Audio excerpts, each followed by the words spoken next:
Blackstone Audio presents Naked Lunch by William S. Burroughs. Restored text edited by James Grauerholz and Barry Miles. And start west. I can feel the heat closing in.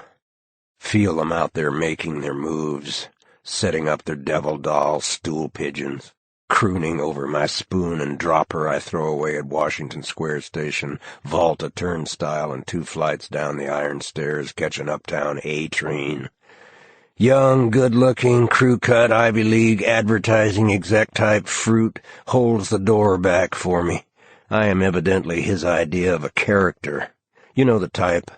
Comes on with bartenders and cab drivers talking about right hooks and the Dodgers, calls the counterman at Needix by his first name.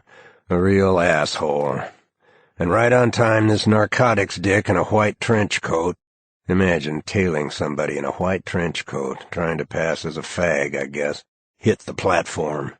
I can hear the way he would say it, holding my outfit in his left hand, right hand on his piece. "I think you dropped something, fella." But the subway is moving. "So long, Flatfoot," I yell, giving the fruit his B production. I look into the fruit's eyes, take in the white teeth, the Florida tan, the $200 sharkskin suit, the button-down Brooks Brothers shirt, and carrying the news as a prop. "Only thing I read is Little Abner." A square wants to come on hip, talks about pod and smoke it now and then, and keeps some around to offer the fast Hollywood types. "Thanks, kid," I say. "I can see you're one of our own." His face lights up like a pinball machine with stupid pink effect. "Grassed on me, he did," I said morosely. Note, grass is English thief slang for inform. I drew closer and laid my dirty, junky fingers on his sharkskin sleeve. "And us blood brothers in the same dirty needle. I can tell you in confidence he is due for a hot shot."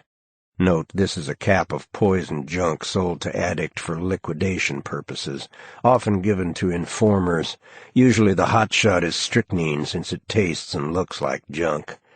"Ever see a hot shot, kid?" "I saw the gimp catch one in Philly. We rigged his room with a one-way whorehouse mirror and charged a Sawsky to watch it.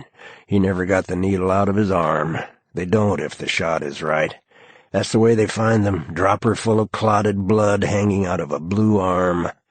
The look in his eyes when it hit, kid, it was tasty. Recollect when I'm traveling with the Vigilante, best shake man in the industry. Out in Chai, we was working the fags in Lincoln Park.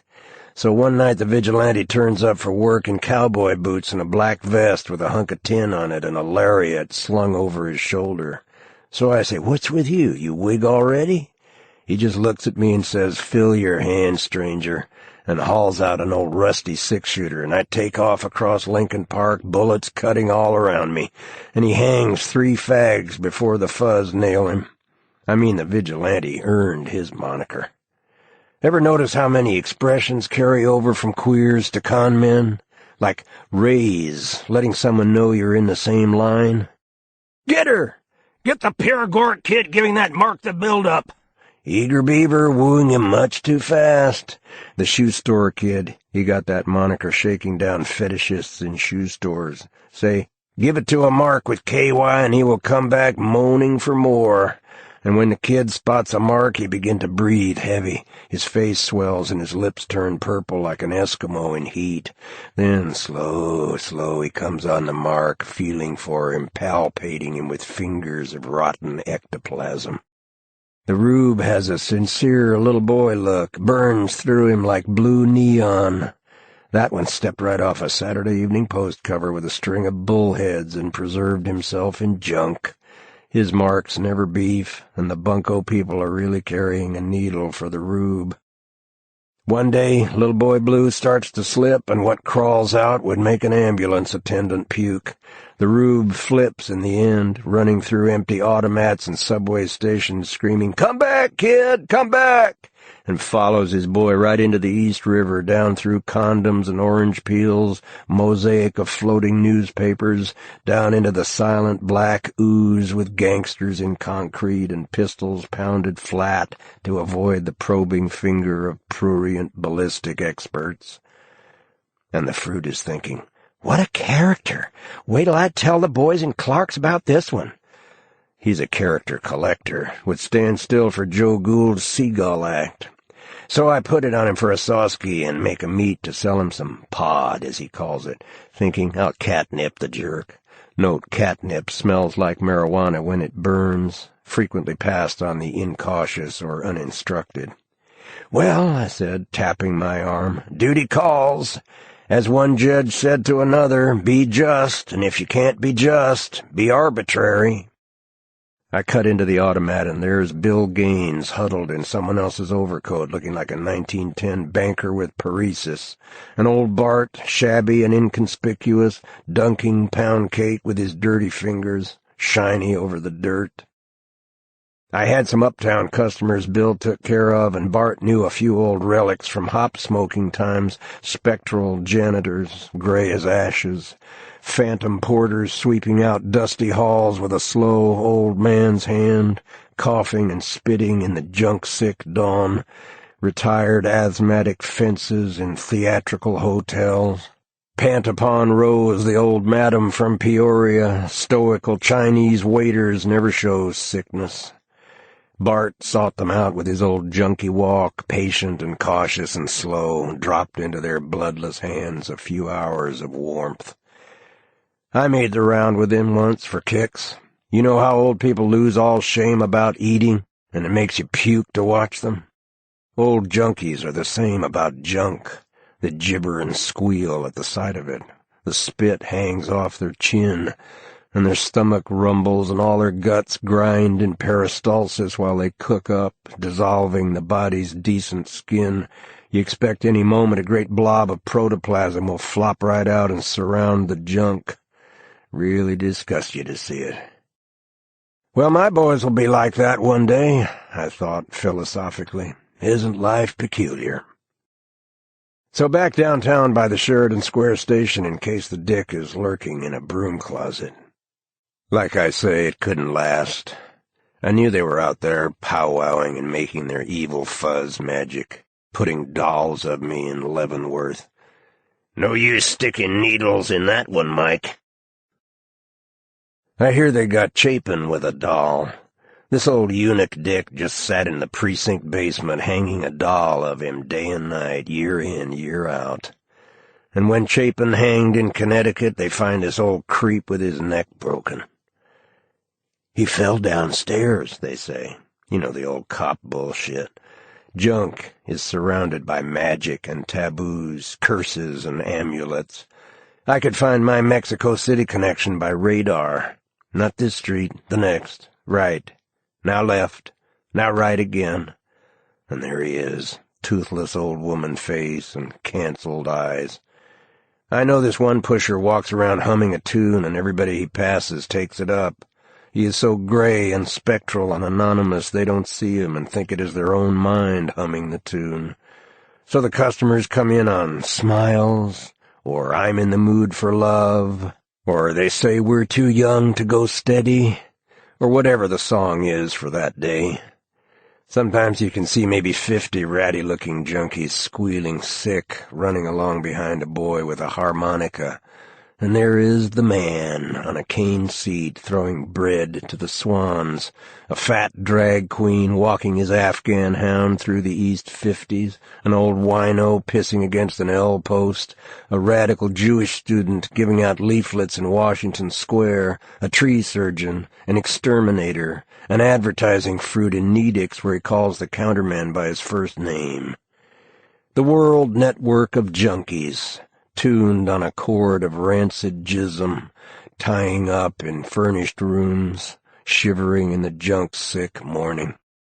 Old Pete men suck the black smoke in the chink laundry back room, and melancholy baby dies from an overdose of time or cold turkey withdrawal of breath. In Yemen, Paris, New Orleans, Mexico City, and Istanbul, shivering under the air hammers and the steam shovels, shrieked junkie curses at one another neither of us heard, and the man leaned out of a passing steamroller, and I copped in a bucket of tar. Note, Istanbul is being torn down and rebuilt, especially shabby junk quarters. Istanbul has more heroin junkies than NYC.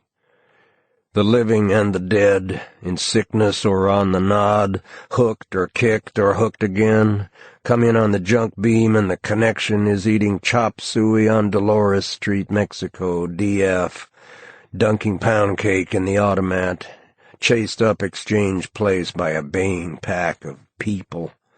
Note, people is New Orleans slang for narcotic fuzz.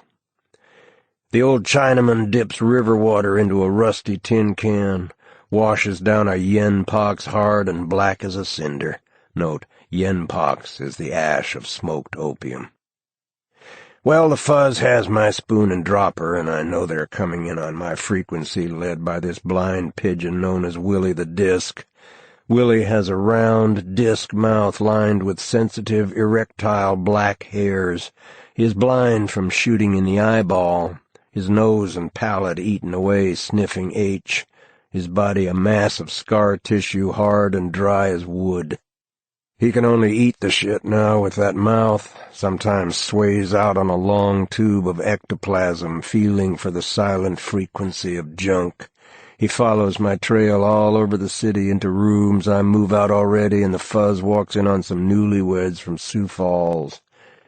"All right, Lee, come out from behind that strap-on, we know you," and pull the man's prick off straight away. Now Willie is getting hot, and you can hear him always out there in darkness. He only functions at night, whimpering, and feel the terrible urgency of that blind, seeking mouth. When they move in for the bust, Willie goes all out of control, and his mouth eats a hole right through the door.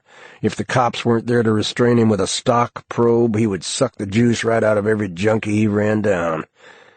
I knew, and everybody else knew, they had the disc on me. And if my kid customers ever hit the stand, "He forced me to commit all kind of awful sex acts in return for junk," I could kiss the street goodbye. So we stock up on H, buy a second-hand Studebaker, and start west. The Vigilante. The Vigilante copped out as a schizo-possession case.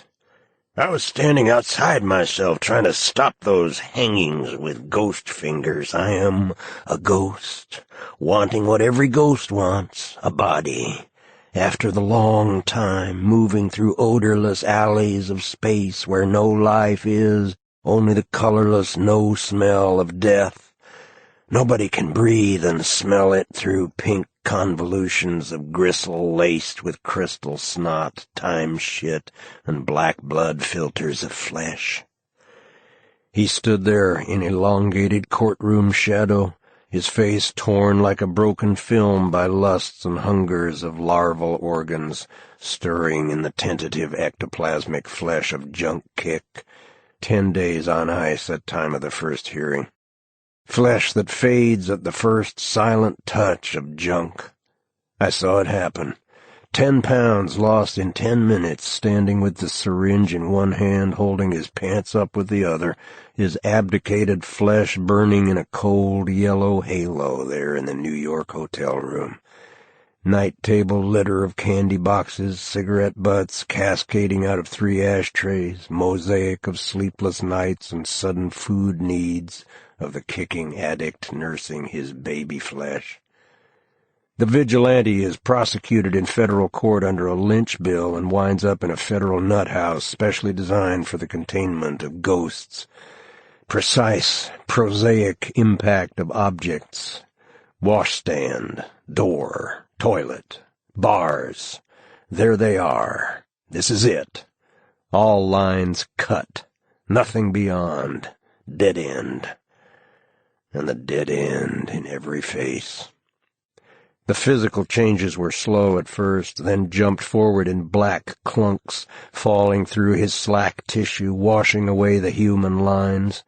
In his place of total darkness, mouth and eyes are one organ that leaps forward to snap with transparent teeth. But no organ is constant as regards either function or position. Sex organs sprout anywhere. Rectums open, defecate, and close. The entire organism changes color and consistency in split-second adjustments. The Rube. The Rube is a social liability with his attacks, as he calls them. The mark inside was coming up on him, and that's a rumble nobody can cool. Outside Philly, he jumps out to con a prowl car, and the fuzz takes one look at his face and busts all of us. 72 hours and 5 sick junkies in the cell with us. Now, not wishing to break out my stash in front of these hungry coolies, it takes maneuvering and laying of gold on the turnkey before we are in a separate cell. Provident junkies, known as squirrels, keep stashes against a bust. Every time I take a shot, I let a few drops fall into my vest pocket. The lining is stiff with stuff. I had a plastic dropper in my shoe and a safety pin stuck in my belt. You know how this pin and dropper routine is put down. She seized a safety pin caked with blood and rust, gouged a great hole in her leg which seemed to hang open like an obscene, festering mouth waiting for unspeakable congress with the dropper which she now plunged out of sight into the gaping wound. But her hideous galvanized need, hunger of insects in dry places, has broken the dropper off deep in the flesh of her ravaged thigh, looking rather like a poster on soil erosion. But what does she care? She does not even bother to remove the splintered glass, looking down at her bloody haunch with the cold, blank eyes of a meat trader. What does she care for the atom bomb, the bed bugs, the cancer rent, friendly finance waiting to repossess her delinquent flesh? Sweet dreams, Pantapon Rose. The real scene, you pinch up some leg flesh and make a quick stab hole with a pin.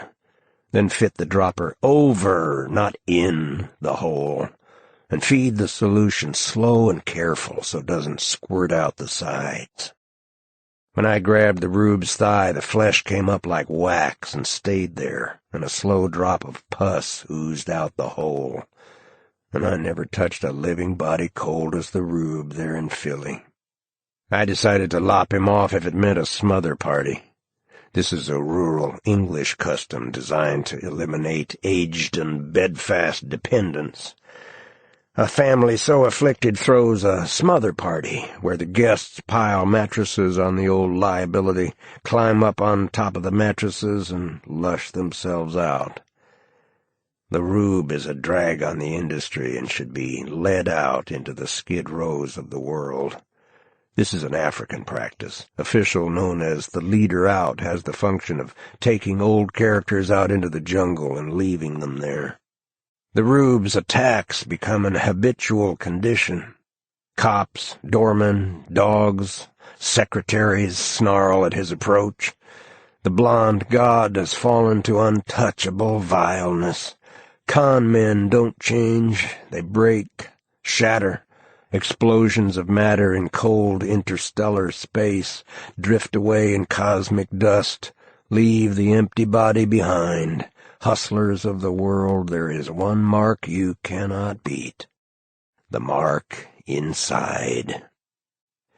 I left the Rube standing on a corner, red brick slums to the sky, under a steady rain of soot.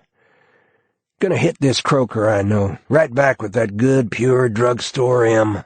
No, you wait here. Don't want him to rumble you.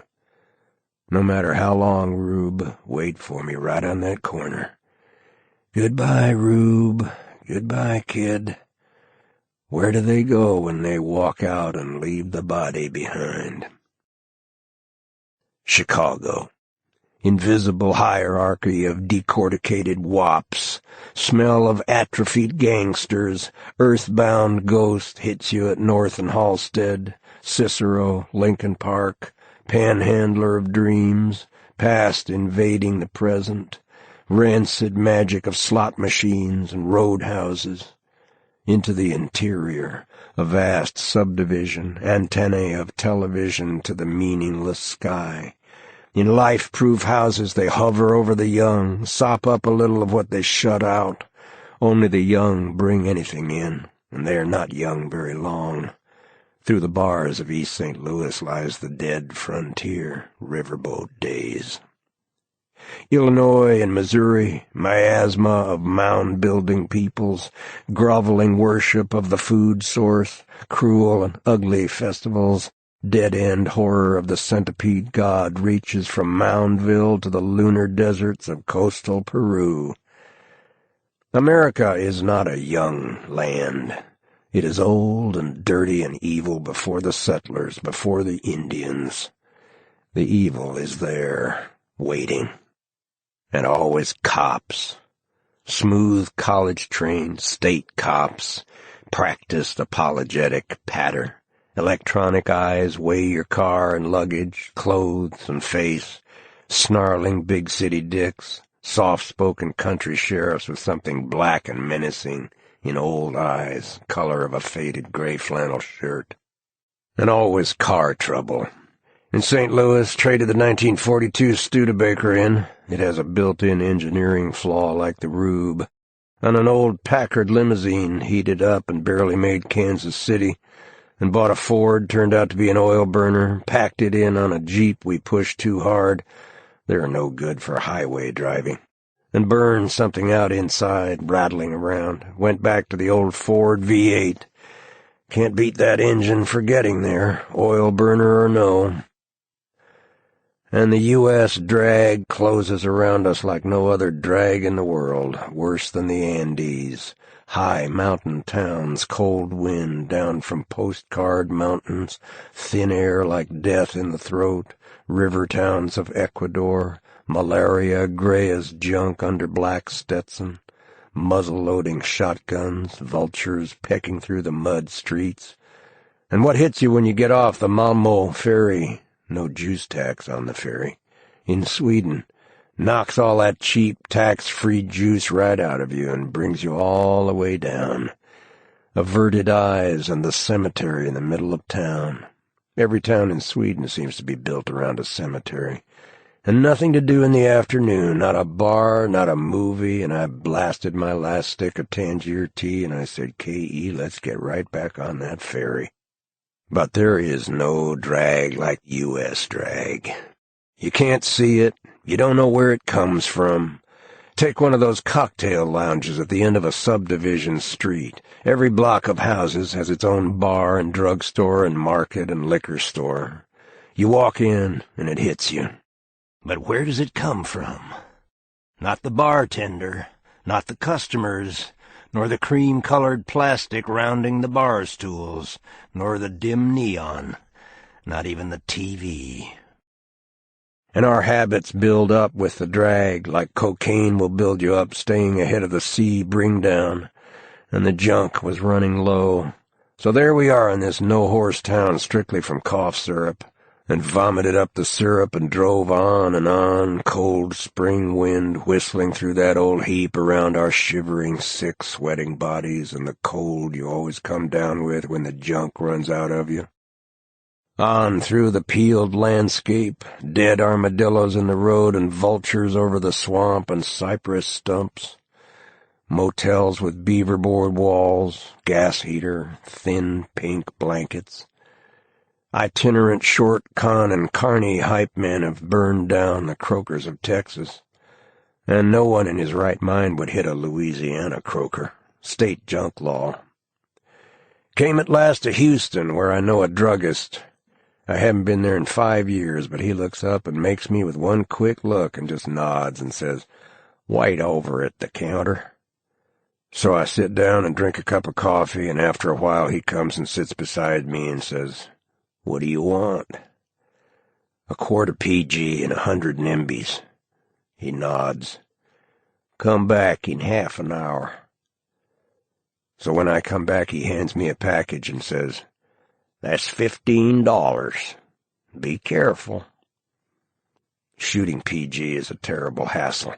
You have to burn out the alcohol first, then freeze out the camphor and draw this brown liquid off with a dropper.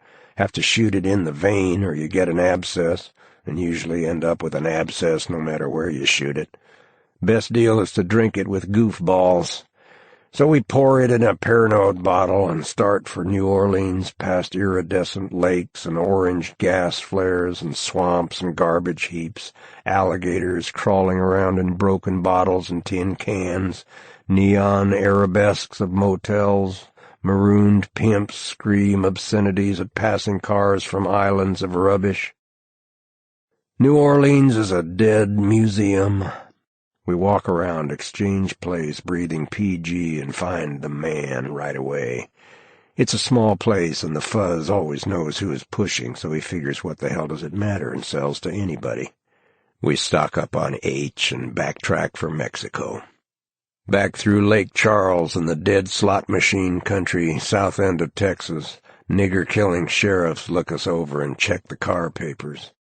Something falls off you when you cross the border into Mexico, and suddenly the landscape hits you straight with nothing between you and it. Desert and mountains and vultures. Little wheeling specks and others so close you can hear wings cut the air. A dry, husking sound.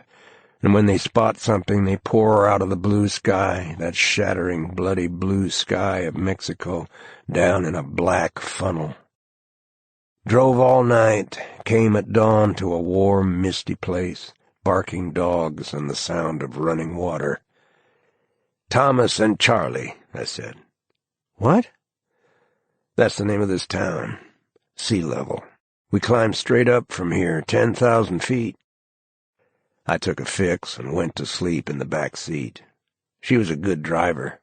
You can tell as soon as someone touches the wheel. Mexico City, where Lupita sits like an Aztec earth goddess doling out her little papers of lousy shit. "Selling is more of a habit than using," Lupita says. Non-using pushers have a contact habit, and that's one you can't kick. Agents get it, too. Take Bradley, the buyer, best narcotics agent in the industry. Anyone would make him for junk. Note, make in the sense of dig or size up. I mean, he can walk up to a pusher and score direct. He is so anonymous, gray, and spectral the pusher don't remember him afterwards. So he twists one after the other. Well, the buyer comes to look more and more like a junkie. He can't drink, he can't get it up, his teeth fall out. Like pregnant women lose their teeth feeding the stranger, junkies lose their yellow fangs feeding the monkey. He is all the time sucking on a candy bar. Baby Ruth's he digs special. "It really disgusts you to see the buyer sucking on them candy bars so nasty," a cop says. The buyer takes on an ominous gray-green color. Fact is, his body is making its own junk, or equivalent. The buyer has a steady connection. A man within, you might say. Or so he thinks. "I'll just sit in my room," he says. "Fuck 'em all, squares on both sides. I'm the only complete man in the industry." But a yen comes on him like a great black wind through the bones. So the buyer hunts up a young junkie and gives him a paper to make it. "Oh, all right," the boy says. "So what do you want to make?" "I just want to rub up against you and get fixed." "Ugh. Well, all right. But why can't you just get physical like a human?" Later, the boy is sitting in a Waldorf with two colleagues dunking pound cake. "Most distasteful thing I ever stand still for," he says. "Some way he make himself all soft like a blob of jelly and surround me so nasty. Then he gets wet all over like with green slime.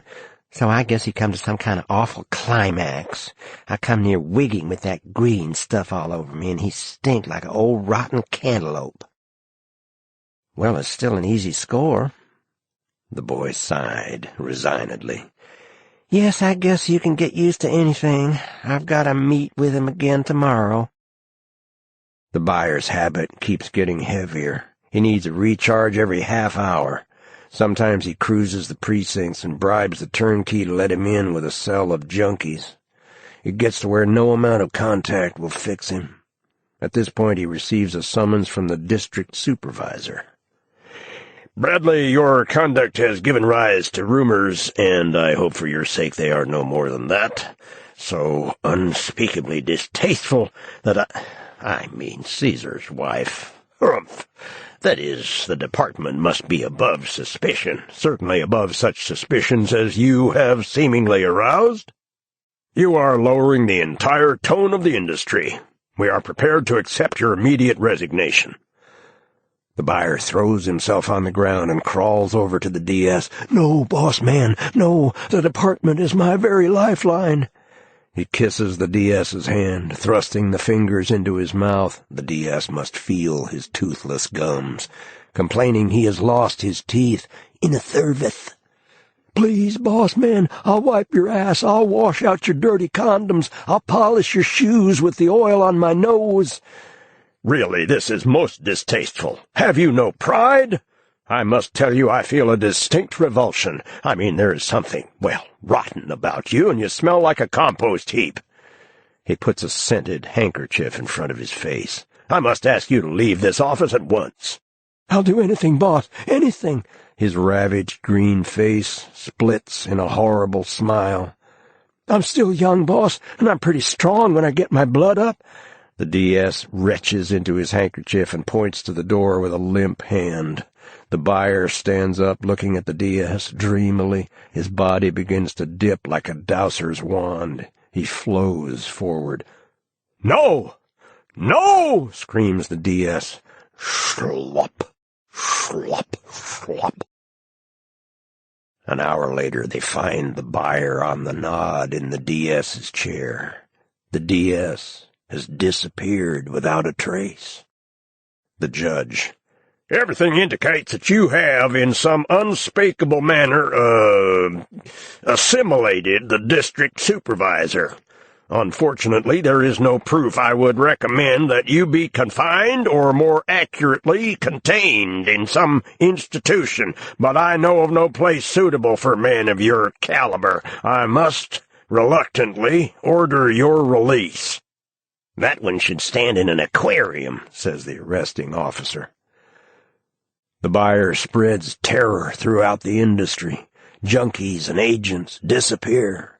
Like a vampire bat, he gives off a narcotic effluvium, a dank green mist that anesthetizes his victims and renders them helpless in his enveloping presence.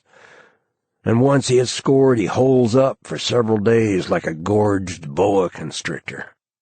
Finally, he is caught in the act of digesting the narcotics commissioner and destroyed with a flamethrower, the court of inquiry ruling that such means were justified in that the buyer had lost his human citizenship and was, in consequence, a creature without species, and a menace to the narcotics industry on all levels. In Mexico, the gimmick is to find a local junkie with a government script whereby they are allowed a certain quantity every month. Our man was Old Ike, who had spent most of his life in the States. We are getting some C on RX at this time. Shoot it in the main line, son. You can smell it going in, clean and cold in your nose and throat, then a rush of pure pleasure right through the brain, lighting up those C connections. Your head shatters in white explosions. 10 minutes later you want another shot. You will walk across town for another shot. But if you can't score for C, you eat, sleep, and forget about it. This is a yen of the brain alone, a need without feeling and without body, earthbound, ghost need, rancid ectoplasm swept out by an old junkie coughing and spitting in the sick morning. One morning you wake up and take a speedball and feel bugs under your skin. 1890 cops with black mustaches block the doors and lean in through the windows, snarling their lips back from blue and gold embossed badges. Junkies march through the room singing the Moslem funeral song, bear the body of Bill Gaines, stigmata of his needle wounds glow with a soft blue flame. Purposeful schizophrenic detectives sniff at your chamber pot. It's the coke horrors. Sit back and play it cool and shoot in plenty of that GIM. Day of the Dead. I got the chucks and ate my little Willie's sugar skull. He cried, and I had to go out for another. Walked past the cocktail lounge where they blasted the High-Lie bookie. In Cuernavaca, or was it Tasco, Jane meets a pimp trombone player and disappears in a cloud of tea smoke.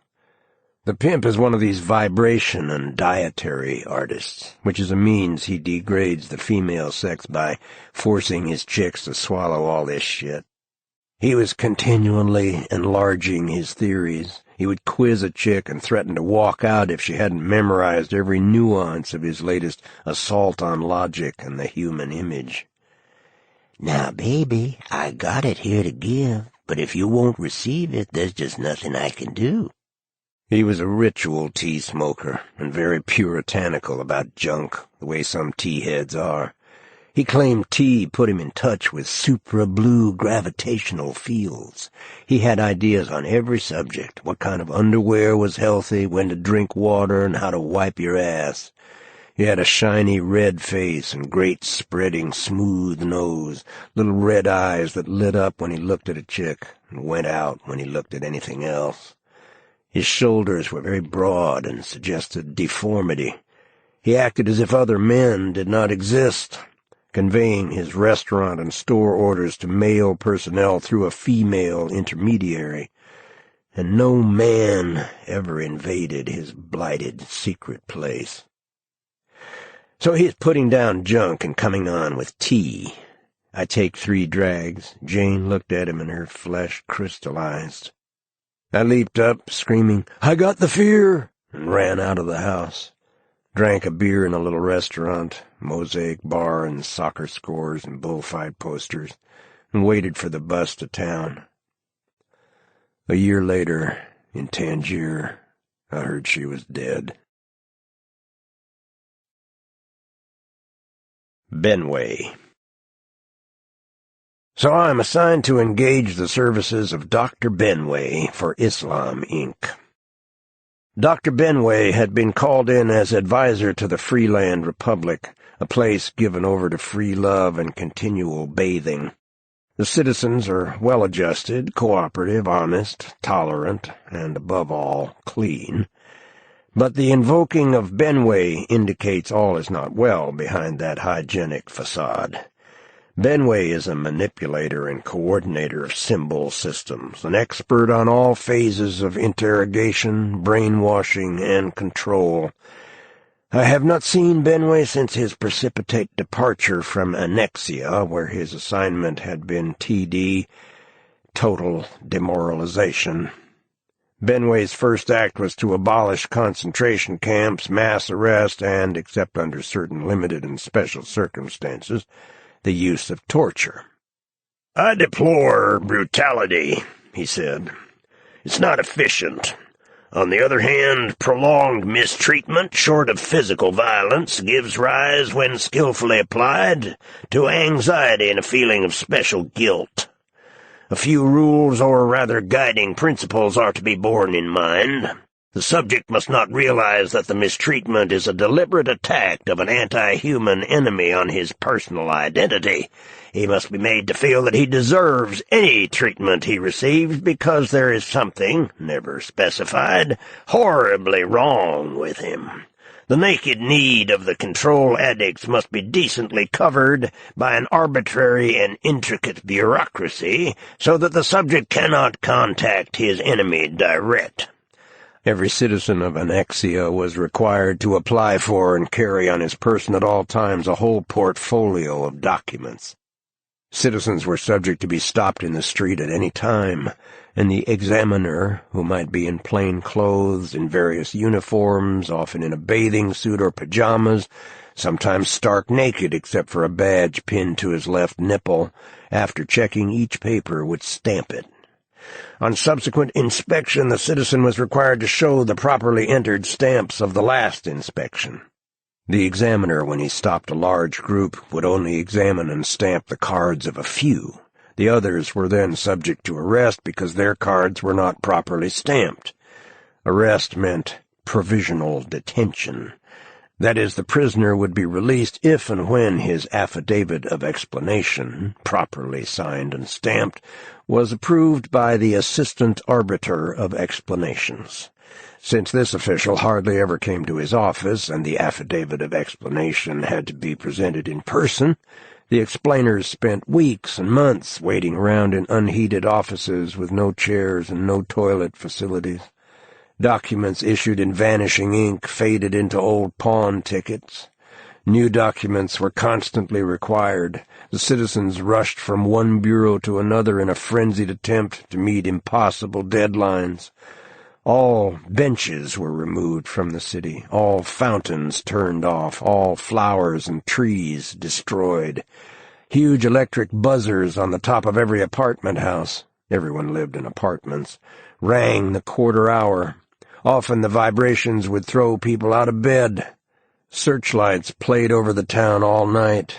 No one was permitted to use shades, curtains, shutters, or blinds.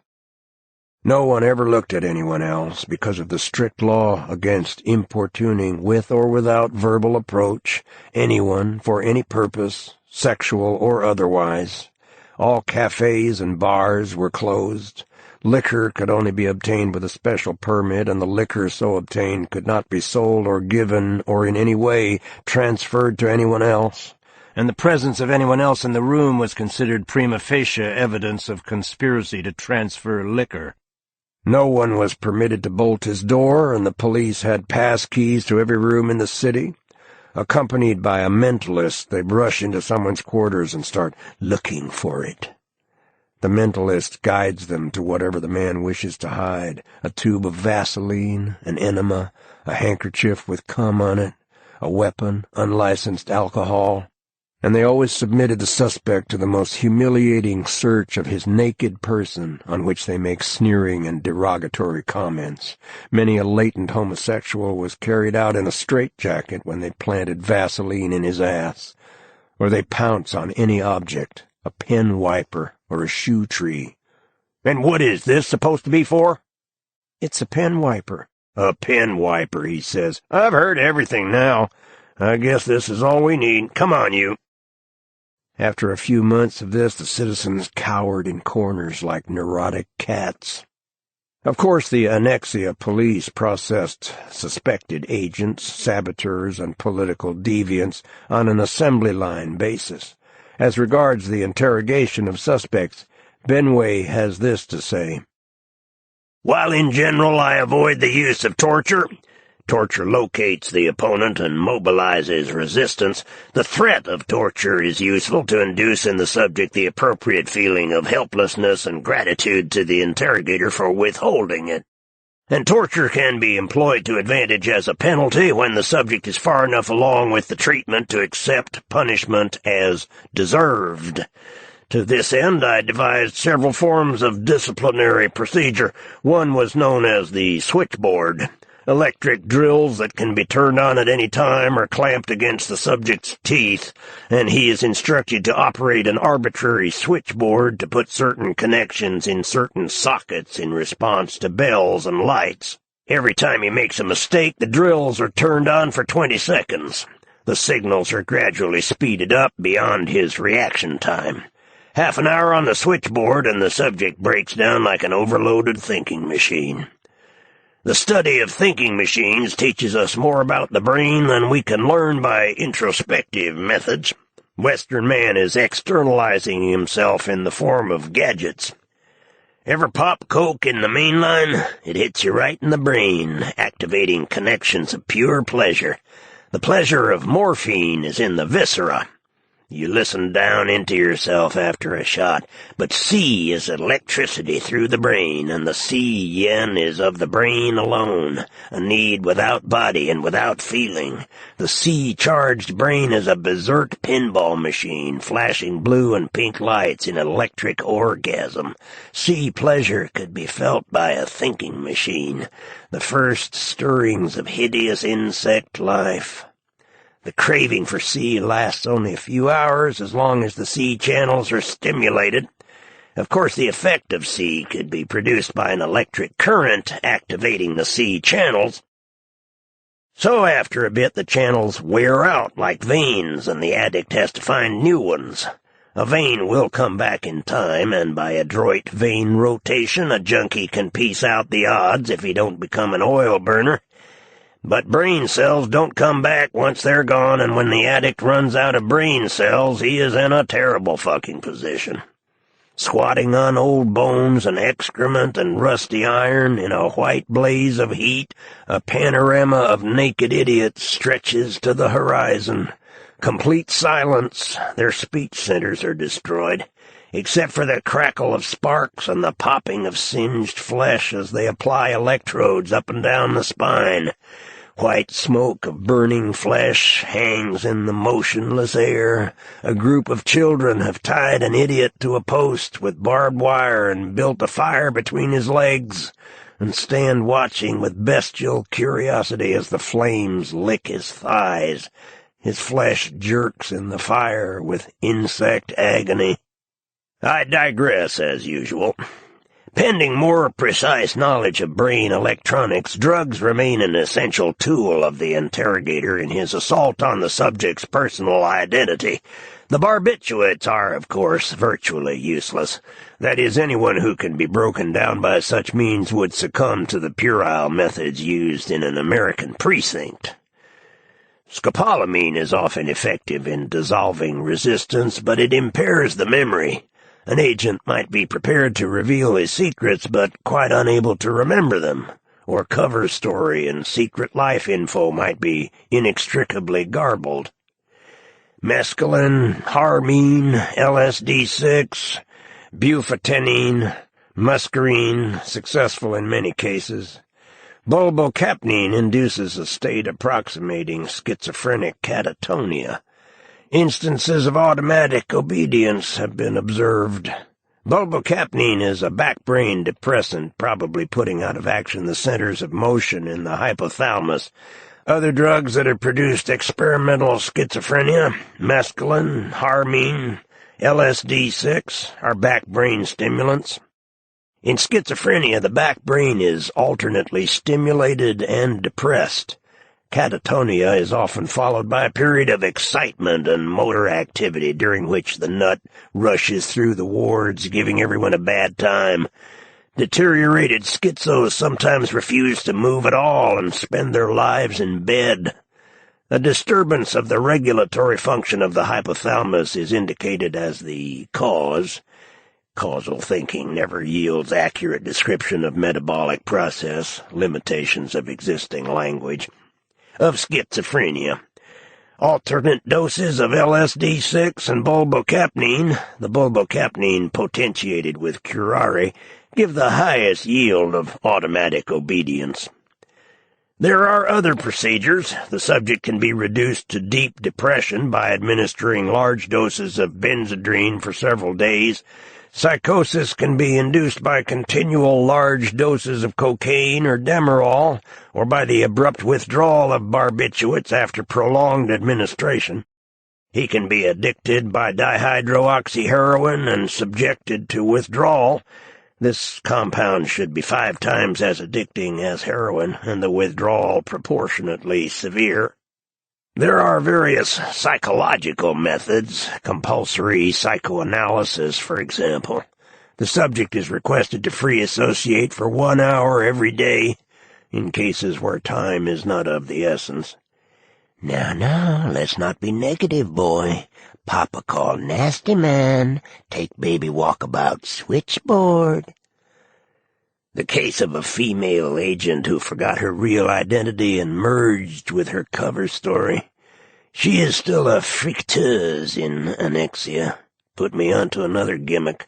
An agent is trained to deny his agent identity by asserting his cover story. So why not use psychic jujitsu and go along with him? Suggest that his cover story is his identity and that he has no other. His agent identity becomes unconscious, that is, out of his control, and you can dig it with drugs and hypnosis. You can make a square, heterosex citizen queer with this angle. That is, reinforce and second his rejection of normally latent homosexual trends, at the same time depriving him of cunt and subjecting him to homosexual stimulation. Then drugs, hypnosis, and... Benway flipped a limp wrist. Many subjects are vulnerable to sexual humiliation, nakedness, stimulation with aphrodisiacs, constant supervision to embarrass subject and prevent relief of masturbation.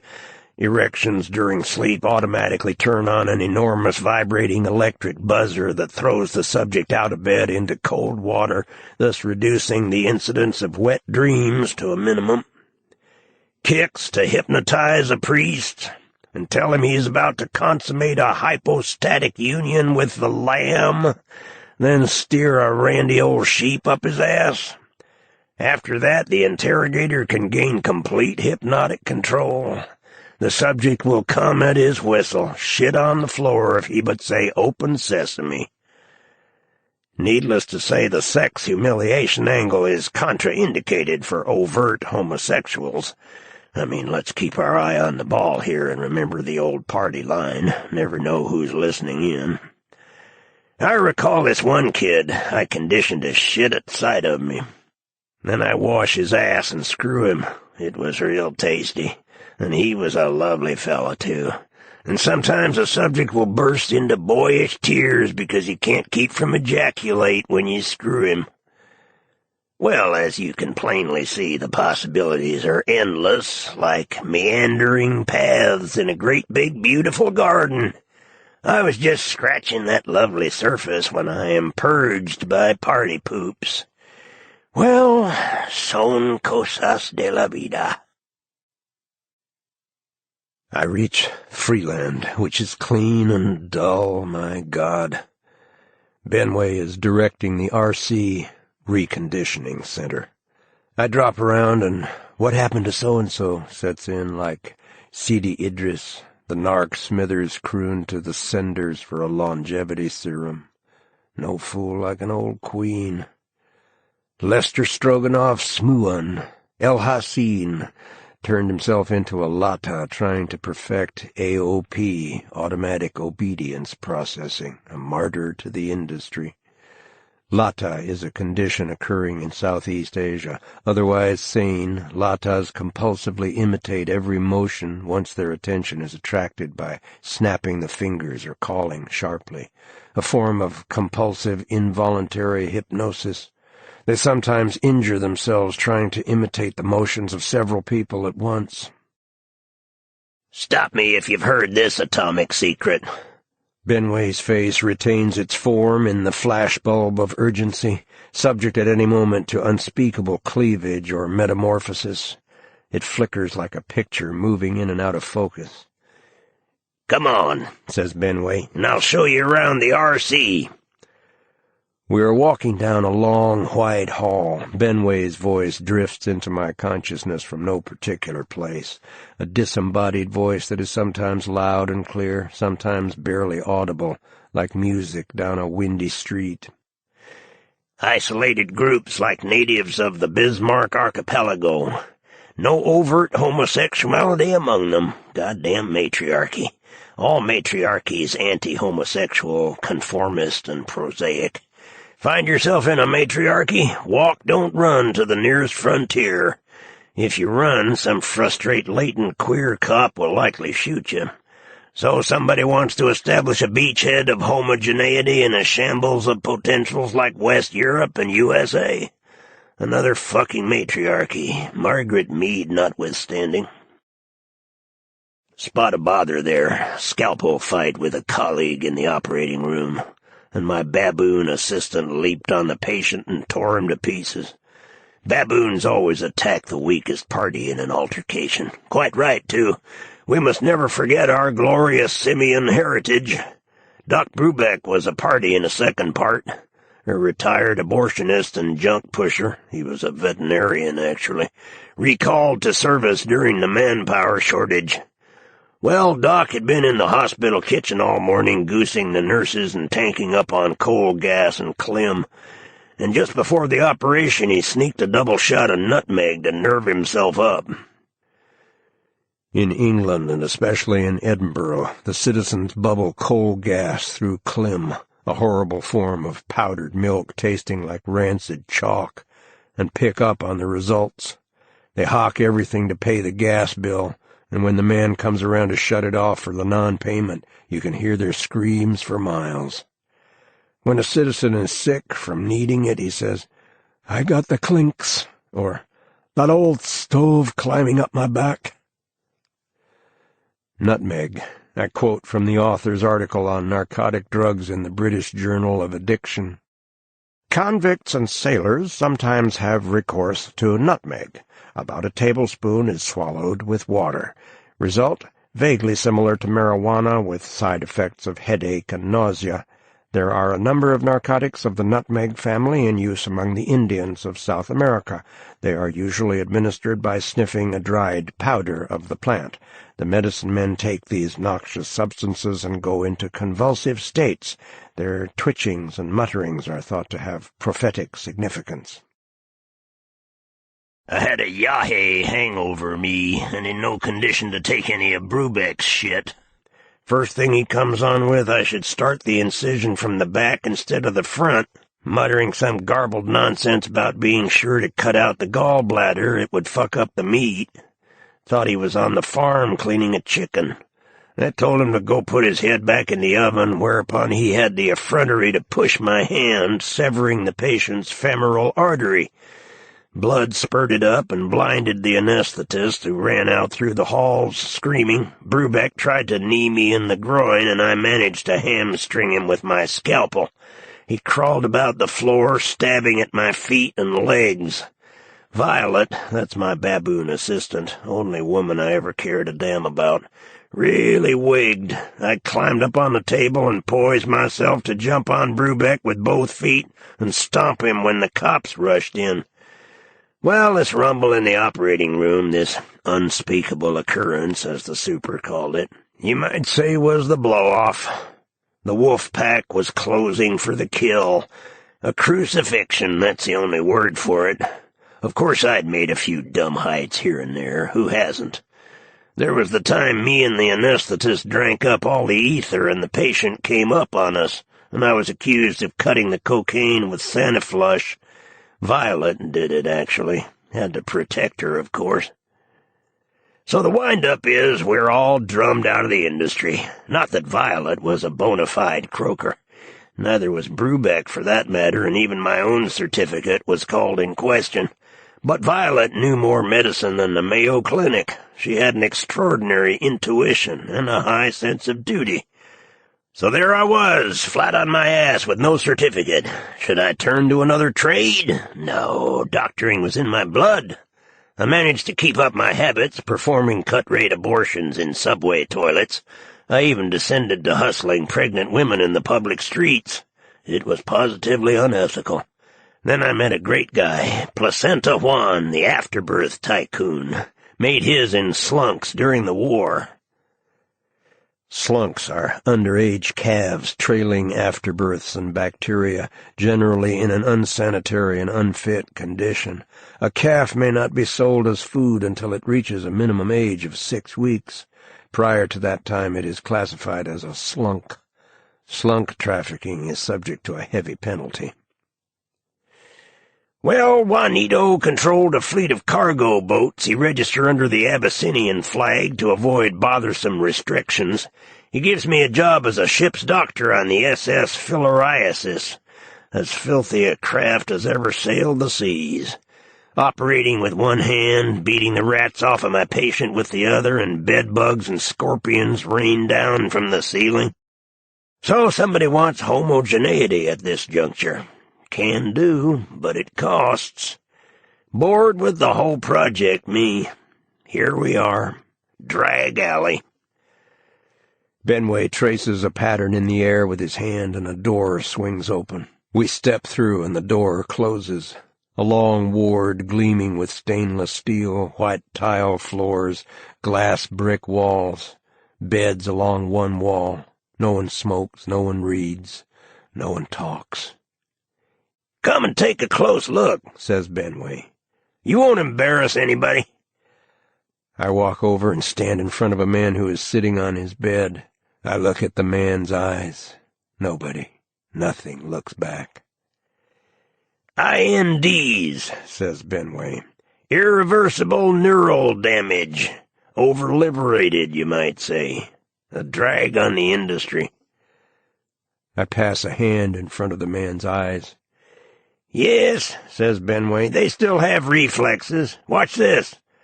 Benway takes a chocolate bar from his pocket, removes the wrapper, and holds it in front of the man's nose. The man sniffs. His jaws begin to work. He makes snatching motions with his hands. Saliva drips from his mouth and hangs off his chin in long streamers. His stomach rumbles. His whole body writhes in peristalsis. Benway steps back and holds up the chocolate.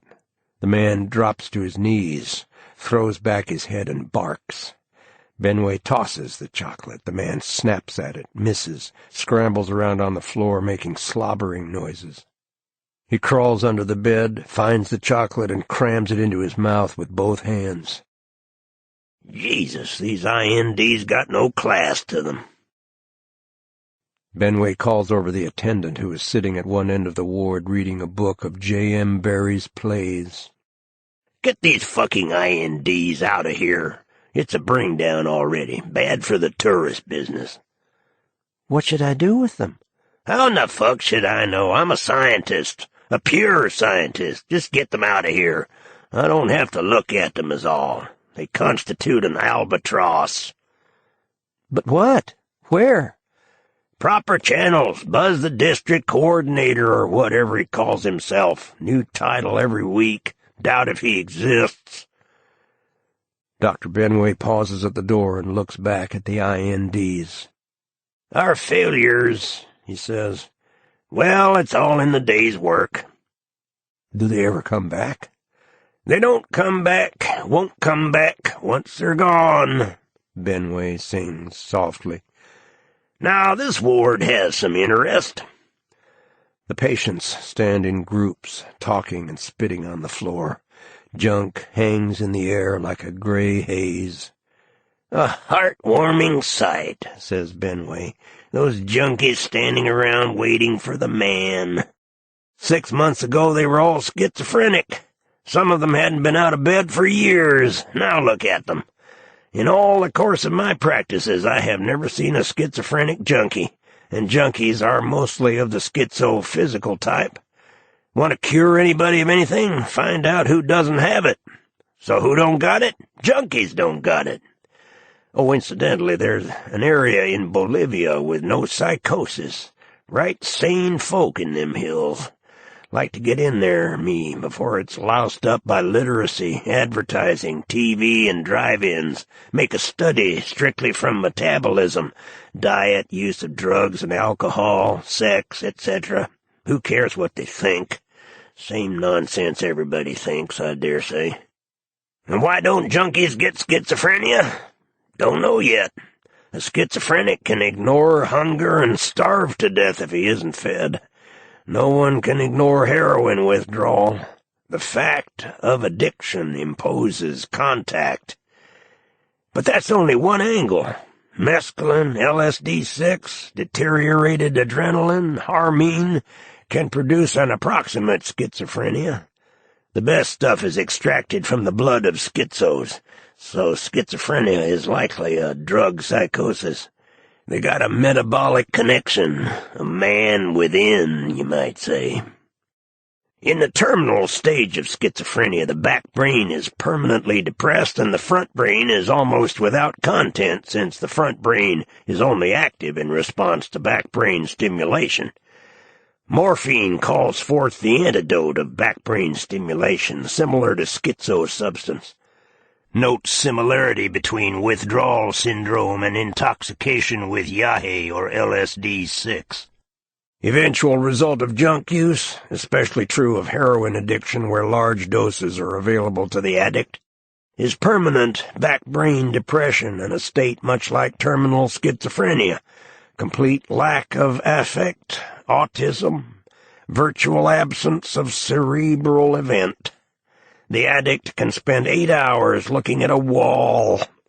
He is conscious of his surroundings, but they have no emotional connotation, and in consequence, no interest.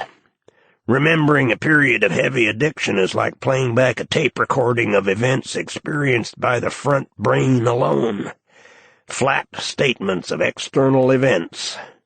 I went to the store and bought some brown sugar. I came home and ate half the box. I took a 3-grain shot, etc. Complete absence of nostalgia in these memories. However, as soon as junk intake falls below par, the withdrawal substance floods the body. If all pleasure is relief from tension, junk affords relief from the whole life process in disconnecting the hypothalamus, which is the center of psychic energy and libido. Some of my learned colleagues, nameless assholes, have suggested that junk derives its euphoric effect from direct stimulation of the orgasm center. It seems more probable that junk suspends the whole cycle of tension, discharge, and rest. The orgasm has no function in the junkie. Boredom, which always indicates an undischarged tension, never troubles the addict. He can look at his shoe for 8 hours. He's only roused to action when the hourglass of junk runs out. At the far end of the ward, an attendant throws up an iron shutter and lets out a hog call. The junkies rush up, grunting and squealing. "Wise guy," says Benway. "No respect for human dignity. Now I'll show you the mild deviant and criminal ward. Yes, a criminal is a mild deviant here. He doesn't deny the Freeland contract. He merely seeks to circumvent some of the clauses. Reprehensible, but not too serious. Down this hall, we'll skip wards 23, 86, 57, and 97, and the laboratory. Are homosexuals classed as deviants? No. Remember the Bismarck Archipelago. No overt homosexuality. A functioning police state needs no police. Homosexuality does not occur to anyone as conceivable behavior. Homosexuality is a political crime in a matriarchy. No society tolerates overt rejection of its basic tenets. We aren't a matriarchy here. Inshallah. You know, the experiment with rats where they are subject to this electric shock and dropped in cold water if they so much as move at a female. So they all become fruit rats, and that's the way it is with the ideology. And shall such a rat squeak out, "I'm queer and I love it," or "Who cut yours off, you two-hole freak?" 'Twere a square rat, so to squeak. During my rather brief experience as a psychoanalyst, spot of bother with the society, one patient ran amok in Grand Central with a flamethrower, 2 committed suicide, and 1 died on the couch like a jungle rat.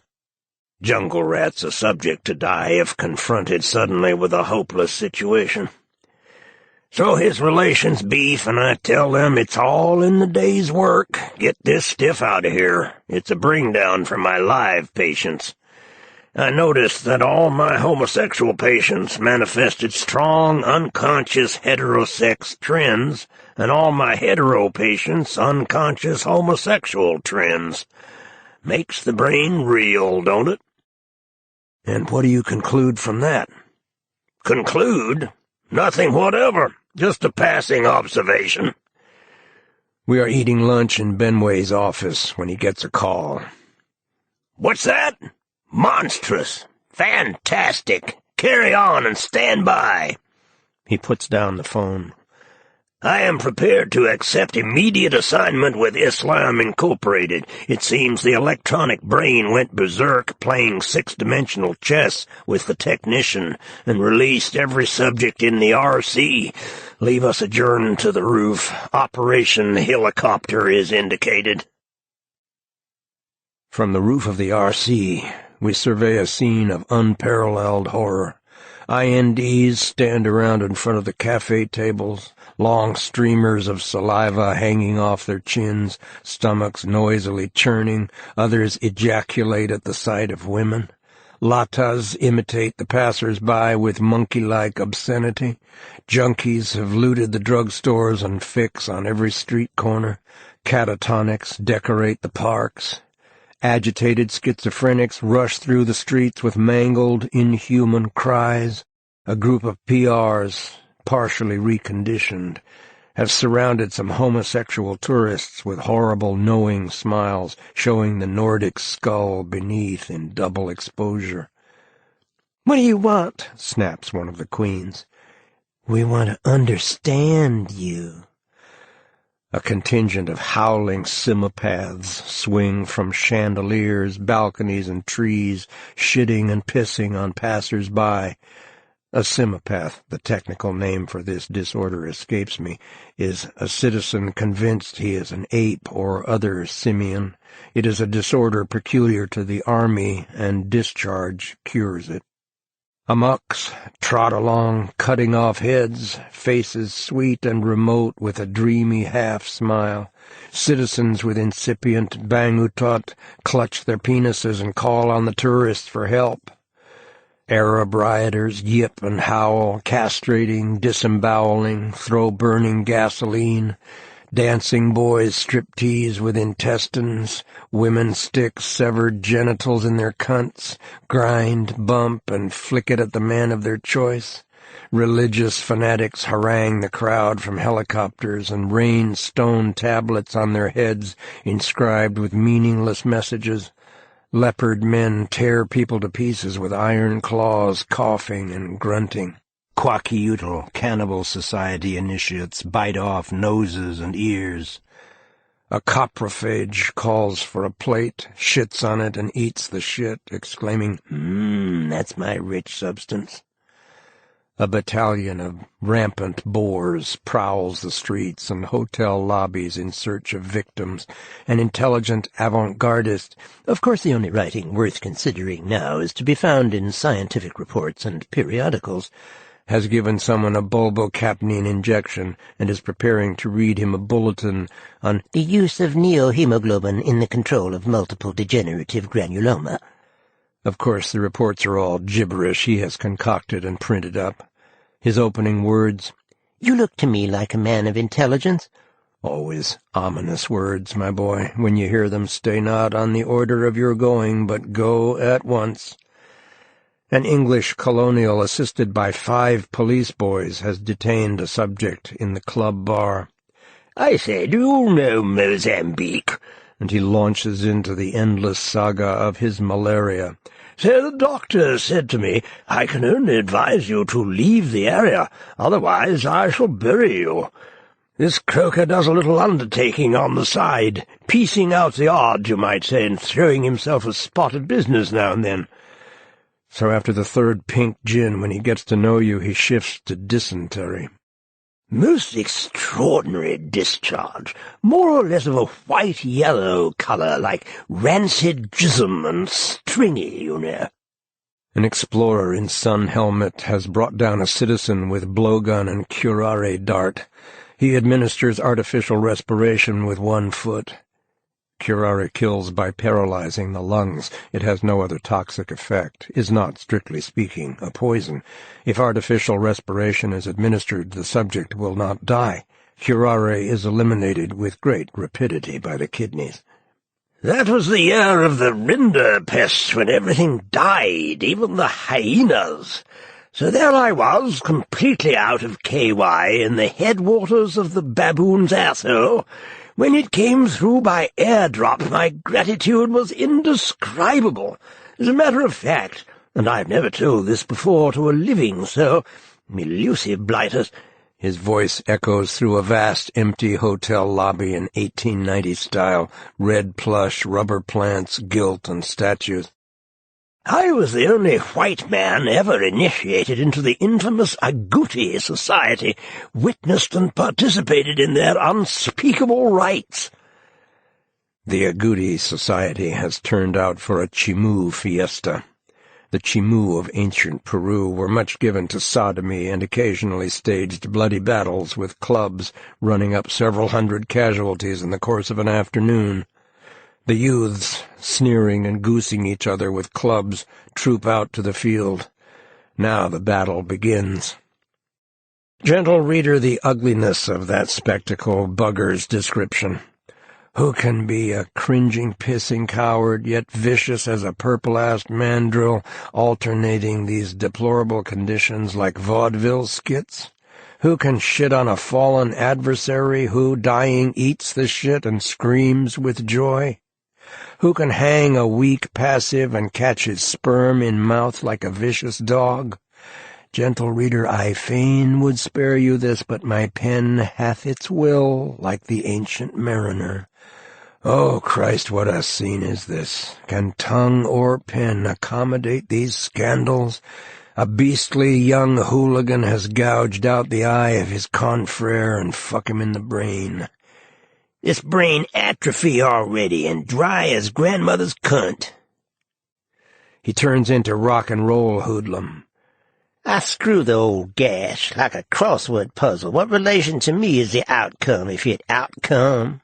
My father already or not yet? I can't screw you, Jack. You's about to become my father, and better 'twere to cut your throat and screw my mother, playing it straight, and fuck my father, or vice versa, mutatis mutandis, as the case may be, and cut my mother's throat, that sainted gash, though it be the best way I know to stem her word hoard and freeze her asset.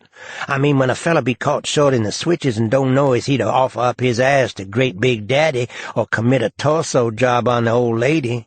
Give me 2 cunts and a prick of steel, and keep your dirty finger out of my sugar bum, and what you think I am, a purple-ass reception already fugitive from Gibraltar? Male and female, castrated, he, them, who can't distinguish between the sexes. I'll cut your throat, you white motherfucker. Come out in the open like my grandchild and meet thy unborn mother in dubious battle. Confusion hath fuck his masterpiece. I have cut the janitor's throat quite by mistake of identity, he being such a horrible fuck like the old man, and in the coal bin all cocks are alike. So leave us return to the stricken field. One youth hath penetrate his comrade, whilst another youth does amputate the proudest part of that cock's quivering beneficiary, so that the visiting member projects to fill the vacuum nature abhors, and ejaculate into the black lagoon where impatient piranha snap up the child not yet born, nor, in view of certain well-established facts, at all likely. Another boar carries around a suitcase full of trophies and medals, cups and ribbons. Now this I won for the most ingenious sex device contest in Yokohama. Hold him, he's desperate. The Emperor gave it to me himself, and there were tears in his eyes, and the runners-up all castrated themselves with harikiri knives. And I won this ribbon in a degradation contest at the Tehran meeting of Junkies Anonymous. Shot up my wife's MS and her down with a kidney stone big as the Hope Diamond. So I give her half a Veganin and tell her, you can't expect too much relief. Shut up already. I want to enjoy my medications. Stole an opium suppository out of my grandmother's ass. The hypochondriac lassos the passerby and administers a straitjacket and starts talking about his rotting septum. An awful, purulent discharge is subject to flow out. Just wait till you see it. He does a striptease to operation scars, guiding the reluctant fingers of a victim. Feel that suppurated swelling in my groin where I got the lymphogranulomas? And now I want you to palpate my internal hemorrhoids. The reference is to lymphogranuloma climactic buboes, a viral venereal disease indigenous to Ethiopia. Not for nothing are we known as filthy Ethiopians, sneers an Ethiopian mercenary as he sodomizes Pharaoh, venomous as the king's cobra.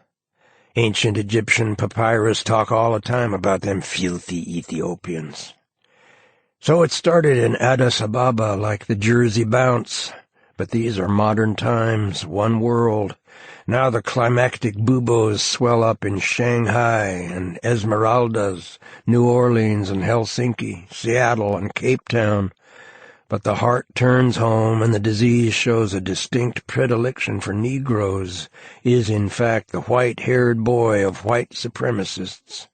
But the Mau Mau voodoo men are said to be cooking up a real dilly of a VD for the white folks. Not that Caucasians are immune.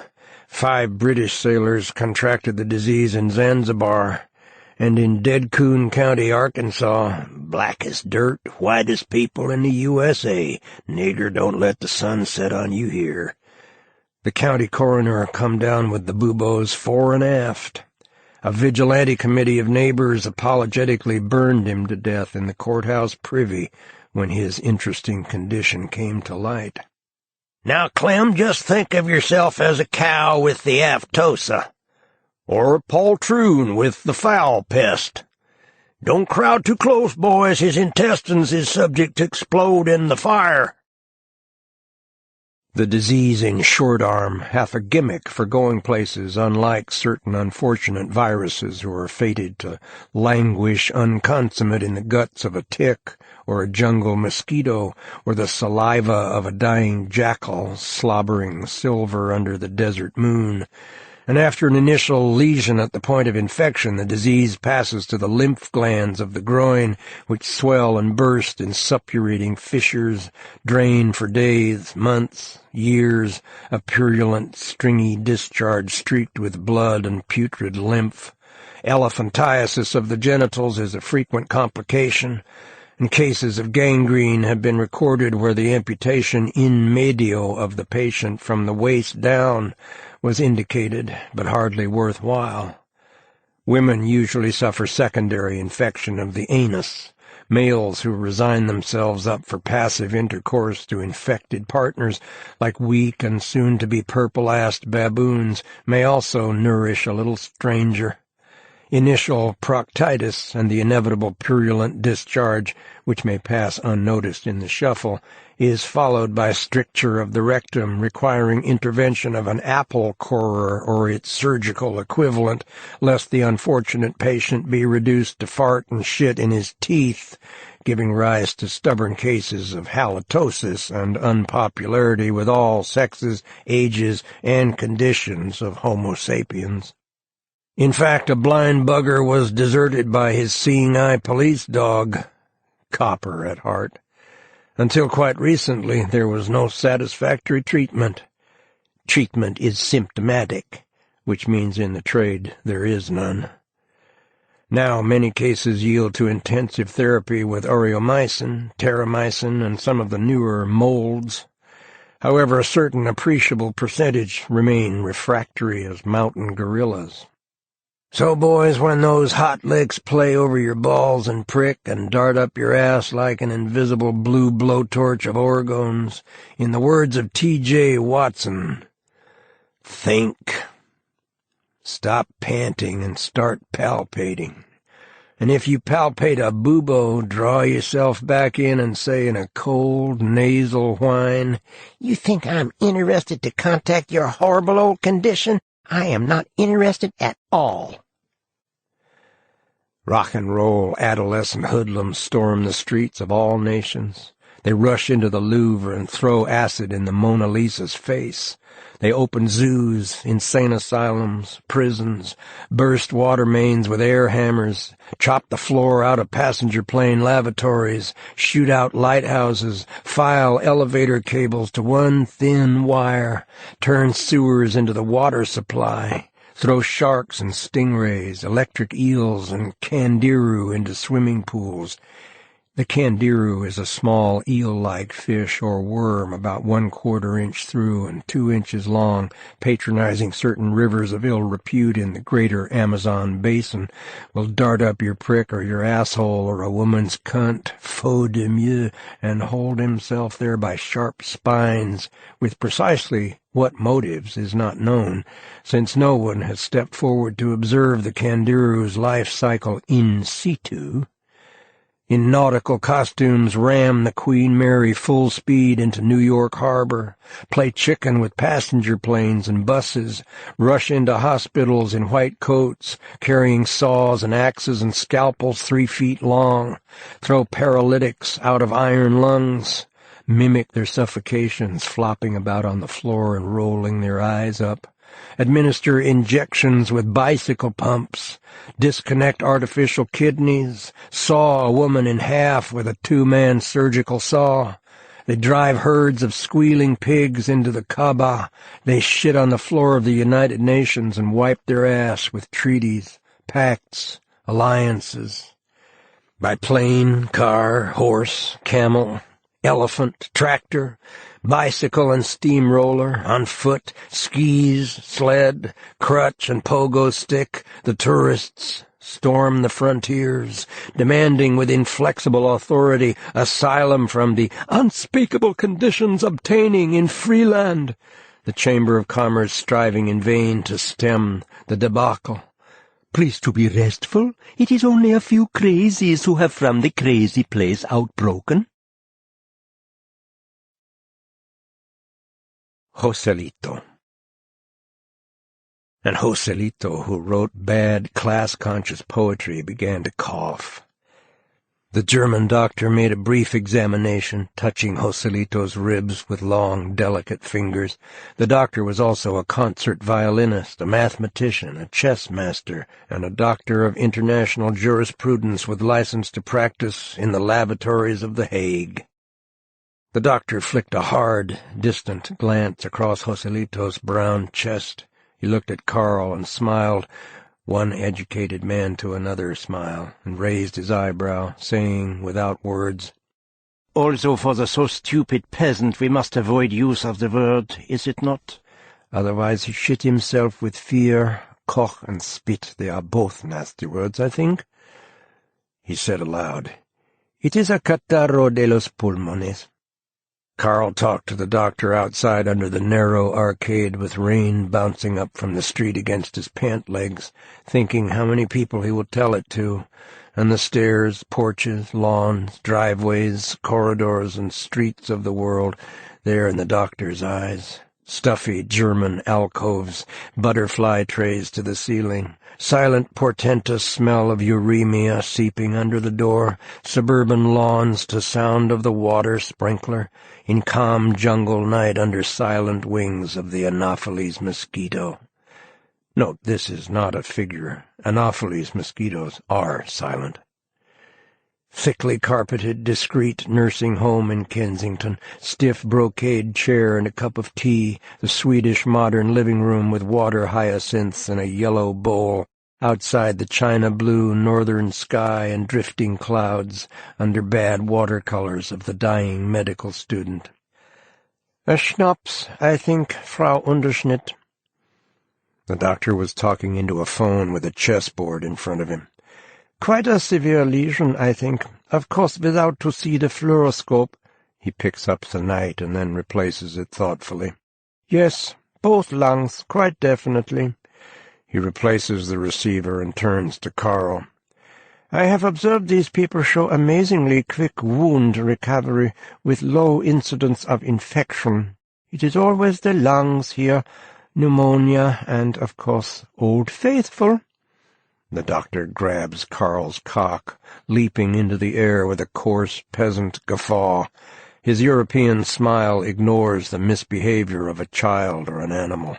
He goes on smoothly in his eerily unaccented, disembodied English.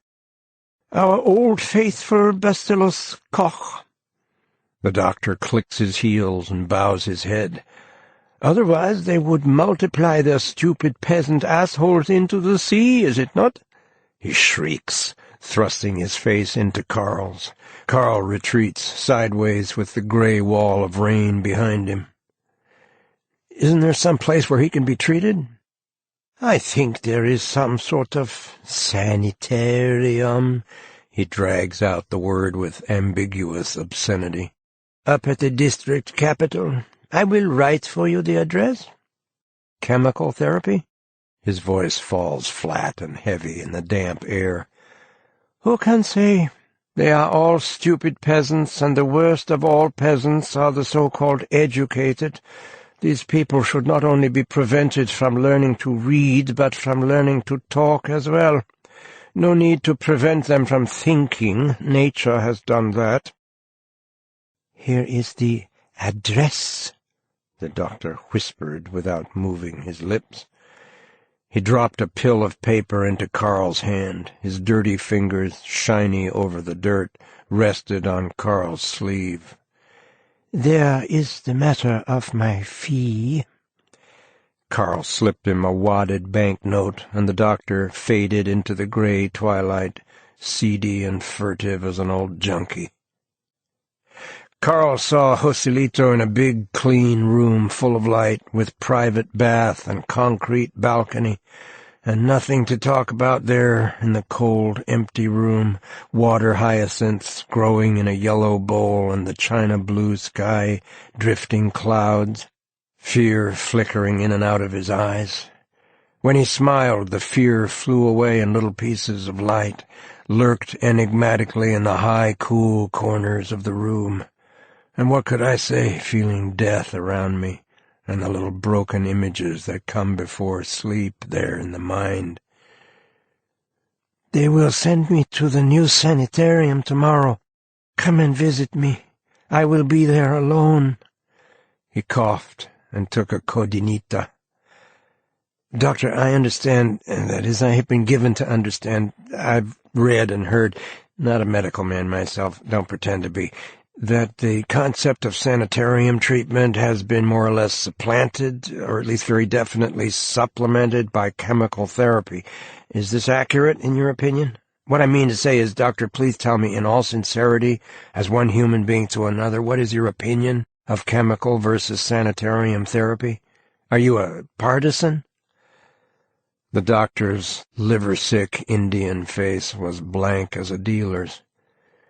"Completely modern, as you can see." He gestures toward the room with the purple fingers of bad circulation. "Bath, water, flowers, the lot." He finished in Cockney English with a triumphant smirk. "I will write for you a letter." "This letter for the sanitarium?" The doctor was speaking from a land of black rocks and great iridescent brown lagoons. "The furniture modern and comfortable. You find it so, of course?" Carl could not see the sanitarium, owing to a false front of green stucco topped by an intricate neon sign, dead and sinister against the sky, waiting for darkness. The sanitarium was evidently built on a great limestone promontory over which flowering trees and vine tendrils broke in waves. The smell of flowers was heavy in the air. The commandant sat at a long wooden trestle under a vine trellis. He was doing absolutely nothing. He took the letter that Carl handed him and whispered through it, reading his lips with the left hand. He stuck the letter on a spike over a toilet. He began transcribing from a ledger full of numbers. He wrote on and on. Broken images exploded softly in Carl's head, and he was moving out of himself in a silent swoop. Clear and sharp from a great distance he saw himself sitting in a lunchroom. Overdose of H. His old lady shaking him and holding hot coffee under his nose. Outside, an old junkie in Santa Claus suit selling Christmas seals. "Fight tuberculosis, folks," he whispers in his disembodied junkie voice. Salvation Army choir of sincere homosexual football coaches sings, "In the Sweet By and By."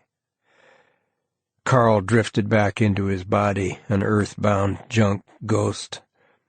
I could bribe him, of course. The Commandant taps the table with one finger and hums "Coming Through the Rye."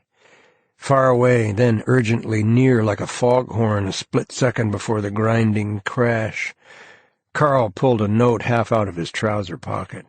The Commandant was standing by a vast panel of lockers and deposit boxes. He looked at Carl, sick animal eyes gone out, dying inside, hopeless fear reflecting the face of death. In the smell of flowers, a note half out of his pocket. The weakness hit Carl, shutting off his breath, stopping his blood. He was in a great cone spinning down to a black point. "Chemical therapy?" The scream shot out of his flesh through empty locker rooms and barracks, musty resort hotels, and spectral, coughing corridors of TB sanitariums, the muttering, hawking, gray dishwater smell of flop houses and old men's homes, great dusty custom sheds and warehouses, through broken porticos and smeared arabesques, iron urinals worn paper-thin by the urine of a million fairies, deserted, weed-grown privies with a musty smell of shit turning back to the soil, erect wooden phallus on the grave of dying peoples, plaintive as leaves in the wind. Across the great brown river where whole trees float with green snakes in the branches and sad-eyed lemurs watch the shore out over a vast plain, vulture wings husk in the dry air. The way is strewn with broken condoms and empty H-caps and KY tubes squeezed dry as bone meal in the summer sun. "My furniture." The Commandant's face burned like metal in the flash bulb of urgency. His eyes went out. A whiff of ozone drifted through the room. The Novia muttered over her candles and altars in one corner. "It's all track. Modern. Excellent." He is nodding idiotically and drooling. A yellow cat pulls at Carl's pant leg and runs onto a concrete balcony. Clouds drift by. "I could get back my deposit, start me a little business someplace." He nods and smiles like a mechanical toy. "Joselito!" Boys look up from street ball games, bull rings, and bicycle races as the name whistles by and slowly fades away. "Joselito! Paco! Pepe! Enrique!" The plaintive boy cries drift in on the warm night. The track sign stirs like a nocturnal beast and bursts into blue flame. The black meat. "We friends, yes?" The shoeshine boy put on his hustling smile and looked up into the sailor's dead, cold, undersea eyes, eyes without a trace of warmth or lust or hate, or any feeling the boy had ever experienced in himself or seen in another, at once cold and intense, impersonal and predatory. The sailor leaned forward and put a finger on the boy's inner arm at the elbow. He spoke in his dead, junky whisper. "With veins like that, kid, I'd have myself a time." He laughed, black insect laughter that seemed to serve some obscure function of orientation, like a bat's squeak. The sailor laughed 3 times. He stopped laughing and hung there motionless, listening down into himself. He had picked up the silent frequency of junk. His face smoothed out like yellow wax over the high cheekbones. He waited half a cigarette. The sailor knew how to wait. But his eyes burned in a hideous, dry hunger. He turned his face of controlled emergency in a slow half-pivot to case the man who had just come in. Fats Terminal sat there sweeping the cafe with blank, periscope eyes. When his eyes passed the sailor, he nodded minutely. Only the peeled nerves of junk sickness would have registered a movement. The sailor handed the boy a coin. He drifted over to Fats's table with his floating walk and sat down. They sat a long time in silence. The cafe was built into one side of a stone ramp at the bottom of a high white canyon of masonry. Faces of the city poured through, silent as fish, stained with vile addictions and insect lusts. The lighted cafe was a diving bell, cable broken, settling into black depths. The sailor was polishing his nails on the lapels of his Glen plaid suit. He whistled a little tune through his shiny yellow teeth. When he moved, an effluvium of mold drifted out of his clothes, a musty smell of deserted locker rooms. He studied his nails with phosphorescent intensity. "Good thing here, Fats. I can deliver 20. Need an advance, of course." "On spec?" "So I don't have the 20 eggs in my pocket. I tell you, it's jellied consommé. One little whoops and a push." The sailor looked at his nails as if he were studying a chart. "You know I always deliver." "Make it 30, and a 10-tube advance, this time tomorrow." "Need a tube now, Fats." "Take a walk, you'll get one." The sailor drifted down into the plaza. A street boy was shoving a newspaper in the sailor's face to cover his hand on the sailor's pen. The sailor walked on. He pulled the pen out and broke it like a nut in his thick, fibrous, pink fingers. He pulled out a lead tube. He cut one end of the tube with a little curved knife. A black mist poured out and hung in the air like boiling fur. The sailor's face dissolved. His mouth undulated forward on a long tube and sucked in the black fuzz, vibrating in supersonic peristalsis, disappeared in a silent, pink explosion. His face came back into focus, unbearably sharp and clear, burning yellow brand of junk, searing the gray haunch of a million screaming junkies. "This will last a month," he decided, consulting an invisible mirror. All streets of the city sloped down between deepening canyons to a vast kidney-shaped plaza full of darkness. Walls of street and plaza are perforated by dwelling cubicles and cafes, some a few feet deep, others extending out of sight in a network of rooms and corridors. At all levels, crisscross of bridges, catwalks, cable cars, catatonic youths dressed as women in gowns of burlap and rotten rags, faces heavily and crudely painted in bright colors over a stratum of beatings, arabesques of broken, suppurating scars to the pearly bone, push against the passerby in silent, clinging insistence.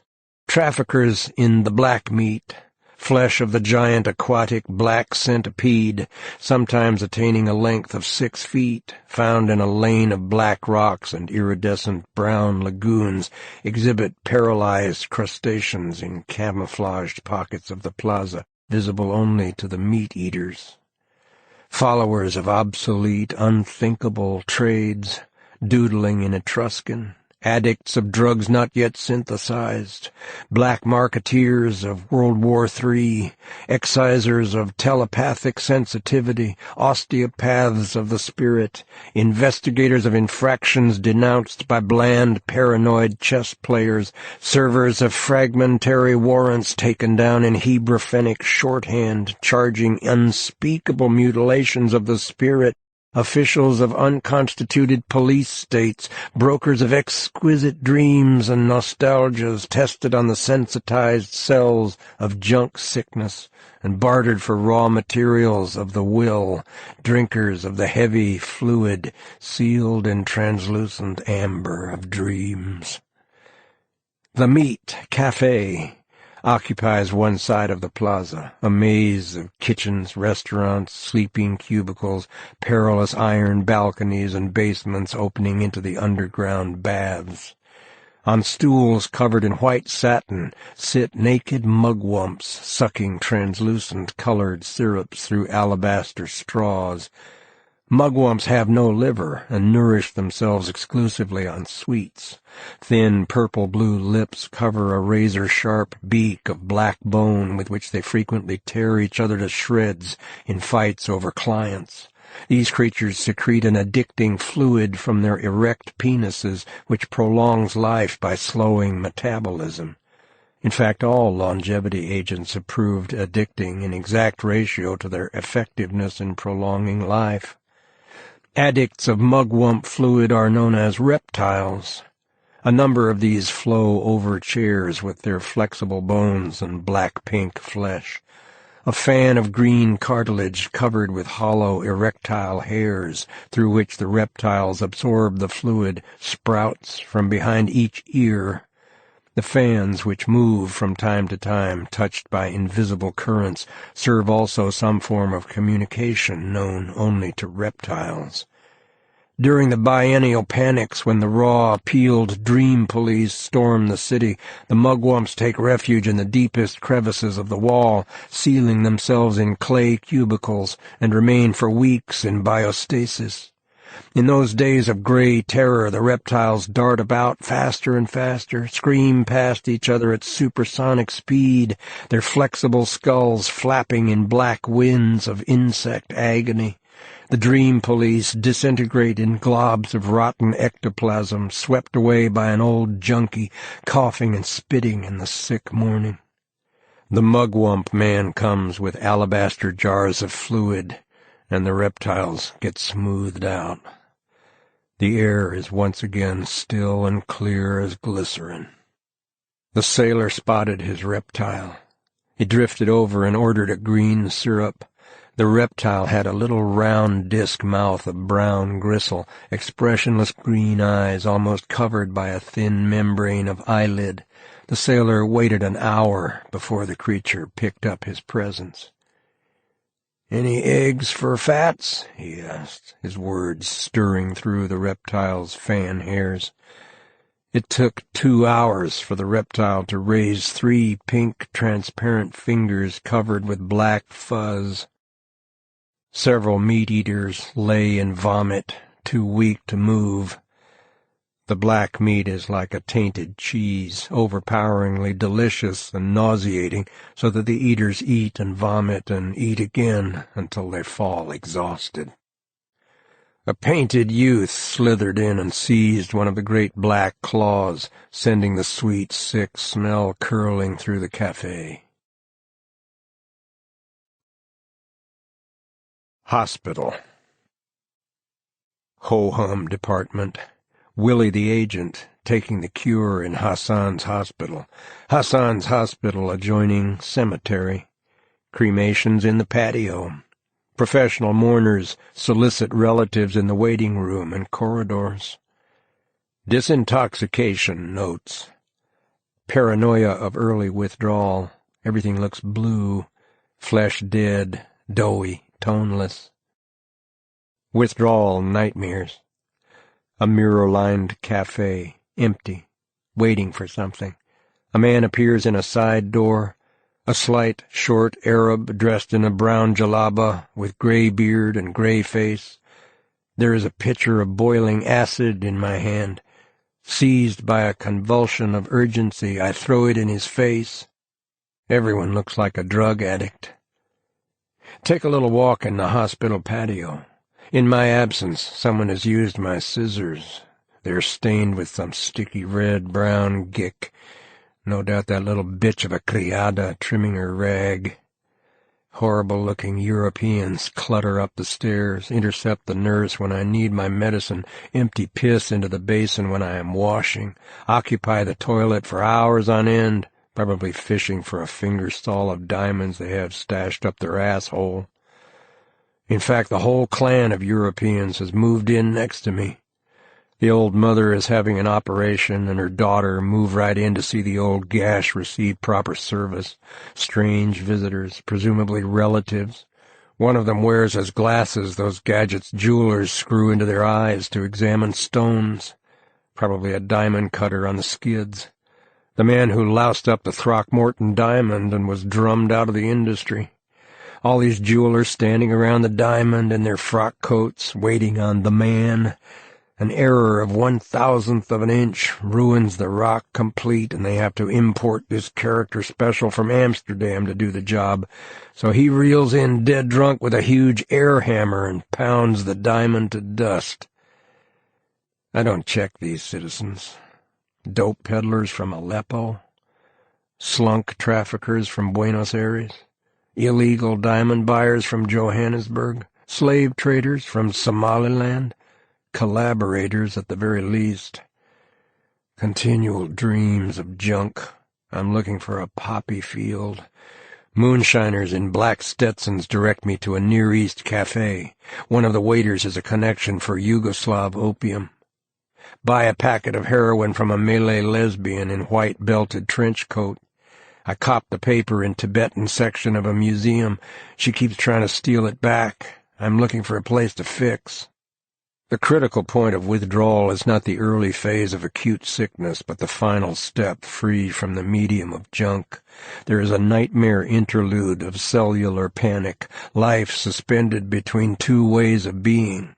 At this point, the longing for junk concentrates in a last, all-out yen, and seems to gain a dream power. Circumstances put junk in your way. You meet an old-time schmecker, a larcenous hospital attendant, a writing croaker.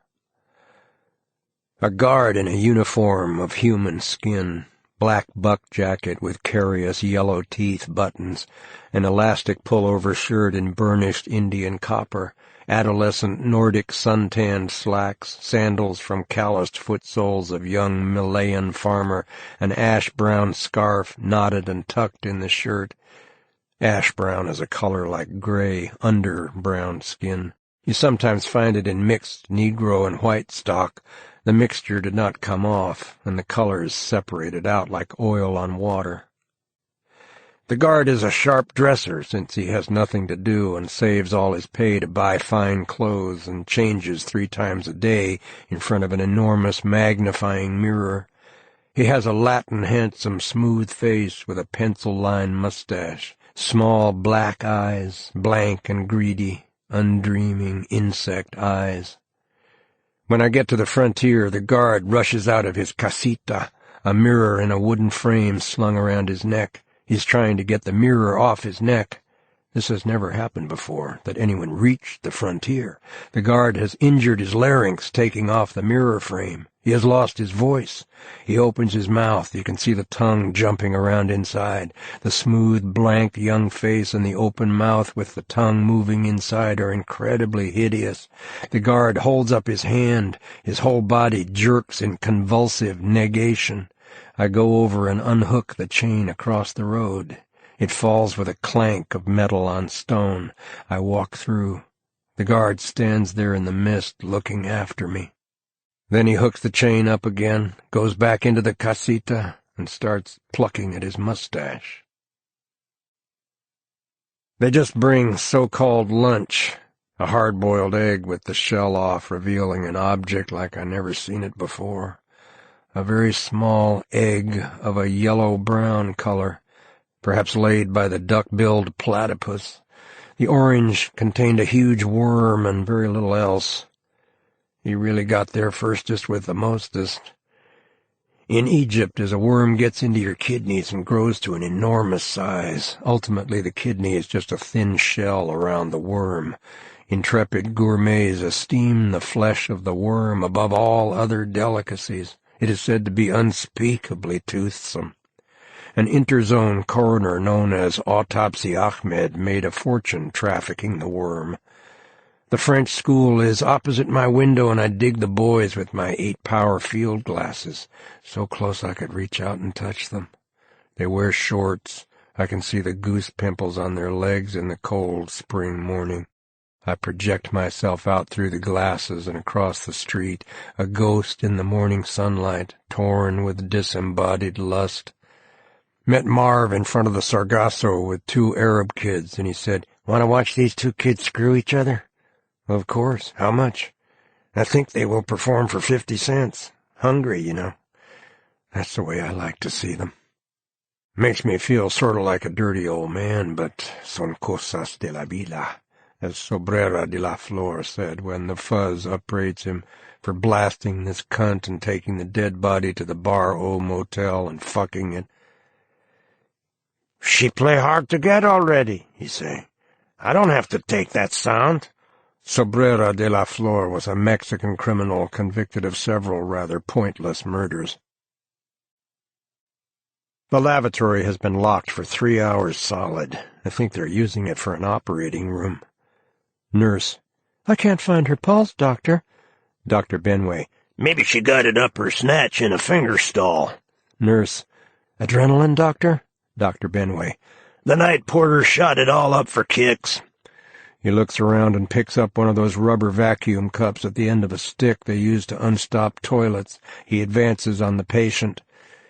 Make an incision, Dr. Lymph, he says to his appalled assistant. I'm going to massage the heart. Dr. Lymph shrugs and begins the incision. Dr. Benway washes the suction cup by swishing it around in the toilet bowl. Nurse. Shouldn't it be sterilized, Doctor? Dr. Benway. Very likely, but there's no time. He sits on the suction cup like a cane seat, watching his assistant make the incision. You young squirts couldn't lance a pimple without an electric vibrating scalpel with automatic drain and suture. Soon we'll be operating by remote control on patients we never see. We'll be nothing but button pushers. All the skill is going out of surgery. All the know-how and make-do. Did I ever tell you about the time I performed an appendectomy with a rusty sardine can? And once I was caught short without instrument one and removed a uterine tumor with my teeth. That was in the upper effendi. And besides— Dr. Lymph. The incision is ready, Doctor. Dr. Benway forces the cup into the incision and works it up and down. Blood spurts all over the doctors, the nurse, and the wall. The cup makes a horrible sucking sound. Nurse. I think she's gone, Doctor. Dr. Benway. Well, it's all in the day's work. He walks across the room to a medicine cabinet. Some fucking drug addict has cut my cocaine with Santa Flush. Nurse, send the boy out to fill this RX on the double. Dr. Benway is operating in an auditorium filled with students. Now, boys, you won't see this operation performed very often, and there's a reason for that. You see, it has absolutely no medical value. No one knows what the purpose of it originally was, or if it had a purpose at all. Personally, I think it was a pure artistic creation from the beginning. Just as a bullfighter with his skill and knowledge extricates himself from danger he has himself invoked. So in this operation, the surgeon deliberately endangers his patient and then, with incredible speed and celerity, rescues him from death at the last possible split second. Did any of you ever see Dr. Tetrazzini perform? I say perform advisedly because his operations were performances. He would start by throwing a scalpel across the room into the patient, and then make his entrance like a ballet dancer. His speed was incredible. I don't give them time to die, he would say. Tumors put him in a frenzy of rage. Fucking undisciplined cells, he would snarl, advancing on the tumor like a knife fighter. A young man leaps down into the operating theater and, whipping out a scalpel, advances on the patient. Dr. Benway. An espontáneo! Stop him before he guts my patient! Espontáneo is a bullfighting term for a member of the audience who leaps down into the ring, pulls out a concealed cape, and attempts a few passes with the bull before he is dragged out of the ring. The orderlies scuffle with the espontáneo, who is finally ejected from the hall. The anesthetist takes advantage of the confusion to pry a large gold filling from the patient's mouth. I am passing room 10 they moved me out of yesterday. Maternity case, I assume. Bedpans full of blood and Kotex and nameless female substances, enough to pollute a continent. If someone comes to visit me in my old room, he will think I gave birth to a monster and the State Department is trying to hush it up. Music from I Am an American. An elderly man in the striped pants and cutaway of a diplomat stands on a platform draped with the American flag. A decayed, corseted tenor bursting out of a Daniel Boone costume is singing the Star-Spangled Banner, accompanied by a full orchestra. He sings with a slight lisp. The diplomat, reading from a great scroll of ticker tape that keeps growing and tangling around his feet. And we categorically deny that any male citizen of the United States of America— Tenor, oh, can you see? His voice breaks and shoots up to a high falsetto. In the control room, the technician mixes a bicarbonate of soda and belches into his hand. Goddamn tenor's a brown artist, he mutters sourly. Mike! Humph! The shout ends in a belch. Cut that swish fart off the air and give him his purple slip. He's through as of right now. Put in that sex-change Liz athlete. She's a full-time tenor at least.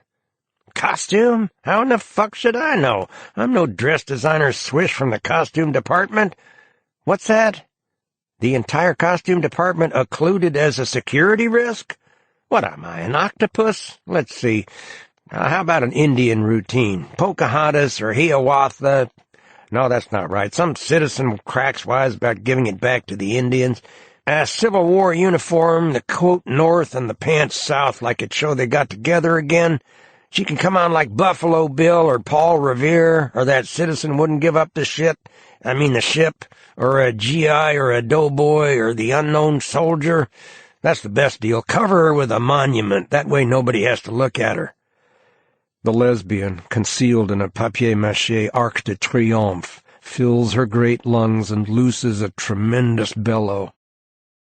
Oh, say do that star-spangled banner yet wave. A great rent rips the Arc de Triomphe from top to bottom. The diplomat puts a hand to his forehead. The diplomat, that any male citizen of the United States has given birth in Interzone or at any other place, or the land of the free. The diplomat's mouth is moving, but no one can hear him. The technician clasps his hands over his ears. Mother of God, he screams. His plate begins to vibrate like a Jew's harp, suddenly flies out of his mouth. He snaps at it irritably, misses, and covers his mouth with one hand. The Arc de Triomphe falls with a ripping, splintering crash, reveals the lesbian standing on a pedestal clad only in a leopard-skin jockstrap with enormous falsy basket. She stands there smiling stupidly and flexing her huge muscles. The technician is crawling around on the control room floor looking for his plate and shouting unintelligible orders. The supersonic fifth Earth off of there! The diplomat wiping sweat from his brow. To any creature of any type or description, and the home of the brave. The diplomat's face is gray. He staggers, trips in the scroll, sags against the rail, blood pouring from eyes, nose, and mouth, dying of cerebral hemorrhage. The diplomat barely audible. The department denies un-American. It's been destroyed. I mean, it never was. Dies. In the control room, instrument panels are blowing out. Great streamers of electricity crackle through the room. The technician, naked, his body burned black, staggers about like a figure in Götterdämmerung, screaming, "Supersonic! Off the there!" A final blast reduces the technician to a cinder.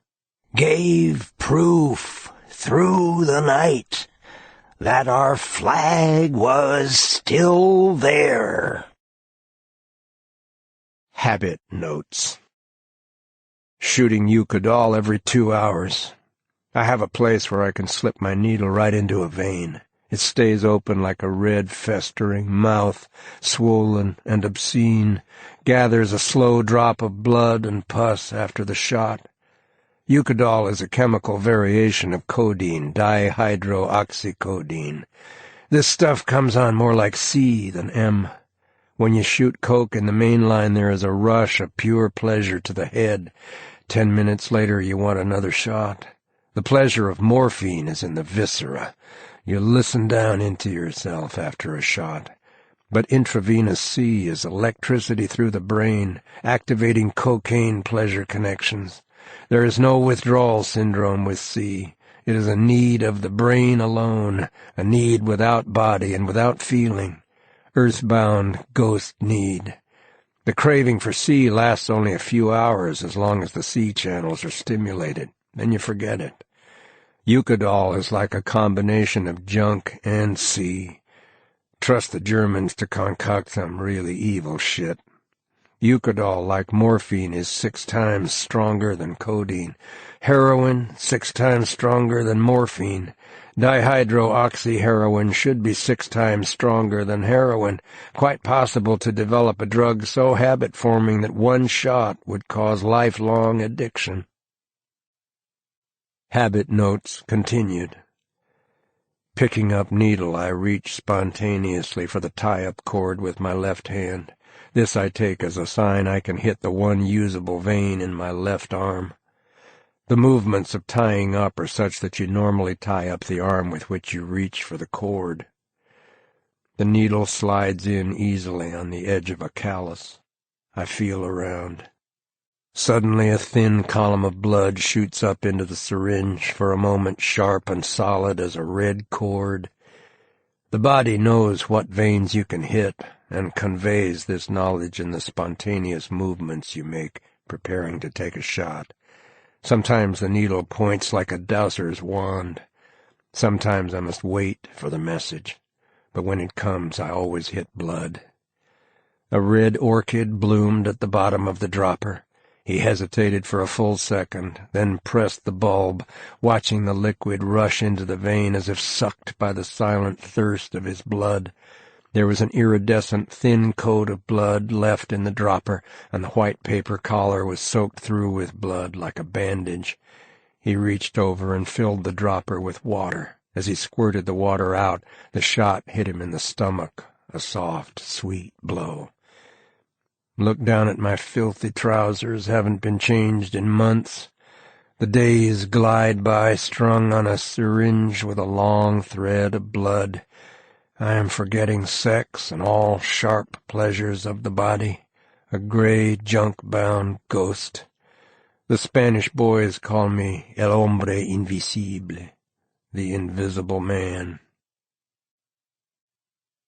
20 push-ups every morning. Use of junk removes fat, leaves muscle more or less intact. The addict seems to need less tissue.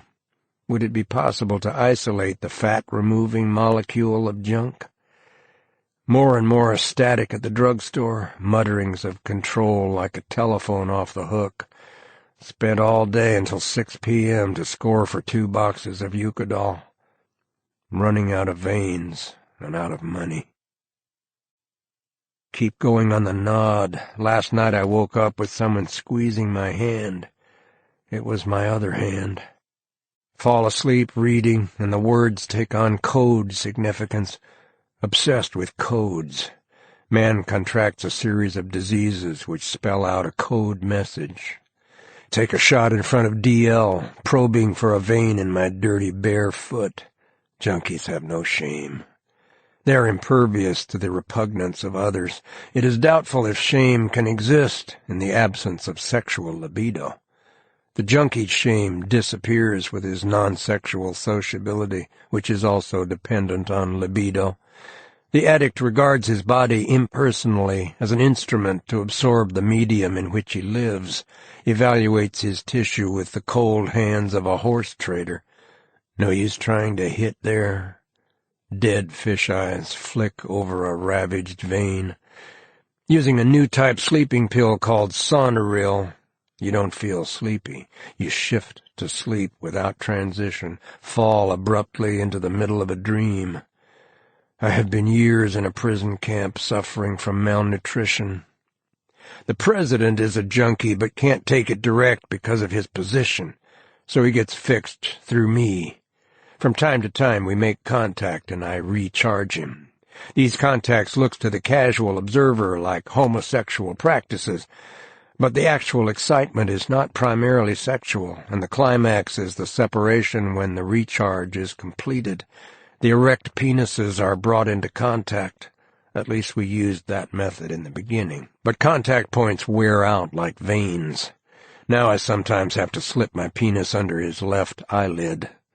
Of course, I can always fix him with an osmosis recharge, which corresponds to a skin shot, but that is admitting defeat. An OR will put the president in a bad mood for weeks and might well precipitate an atomic shambles, and the president pays a high price for the oblique habit. He has sacrificed all control and is dependent as an unborn child. The oblique addict suffers a whole spectrum of subjective horror, silent protoplasmic frenzy, hideous agony of the bones. Tensions build up. Pure energy without emotional content finally tears through the body, throwing him about like a man in contact with high-tension wires.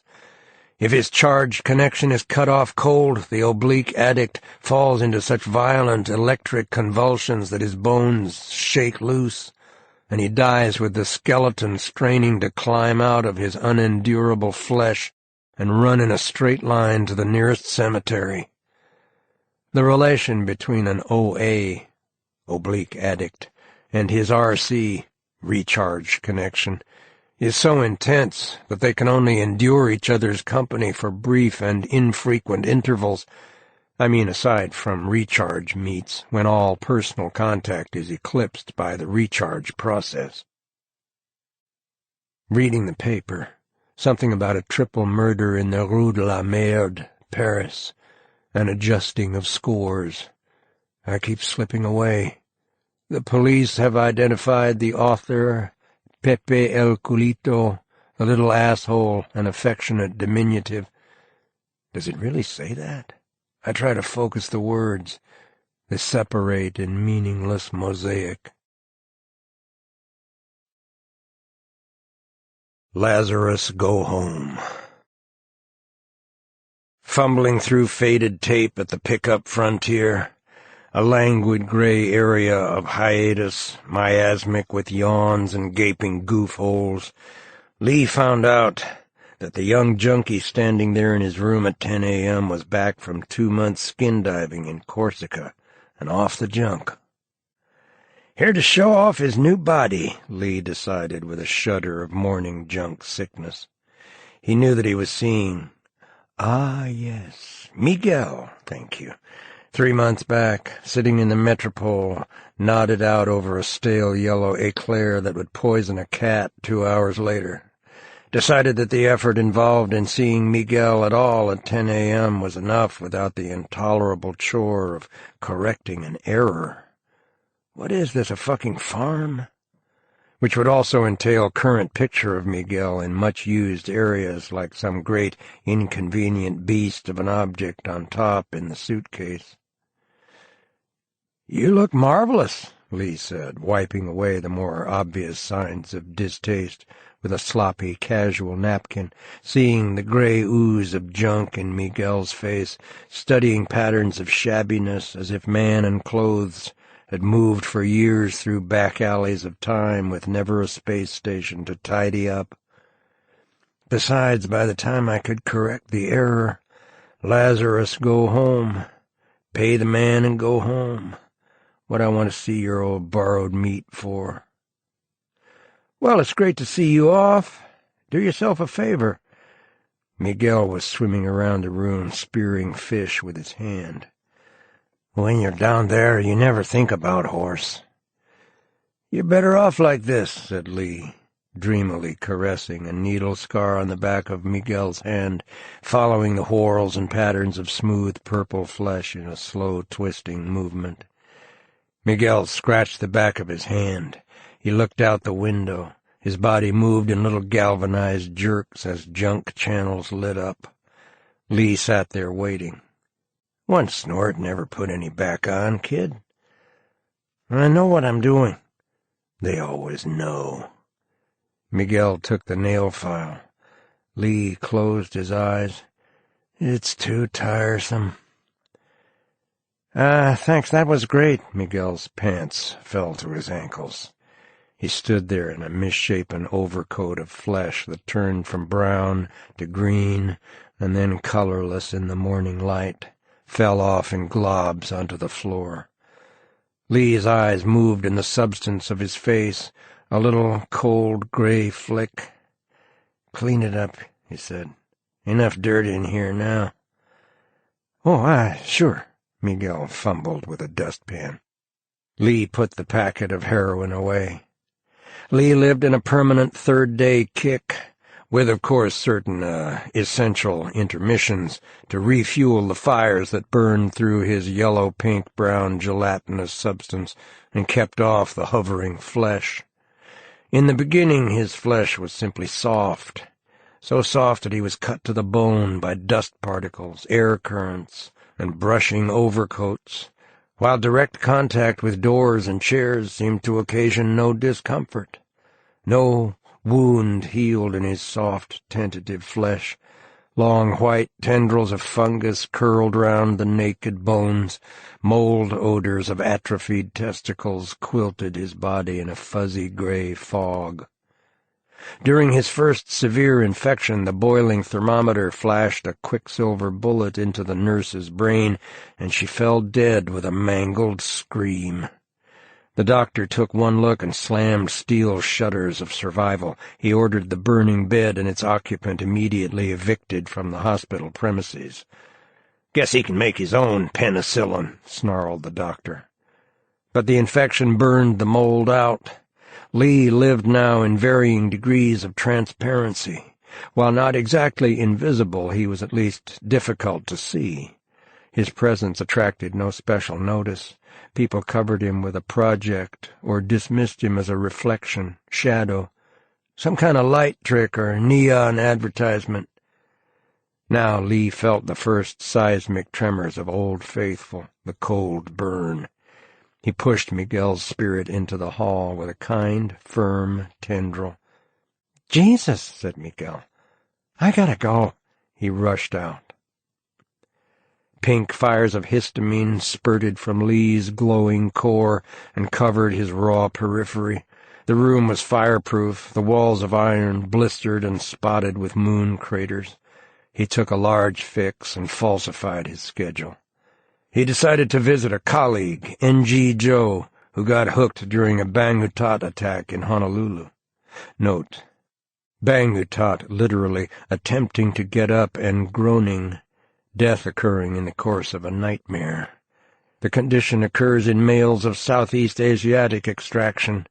In Manila, about 12 cases of death by Bang-Utat are recorded each year. Victims often know that they are going to die, express the fear that their penis will enter the body and kill them. Sometimes they cling to the penis in a state of shrieking hysteria, calling on others for help lest the penis escape and pierce the body. Erections such as normally occur in sleep are considered especially dangerous and liable to bring a fatal attack. One man devised a Rube Goldberg contraption to prevent erection during sleep, but he died of Bang-Utat. Careful autopsies of Bang-Utat victims have revealed no organic reason for death. There are often signs of strangulation. Caused by what? Sometimes slight hemorrhages of pancreas and lungs, not sufficient to cause death, and also of unknown origin. It has occurred to the author that the cause of death is a misplacement of sexual energy, resulting in a lung erection, with consequent strangulation. One man who recovered said that a little man was sitting on his chest and strangling him.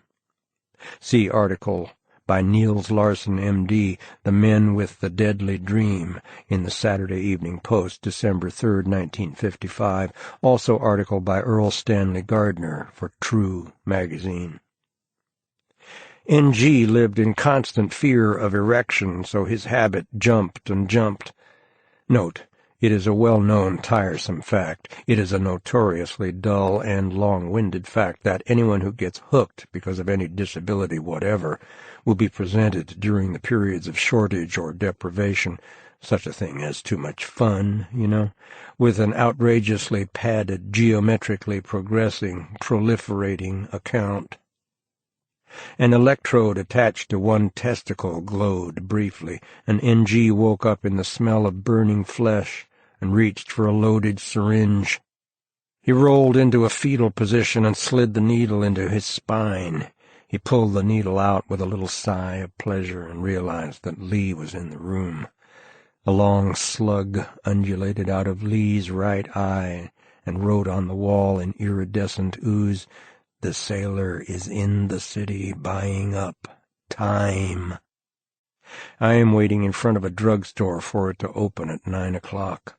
2 Arab boys roll cans of garbage up to a high, heavy wood door in a whitewashed wall, dust in front of the door streaked with urine.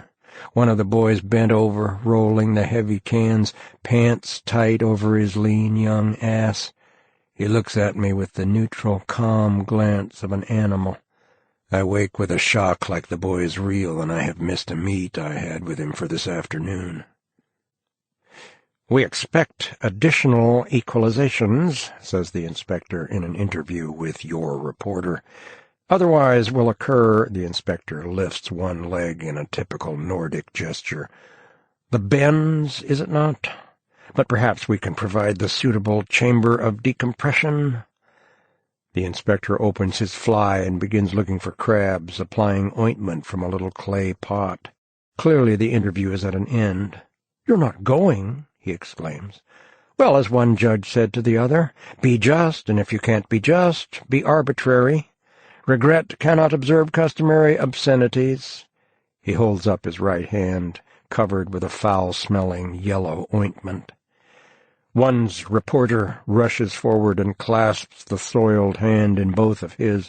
"It's been a pleasure, Inspector, an unspeakable pleasure," he says, peeling off his gloves, rolling them into a ball and tossing them into the wastebasket. "Expense account," he smiles. Hassan's rumpus room. Gilt and red plush, rococo bar backed by pink shell. The air is cloyed with a sweet, evil substance like decayed honey. Men and women in evening dress sip pousse cafés through alabaster tubes. A Near East mugwump sits naked on a bar stool covered in pink silk. He licks warm honey from a crystal goblet with a long black tongue. His genitals are perfectly formed, circumcised cock, black shiny pubic hairs. His lips are thin and purple-blue like the lips of a penis, his eyes blank with insect calm. The mugwump has no liver, maintaining himself exclusively on sweets. The mugwump pushes a slender blonde youth to a couch and strips him expertly. "Stand up and turn around," he orders in telepathic pictographs. He ties the boy's hands behind him with a red silk cord. "Tonight we make it all the way." "No, no!" screams the boy. "Yes, yes."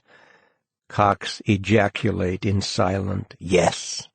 The mugwump parts silk curtains, reveals a teakwood gallows against lighted screen of red flint. Gallows is on a dais of Aztec mosaics.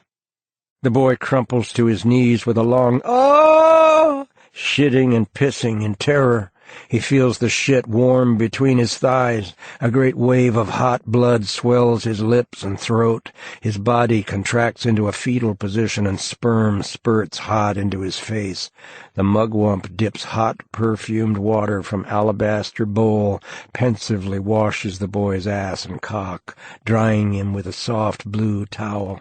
A warm wind plays over the boy's body, and the hairs float free. The mugwump puts a hand under the boy's chest and pulls him to his feet. Holding him by both pinioned elbows, propels him up the steps and under the noose. He stands in front of the boy, holding the noose in both hands. The boy looks into mugwump eyes, blank as obsidian mirrors, pools of black blood, glory holes in a toilet wall closing on the last erection. An old garbage collector, face fine and yellow as Chinese ivory, blows the blast on his dented brass horn, wakes the Spanish pimp with a hard-on. Whore staggers out through dust and shit and litter of dead kittens, carrying bales of aborted fetuses, broken condoms, bloody Kotex, shit wrapped in bright color comics. A vast, still harbor of iridescent water. Deserted gas well flares on the smoky horizon, stink of oil and sewage. Sick sharks swim through the black water, belch sulfur from rotting livers. Ignore a bloody, broken Icarus. Naked Mr. America, burning frantic with self-bone love, screams out, "My asshole confounds the Louvre! I fart ambrosia and shit pure gold turds! My cock spurts soft diamonds in the morning sunlight!"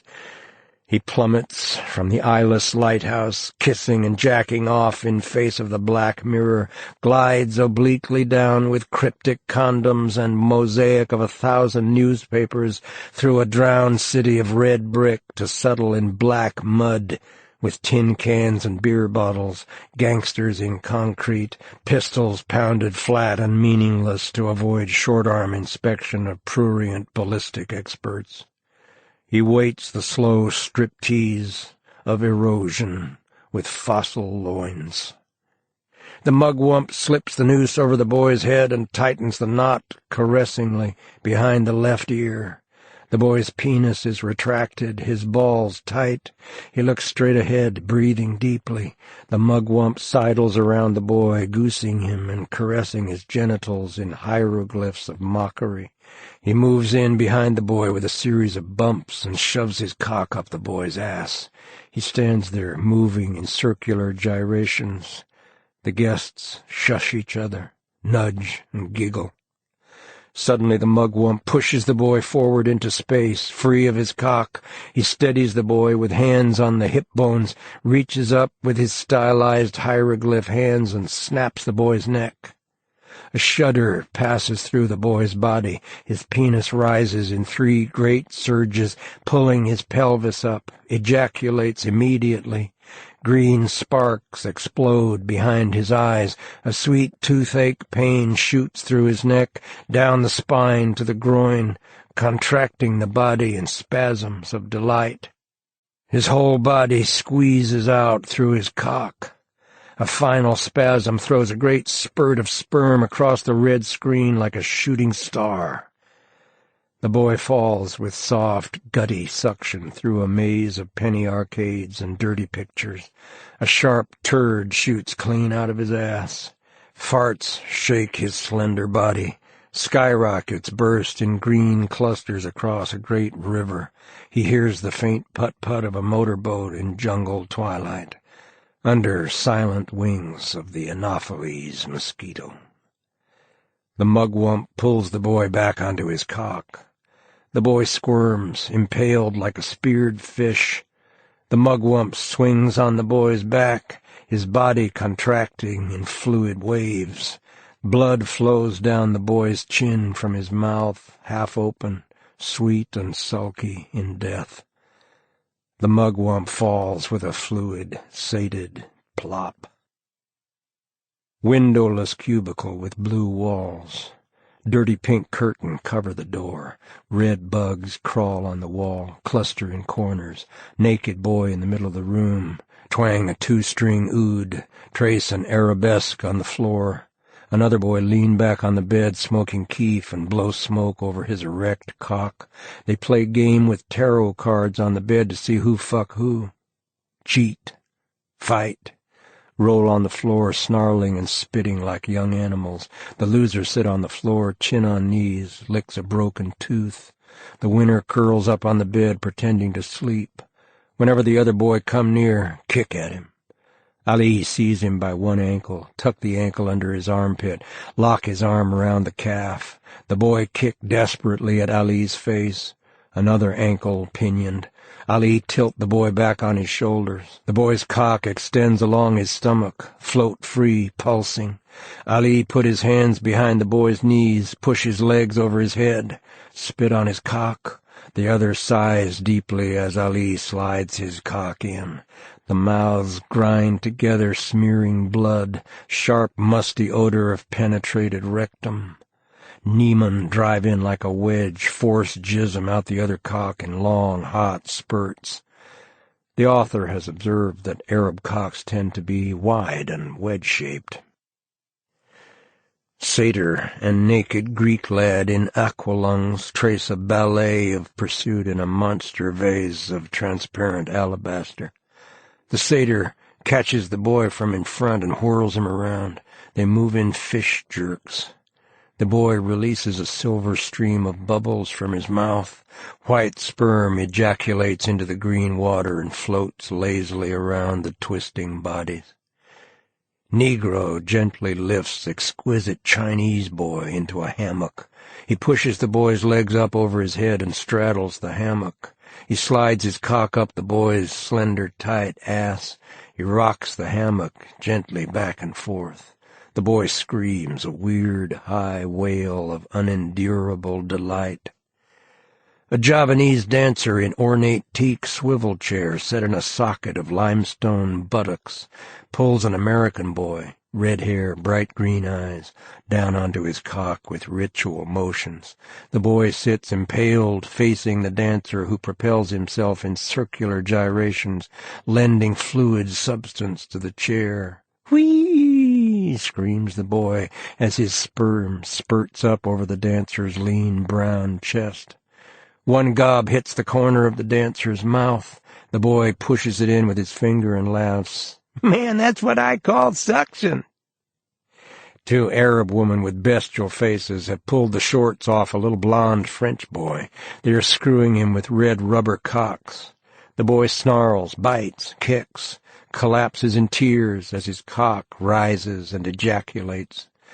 Hassan's face swells, tumescent with blood. His lips turn purple. He strips off his suit of banknotes and throws it into an open vault that closes soundless.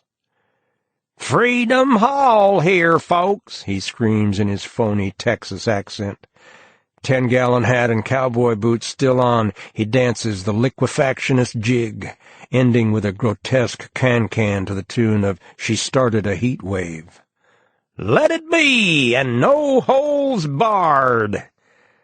Couples attached to Baroque harnesses with artificial wings copulate in the air, screaming like magpies. Aerialists ejaculate each other in space with one sure touch. Equilibrists suck each other off deftly, balanced on perilous poles and chairs tilted over the void. A warm wind brings the smell of rivers and jungle from misty depths. Boys by the 100 plummet through the roof, quivering and kicking at the end of ropes. The boys hang at different levels, some near the ceiling and others a few inches off the floor. Exquisite Balinese and Malays, Mexican Indians with fierce, innocent faces and bright red gums, Negroes, teeth, fingers, toenails, and pubic hair gilded, Japanese boys smooth and white as china, Titian-haired Venetian lads, Americans with blonde or black curls falling across the forehead. The guests tenderly shove it back.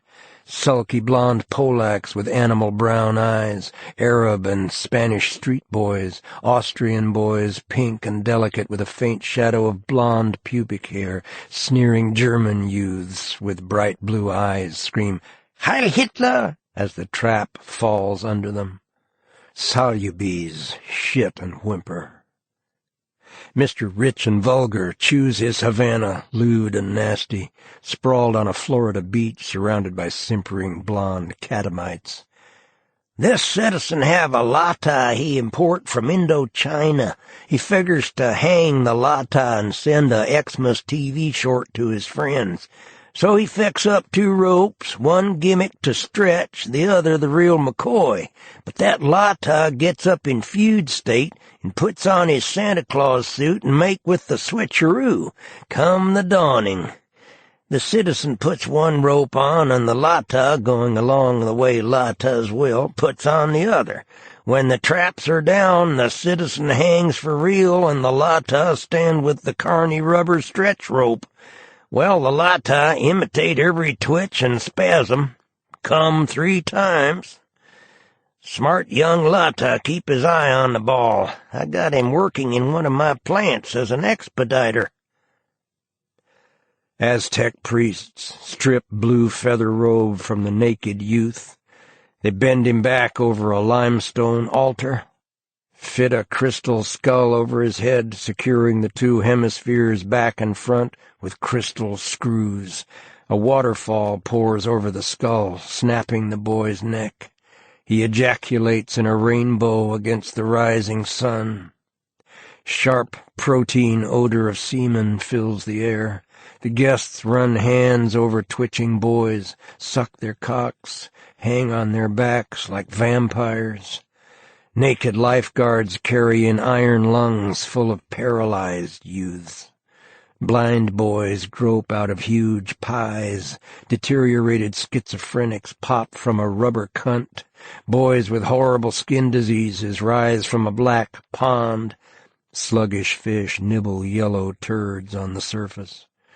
A man with white tie and dress shirt, naked from the waist down except for black garters, talks to the queen bee in elegant tones. Queen bees are old women who surround themselves with fairies to form a swarm. It is a sinister Mexican practice.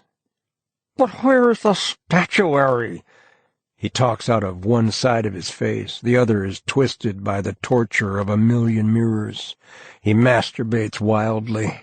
The queen bee continues the conversation, notices nothing. Couches, chairs, the whole floor begins to vibrate, shaking the guests to blurred gray ghosts shrieking in cock-bound agony. 2 boys jacking off under railroad bridge. The train shakes through their bodies, ejaculates them, fades with a distant whistle. Frogs croak. The boys wash semen off lean brown stomachs. Train compartment. 2 sick young junkies on their way to Lexington tear their pants down in convulsions of lust. One of them soaps his cock and works it up the other's ass with a corkscrew motion. Jesus! Both ejaculate at once, standing up. They move away from each other and pull up their pants. Old Croker in Marshall writes for tincture and sweet oil. The piles of an aged mother shriek out, raw and bleeding, for the black shit. Doc, suppose it was your mother, rimmed by resident leeches, squirming around so nasty. Deactive that pelvis, Mom, you disgust me already. Let's stop over and make him for an RX. The train tears on through the smoky, neon-lighted June night.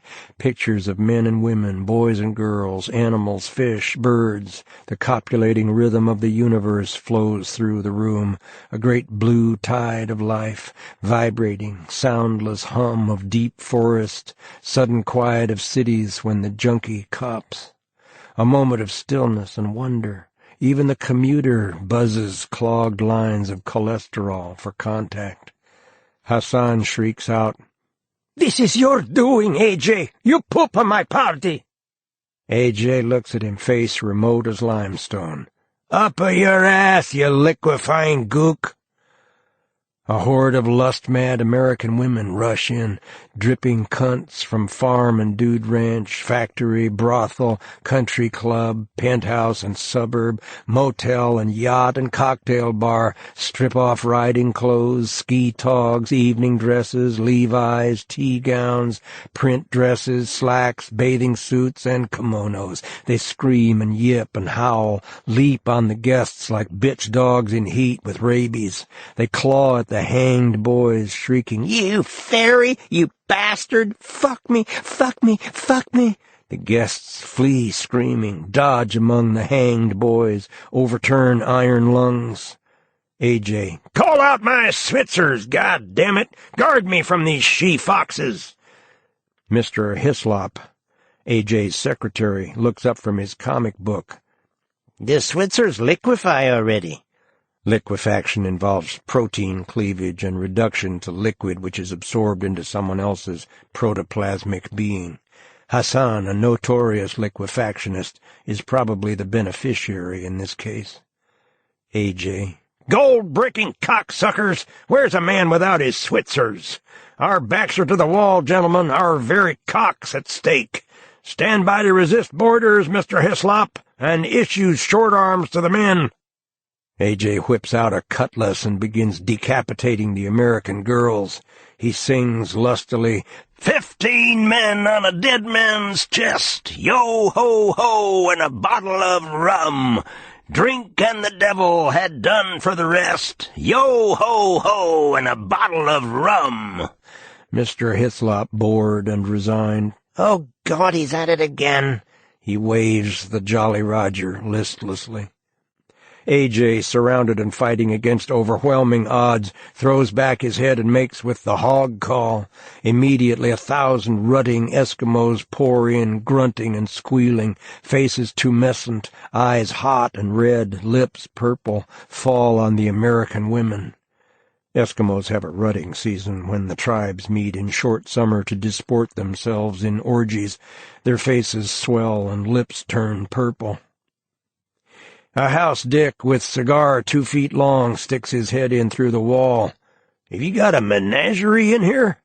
Hassan wrings his hands. "A shambles, a filthy shambles! By Allah, I never see anything so downright nasty."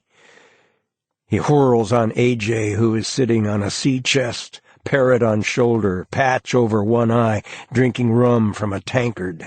He scans the horizon with a huge brass telescope. "Hassan, you cheap factualist bitch, go and never darken my rumpus room again." Campus of Interzone University. Donkeys, camels, llamas, rickshaws, carts of merchandise pushed by straining boys, eyes protruding like strangled tongues, throbbing red with animal hate. Herds of sheep and goats and longhorn cattle pass between the students and the lecture platform. The students sit around on rusty park benches, limestone blocks, outhouse seats, packing crates, oil drums, stumps, dusty leather hassocks, moldy gym mats.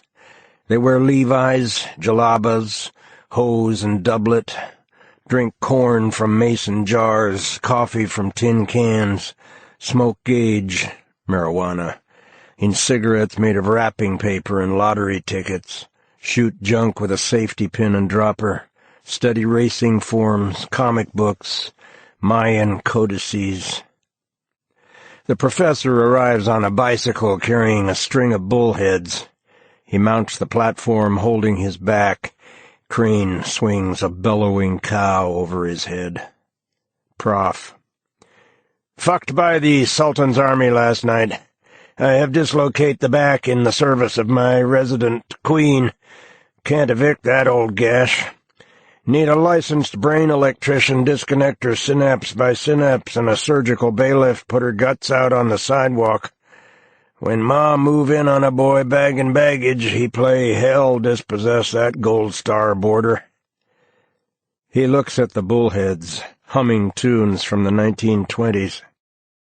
"The nostalgia fit is on me, boys, and will out, willy silly. Boys walk down the Carney Midway eating pink spun sugar, goose each other at the peep show, jack off in the Ferris wheel, throw sperm at the moon rising red and smoky over the foundries across the river. A nigger hangs from a cottonwood in front of the old courthouse. Whimpering women catch his sperm in vaginal teeth. Husband looks at the little changeling with narrow eyes the color of a faded gray flannel shirt. Doc, I suspect it to be a nigger. The doctor shrugs. It's the old army game, son. Pee under the shell. Now you see it, now you don't. And Doc Parker in the back room in his drugstore shooting horse heroin 3 grains a jolt. Tonic, he mutters. It's always spring. Hans Benson, town pervert, has took up a querencia in the school privy. Querencia is a bullfight term. The bull will find a spot in the ring he likes and stay there. and the bullfighter has to go in and meet the bull on his bull terms or coax him out, one or the other. Sheriff A.Q. Flat Larson say, "Some way we gotta lure him out of that querencia." And old Ma Lottie sleep 10 years with a dead daughter and home cured, too. Wakes shivering in the East Texas dawn. Vultures out over the black swamp water and cypress stumps. And now, gentlemen, I trust there are no transvestites present. And you are all gentlemen by act of Congress, it being only remained to establish you male humans. Positively no transitionals in either direction will be allowed in this decent hall. Gentlemen, present short arms. Now you have all been briefed on the importance of keeping your weapons well lubricated and ready for any action, flank or rear guard. Students, hear, hear! They wearily unbutton their flies. One of them brandishes a huge erection. Prof. And now, gentlemen, where was I? Oh, yes, Ma Lottie. She wakes shivering in the gentle pink dawn, pink as the candles on a little girl's birthday cake, pink as spun sugar, pink as a seashell, pink as a cock pulsing in a red fucking light. Ma Lottie, harumph. If this prolixity be not cut short, will succumb to the infirmities of age and join her daughter in formaldehyde. The Rhyme of the Ancient Mariner by Coleridge, the poet. I should like to call your attention to the symbolism of the Ancient Mariner himself. Students. Himself, the man says. Thereby call attention to his own unappetizing person. That wasn't a nice thing to do, Teach. 100 juvenile delinquents, switchblades clicking like teeth, move at him. Prof. Oh, land sakes! He tries desperately to disguise himself as an old woman with high black shoes and umbrella. If it wasn't for my lumbago, can't rightly bend over, I'd turn to them offering my sugar bum the way baboons do it.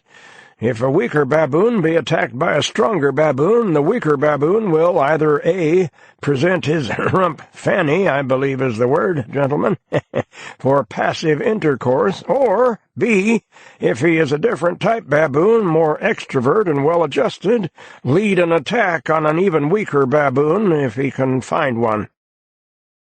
Dilapidated diseuse in 1920, clothes like she sleep in them ever since, undulates across dreary, neon-lighted Chicago street, dead weight of the dear dead days hanging in the air like an earthbound ghost. Diseuse, canned heat tenor. Find the weakest baboon. Frontier saloon. Fag baboon dressed in little girl blue dress sings in resigned voice to tune of Alice Blue Gown.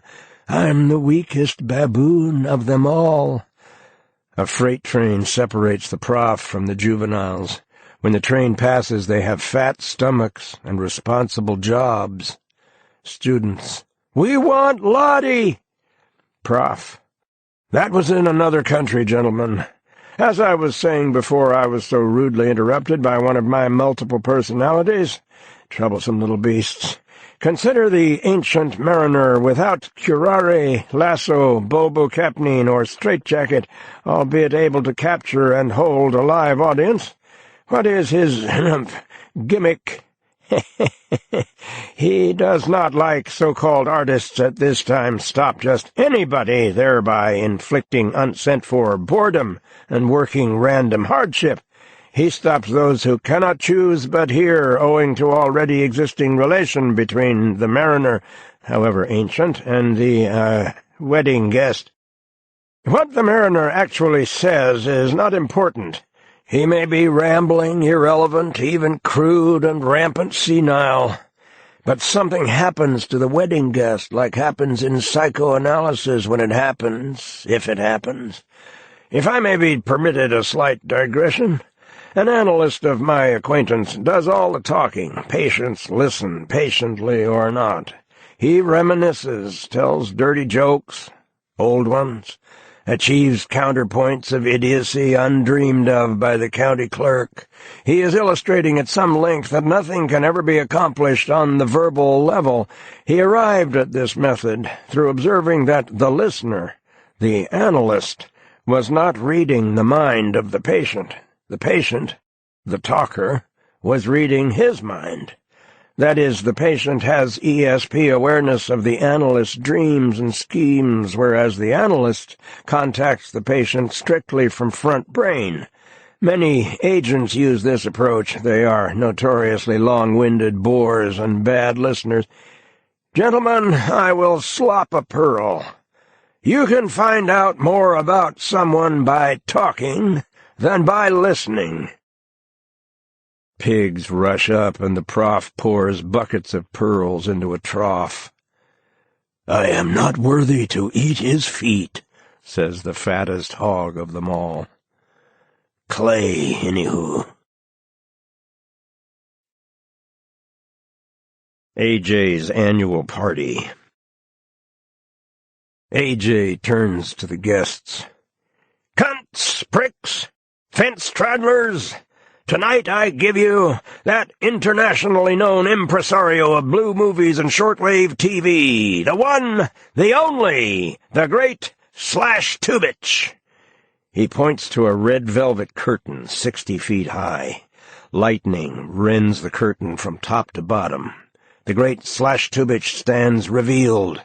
His face is immense, immobile, like a Chimu funeral urn. He wears full evening dress, blue cape and blue monocle, huge gray eyes with tiny black pupils that seem to spit needles. Only the coordinate factualist can meet his gaze.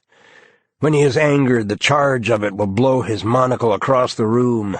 Many an ill-starred actor has felt the icy blast of Tubich's displeasure. "Get out of my studio, you cheap four-flushing ham! Did you think to pass a counterfeit orgasm on me, the great Tubich? I could tell if you come by regard the big toe! Idiot! Mindless scum! Insolent baggage! Go peddle thy ass and know that it takes sincerity and art and devotion to work for Tubich, not shoddy trickery, dubbed gasps, rubber turds and vials of milk concealed in the ear, and shots of yohimbine sneaked in the wings." Yohimbine, derived from the bark of a tree growing in Central Africa, is the safest and most efficient aphrodisiac. It operates by dilating the blood vessels on the surface of the skin, particularly in the genital area. Tubich ejects his monocle. It sails out of sight, returns like a boomerang into his eye. He pirouettes and disappears in a blue mist, cold as liquid air. Fade out. On screen. Red-haired, green-eyed boy, white skin with a few freckles, kissing a thin brunette girl in slacks. Clothes and hairdo suggest existentialist bars of all the world's cities. They are seated on low bed covered in white silk. The girl opens his pants with gentle fingers and pulls out his cock, which is small and very hard. A drop of lubricant gleams at its tip like a pearl. She caresses the crown gently. "Strip, Johnny." He takes off his clothes with swift, sure movements and stands naked before her, his cock pulsing. She makes a motion for him to turn around, and he pirouettes across the floor, parodying a model, hand on hip. She takes off her shirt. Her breasts are high and small, with erect nipples. She slips off her underpants. Her pubic hairs are black and shiny. He sits down beside her and reaches for her breast. She stops his hands. "Darling, I want to rim you," she whispers. "No, not now. Please, I want to." "Well, all right. I'll go wash my ass." "No, I'll wash it." "Oh, shucks now. It ain't dirty." "Yes, it is. Come on now, Johnny boy." She leads him into the bathroom. "All right, get down." He gets down on his knees and leans forward with his chin on the bath mat. "Allah," he says. He looks back and grins at her. She washes his ass with soap and hot water, sticking her finger up it. "Does that hurt?" "No." "Come along, baby." She leads the way into the bedroom. He lies down on his back and throws his legs back over his head, clasping elbows behind his knees. She kneels down and caresses the backs of his thighs, his balls, running her fingers down the perineal divide. She pushes his cheeks apart, leans down and begins licking the anus, moving her head in a slow circle. She pushes at the sides of the asshole, licking deeper and deeper. He closes his eyes and squirms. She licks up the perineal divide, his small, tight balls. A great pearl stands out on the tip of his circumcised cock. Her mouth closes over the crown. She sucks rhythmically up and down, pausing on the upstroke and moving her head around in a circle. Her hand plays gently with his balls, slides down and middle finger up his ass. As she sucks down toward the root of his cock, she tickles his prostate mockingly. He grins and farts. She is sucking his cock now in a frenzy. His body begins to contract, pulling up toward his chin. Each time the contraction is longer. "Hoo-wee!" the boy yells, every muscle tense, his whole body straining to empty through his cock. She drinks his jism, which fills her mouth in great hot spurts. He lets his feet flop back onto the bed. He arches his back and yawns. Mary is strapping on a rubber penis. "Steely Dan 3 from Yokohama," she says, caressing the shaft. Milk spurts across the room. "Be sure that milk is pasteurized. Don't go giving me some kind of awful cow disease like anthrax or glanders or aftosa." When I was a transvestite, Liz in Chai used to work as an exterminator, make advances to pretty boys for the thrill of being beaten as a man. Later I catch this one kid, overpower him with supersonic judo I learned from an old lesbian Zen monk. I tie him up, strip off his clothes with a razor, and fuck him with Steely Dan 1. He is so relieved I don't castrate him literal, he come all over my bedbug spray. What happened to Steely Dan 1? He was torn in two by a bull dyke. Most terrific vaginal grip I ever experienced. She could cave in a lead pipe. It was one of her parlor tricks. And Steely Dan, too? Chewed to bits by a famished kangaroo in the upper baboon's asshole. And don't say whee this time. Why not? It's real boyish. Barefoot boy, check thy bullheads with the madam. He looks at the ceiling, hands behind his head, cock pulsing. "So what shall I do? Can't shit with that dingus up me. I wonder, is it possible to laugh and come at the same time?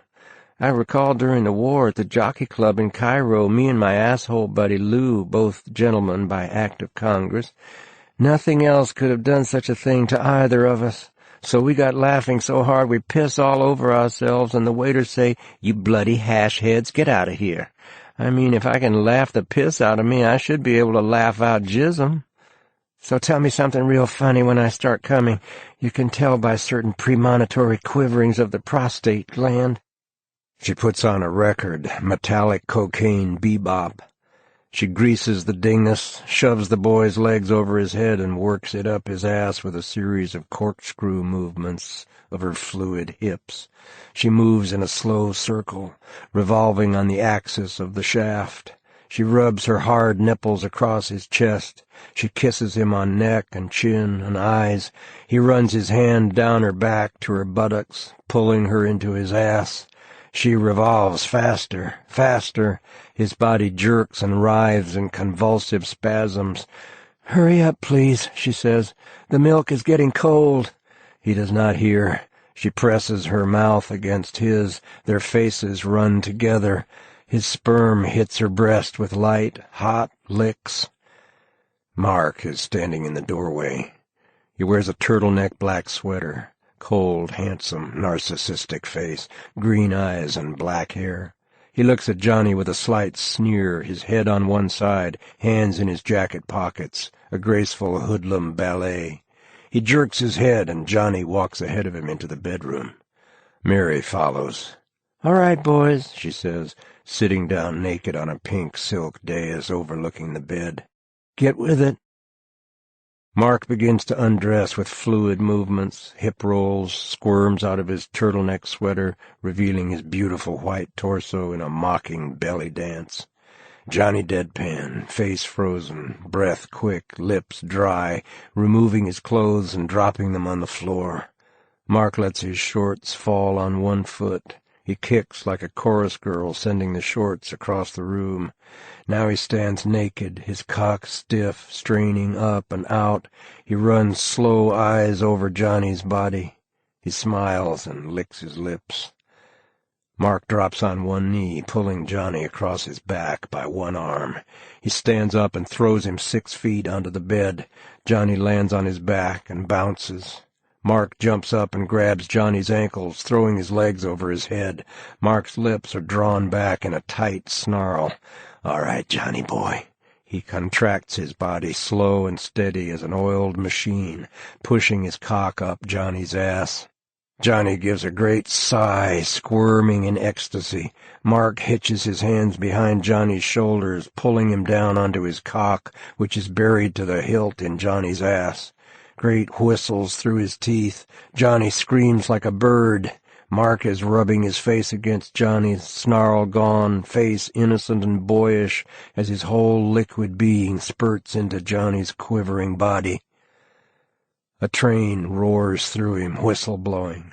Boat whistle, foghorn, skyrockets burst over oily lagoons, penny arcades open into a maze of dirty pictures, ceremonial cannon boom in the harbor. A scream shoots down a white hospital corridor, out along a wide, dusty street between palm trees, whistles out across the desert like a bullet. Vulture wings husk in the dry air. 1,000 boys come at once in outhouses, bleak public school toilets, attics, basements, tree houses, Ferris wheels, deserted houses, limestone caves, rowboats, garages, barns, rubbly, windy city outskirts behind mud walls, smell of dried excrement. Black dust blowing over lean copper bodies, ragged pants dropped to cracked, bleeding bare feet. Place where vultures fight over fish heads. By jungle lagoons, vicious fish snap at white sperm floating on black water. Sandflies bite the copper ass. Howler monkeys like wind in the trees. Land of great brown rivers where whole trees float. Bright-colored snakes in the branches. Pensive lemurs watch the shore with sad eyes. A red plane traces arabesques in blue substance of sky. A rattlesnake strikes, a cobra rears, spreads, spits white venom, pearl and opal chips fall in a slow, silent rain through air, clear as glycerin. Time jumps like a broken typewriter. The boys are old men.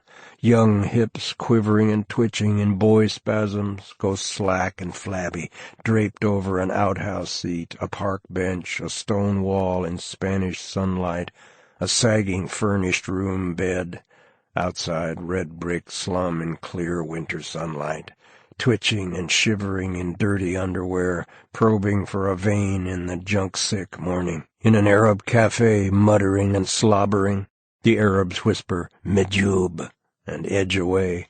A medjoub is a special sort of religious Moslem lunatic, often epileptic, among other disorders. "The Moslems must have blood and jism. See where Christ's blood streams in the firmament," howls the medjoub. He stands up screaming, and black blood spurts solid from his last erection, a pale white statue standing there as if he had stepped whole across the great fence, climbed it innocent and calm as a boy climbs the fence to fish in the forbidden pond. In a few seconds he catches a huge catfish. The old man will rush out of a little black hut, cursing with a pitchfork, and the boy runs laughing across the Missouri field. He finds a beautiful pink arrowhead and snatches it up as he runs with a flowing swoop of young bone and muscle. His bones blend into the field. He lies dead by the wooden fence, a shotgun by his side. Blood on frozen red clay seeps into the winter stubble of Georgia. The catfish billows out behind him. He comes to the fence and throws the catfish over into blood-streaked grass.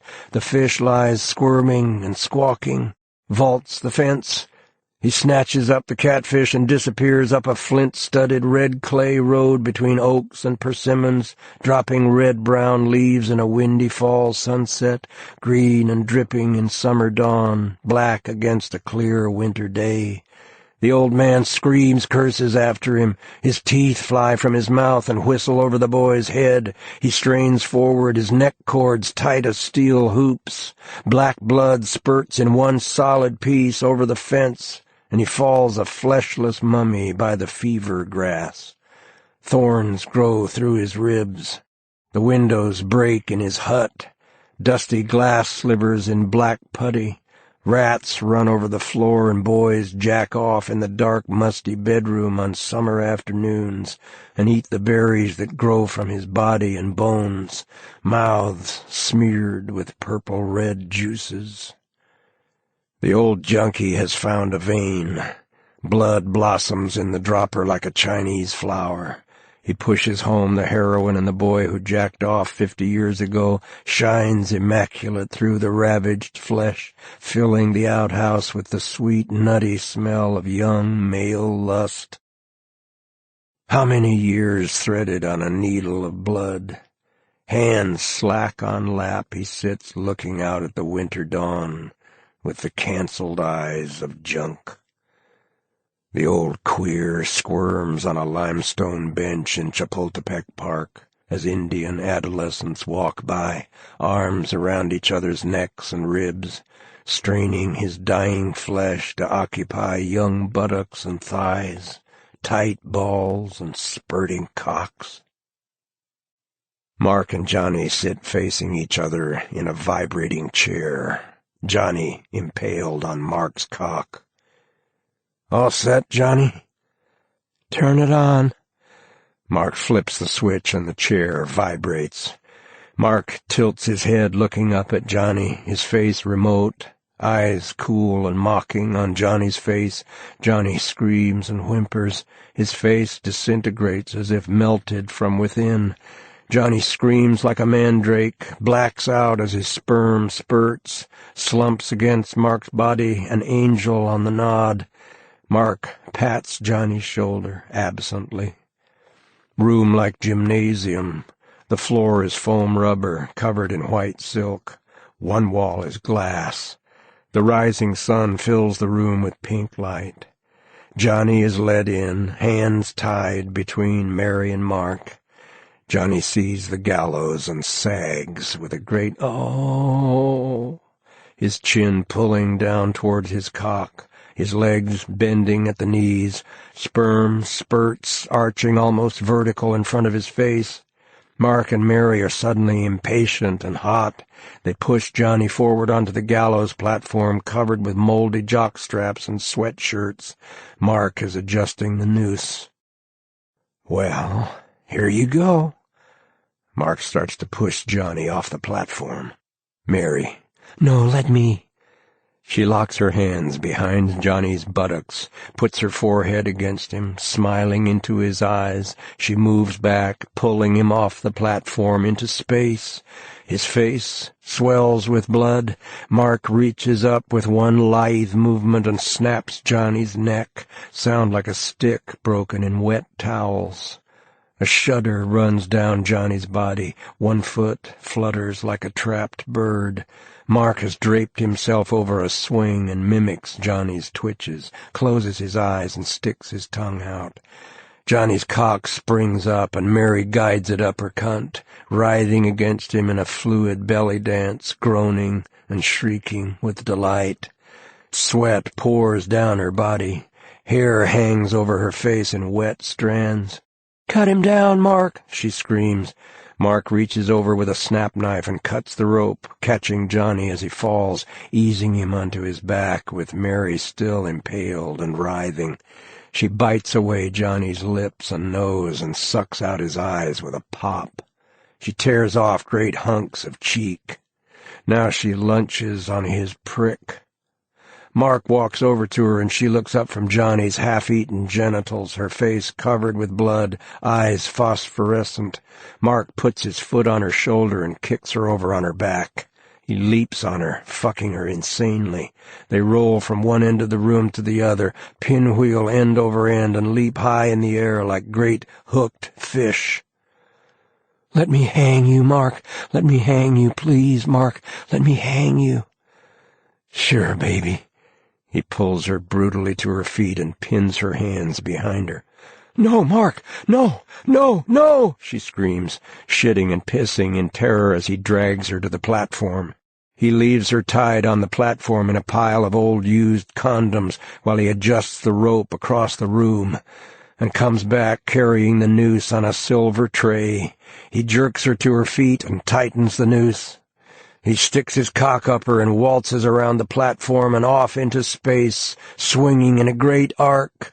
"Hoo-wee!" he screams, turning into Johnny. Her neck snaps. A great fluid wave undulates through her body. Johnny drops to the floor and stands poised and alert like a young animal. He leaps about the room. With a scream of longing that shatters the glass wall, he leaps out into space, masturbating end over end, 3,000 feet down, his sperm floating beside him. He screams all the way against the shattering blue of sky, the rising sun burning over his body like gasoline, down past great oaks and persimmons, swamp cypress and mahogany, to shatter in liquid relief in a ruined square paved with limestone. Weeds and vines grow between the stones, and rusty iron bolts 3 feet thick penetrate the white stone, stain it shit-brown of rust. Johnny douses Mary with gasoline from an obscene chimou jar of white jade. He anoints his own body. They embrace, fall to the floor, and roll under a great magnifying glass set in the roof, burst into flame with a cry that shatters the glass wall, roll into space, fucking and screaming through the air, burst in blood and flames and soot on brown rocks under a desert sun. Johnny leaps about the room in agony. With a scream that shatters the glass wall, he stands spread-eagled to the rising sun, blood spurting out his cock. A white marble god, he plummets through epileptic explosions into the old Medjube writhe in shit and rubbish by a mud wall under a sun that scars and grabs the flesh into goose pimples. He is a boy sleeping against the mosque wall, ejaculates wet dreaming into 1,000 cunts, pink and smooth as seashells, feeling the delight of prickly pubic hairs slide up his cock. Johnny and Mary in hotel room, music of East St. Louis Toodaloo. Warm spring wind blows faded pink curtains in through open window. Frogs croak in vacant lots where corn grows, and boys catch little green garter snakes under broken limestone, steely, stained with shit and threaded with rusty barbed wire. Neon, chlorophyll green, purple, orange, flashes on and off. Johnny extracts a candiru from Mary's cunt with his calipers. He drops it into a bottle of mezcal, where it turns into a maguey worm.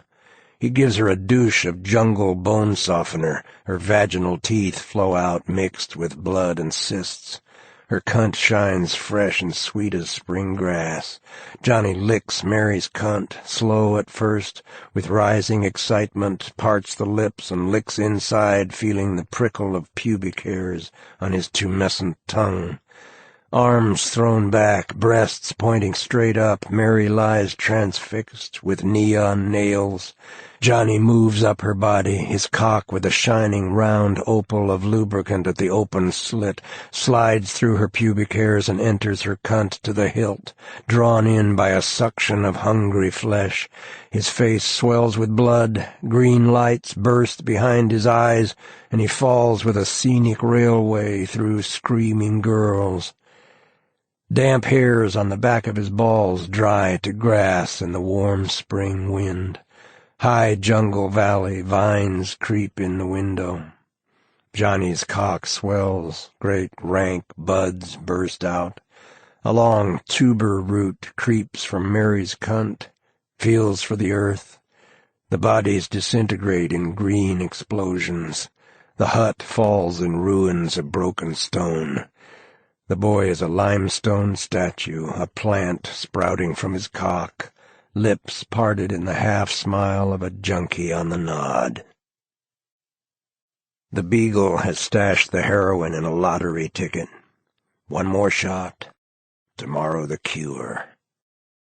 The way is long. Hard-ons and bring-downs are frequent. It was a long time over the stony reg to the oasis of date palms where Arab boys shit in the well and rock and roll across the sands of Muscle Beach, eating hot dogs and spitting out gold teeth and nuggets. Toothless and strictly from the long hunger, ribs you could wash your filthy overalls on, that corrugate. They quaver down from the outrigger in Easter Island and stalk ashore on legs stiff and brittle as stilts. They nod in club windows, fallen into the fat of lack-need to sell a slim body. The date palms have died of meat lack, the well filled with dried shit and mosaic of 1,000 newspapers. Russia denies. The Home Secretary views with pathic alarm. The trap was sprung at 12:02. At 12:30 the doctor went out to eat oysters, returned at 2 to clap the hanged man jovially on the back. "What, aren't you dead yet? Guess I'll have to pull your leg. Ha ha! Can't let you choke at this rate.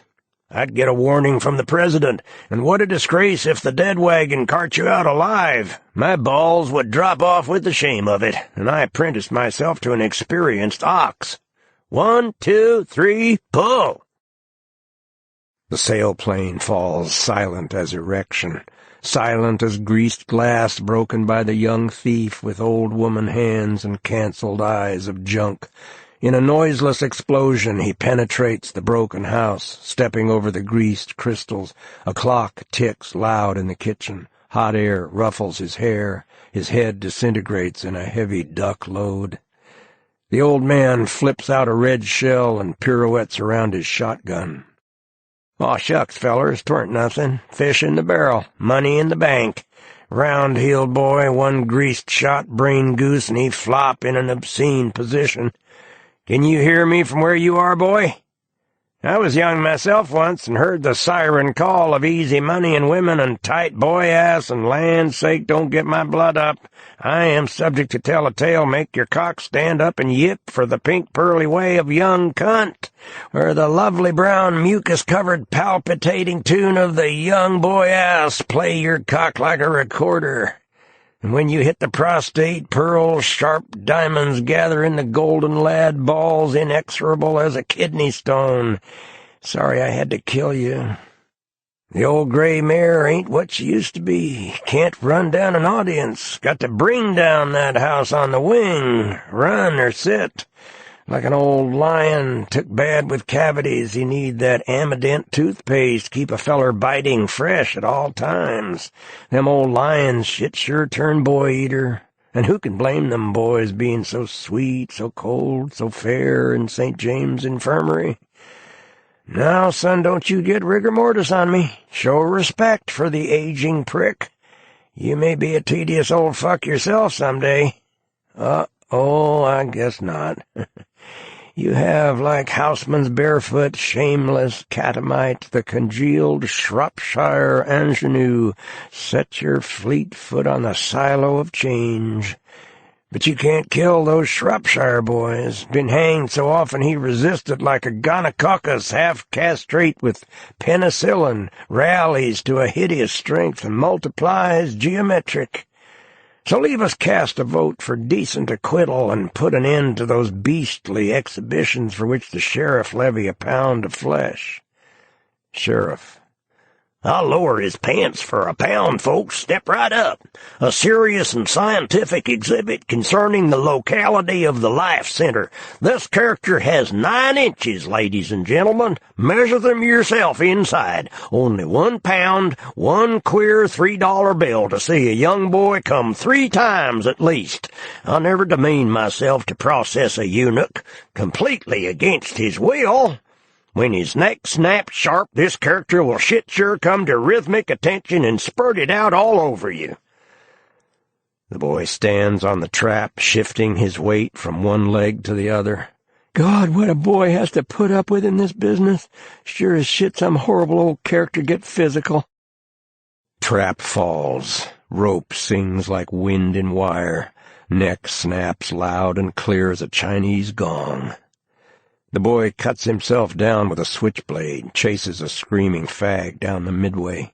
The faggot dives through the glass of a penny arcade peep show and rims a grinning Negro. Fade out. Mary, Johnny, and Mark take a bow with the ropes around their necks. They are not as young as they appear in the blue movies. They look tired and petulant.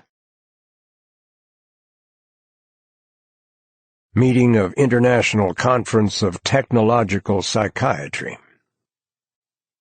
Dr. Fingers Schaefer, the lobotomy kid, rises and turns on the conference the cold blue blast of his gaze. Gentlemen, the human nervous system can be reduced to a compact and abbreviated spinal column. The brain, front, middle, and rear must follow the adenoid, the wisdom tooth, the appendix. I give you my masterwork, the complete, all-American, de-anxietized man. Blast of trumpets. The man is carried in naked by 2 Negro bearers who drop him on the platform with bestial, sneering brutality. The man wriggles. His flesh turns to viscid, transparent jelly that drifts away in green mists, unveiling a monster black centipede. Waves of unknown stench fill the room, searing the lungs, grabbing the stomach. Schaefer wrings his hands, sobbing. Clarence, how can you do this to me? Ingrates! Every one of them ingrates! The conference start back, muttering in dismay. I'm afraid Schaefer has gone a bit too far. I sounded a word of warning. Brilliant chap, Schaefer, but man will do anything for publicity. Gentlemen, this unspeakable and in every sense illegitimate child of Dr. Schaefer's perverted brain must not see the light. Our duty to the human race is clear. Man, he done seen the light, said one of the Negro bearers. We must stomp out the un-American critter, says a fat, frog-faced Southern doctor who's been drinking corn out of a mason jar. He advances drunkenly, then halts, appalled by the formidable size and menacing aspect of the centipede. Fetch gasoline, he bellows. We gotta burn the son of a bitch like an uppity nigger. I'm not sticking my neck out, me, says a cool, hip young doctor, high on LSD 25. Why, a smart DA could fade out. Order in the court! DA. Gentlemen of the jury, these learned gentlemen claim that the innocent human creature they have so wantonly slain suddenly turned himself into a huge black centipede, and it was their duty to the human race to destroy this monster before it could by any means at its disposal perpetrate its kind. Are we to gulp down this tissue of horse shit? Are we to take these glib lies like a greased and nameless asshole? Where is this wondrous centipede? We have destroyed it, they say, smugly. And I would like to remind you, gentlemen and hermaphrodites of the jury, that this great beast, he points to Dr. Schaefer, has on several previous occasions appeared in this court charged with the unspeakable crime of brain rape. In plain English, he pounds the rail of the jury box. His voice rises to a scream. In plain English, gentlemen, forcible lobotomy. The jury gasps. One dies of a heart attack. 3 fall to the floor, writhing in orgasms of prurience. The DA points dramatically. He it is, he and no other, who has reduced whole provinces of our fair land to a state bordering on the far side of idiocy. He it is who has filled great warehouses with row on row, tier on tier of helpless creatures who must have their every want attended. The drones, he calls them, with a cynical leer of pure, educated evil. Gentlemen, I say to you that the wanton murder of Clarence Cowie must not go unavenged. This foul crime shrieks like a wounded faggot for justice, at least. The centipede is rushing about in agitation. Man, that motherfucker's hungry, screams one of the bearers. I'm getting out of here, me. A wave of electric horror sweeps through the conference. They storm the exits, screaming and clawing. The market. Panorama of the city of Interzone. Opening bars of East St. Louis Toodaloo, at times loud and clear, then faint and intermittent like music down a windy street. The composite city where all human potentials are spread out in a vast, silent market. Minarets, palms, mountains, jungle, a sluggish river jumping with vicious fish, vast weed-grown parks where boys lie in the grass, play cryptic games. Not a locked door in the city. Anyone comes into your room at any time. The chief of police is a Chinese who picks his teeth and listens to denunciations presented by a lunatic. Every now and then the Chinese takes the toothpick out of his mouth and looks at the end of it.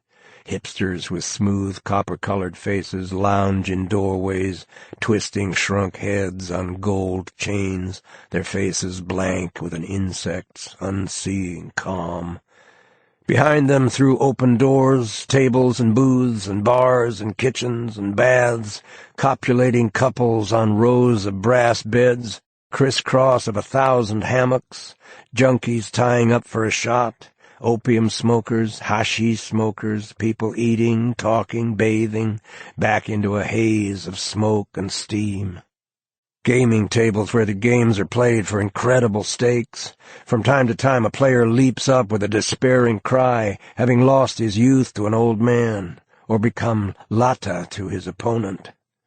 But there are higher stakes than youth or lata, games where only 2 players in the world know what the stakes are. All houses in the city are joined. Houses of sod, high mountain Mongols blink in smoky doorways. Houses of bamboo and teak, houses of adobe, stone, and red brick, South Pacific and Maori houses, houses in trees and riverboats, wood houses 100 feet long sheltering entire tribes, houses of boxes and corrugated iron where old men sit in rotten rags, cooking down canned heat, great rusty iron racks rising 200 feet in the air from swamps and rubbish, with perilous partitions built on multi-level platforms and hammocks swinging over the void. Expeditions leave for unknown places with unknown purposes. Strangers arrive on rafts of old packing crates tied together with rotten rope. They stagger in out of the jungle, their eyes swollen shut from insect bites. They come down the mountain trails on cracked, bleeding feet, through the dusty, windy outskirts of the city where people defecate in rows along adobe walls and vultures fight over fish heads. They drop down into parks in patched parachutes. They are escorted by a drunken cop to register in a vast public lavatory. The data taken down is put on pegs to be used as toilet paper. Cooking smells of all countries hang over the city, a haze of opium, hashish, the resinous red smoke of yahe, smell of the jungle and salt water, and the rotting river and dried excrement and sweat and genitals. High mountain flutes, jazz and bebop, one-stringed Mongol instruments, gypsy xylophones, African drums, Arab bagpipes. The city is visited by epidemics of violence, and the untended dead are eaten by vultures in the streets. Albinos blink in the sun. Boys sit in trees, languidly masturbate. People eaten by unknown diseases watch the passer-by with evil, knowing eyes. In the city market is the meat cafe.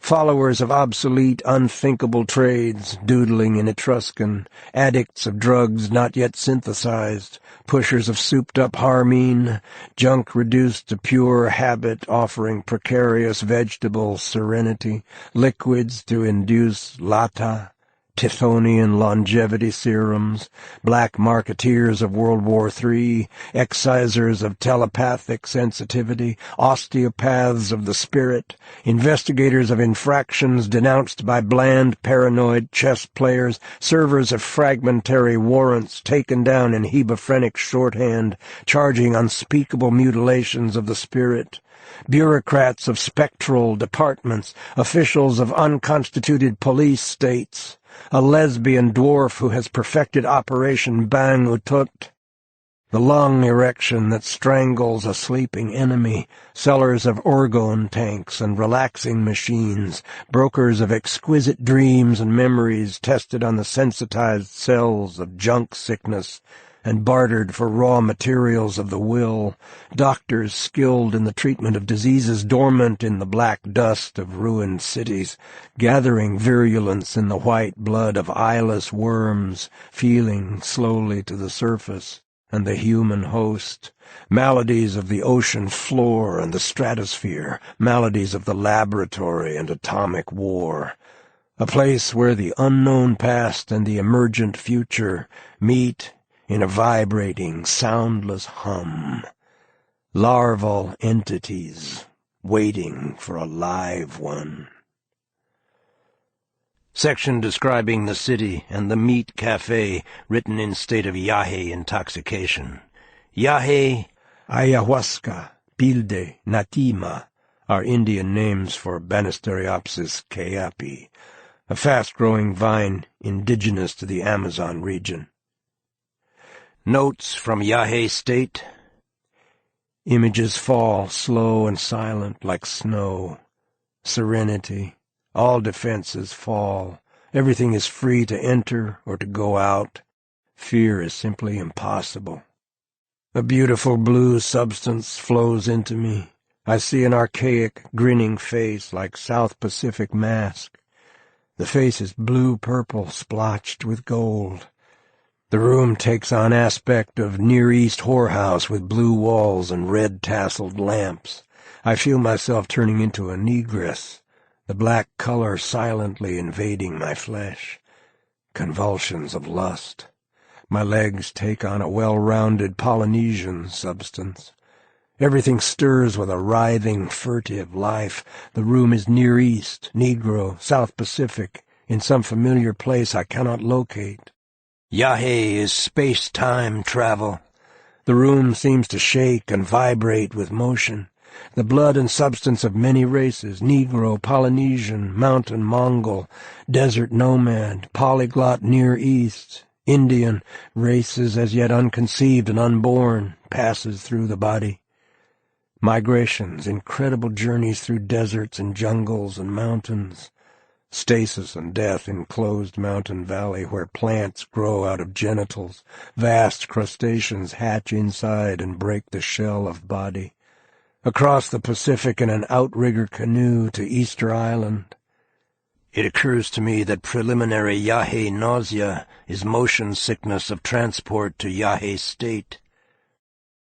All medicine men use it in their practice to foretell the future, locate lost or stolen objects, to diagnose and treat illness, to name the perpetrator of a crime.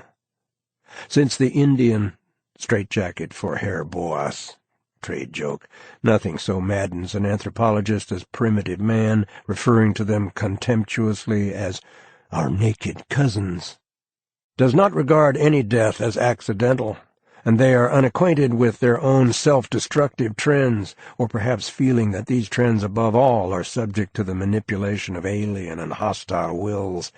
Any death is murder. The medicine man takes Yahe, and the identity of the murderer is revealed to him. As you may imagine, the deliberations of the medicine man during one of these jungle inquests give rise to certain feelings of uneasiness among his constituents. Let's hope old Ziptatal don't wig and name one of the boys. Take a curare and relax. We got the fix in. But if he wig, picking up on that Natima all the time, he don't touch the ground in 20 years. I tell you, boss, nobody can hit the stuff like that. It cooks the brains. So we declare him incompetent. So Ziptatal reels out of the jungle and says the boys in the lower Tsipino territory done it, which surprises no one. Take it from an old brujo dearie. They don't like surprises. A funeral passes through the market.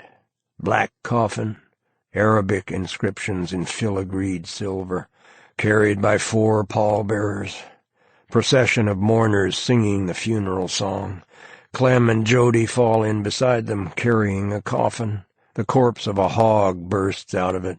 The hog is dressed in a jalaba, a keef pipe juts from its mouth, one hoof holds a packet of filthy pictures, a mezuzah hangs about its neck.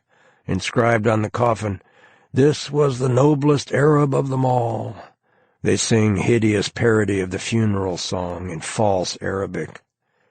Jody can do a fake Chinese spiel that'll just kill you, like an hysterical ventriloquist dummy.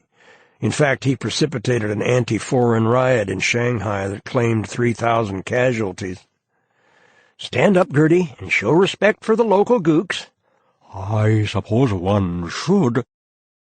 My dear, I'm working on the most marvelous invention, a boy who disappears as soon as you come, leaving a smell of burning leaves and a sound effect of distant train whistles. Ever make sex in no gravity? Your jism just floats out in the air like lovely ectoplasm, and female guests are subject to immaculate, or at least indirect, conception. Reminds me of an old friend of mine, one of the handsomest men I've ever known, and one of the maddest and absolutely ruined by wealth. He used to go about with a water pistol, shooting jism up career women at parties. Won all his paternity suits, hands down. Never use his own jism, you understand. Fade out. Order in the court! Attorney for A.J. Conclusive tests have established that my client has no, personal connection with the, little accident of the charming plaintiff. Perhaps she is preparing to emulate the Virgin Mary and conceive immaculately, naming my client as a ghostly pander. I am reminded of a case in 15th century Holland where a young woman accused an elderly and respectable sorcerer of conjuring up a succubus who then had a carnal knowledge of the young person in question with the, under the circumstances, regrettable result of pregnancy. So the sorcerer was indicted as an accomplished and rampant voyeur before, during, and after the fact. However, gentlemen of the jury, we no longer credit such legends, and a young woman attributing her interesting condition to the attentions of a succubus would be accounted in these enlightened days a romanticist, or in plain English, a goddamn liar.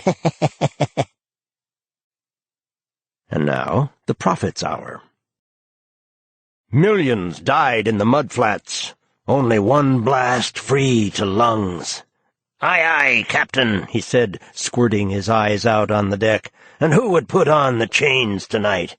It is indicate to observe some caution in the upwind approach, the downwind having failed to turn up anything worth a rusty load.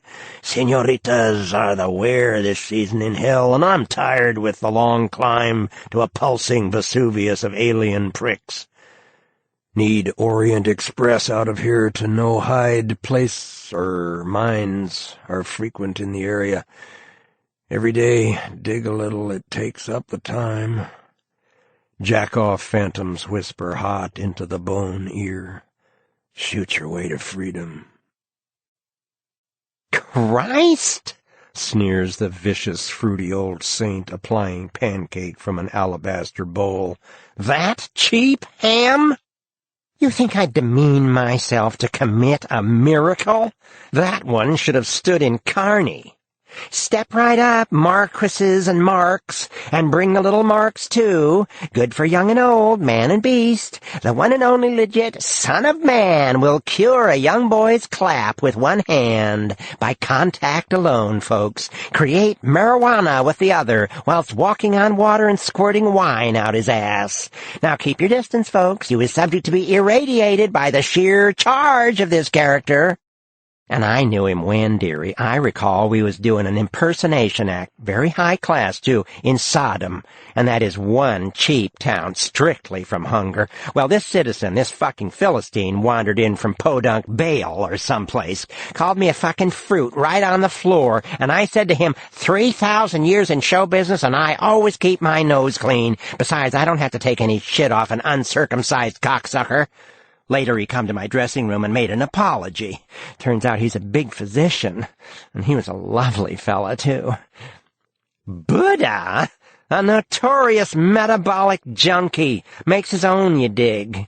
In India, where they got no sense of time, the man is often a month late. Now let me see, is that the second or the third monsoon? I got like a meat in ketchup pour, about more or less. And all them junkies sitting around in the lotus posture, spitting on the ground and waiting on the man.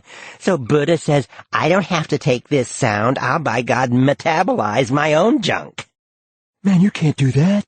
The revenuers will swarm all over you. Over me they won't swarm. I got a gimmick, see? I'm a fucking holy man as of right now. Geez, boss, what an angle. Now, some citizens really wig when they make with the new religion. These frantic individuals do not know how to come on, no class to them. Besides, they are subject to be lynched, like who wants somebody hanging around being better than other folks? What are you trying to do, Jack, give people a bad time? So we gotta play it cool, you dig? Cool. We gotta take it or leave it proposition here, folks. We don't shove anything up your soul, unlike certain cheap characters who shall be nameless and are nowhere. Clear the cave for action. I'm gonna metabolize a speedball and make with the fire sermon. Mohammed? Are you kidding? He was dreamed up by the Mecca Chamber of Commerce. An Egyptian ad man on the skids from the sauce, right, the continuity. I'll have one more, Gus, then by Allah I will go home and receive a surah. Wait till the morning edition hits the souks. I am blasting amalgamated images wide open.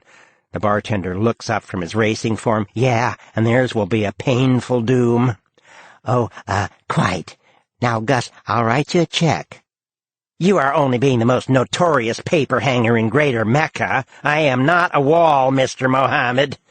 Well, Gus, I got like 2 types publicity, favorable and otherwise. You want some otherwise already? I'm subject to receive a surah concerning bartenders who extendeth not credit to those in a needy way. And theirs will be a painful doom. Sold Arabia.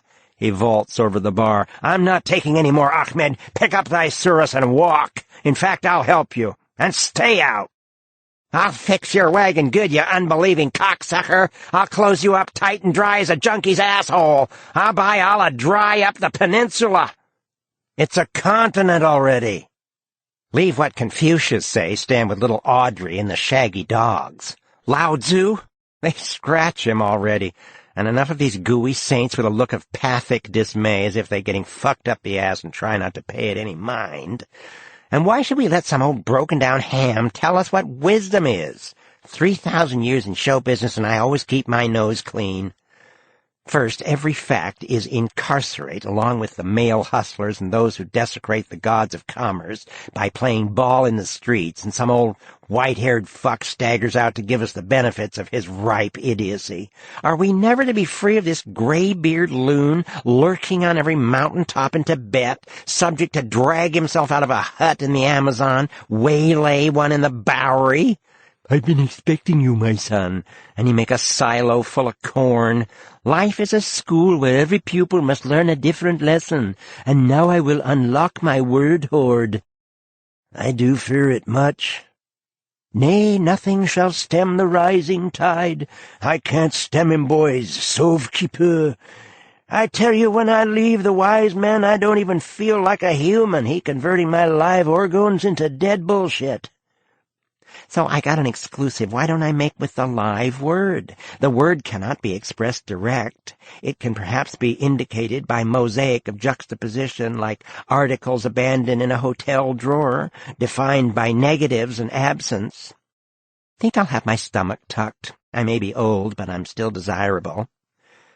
The stomach tuck is surgical intervention to remove stomach fat, at the same time making a tuck in the abdominal wall, thus creating a flesh corset, which is, however, subject to break and spurt your horrible old guts across the floor.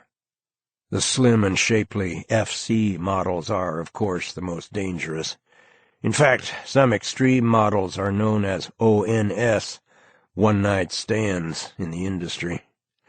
Dr. Doodles Reinfest states bluntly, "Bed is the most dangerous place for an FC man."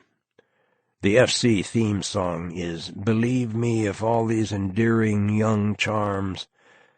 An FC partner is indeed subject to fleet from your arms like fairy gifts fading away.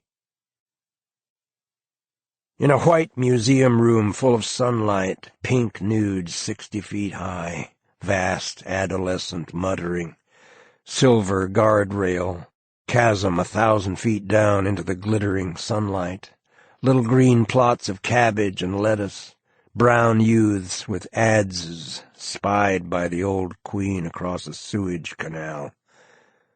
Oh dear, I wonder if they fertilize with human excrement.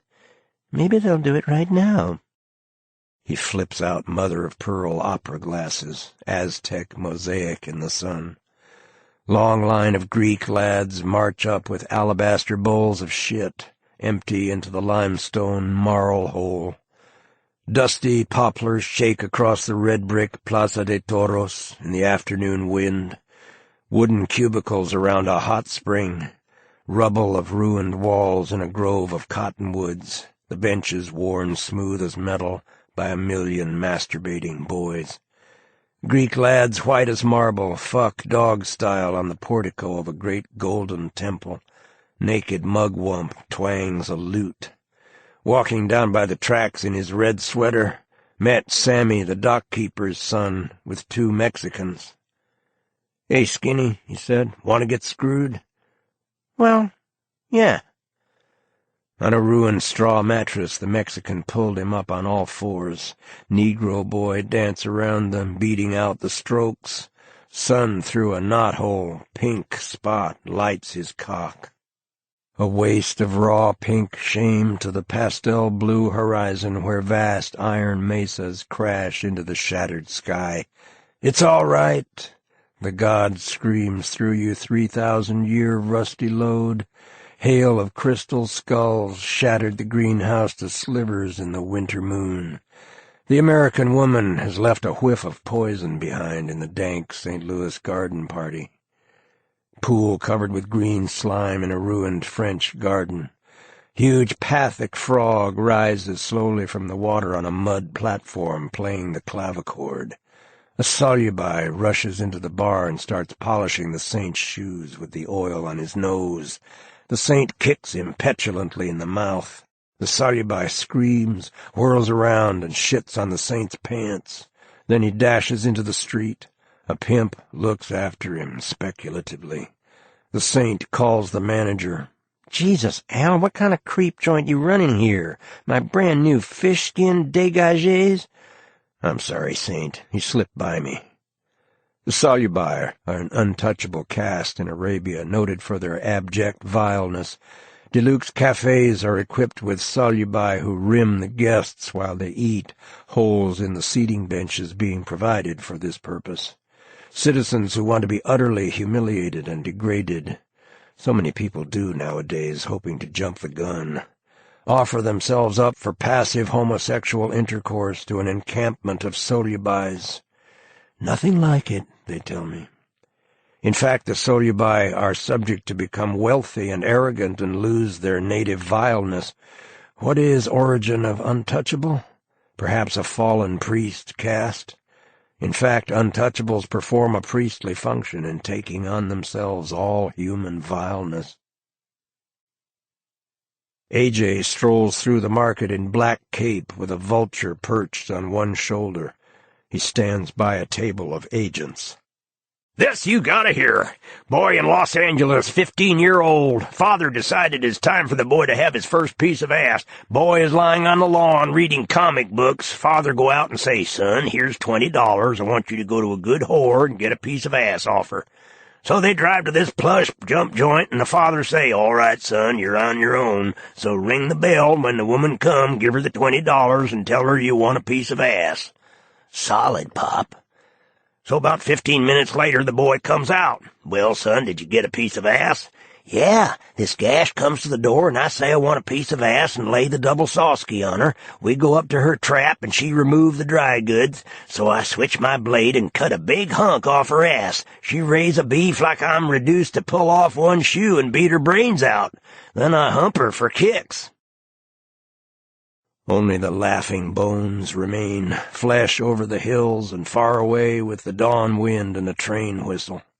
We are not unaware of the problem, and the needs of our constituents are never out of our mind, being their place of residence, and who can break a 99-year synapses lease? Another installment in the adventures of Clem Snide and the private asshole. So I walk in the joint, and this female hustler sit at the bar, and I think, "Oh, God, you're pool de luxe already." I mean, it's like I see the gash before, so I don't pay her no mind at first. Then I dig she is rubbing her legs together and working her feet up behind her head, shoves it down to give herself a deuce job with a gadget sticks out of her nose the way a body can't help but notice. Iris, half Chinese and half Negro, addicted to dihydroxyheroin, takes a shot every 15 minutes, to which end she leaves droppers and needles sticking out all over her. The needles rust in her dry flesh, which here and there has grown completely over a joint to form a smooth green-brown wen. On the table in front of her is a samovar of tea and a 20-pound hamper of brown sugar. No one has ever seen her eat anything else. It is only just before a shot that she hears what anyone says or talks herself. Then she makes some flat, factual statement relative to her own person. "My asshole is occluding. My cunt got terrible green juices." Iris is one of Benway's projects. "The human body can run on sugar alone, goddammit. I am aware that certain of my learned colleagues who are attempting to belittle my genius work claim that I put vitamins and proteins into Iris's sugar clandestinely. I challenge these nameless assholes to crawl up out of their latrines and run a spot analysis on Iris's sugar and her tea. Iris is a wholesome American cunt. I deny categorically that she nourishes herself on semen. And let me take this opportunity to state that I am a reputable scientist, not a charlatan, a lunatic, or a pretended worker of miracles. I never claimed that Iris could subsist exclusive on photosynthesis. I did not say she could breathe in carbon dioxide and give off oxygen. I confess I have been tempted to experiment, being, of course, restrained by my medical ethics. In short, the vile slanders of my creeping opponents will inevitably fall back onto them and come to roost like a homing stool pigeon. Ordinary men and women. Luncheon of Nationalist Party on balcony overlooking the market. Cigars, scotch, polite belches. The party leader strides about in a jalaba, smoking a cigar and drinking scotch. He wears expensive English shoes, loud socks, garters, muscular hairy legs, overall effect of successful gangster in drag. P.L., pointing dramatically. "Look out there. What do you see?" Lieutenant. Huh? Why, I see the market. P.L. "No, you don't. You see men and women. Ordinary men and women, going about their ordinary everyday tasks, leading their ordinary lives. That's what we need. A street boy climbs over the balcony rail. Lieutenant, no, we do not want to buy any used condoms. Cut. PL, wait. Come in, my boy. Sit down. Have a cigar. Have a drink. He paces around the boy like an aroused tomcat. PL, what do you think about the French? Huh? PL, the French. The colonial bastards who is sucking your live corpuscles. Look, mister, it costs 200 francs to suck my corpuscle. Haven't lowered my rate since the year of the Rinderpest when all the tourists died, even the Scandinavians. PL, you see? This is pure, uncut, boy in the street. Lieutenant, you sure can pick 'em, boss. M.I. never misses. PL, no, look, kid, let's put it this way. The French have dispossessed you of your birthright. You mean like friendly finance? They got this toothless Egyptian eunuch does the job. They figure he aroused less antagonism, you dig. He always take down his pants to show you his condition. Now I'm just a poor old eunuch trying to keep up my habit. Lady, I'd like to give you an extension on that artificial kidney. I got a job to do is all. Disconnect her, boys. He shows his gums in a feeble snarl. Not for nothing am I known as Nellie the Repossessor. So they disconnect my own mother, the sainted old gash, and she swell up and turn black, and the whole souk stink of piss, and the neighbors beef to the Board of Health, and my father say, it's the will of Allah. She won't piss any more of my loot down the drain. Sick people disgust me already. When some citizens start telling me about his cancer of the prostate or his rotting septum make with that purulent discharge, I tell him, you think I'm interested to hear about your horrible old condition? I am not interested at all. PL, all right, cut. You hate the French, don't you? Mister, I hate everybody. Dr. Benway says it's metabolic. I got this condition of the blood. Arabs and Americans got it special. Dr. Benway is concocting this serum. PL, Benway is an infiltrating Western agent. Lieutenant Number 1, a rampant French Jew. Lieutenant Number 2, a hog-balled, black-ass communist Jew nigger. PL, shut up, you fool. Lieutenant Number 2, sorry, Chief, I'm after being stationed in Pigeonhole. PL, don't go near Benway. Aside, I wonder if this will go down. You never know how primitive they are. Confidentially, he's a black magician. Lieutenant Number 1, he's got this resident jinn. Uh-huh. Well, I got a date with a high-type American client, a real classy fella. PL, don't you know it's shameful to peddle your ass to the alien, unbelieving pricks? Well, that's a point of view. Have fun. PL, likewise. Exit boy. PL, they're hopeless, I tell you. Hopeless. Lieutenant Number 1, what's with this serum? PL, I don't know, but it sounds ominous.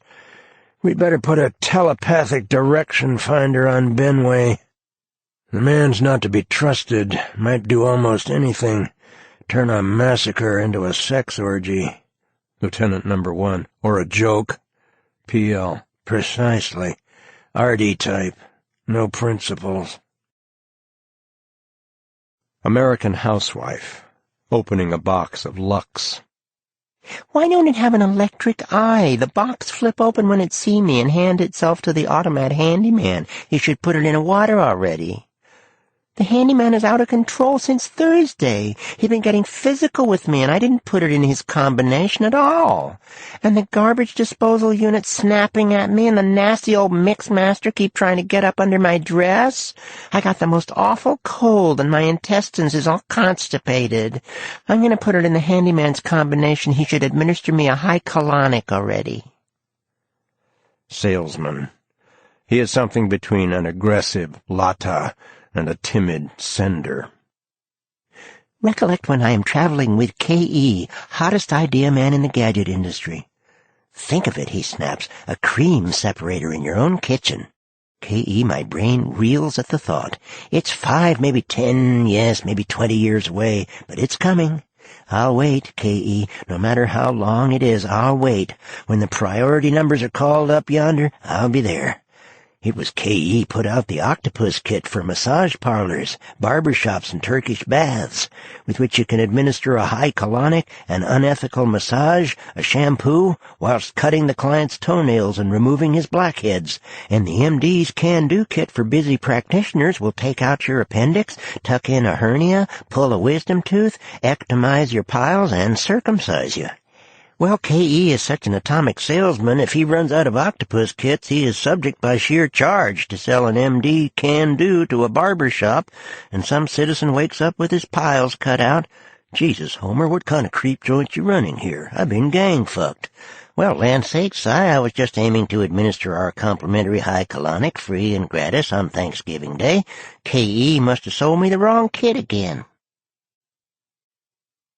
Male hustler. What a boy has to put up with in this business. God, the propositions I get, you wouldn't believe it. They want to play Lata. They want to merge with my protoplasm. They want a replica cutting. They want to suck my organs. They want to take over my past experience and leave old memories that disgust me. I am fucking this citizen, so I think a straight John at last, but he comes to a climax and turns himself into some kind of awful crab. I told him, Jack, I don't have to stand still for such a routine like this. You can take that business to Walgreens. Some people got no class to them. Another horrible old character just sits there and telepathizes and creams in his dry goods. So nasty. The bum boys fall back in utter confusion to the brink of the Soviet network where Cossacks hang partisans to the wild wail of bagpipes, and the boys march up Fifth Avenue to be met by Jimmy Walkover with the keys to the kingdom and no strings attached. Carry them loose in your pocket. Why so pale and wan, fair bugger? Smell of dead leeches in a rusty tin can latch onto that live wound, suck out the body and blood and bones of Jesus, leave him paralyzed from the waist down. Yield up thy forms, boy, to thy sugar daddy, got the exam 3 years early and know all the answer books, fix the World Series. Slunk traffickers tail a pregnant cow to her labor. The farmer declares a kuvad, rolls screaming in bullshit. The veterinarian wrestles with a cow skeleton. The traffickers machine gun each other, dodging through the machinery and silos, storage bins, haylofts, and mangers of a vast red barn. The calf is born. The forces of death melt in mourning. Farm boy kneels reverently. His throat pulses in the rising sun. Junkies sitting on the courthouse steps, waiting on the man. Rednecks in black Stetsons and faded Levi's tie a Negro boy to an old iron lamppost and cover him with burning gasoline. The junkies rush over and draw the flesh smoke deep into their aching lungs. They really got relief. The county clerk. So there I was, sitting in front of Jed's store over in Cunt Lake, my Peter standing up straight as a jackpine under my Levi's, just a-pulsing in the sun. Well, old Doc Scranton walks by, a good old boy, too. There's not a finer man in this valley than Doc Scranton. He's got a prolapsed asshole, and when he wants to get screwed, he'll pass you his ass on 3 feet of intestine.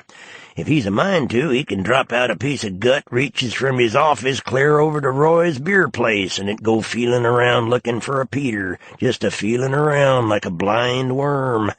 So old Doc Scranton sees my Peter, and he stops like a pointing dog, and he says to me, Luke, I can take your pulse from here. Brubeck and young Seward fight with hog castrators through barns and cages and yipping kennels.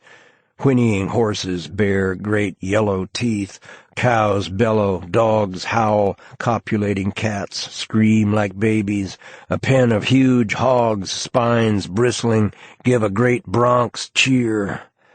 Brubeck, the unsteady, has fallen to the sword of young Seward. clutches at blue intestines spurting from an 8-inch gash. Young Seward cuts off Brubeck's cock and holds it pulsing in the smoky rose sunrise. Brubeck screams. Subway brakes spit ozone. "Stand back, folks, stand back. They say somebody pushed him." He was waving around unsteady like he couldn't see good. Too much smoke in the eyes, I guess. Mary, the lesbian governess, has slipped to the pub floor on a bloody Kotex. A 300-pound fag tramples her to death with pathic whinnies. He sings in hideous falsetto, "He is trampling out the vintage where the grapes of wrath are stored. He has loosed the fateful lightning of his terrible swift sword." He pulls a gilded wooden sword and chops the air. His corset flies off and whistles into the dartboard. The old bullfighter's sword buckles on bone and whistles into the heart of the espantaneo, pins his unconsummate valor to the stands. So this elegant faggot comes to New York from Cunt Lick, Texas, and he is the most piss-elegant fag of them all. He is taken up by old women of the type batting on young fags, toothless old predators, too weak and too slow to run down other prey. Old moth-eaten tigress shit sure turn into a fag-eater. So this citizen, being an arty and crafty fag, begins making costume jewelry and jewelry sets. Every rich old gash in greater New York wants he should do her sets, and he's making money, 21, El Morocco, Stork, but no time for sex, and all the time worrying about his rep. He begins playing the horses, supposed to be something manly about gambling, God knows why, and he figures it'll build him up to be seen at the track. Not many fags play the horses, and those that play lose more than the others. They're lousy gamblers, plunge in a losing streak and hedge when they win, which being the pattern of their lives. Now every child knows there is one law of gambling. Winning and losing come in streaks. Plunge when you win, fold when you lose. I once knew a fag dip into the till, not the whole 2,000 at once, on the nose, win, or sing-sing, not our Gertie. Oh no, a deuce at a time. So he loses and loses and loses some more. One day he's about to put a rock in a set when the obvious occur. "Of course I'll replace it later." Famous last words. So all that winter, one after the other, the diamonds, emeralds, pearls, rubies, and star sapphires of the haute monde go in hock and replaced by queer replicas. So the opening night of the Met, this old hag appear, as she thinks, resplendent in her diamond tiara. So this other old whore approach and say, "Oh, Biggles, you're so smart to leave the real ones at home. I mean, we're simply mad to go around tempting fate." "You're mistaken, my dear. These are real." "Oh, but Miggles, darling, they're not. I mean, ask your jeweler. Well, just ask anybody. Ha ha." So a Sabbath is hastily called. Lucy Bradshinkle, look to thy emeralds. All these old witches examining their rocks like a citizen find leprosy on himself. "My chicken blood ruby. My black opals. Old bitch marry so many times so many gooks and spicks she don't know her accent from her ass. "My star sapphire," shriek a pool de luxe. "Oh, it's all so awful. I mean, they are strictly from Woolworths. There's only one thing to do. I'm going to call the police," says a strong-minded, outspoken old thing, and she clump across the floor on her low heels and calls a fuzz. Well, the faggot draws a deuce, and in the box he meets this cat who is some species of cheap hustler, and love sets in, or at least a facsimile thereof, convinced the parties in the first and second parts. As continuity would have it, they are sprung at the same time, more or less, and take up residence in a flat on the Lower East Side, and cook in, and both are working legit, modest jobs, so Brad and Jim know happiness for the first time. Enter the powers of evil. Lucy Bradshinkle has come to say all is forgiven. She has faith in Brad and wants to set him up in a studio. Of course, he will have to move to the East 60s. "This place is impossible, darling, and your friend—" And a safe mob wants Jim back to drive a car. This is a step up, you dig. Offer from citizens hardly seen 'em before. Will Jim go back to crime? Will Brad succumb to the blandishments of an aging vampire, a ravening maw? Needless to say, the forces of evil are routed and exit with ominous snarls and mutterings. The boss isn't gonna like this. I don't know why I ever wasted my time with you, you cheap, vulgar little fairy. The boys stand at the tenement window, their arms around each other, looking at the Brooklyn Bridge.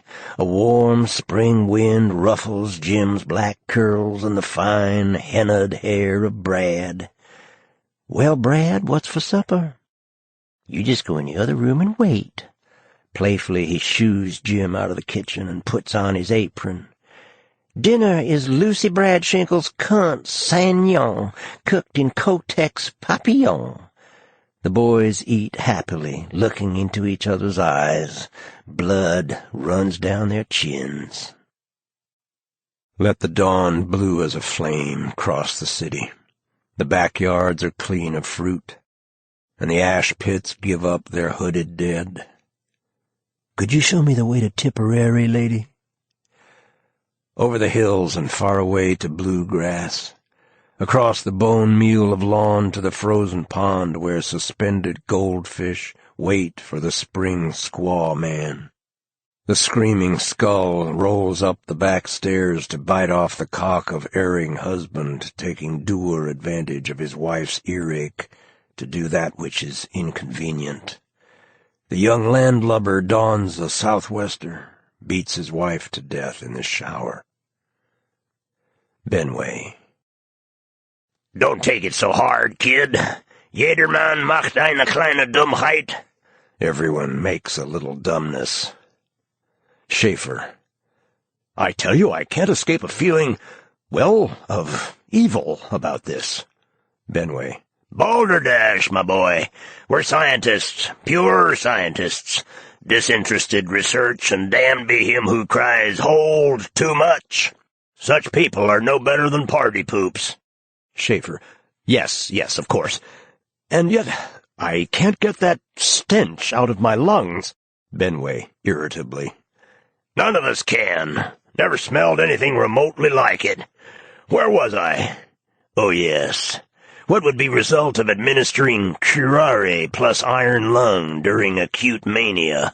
Possibly the subject, unable to discharge his tensions in motor activity, would succumb on the spot like a jungle rat. Interesting cause of death, what? Schaefer is not listening. You know, he says impulsively, I think I'll go back to plain old-fashioned surgery. The human body is scandalously inefficient. Instead of a mouth and an anus to get out of order, why not have one all-purpose hole to eat and eliminate? We could seal up nose and mouth, fill in the stomach, make an air hole direct into the lungs where it should have been in the first place. Benway. Why not one all-purpose blob? Did I ever tell you about the man who taught his asshole to talk? His whole abdomen would move up and down, you dig, farting out the words. It was unlike anything I ever heard. This ass talk had a sort of gut frequency. It hit you right down there like you gotta go. You know, when the old colon gives you the elbow and it feels sort of cold inside, and you know all you have to do is turn loose? Well, this talking hit you right down there, a bubbly, thick, stagnant sound, a sound you could smell. This man worked for a carnival, you dig, and to start with it was like a novelty ventriloquist act. Real funny, too, at first. He had a number he called the Better Olay that was a scream, I tell you. I forget most of it, but it was clever. Like, oh, I say, are you still down there, old thing? Nah, I had to go relieve myself. After a while, the ass started talking on its own. He would go in without anything prepared, and his ass would ad-lib and toss the gags back at him every time. Then it developed sort of teeth-like, little raspy, incurving hooks, and started eating.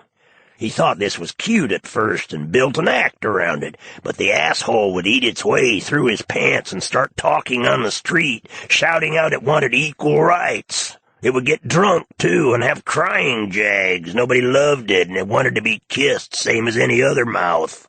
Finally, it talked all the time, day and night. You could hear him for blocks, screaming at it to shut up, and beating it with his fist, and sticking candles up it.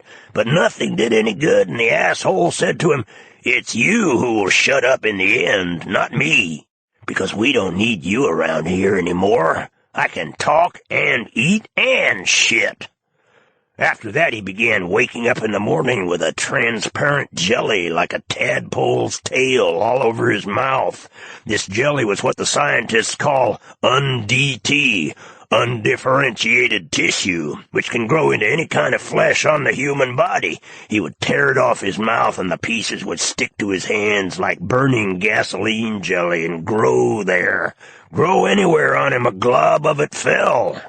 So finally his mouth sealed over, and the whole head would have amputated spontaneous. Did you know there is a condition occurs in parts of Africa, and only among Negroes, where the little toe amputates spontaneously?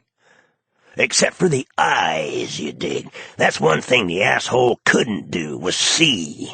It needed the eyes. But nerve connections were blocked and infiltrated and atrophied, so the brain couldn't give orders anymore. It was trapped in the skull, sealed off. For a while you could see the silent, helpless suffering of the brain behind the eyes. Then finally the brain must have died, because the eyes went out, and there was no more feeling in them than a crab's eye on the end of a stalk. That's the sex that passes the censor. Squeezes through between bureaus, because there's always a space between, in popular songs and grade B movies, giving away the basic American rottenness, spurting out like breaking boils, throwing out globs of that UNDT, to fall anywhere and grow into some degenerate, cancerous life form, reproducing a hideous, random image. Some would be entirely made of penis-like erectile tissue, others viscera barely covered over with skin, clusters of 3 and 4 eyes together, crisscross of mouth and assholes, human parts shaken around and poured out any way they fell. The end result of complete cellular representation is cancer. Democracy is cancerous, and bureaus are its cancer. A bureau takes root anywhere in the state, turns malignant like the narcotic bureau, and grows, always reproducing more of its own kind, until it chokes the host if not controlled or excised. Bureaus cannot live without a host, being true parasitic organisms. A cooperative, on the other hand, can live without the state. That is the road to follow, the building up of independent units to meet needs of the people who participate in the functioning of the unit. A bureau operates on opposite principle, of inventing needs to justify its existence. Bureaucracy is wrong as a cancer, a turning away from the human evolutionary direction of infinite potentials and differentiation and independent spontaneous action to the complete parasitism of a virus. It is thought that the virus is a degeneration from more complex life form. It may at one time have been capable of independent life. Now it has fallen to the borderline between living and dead matter. It can exhibit living qualities only in a host, by using the life of another, the renunciation of life itself, of falling towards inorganic, inflexible machine, towards dead matter. Bureaus die when the structure of the state collapses. They are as helpless and unfit for independent existences as a displaced tapeworm, or a virus that has killed the host. In Timbuktu, I once saw an Arab boy who could play a flute with his ass, and the fairies told me he was really an individual in bed. He could play a tune up and down the organ, hitting the most erogeneously sensitive spots, which are different on everyone, of course. Every lover had his special theme song, which was perfect for him and rose to his climax. The boy was a great artist when it came to improvising new combines and special climaxes, some of them notes in the unknown, tie-ups of seeming discords that would suddenly break through each other and crash together with a stunning, hot, sweet impact. Fats Terminal has organized a purple-assed baboon stick from motorcycles.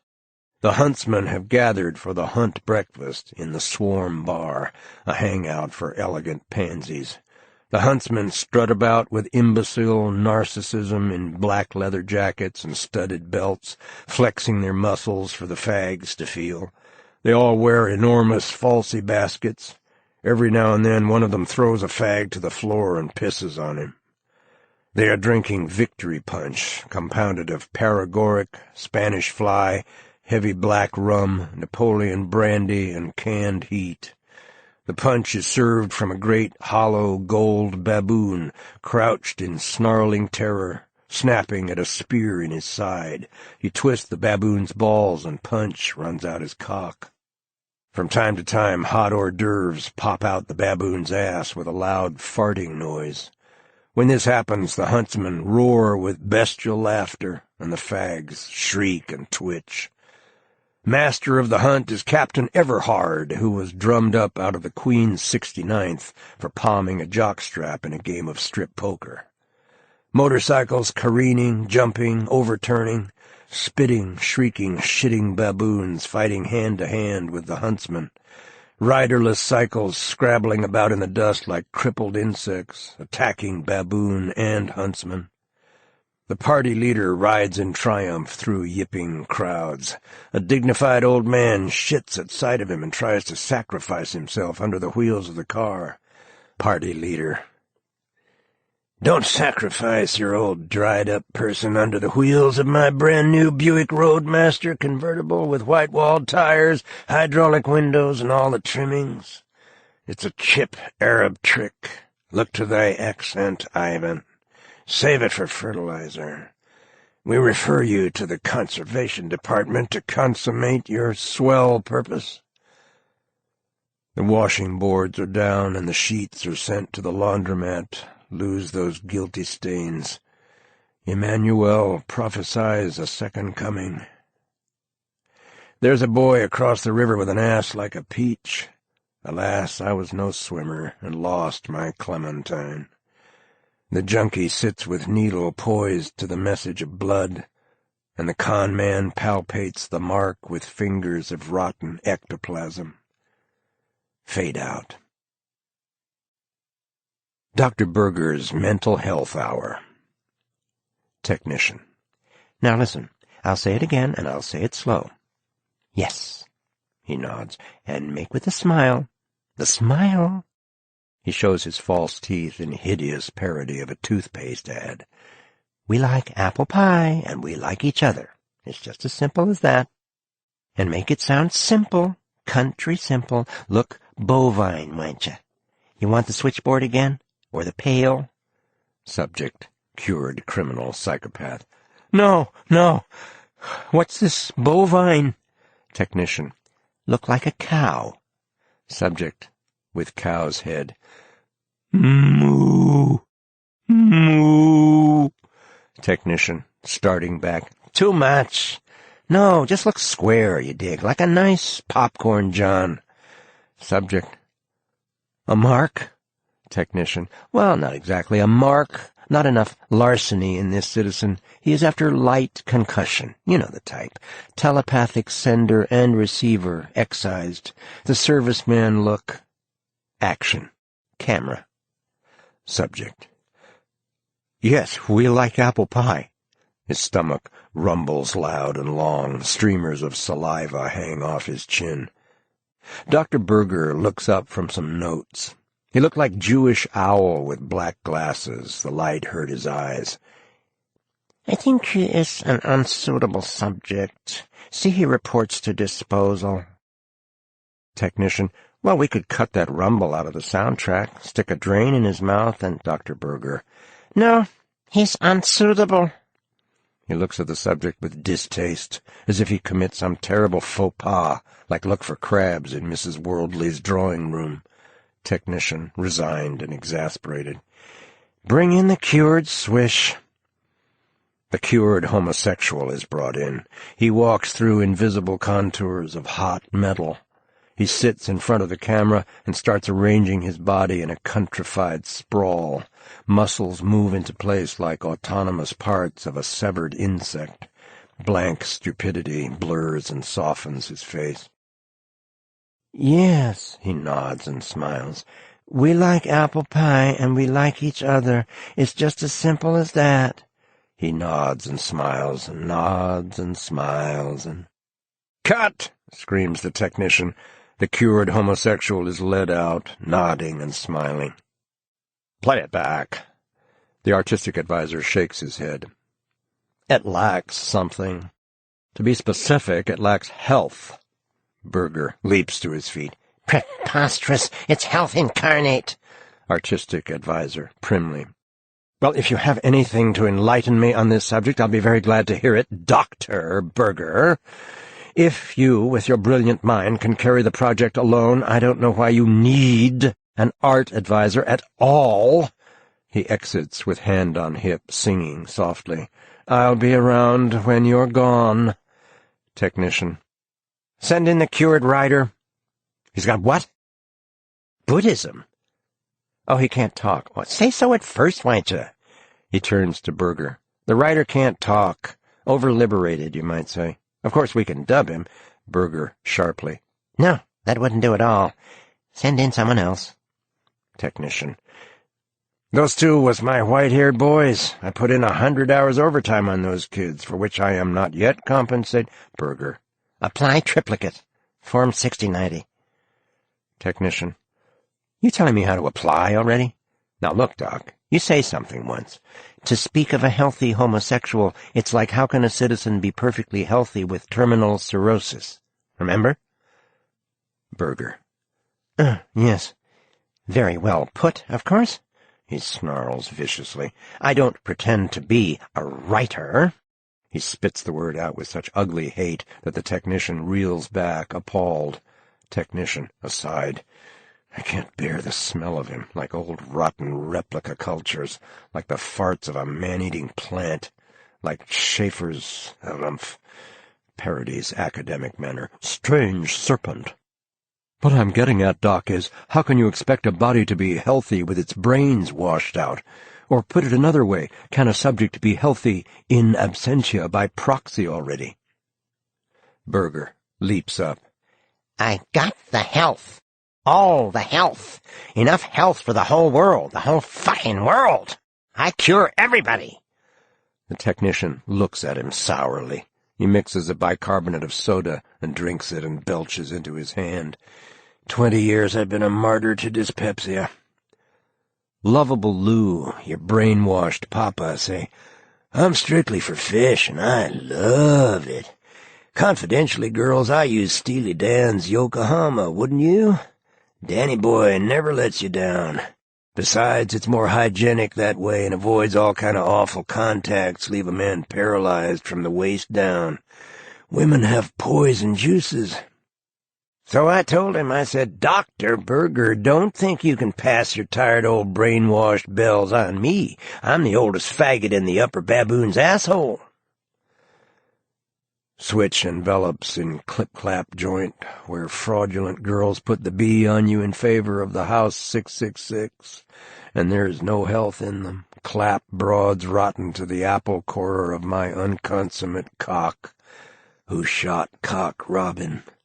The sparrow falls to my trustful Webley, and a drop of blood gathers at his beak. Lord Jim has turned bright yellow in the woe-withered moon of morning, like white smoke against the blue stuff, and shirts whip in a cold spring wind on limestone cliffs across the river, Mary, and the dawn is broken in 2 pieces like Dillinger on the Lamster way to the Biograph. Smell of neon and atrophied gangsters, and the criminal Manquet nerves himself to crack a pay toilet, sniffing ammonia in a bucket. "A caper," he says. "I'll pull this caper." Party leader, mixing another scotch. "The next riot goes off like a football play. We have imported 1,000 bone-fed blue-ribbon latas from Indochina. All we need is one riot leader for the whole unit." His eyes sweep the table. "Lieutenant, but Chief, can't we get them started and they imitate each other like a chained reaction?" The diseurs undulate through the market. "What's a lata do when he's alone?" PL. "That's a technical point. We'll have to consult Benway. Personally, I think someone should follow through on the whole operation." "I do not know," he said, for lack of requisite points and ratings to secure the appointment. "They have no feelings," said Dr. Benway, slashing his patient to shreds. "Just reflexes. I urge distraction. The age of consent is when they learn to talk. May all your troubles be little ones, as one child molester say to the other. It's really ominous, my dear, when they start trying on your clothes and give you those doppelganger kicks." Frantic queen trying to claw sport jacket off departing boy. "My $200 cashmere jacket," she screeches. "So he has an affair with this Lata, wants to dominate someone complete, the silly old thing. The Lata imitates all his expressions and mannerisms and simply sucks all the persona right out of him, like a sinister ventriloquist's dummy. You've taught me everything you are. I need a new amigo. And poor Boo-Boo can't answer for himself, having no self left. Junkie. So there we are in this no-horse town, strictly from cough syrup. Professor. Coprophilia, gentlemen, might be termed the redundant vice. 20 years an artist in the blue movies, and I never sink so low as fake an orgasm. No good junkie cunt hang up her unborn child. Women are no good, kid. I mean this dead-level conscious sex. Might as well take your old clothes to the laundromat. And right in the heat of passion, he says, "Do you have an extra shoe tree?" She tell me how 40 Arabs drag her into a mosque and rape her, presumably in sequence, though they are bad to push. All right, end of the line, Ali. Really, my pet's most distasteful routine I ever listened to. I was after being raped myself by a pride of rampant boors. A group of sour nationalists sits in front of the Sargasso, sneering at the queens and jabbering in Arabic. Clem and Jody sweep in, dressed like the capitalist in a communist mural. Clem. We have come to feed on your backwardness. Jody. In the words of the immortal bard, to batten on these moors. Nationalist. Swine. Filth. Sons of dogs! Don't you realize my people are hungry? Clem. That's the way I like to see them.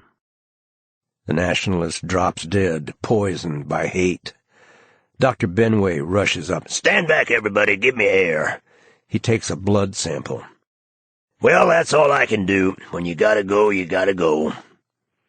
The traveling queer Christmas tree burns bright on the rubbish heaps of home where boys jack off in the school toilet. How many young spasms on that old oaken seat, worn smooth as gold.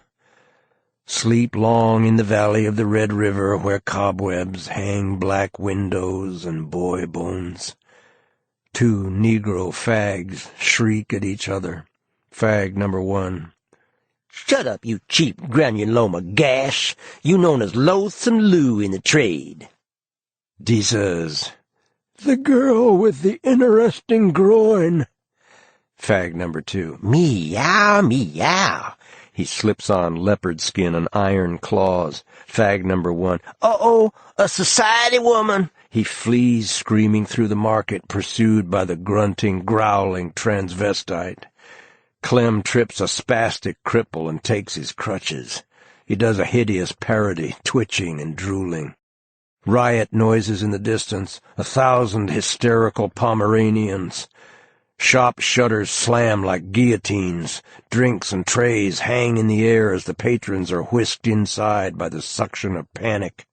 Chorus of fags. "We'll all be raped! I know it! I know it!" They rush into a drugstore and buy a case of KY. Party leader holding up his hand dramatically. "The voice of the people."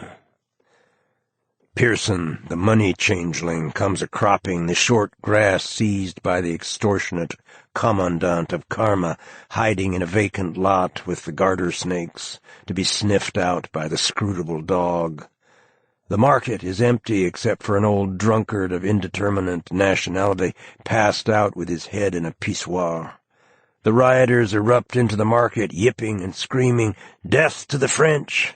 and tear the drunkard to pieces. Salvador Hassan, squirming at a keyhole. "Just look at those expressions, the whole beautiful protoplasmic being, all exactly alike." He dances the liquefactionist jig. Whimpering Queen falls to the floor in an orgasm. "Oh, God, it's too exciting, like 1,000,000 hot, throbbing cocks." Benway. "Like to run a blood test on those boys." A portentously inconspicuous man, gray beard and gray face and shabby brown jalaba, sings in slight, unplaceable accent without opening his lips. "Oh, you dolls, you great big beautiful dolls." Squads of police with thin lips, big noses, and cold gray eyes move into the market from every entrance street. They club and kick the rioters with cold, methodical brutality. The rioters have been carted away in trucks.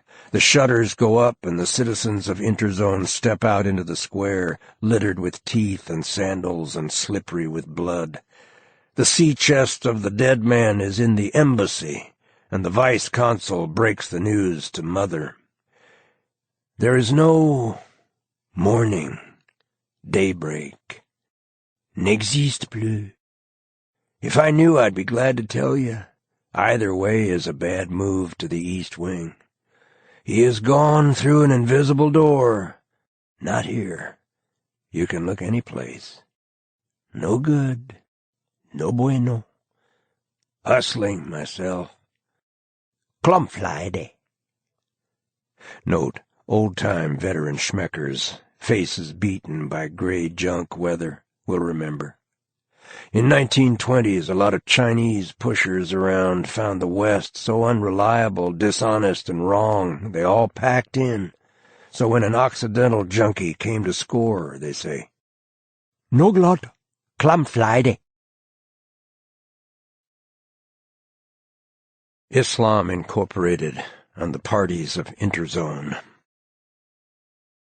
I was working for an outfit known as Islam Inc., financed by A.J., the notorious merchant of sex, who scandalized international society when he appeared at the Duc de Ventre's ball as a walking penis covered by a huge condom emblazoned with the A.J. motto, "They shall not pass."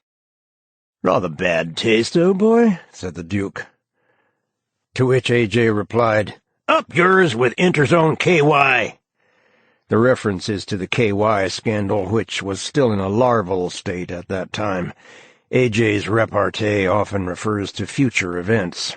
He is a master of the delayed squelch. Salvador Hassan O'Leary, the afterbirth tycoon, is also involved. That is, one of his subsidiary companies has made unspecified contributions, and one of his subsidiary personalities is attached to the organization in an advisory capacity without in any way committing himself to or associating himself with the policies, actions, or objectives of Islam Inc. Mention should also be made of Clem and Jody, the Ergat brothers who decimated the Republic of Hassan with poison wheat, Autopsy Ahmed, and Hepatitis Hal, the fruit and vegetable broker. A rout of mullahs and muftis and muezzins and qaids and glawis and sheiks and sultans and holy men and representatives of every conceivable Arab party make up the rank and file, and attend the actual meetings from which the higher-ups prudently abstain. Though the delegates are carefully searched at the door, these gatherings invariably culminate in riots. Speakers are often doused with gasoline and burned to death, or some uncouth desert sheik opens up on his opponents with a machine gun he had concealed in the belly of a pet sheep. Nationalist martyrs with grenades up the ass mingle with the assembled conference and suddenly explode, occasioning heavy casualties. And there was the occasion when President Ra threw the British Prime Minister to the ground and forcibly sodomized him, the spectacle being televised to the entire Arab world. Wild yips of joy were heard in Stockholm. Interzone has an ordinance forbidding a meeting of Islam, Inc. within 5 miles of the city limits. A.J., he is actually of obscure Near East extraction, had at one time come on like an English gentleman. His English accent waned with the British Empire, and after World War II he became an American by act of Congress. A.J. is an agent like me, but for whom or for what no one has ever been able to discover. It is rumored that he represents a trust of giant insects from another galaxy. I believe he is on the factualist side, which I also represent. Of course, he could be a liquefaction agent. The liquefaction program involves the eventual merging of everyone into one man by a process of protoplasmic absorption. You can never be sure of anyone in the industry. A.J.'s cover story? An international playboy and harmless practical joker. It was A.J. who put the piranha fish in Lady Sutton Smith's swimming pool and dosed the punch with a mixture of yahe, hashish, and yohimbine during a 4th of July reception at the U.S. Embassy, precipitating an orgy. 10 prominent citizens, American of course, subsequently died of shame. Dying of shame is an accomplishment peculiar to Kwakiutl Indians and Americans. Others simply say, "Zut alors," or "Son cosas de la vida," or "Allah fucked me, the all-powerful." And when the Cincinnati Anti-Fluoride Society met to toast their victory in pure spring water, all their teeth dropped out on the spot. And I say to you, brothers and sisters of the anti-fluoride movement, we have this day struck such a blow for purity as will never call a retreat. Out, I say, with the filthy foreign fluorides. We will sweep this fair land sweet and clean as a young boy's tensed flank. I will now lead you in our theme song, The Old Oaken Bucket. A wellhead is lighted by fluorescent lights that play over it in hideous jukebox colors. The anti-fluorides file past the well, singing as each dips up a drink from the oaken bucket. The old oaken bucket, the gold oaken bucket, the glubluth. A.J. had tampered with the water, inserting a South American vine that turns the gums to mush. I hear about this vine from an old German prospector who is dying of uremia in Pasto, Colombia. Supposed to grow in the Putumayo area. Never located any, didn't try very hard. The same citizen tells me about a bug like a big grasshopper known as the zeukutl. Such a powerful aphrodisiac, if one flies on you and you can't get a woman right away, you will die. I have seen the Indians running around pulling themselves off from the contact with this animal. Unfortunately, I never score for a zeukutl. On opening night of the New York Metropolitan, A.J., protected by bug repellent, released a swarm of zeukutls. Mrs. Vanderbly, swatting at a zeukutl, "Oh! Oh! Oh!" screams, breaking glass, ripping cloth, a rising crescendo of grunts and squeals and moans and whimpers and gasps, reek of semen and cunts and sweat and the musty odor of penetrated rectums, diamonds and fur pieces, evening dresses, orchids, suits and underwear litter the floor covered by a writhing, frenzied, heaving mass of naked bodies. A.J. once reserved a table a year in advance, chez Robert, where a huge, icy gourmet broods over the greatest cuisine in the world. So baneful and derogatory is his gaze that many a client, under that withering blast, has rolled on the floor and pissed all over himself in convulsive attempts to ingratiate. So A.J. arrives with 6 Bolivian Indians who chew coca leaves between courses, and when Robert, in all his gourmet majesty, bears down on the table, A.J. looks up and yells, "Hey, boy, bring me some ketchup!" Alternative, A.J. whips out a bottle of ketchup and douses the haute cuisine. 30 gourmets stop chewing at once. You could have heard a soufflé drop. As for Robert, he lets out a bellow of rage like a wounded elephant, runs to the kitchen and arms himself with a meat cleaver. The sommelier snarls hideously, his face turning a strange, iridescent purple. He breaks off a bottle of Brut champagne, 26. Pierre, the head waiter, snatches up a boning knife. All 3 chase A.J. through the restaurant with mangled, inhuman screams of rage. Tables overturn, vintage wines and matchless food crash to the floor. Cries of "Lynch him!" ring through the air. An elderly gourmet with the insane bloodshot eyes of a mandrill is fashioning a hangman's knot with a red velvet curtain cord. Seeing himself cornered and in imminent danger of dismemberment at least, A.J. plays his trump card. He throws back his head and lets out a hog call, and 100 famished hogs he had stationed nearby rush into the restaurant, slopping the haute cuisine. Like a great tree, Robert falls to the floor in a stroke, where he is eaten by the hogs. "Poor bastards don't know enough to appreciate him," says A.J.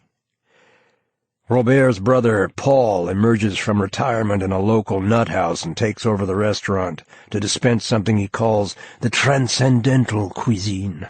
Imperceptibly, the quality of the food declines until he is serving literal garbage, the clients being too intimidated by the reputation of chez Robert to protest. Sample menu: the clear camel piss soup with boiled earthworms, the filet of sun-ripened stingray, basted with eau de cologne and garnished with nettles, the afterbirth suprême de bœuf, cooked in drained crankcase oil, served with a piquant sauce of rotten egg yolks and crushed bedbugs, the Limburger cheese sugar, cured in diabetic urine, doused in canned heat flamboyant. So the clients are quietly dying of botulism. Then A.J. returns with an entourage of Arab refugees from the Middle East. He takes one mouthful and screams, "Garbage, goddammit! Cook this wise citizen in his own swill!" And so the legend of A.J. the laughable, lovable, eccentric grew and grew. Fade out to Venice. Gondoliers singing and pathic cries swell up from San Marco and Harry's. Charming old Venetian anecdote about this bridge. It seems some Venetian sailors take a trip round the world and they all turn into fruits. They fuck the cabin boy already, so when they get back to Venice it is necessary women walk over this bridge with their lungs hanging out to arouse the desires of these dubious citizens. So get a battalion of shock troops up to San Marco on the double. Girls, this is OAO, Operation All Out. If your tits won't stop them, bring up your cunts and confound these faggots. Oh, Gertie, it's true. It's all true. They've got a horrid gash instead of a thrilling thing. I can't face it. Enough to turn a body to stone. Paul spoke wiser than he knew, being a really evil old shit. When he talk about men lying with men doing that which is inconvenient. Inconvenient is the word. So who want to trip over a cock on the way to a cunt? And when a citizen get the yen to hump a gash, some evil stranger rush in and do that which is inconvenient to his ass? A.J. rushes across San Marco, slashing at pigeons with a cutlass. "Bastards! Sons of bitches!" he screams. He staggers aboard his barge, a monstrous construction in gilt and pink and blue, with sails of purple velvet. He is dressed in a preposterous naval uniform, covered with braid and ribbons and medals, dirty and torn, the coat buttoned in the wrong holes. A.J. walks to a huge reproduction of a Greek urn, topped by a gold statue of a boy with an erection. He twists the boy's balls and a jet of champagne spurts into his mouth. He wipes his mouth and looks around. "Where are my Nubians, goddammit?" he yells. His secretary looks up from a comic book. "Juicing. Chasing cunt. Gold-breaking cocksuckers! Where's a man without his Nubians?" Take a gondola, won't you?" "A gondola!" A.J. screams. "I put out for this cocksucker. I should ride in a gondola already. Reef the mainsail and ship the oars, Mr. Hislop. I'm going to make with the auxiliary." Mr. Hislop shrugs resignedly. With one finger he begins punching a switchboard. The sails drop. The oars draw into the hull. "And turn on the perfume, won't you? The canal stinks up a breeze." Gardenia? Sandalwood? "No, ambrosia." Mr. Hislop presses another button and a thick cloud of perfume settles over the barge. A.J. is seized with a fit of coughing. "Make with the fans," he yells. "I'm suffocating." Mr. Hislop is coughing into a handkerchief. He presses a button. Fans whir and thin out the ambrosia. A.J. installs himself at the rudder on a raised dais. "Contact!" The barge begins to vibrate. "Avanti, goddammit!" A.J. yells, and the barge takes off across the canal at a tremendous speed, overturning gondolas full of tourists, missing the motoscafi by inches, veering from one side of the canal to the other. The wake washes over the sidewalks, drenching passers-by, shattering a fleet of moored gondolas, and finally piles up against a pier, spins out into the middle of the canal. A column of water spurts 6 feet in the air from a hole in the hull. "Man the pumps, Mr. Hislop. She's shipping water." The barge gives a sudden lurch, throwing A.J. into the canal. "Abandon ship, goddammit, every man for himself." Fade out to mambo music. The inauguration of Escuela Amigo, a school for delinquent boys of Latin American origin, endowed by A.J. Faculty, boys, and press attending. A.J. staggers out onto a platform draped with American flags. "In the immortal words of Father Flanagan, there is no such thing as a bad boy. Where's the statuary, goddammit?" Technician. "You want it now?" A.J. "What do you think I'm doing here, for the Christ's sakes? I should unveil the son of a bitch in absentia?" Technician. All right. Coming right up." The statue is towed out by a Graham Jaime tractor and placed in front of the platform. A.J. presses a button. Turbines start under the platform, rising to a deafening whine. Wind blows the red velvet drapes off the statue. They tangle around the faculty members in the front row. Clouds of dust and debris whip through the spectators. The sirens slowly subside.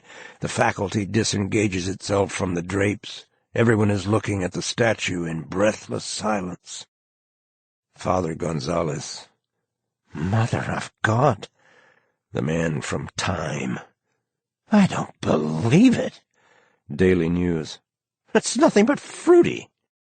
Chorus of whistles from the boys. A monumental creation in shiny pink stone stands revealed as the dust settles. A naked boy is bending over a sleeping comrade with evident intention to waken him with a flute.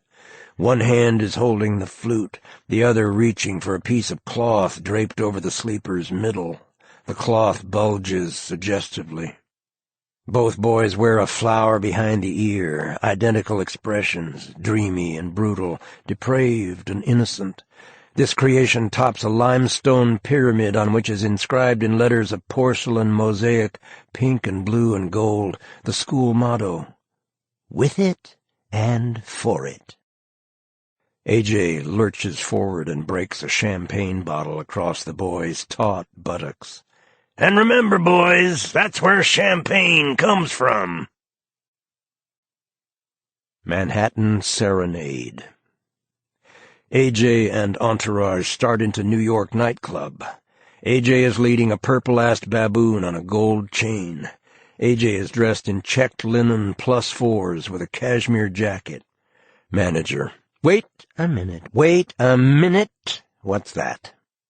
AJ. It's an Illyrian poodle. Choicest beast a man can latch onto. It'll raise the tone of your trap. Manager. I suspect it to be a purple-assed baboon, and it stands outside. Stooge. Don't you know who this is? It's AJ, last of the big-time spenders. Manager. Leave him take his purple-assed bastard and big-time spend someplace else. AJ stops in front of another club and looks in. Elegant fags and old cunts. God damn it, we come to the right place. Avanti, ragazzi. He drives a gold stake into the floor and pickets the baboon. He begins talking in elegant tones, his stooges filling in. Fantastic, monstrous, utter heaven. AJ puts a long cigarette holder in his mouth. The holder is made of some obscenely flexible material. It swings and undulates as if endowed with loathsome reptilian life. AJ. So there I was, flat on my stomach at 30,000 feet. Several nearby fags raise their heads like animals scenting danger. AJ leaps to his feet with an inarticulate snarl. You purple-assed cocksucker, he screams. I'll teach you to shit on the floor. He pulls a whip from his umbrella and cuts the baboon across the ass. The baboon screams and tears loose the stake. He leaps on the next table and climbs up an old woman who dies of heart failure on the spot. AJ. Sorry, lady. Discipline, you know. In a frenzy, he whips the baboon from one end of the bar to the other. The baboon, screaming and snarling and shitting with terror, climbs over the clients, runs up and down on top of the bar, swings from drapes and chandeliers. AJ. You'll straighten up and shit right, or you won't be in a condition to shit one way or the other. Stooge. You ought to be ashamed of yourself, upsetting AJ after all he's done for you. AJ. Ingrates, every one of them ingrates. Take it from an old queen. Of course, no one believes this cover story. AJ claims to be an independent, which is to say, mind your own business. There are no independents anymore. The zone swarms with every variety of dupe, but there are no neutrals there. A neutral at AJ's level is, of course, unthinkable. Hassan is a notorious liquefactionist and suspect to be a secret sender. Shucks, boys, he says with a disarming grin. I'm just a blooming old cancer, and I gotta proliferate. He picks up a Texas accent associating with Dry Hole Dutton, the Dallas Wildcatter, and he wears cowboy boots and 10-gallon hat at all times, indoors and out. His eyes are invisible behind black glasses, his face smooth and blank as wax, above a well-cut suit made entirely from immature, high-denomination banknotes. Banknotes are, in fact, currency, but they must mature before they can be negotiated. Banknotes run as high as 1 million clams a note. They keep hatching out all over me, he says shyly. It's like, gee, I don't know how to say it. It's like I was a mummy scorpion carrying those little baby notes around on my warm body and feeling them grow. Gosh, I hope I don't bore you with all this. Salvador, known as Sally to his friends, he always keeps a few friends around and pays them by the hour, got cured in the slunk business in World War II. To get cured means to get rich. Expression used by Texas oil men. The Pure Food and Drug Department have his picture in their files, a heavy-faced man with an embalmed look as if paraffin had been injected under the skin, which is smooth, shiny, and poreless. One eye is dead gray color, round as a marble, with flaws and opaque spots. The other is black and shiny, an old, undreaming insect eye. His eyes are normally invisible behind black glasses. He looks sinister and enigmatic. His gestures and mannerisms are not yet comprehensible, like the secret police of a larval state. In moments of excitement, Salvador is apt to lapse into broken English. His accent at such moments suggests an Italian origin. He reads and speaks Etruscan. A squad of accountant investigators have made a life work of Sal's international dossier. His operations extend through the world in an inextricable, shifting web of subsidiaries, front companies, and aliases. He has held 23 passports and been deported 49 times, deportation proceedings pending in Cuba, Pakistan, Hong Kong, and Yokohama. Salvador Hassan O'Leary, alias the Shoe Store Kid, alias Wrong Way Marv, alias Afterbirth Leary, alias Slunky Pete, alias Placenta Juan, alias K.Y. Ahmed, alias El Chinche, alias El Culito, etc., for 15 solid pages of dossier, first tangled with the law in NYC, where he was traveling with a character known to the Brooklyn police as Blubber Wilson, who hustled his goofball money shaking down fetishists in shoe stores. Hassan was charged with third-degree extortion and conspiracy to impersonate a police officer. He had learnt the shake man's #1 rule, DT, ditch tin, which corresponds to the pilot's KFS, keep flying speed. As the vigilante puts it, if you get a rumble, kid, ditch your piece of tin if you have to swallow it. So they didn't bust him with a queer badge. Hassan testified against Wilson, who drew pen indef, longest term possible under New York law for a misdemeanor conviction, nominally an indefinite sentence. It means 3 years in Rikers Island. Hassan's case was null prost. "I'd have drawn a nickel," Hassan said, "if I hadn't met a decent cop." Hassan met a decent cop every time he took a fall. His dossier contains 3 pages of monikers indicating his proclivity for cooperating with the law.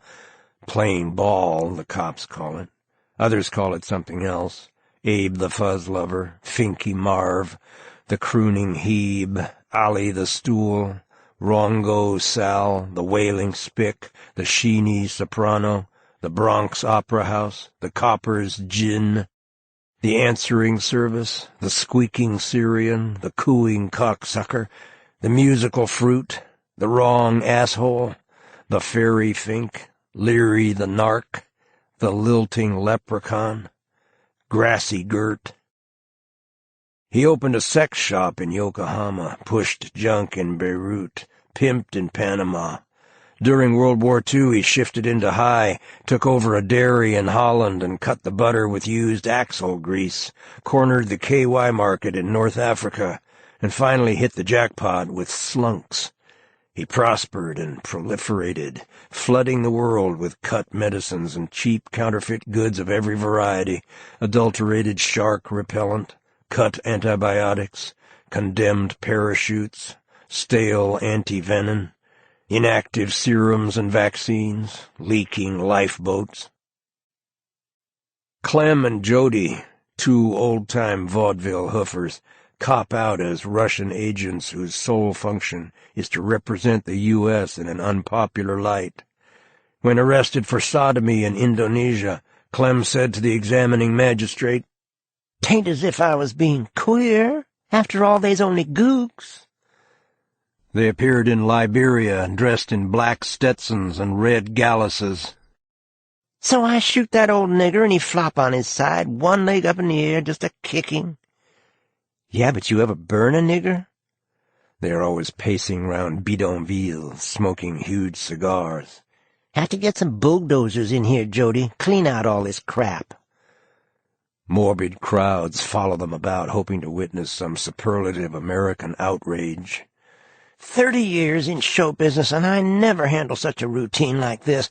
I gotta dispossess a bidonville, give myself a bang of H, piss on the Black Stone, make with the prayer call whilst dressed in my hog suit, cancel Lend-Lease, and get fucked up the ass simultaneous.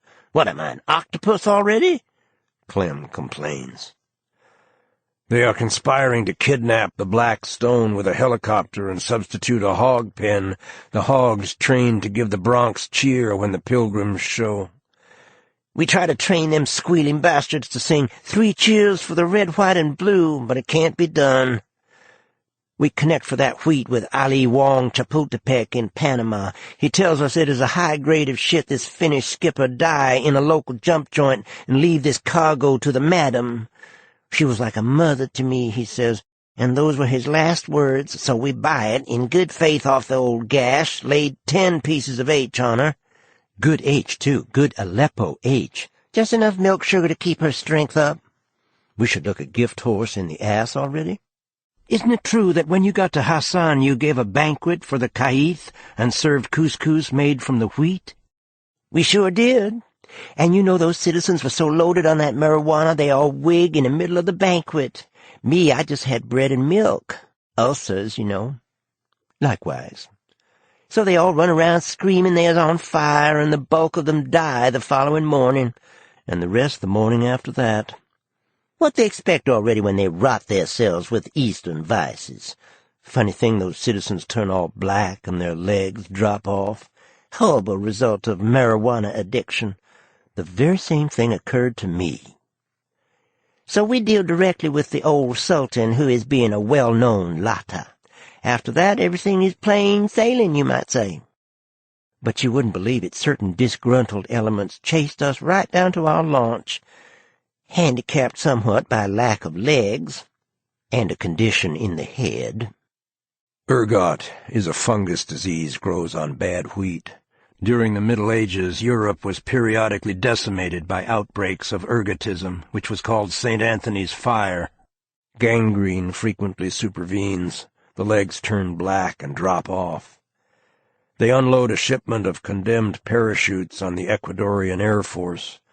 Maneuvers, boys plummet streaming chutes like broken condoms, splash young blood over pot-bellied generals, shattering wake of sound as Clem and Jody disappear over the Andes in jet getaway. The exact objectives of Islam, Inc. are obscure.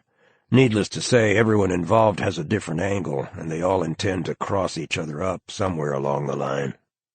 AJ is agitating for the destruction of Israel. With all this feeling against the West, a chap has a spot of bother scoring for the young Arab amenities. The situation is a little short of intolerable. Israel constitutes a downright inconvenience. Typical AJ cover story. Clem and Jody give out they are interested in the destruction of Near East oil fields to boost the value of their Venezuelan holdings. Clem writes a number to the tune of Crawdad, Big Bill Brunzi. What you gonna do when the oil goes dry? Gonna sit right there and watch those Arabs die. Salvador emits a thick screen of international finance to cloak, at least from the rank and file, his liquefactionist activities. But over a few stiff yahes he lets his hair down among friends. Islam is jellied consommé already, he says, dancing the liquefactionist jig. And then, unable to contain himself, he bursts into a hideous falsetto. It's trembling on the brink, one push and down it sink. Hey, Ma, get ready my veil. Well, these citizens have engaged the services of a Brooklyn Jew who passes himself off as the second coming of Mohammed. In fact, Dr. Benway delivered him by caesarean section from a holy man in Mecca. If Ahmed won't come out, we'll go in and get him. This shameless plant is accepted without question by the gullible Arabs. Nice folk, these Arabs. Nice ignorant folk, Clem says. So this phony gives out with daily surahs on the radio. Now, friends of the radio audience, this is Ahmed, your friendly prophet. Today I'd like to talk about the importance of being dainty and kissing fresh at all times. Friends, use Jody's chlorophyll tablets and be sure. Now, a word about the parties of Interzone. It will be immediately clear that the liquefaction party is, except for one man, entirely composed of dupes, it not being clear until the final absorption who is whose dupe. The liquefactionists are much given to every form of perversion, especially sadomasochistic practices. Liquefactionists in general know what the score is. The senders, on the other hand, are notorious for their ignorance of the nature and terminal state of sending, for barbarous and self-righteous manners, and for rabid fear of any fact. It was only the intervention of the factualists that prevented the senders from putting Einstein in an institution and destroying his theory. It may be said that only a very few senders know what they are doing, and these top senders are the most dangerous and evil men in the world. Techniques of sending were crude at first. Fade out to the National Electronic Conference in Chicago. The conference are putting on their overcoats. The speaker talks in a flat, shop-girl voice. In closing, I want to sound a word of warning. The logical extension of encephalographic research is biocontrol, that is, control of physical movement, mental processes, emotional reactions, and apparent sensory impressions by means of bioelectric signals injected into the nervous system of the subject. Louder and funnier! The conference are trooping out in clouds of dust. Shortly after birth, a surgeon could install connections in the brain. A miniature radio receiver could be plugged in, and the subject controlled from state-controlled transmitters. Dust settles through the windless air of a vast, empty hall, smell of hot iron and steam. A radiator sings in the distance. The speaker shuffles his notes and blows dust off them. The biocontrol apparatus is prototype of one-way telepathic control. The subject could be rendered susceptible to the transmitter by drugs or other processing without installing any apparatus. Ultimately, the senders will use telepathic transmitting exclusively. Ever dig the Mayan codices? I figure it like this.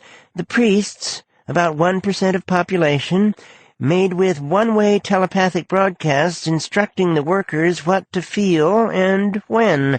A telepathic sender has to send all the time. He can never receive, because if he receives, that means someone else has feelings of his own, could louse up his continuity. The sender has to send all the time, but he can't ever recharge himself by contact. Sooner or later he's got no feelings to send. You can't have feelings alone. Not alone like the sender is alone. And you dig there can only be one sender at one place time. Finally, the screen goes dead. The sender has turned into a huge centipede. So the workers come in on the beam and burn the centipede and elect a new sender by consensus of the general will. The Mayans were limited by isolation. Now one sender could control the planet. You see, control can never be a means to any practical end. It can never be a means to anything but more control. Like junk. The divisionists occupy a midway position, could in fact be termed moderates. They are called divisionists because they literally divide.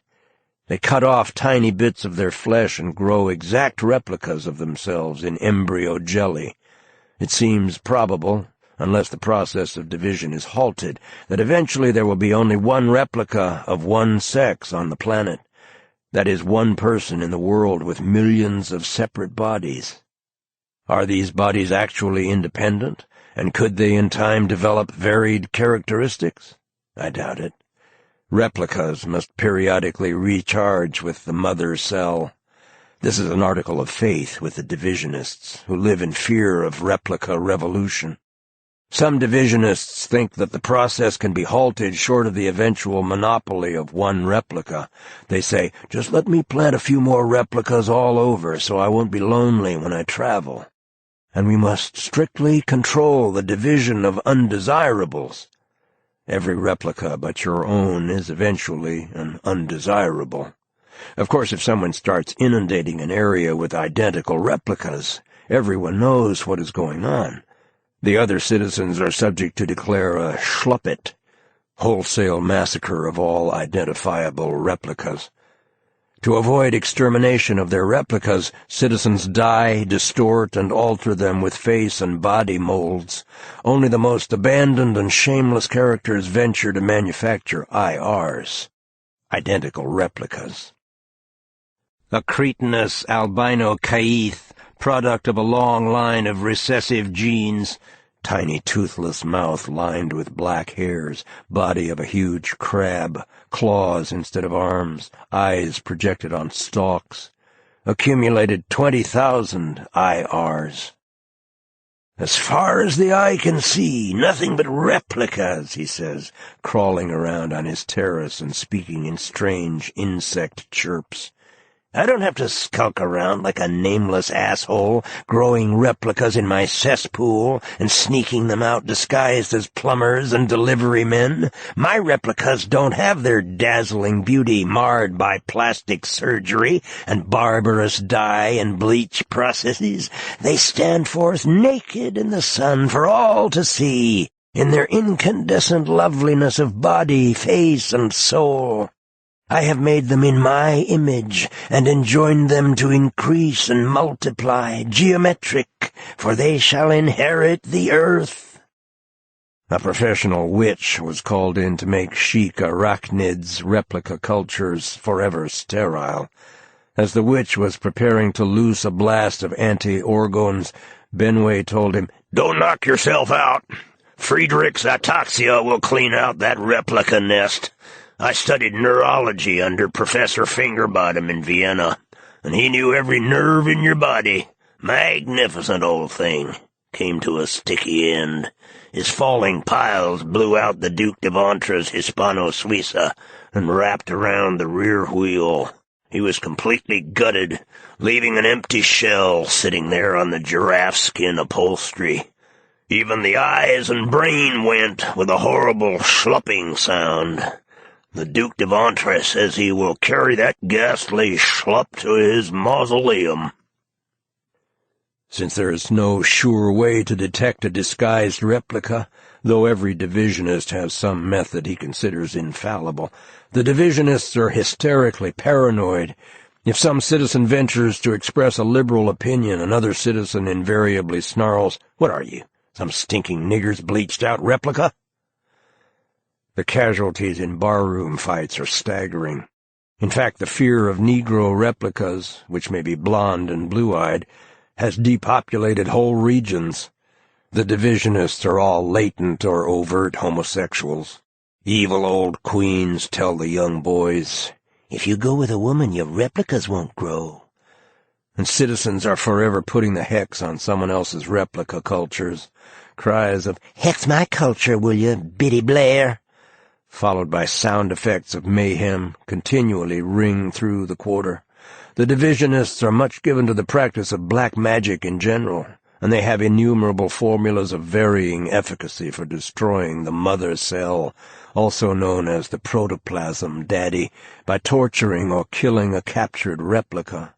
The authorities have finally given up the attempt to control among the divisionists the crimes of murder and unlicensed production of replicas. But they do stage pre-election raids and destroy vast replica cultures in the mountainous regions of the zone where replica moonshiners hole up. Sex with a replica is strictly forbidden and almost universally practiced. There are queer bars where shameless citizens openly consort with their replicas. House detectives stick their heads into hotel rooms saying, "Have you got a replica in here?" Bars subject to be inundated by low-class replica lovers put up signs in ditto marks. Dittos will not be served here. It may be said that the average divisionist lives in a continual crisis of fear and rage, unable to achieve either the self-righteous complacency of the senders or the relaxed depravity of the liquefactionists. However, the parties are not in practice separate, but blend in all combinations. The factualists are anti-liquefactionalists, anti-divisionist, and above all, anti-sender. Bulletin of the Coordinate Factualist on the subject of replicas. We must reject the facile solution of flooding the planet with desirable replicas. It is highly doubtful if there are any desirable replicas, such creatures constituting an attempt to circumvent process and change. Even the most intelligent and genetically perfect replicas would, in all probability, constitute an unspeakable menace to life on this planet. TB, Tentative Bulletin, Liquefaction. We must not reject or deny our protoplasmic core, striving at all times to maintain a maximum of flexibility without falling into the morass of liquefaction. Tentative and Incomplete Bulletin. Emphatically, we do not oppose telepathic research. In fact, telepathy, properly used and understood, could be the ultimate defense against any form of organized coercion or tyranny on the part of pressure groups or individual control addicts. We oppose, as we oppose atomic war, the use of such knowledge to control, coerce, debase, exploit, or annihilate the individuality of another living creature. Telepathy is not by its nature a one-way process. To attempt to set up a one-way telepathic broadcast must be regarded as an unqualified evil. DB, Definitive Bulletin. The sender will be defined by negatives, a low-pressure area, a sucking emptiness. He will be portentously anonymous, faceless, colorless. He will, probably, be born with smooth disks of skin instead of eyes. He always knows where he is going, like a virus knows. He doesn't need eyes. Couldn't there be more than one sender? Oh, yes, many of them at first. But not for long. Some maudlin citizens will think they can send something edifying, not realizing that sending is evil. Scientists will say sending is like atomic power, if properly harnessed. At this point, an anal technician mixes a bicarbonate of soda and pulls the switch that reduces the Earth to cosmic dust. Belch. They'll hear this fart on Jupiter. Artists will confuse sending with creation. They will camp around screeching, "A new medium," until their rating drops off. Philosophers will bat around the ends and means hassle, not knowing that sending can never be a means to anything but more sending, like junk. Try using junk as a means to something else. Some citizens with Coca-Cola and aspirin control habits will be talking about the evil glamour of sending, but no one will talk about anything very long. The sender, he don't like talking. The sender is not a human individual. It is the human virus. All viruses are deteriorated cells leading a parasitic existence. They have specific affinity for the mother cell. Thus, deteriorated liver cells seek the home place of hepatitis, etc. So every species has a master virus, deteriorated image of that species. The broken image of man moves in minute by minute and cell by cell. Poverty, hatred, war, police criminals, bureaucracy, insanity, all symptoms of the human virus. The human virus can now be isolated and treated.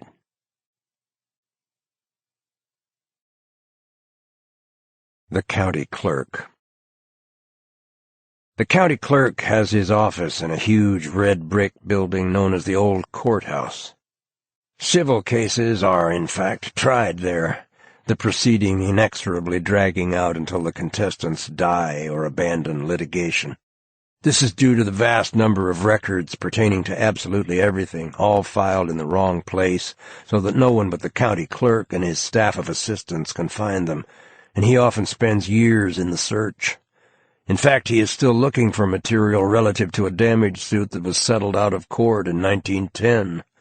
Large sections of the old courthouse have fallen in ruins, and others are highly dangerous owing to frequent cave-ins. The county clerk assigns the more dangerous missions to his assistants, many of whom have lost their lives in the service.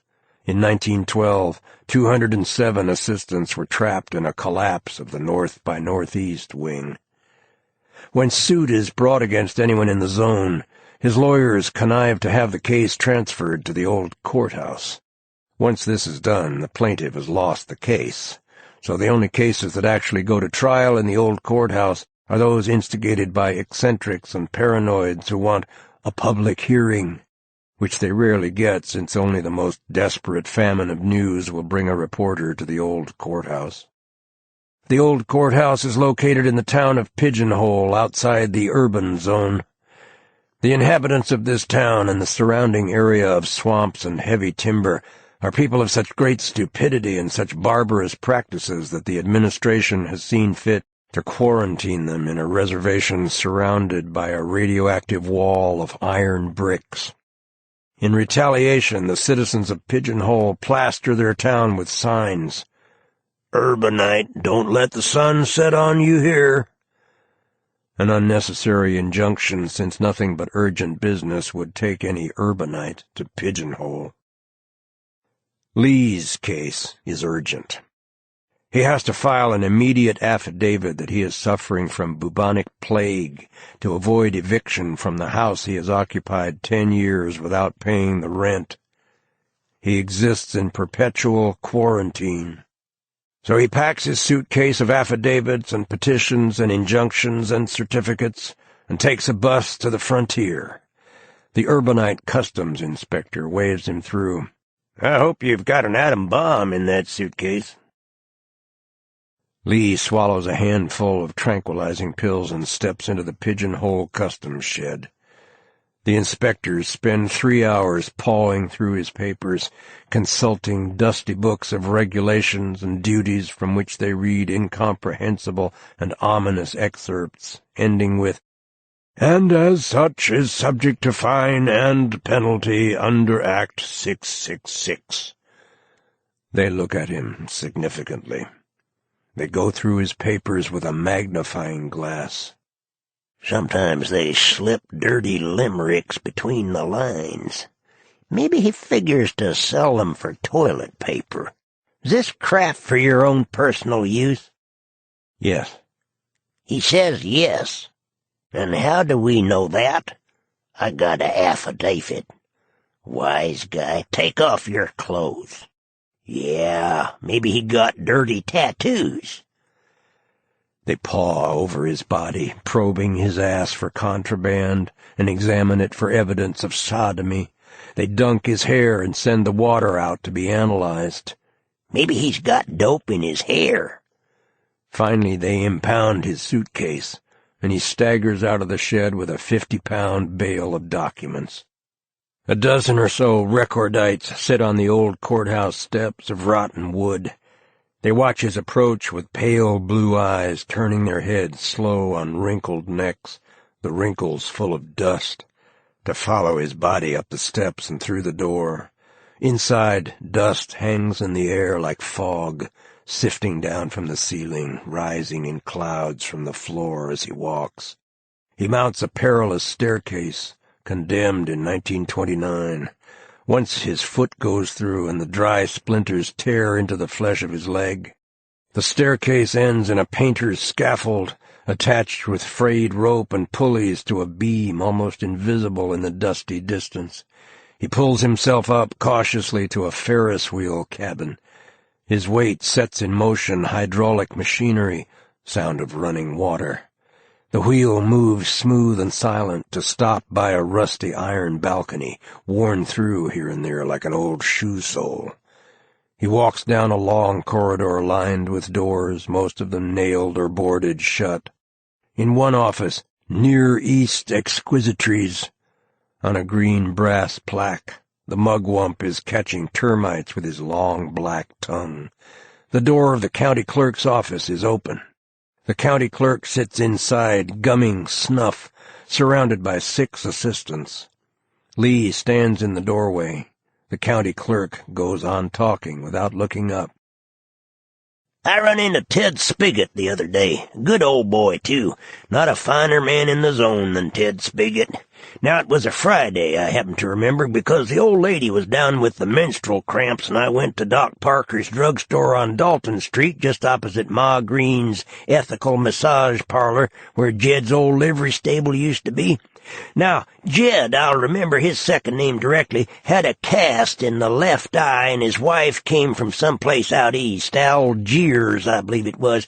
And after Jed died, she married up again, and she married one of the Hoot boys, Clem Hoot, if my memory serves. A good old boy, too. Now, Hoot was around 54, 55-year-old at the time. So I says to Doc Parker, "My old lady is down bad with the menstrual cramps. Sell me 2 ounces of paregoric." So Doc says, "Well, Arch, you gotta sign the book. Name, address, and date of purchase. It's the law." So I asked Doc what the day was, and he said Friday the 13th. So I said, "I guess I already had mine." "Well," Doc says, "there was a feller in here this morning, city feller, dressed kind of flashy. So he's got him a RX for a mason jar of morphine. Kind of funny-looking prescription, read out on toilet paper. And I told him straight out, 'Mister, I suspect you to be a dope fiend.' 'I got the ingrowing toenails, Pop. I'm in agony,' he says. 'Well,' I says, 'I gotta be careful, but so long as you got a legitimate condition and an RX from a certified bona fide MD, I'm honored to serve you.' 'That croaker's really certified,' he say. Well, I guess one hand didn't know what the other was doing when I gave him a jar of Saniflush by error, so I reckon he's had his, too. Just the thing to clean a man's blood. You know, that very thing occurred to me. Should be a sight better than sulfur in molasses. Now, Arch, don't think I'm nosy, but a man don't have no secrets from God and his druggist, I always say. Is you still humping the old gray mare?" "Why, Doc Parker, I'll have you know I'm a family man and an elder in the first denominational non-sectarian church, and I ain't had a piece of hoss ass since we was kids together." "Them was the days, Arch. Remember the time I got the goose grease mixed up with the mustard? Always was a one to grab the wrong jar, feller say. They could have heard you squealing over in Cunt Lick County, just a-squealing like a stoat with his stones cut off." "You're in the wrong hole, Doc. It was you took the mustard, and me as had to wait till you cooled off." "Wistful thinking, Arch. I read about it one time in a magazine, setting in that green outhouse behind the station. Now, what I meant a while back, Arch, you didn't rightly understand me. I was referring to your wife as the old gray mare. I mean, she ain't what she used to be with all them carbuncles and cataracts and chilblains and hemorrhoids and aphtosa. Yes, Doc, Liz is right sickly. Never was the same after her 11th miscarriaging. There was something right strange about that. Doc Ferris, he told me straight. He said, 'Arch, 'tain't fitting you should see that critter.' And he gives me a long look, made my flesh crawl. Well, you sure said it right, Doc. She ain't what she used to be, and your medicines don't seem to ease her none. In fact, she ain't been able to tell night from day since using them eye drops you sold her last month. But, Doc, you ought to know I wouldn't be humping Liz, the old cow, meaning no disrespect to the mother of my dead monsters. Not when I got that sweet little old 15-year-old thing. You know that yaller girl used to work in Mary Lou's hair straightening and skin bleach parlor over in Niggertown? Getting that dark chicken meat, Arch? Getting that coon pone? Getting it steady, Doc, getting it steady. Well, feller say duty is goosing me. Gotta get back to the old crankcase. I'll bet she needs a grease job worse way. Doc, she sure is a dry hole. Well, thanks for the paregoric. And thanks for the trade, Arch. Say, Archie boy, some night when you get caught short with a rusty load, drop around and have a drink of Yohimbini with me. I'll do that, Doc, I sure will. It'll be just like old times. So I went on back to my place and heated up some water and mixed up some paregoric and cloves and cinnamon and sassafras and give it to Liz, and it eased her some, I reckon. Leastwise, she let up aggravating me. Well, later on I went down to Doc Parker's again to get me a rubber. And just as I was leaving, I run into Roy Bain, a good old boy, too. There's not a finer man in this zone than Roy Bain. So he said to me, he says, "Arch, you see that old nigger over there in that vacant lot? Well, sure as shit in taxes, he comes there every night just as regular you can set your watch by him. See him behind them nettles? Every night, round about 8:30, he goes over into that lot yonder and pulls himself off with steel wool. Preachin' nigger, they tell me. So that's how I come to know the hour, more or less, on Friday the 13th. And it couldn't have been more than 20 minutes, half an hour after that, I took some Spanish fly in Doc's store, and it was just beginning to work on me down by Grauerholz bog on my way to Niggertown. Well, the bog makes a bend. Used to be a nigger shack there. They burned that old nigger over in Cuntlick. Nigger had the aftosa, and it left him stone blind. So this white girl down from Texarkana screeches out, "Roy, that old nigger is looking at me so nasty. Land's sake, I feel just dirty all over." "Now, sweet thing, don't you fret yourself. Me and the boys'll burn him." "Do it slow, honey Faith. Do it slow. He's give me a sick headache." So they burned the nigger, and that old boy took his wife and went back up to Texarkana without paying for the gasoline. And old Whisperin' Lou runs the service station. Couldn't talk about nothing else all fall. These city fellers come down here and burn a nigger and don't even settle up for the gasoline. Well, Chester Hoot tore that nigger shack down and rebuilt it just back of his house up in Blood Valley. Covered up all the windows with black cloth, and what goes on in there ain't fittin' to speak of. Now, Chester, he's got some right strange ways. Well, it was just where the nigger shack used to be, right across from the old Brooks place, floods out every spring, only it wasn't the Brooks place then, belonged to a feller named Scranton. Now, that piece of land was surveyed back in 1919. I reckon you know the man did the job, too. A feller named Hump Clarence used to witch out wells on the side. Good old boy, too. Not a finer man in this zone than Hump Clarence. Well, it was just around about in there I come on Ted Spigot a-screwing a mud puppy. Lee cleared his throat. The clerk looked up over his glasses. "Now, if you'll take care, young fella, till I finish what I'm a-sayin', I'll tend to your business." And he plunged into an anecdote about a nigger got the hydrophobia from a cow. "So my pappy says to me, 'Finish up your chores, son, and let's go see the mad nigger.' They had that nigger chained to the bed, and he was bawling like a cow. I soon got enough of that old nigger. Well, if you all will excuse me, I got business in the Privy Council." Lee listened in horror. The county clerk often spent weeks in the Privy, living on scorpions and Montgomery Ward catalogues. On several occasions his assistants had forced the door and carried him out in an advanced state of malnutrition. Lee decided to play his last card. "Mr. Anchor," he said, "I'm appealing to you as one Razorback to another." And he pulled out his Razorback card, a memento of his lush-rolling youth. The clerk looked at the card suspiciously. "You don't look like a bone-feed, mast-fed Razorback to me. What you think about the Jews?" "Well, Mr. Anchor, you know yourself all a Jew wants to do is doodle a Christian girl. One of these days we'll cut the rest of it off." "Well, you talk right sensible for a city feller. Find out what he wants and take care of him. He's a good old boy." Interzone. The only native in Interzone who is neither queer nor available is Andrew Keefe's chauffeur, which is not affectation or perversity on Keefe's part, but a useful pretext to break off relations with anyone he doesn't want to see. "You made a pass at Arachnid last night. Can't have you in the house again."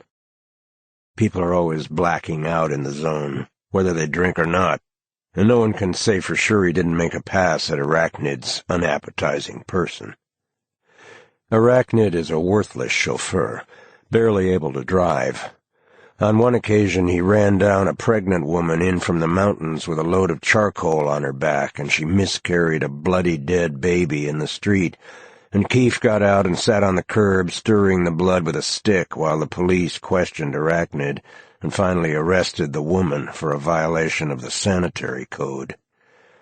Arachnid is a grimly unattractive young man with a long face of strange slate-blue color.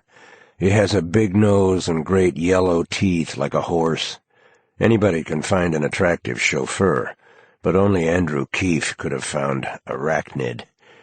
Keefe, the brilliant, decadent young novelist who lives in a remodeled pissoir in the red light district of the native quarter.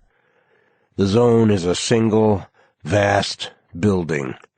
The rooms are made of a plastic cement that bulges to accommodate people, but when too many crowd into one room there is a soft plop, and someone squeezes through the wall right into the next house.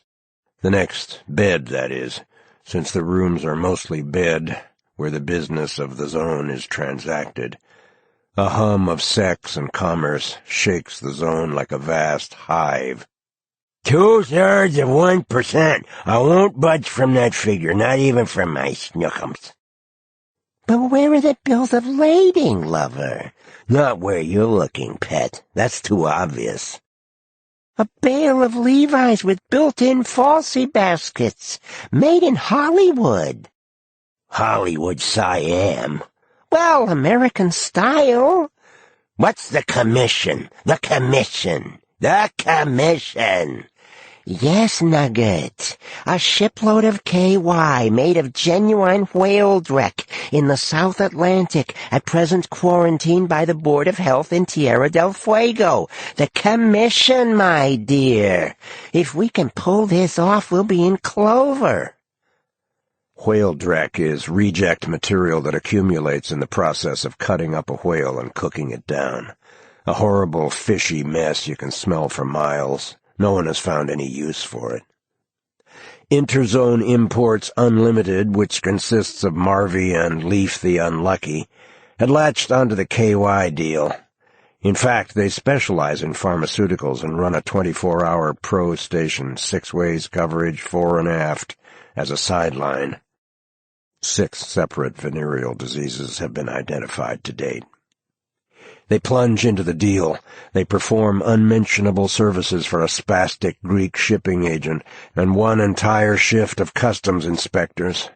The two partners fall out and finally denounce each other in the embassy, where they are referred to the "we don't want to hear about it" department, and eased out a back door into a shit-strewn vacant lot where vultures fight over fish heads.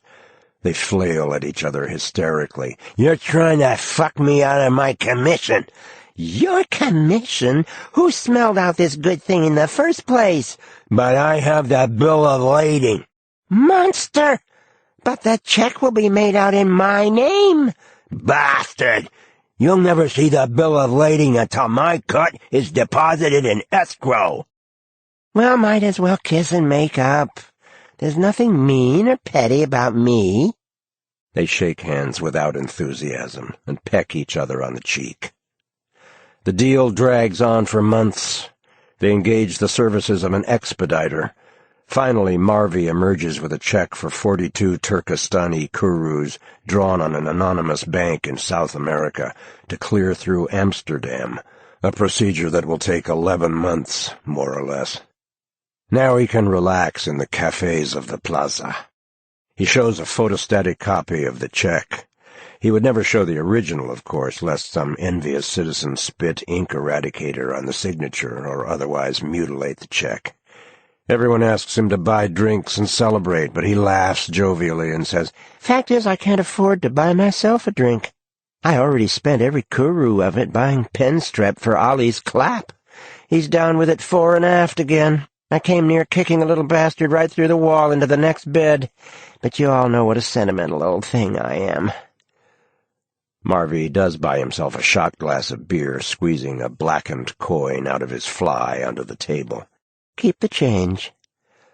The waiter sweeps the coin into a dustpan. He spits on the table and walks away. Sorehead. He's envious of my check. Marvy had been in Interzone since the year before one, as he put it. He had been retired from some unspecified position in the State Department. For the good of the service. Obviously, he had once been very good-looking in a crew-cut college boy way, but his face had sagged and formed lumps under the chin like melting paraffin. He was getting heavy around the hips. Leif the Unlucky was a tall, thin Norwegian with a patch over one eye, his face congealed in a permanent, ingratiating smirk. Behind him lay an epic saga of unsuccessful enterprises. He had failed at raising frogs, chinchilla, Siamese fighting fish, Ramey and cultured pearls.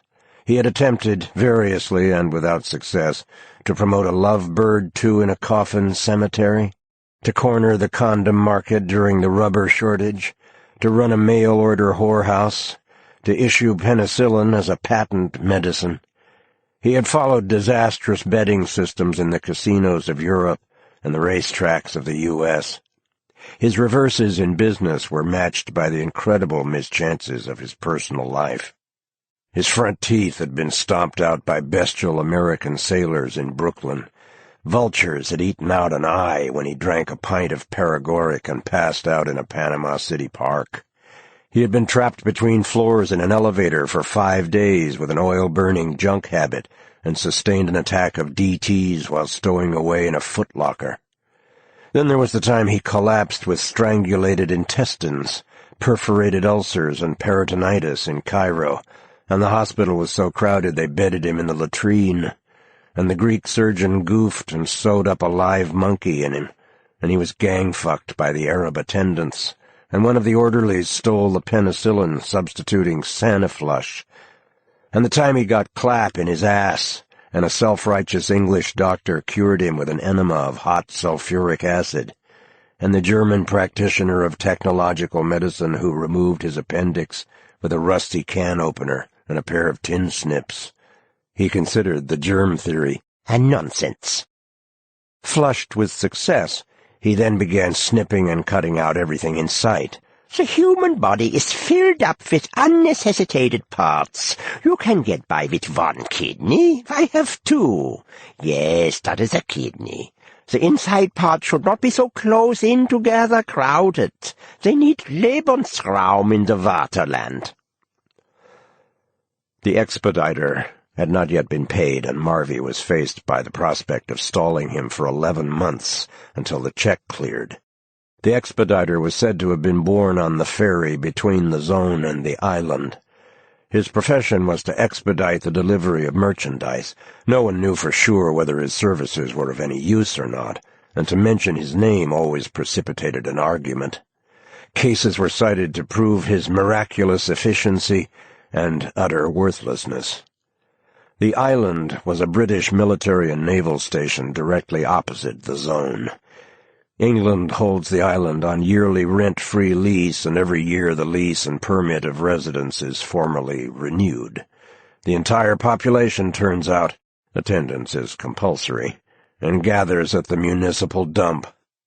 The president of the island is required by custom to crawl across the garbage on his stomach and deliver the permit of residence and renewal of the lease, signed by every citizen of the island, to the resident governor, who stands resplendent in dress uniform. The governor takes the permit and shoves it into his coat pocket.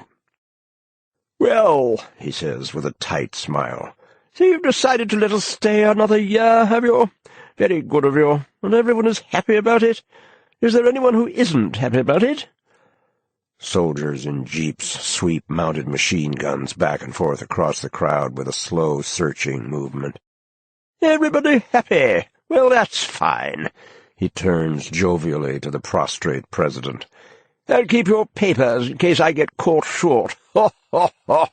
His loud, metallic laugh rings out across the dump, and the crowd laughs with him under the searching guns. The forms of democracy are scrupulously enforced on the island. There is a Senate and a Congress who carry on endless sessions discussing garbage disposal and outhouse inspection, the only 2 questions over which they have jurisdiction. For a brief period in the mid-19th century they had been allowed to control the department of baboon maintenance, but this privilege had been withdrawn owing to absenteeism in the Senate. The purple-assed Tripoli baboons had been brought to the island by pirates in the 17th century. There was a legend that when the baboons left the island it would fall. To whom, or in what way, is not specified, and it is a capital offense to kill a baboon, though the noxious behavior of these animals harries the citizens almost beyond endurance. Occasionally someone goes berserk, kills several baboons and himself. The post of president is always forced on some particularly noxious and unpopular citizen. To be elected president is the greatest misfortune and disgrace that can befall an islander. The humiliations and ignominy are such that few presidents live out their full term of office, usually dying of a broken spirit after a year or two. The expediter had once been president and served the full 5 years of his term. Subsequently, he changed his name and underwent plastic surgery to blot out as far as possible the memory of his disgrace. "Yes, of course, we'll pay you," Marvy was saying to the expediter, "but take it easy. It may be a little while yet." "Take it easy? A little while?" "Listen. Yes, I know it all. The finance company is repossessing your wife's artificial kidney. They are evicting your grandmother from her iron lung. That's in rather bad taste, old boy. Frankly, I wish I had never involved myself in this, matter. That bloody grease has too much carbolic in it. I was down to customs one day last week. Stuck a broom handle into a drum of it, and the grease ate the end off straight away. Besides, the stink is enough to knock a man on his bloody ass. You should take a walk down by the port." "I'll do no such thing," Marvy screeched. It is a mark of caste in the zone never to touch or even go near what you are selling. To do so gives rise to suspicion of retailing, that is, of being a common peddler. A good part of the merchandise in the zone is sold through street peddlers. "Why do you tell me all this? It's too sordid. Let the retailers worry about it." "Oh, it's all very well for you chaps. You can scud out from under, but I have a reputation to maintain. There'll be a spot of bother about this." "Do you suggest there is something illegitimate in this operation?" "Not illegitimate exactly, but shoddy, definitely shoddy." "Oh, go back to your island before it falls. We knew you when you were peddling your purple ass in the Plaza Pissoirs for 5 pesetas. "And not many takers, either," Leaf put in. He pronounced it either. This reference to his island origin was more than the expediter could stand. He was drawing himself up, mobilizing his most frigid impersonation of an English aristocrat, preparing to deliver an icy, clipped crusher.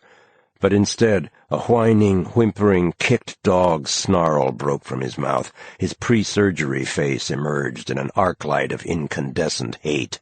He began to spit curses in the hideous, strangled gutturals of the island dialect. The islanders all profess ignorance of the dialect or flatly deny its existence. "We are British," they say. "We don't got no bloody dialect." Froth gathered at the corners of the expediter's mouth. He was spitting little balls of saliva like pieces of cotton. The stench of spiritual vileness hung in the air about him like a green cloud. Marvy and Leaf fell back, twittering in alarm. "He's gone mad," Marvy gasped. "Let's get out of here." Hand in hand, they skip away into the mist that covers the zone in the winter months like a cold Turkish bath. The examination. Carl Peterson found a postcard in his box requesting him to report for a 10 o'clock appointment with Dr. Benway in the Ministry of Mental Hygiene and Prophylaxis. What on earth could they want with me? He thought irritably. A mistake, most likely. But he knew they didn't make mistakes, certainly not mistakes of identity. It would not have occurred to Carl to disregard the appointment, even though failure to appear entailed no penalty. Freeland was a welfare state. If a citizen wanted anything from a load of bone meal to a sexual partner, some department was ready to offer effective aid. The threat implicit in this enveloping benevolence stifled the concept of rebellion. Carl walked through the town hall square. Nickel nudes 60 feet high with brass genitals soaped themselves under gleaming showers. The town hall cupola of glass, brick, and copper crashed into the sky. Carl stared back at a homosexual American tourist who dropped his eyes and fumbled with the light filters of his Leica. Carl entered the steel enamel labyrinth of the ministry, strode to the information desk, and presented his card. 5th floor, room 26. In room 26, a nurse looked at him with cold, undersea eyes. "Dr. Benway is expecting you," she said, smiling. "Go right in." As if he had nothing to do but wait for me, thought Carl. The office was completely silent and filled with milky light. The doctor shook Carl's hand, keeping his eyes on the young man's chest. "I've seen this man before," Carl thought, "but where?" He sat down and crossed his legs. He glanced at an ashtray on the desk and lit a cigarette. He turned to the doctor a steady, inquiring gaze, in which there was more than a touch of insolence. The doctor seemed embarrassed. He fidgeted and coughed and fumbled with papers. He said, finally. "Your name is Carl Peterson, I believe?" His glasses slid down onto his nose in parody of the academic manner. Carl nodded silently. The doctor did not look at him, but seemed nonetheless to register the acknowledgment. He pushed his glasses back into place with one finger and opened a file on the white enameled desk. Carl Peterson." He repeated the name caressingly, pursed his lips, and nodded several times. He spoke again abruptly. "You know, of course, that we are trying. We are all trying. Sometimes, of course, we don't succeed." His voice trailed off, thin and tenuous. He put a hand to his forehead. "To adjust the state, simply a tool, to the needs of each individual citizen." His voice boomed out so unexpectedly deep and loud that Carl started. "That is the only function of the state as we see it. Our knowledge, incomplete, of course." He made a slight gesture of deprecation. For example, take the matter of, sexual deviation." The doctor rocked back and forth in his chair. His glasses slid down onto his nose. Carl felt suddenly uncomfortable.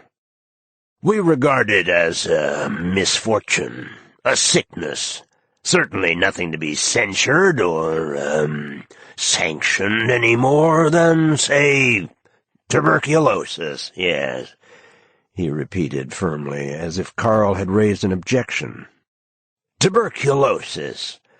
On the other hand, you can readily see that any illness imposes certain, should we say, obligations, certain necessities of a prophylactic nature on the authorities concerned with public health, such necessities to be imposed, needless to say, with a minimum of inconvenience and hardship to the unfortunate individual who has, through no fault of his own, become, infected.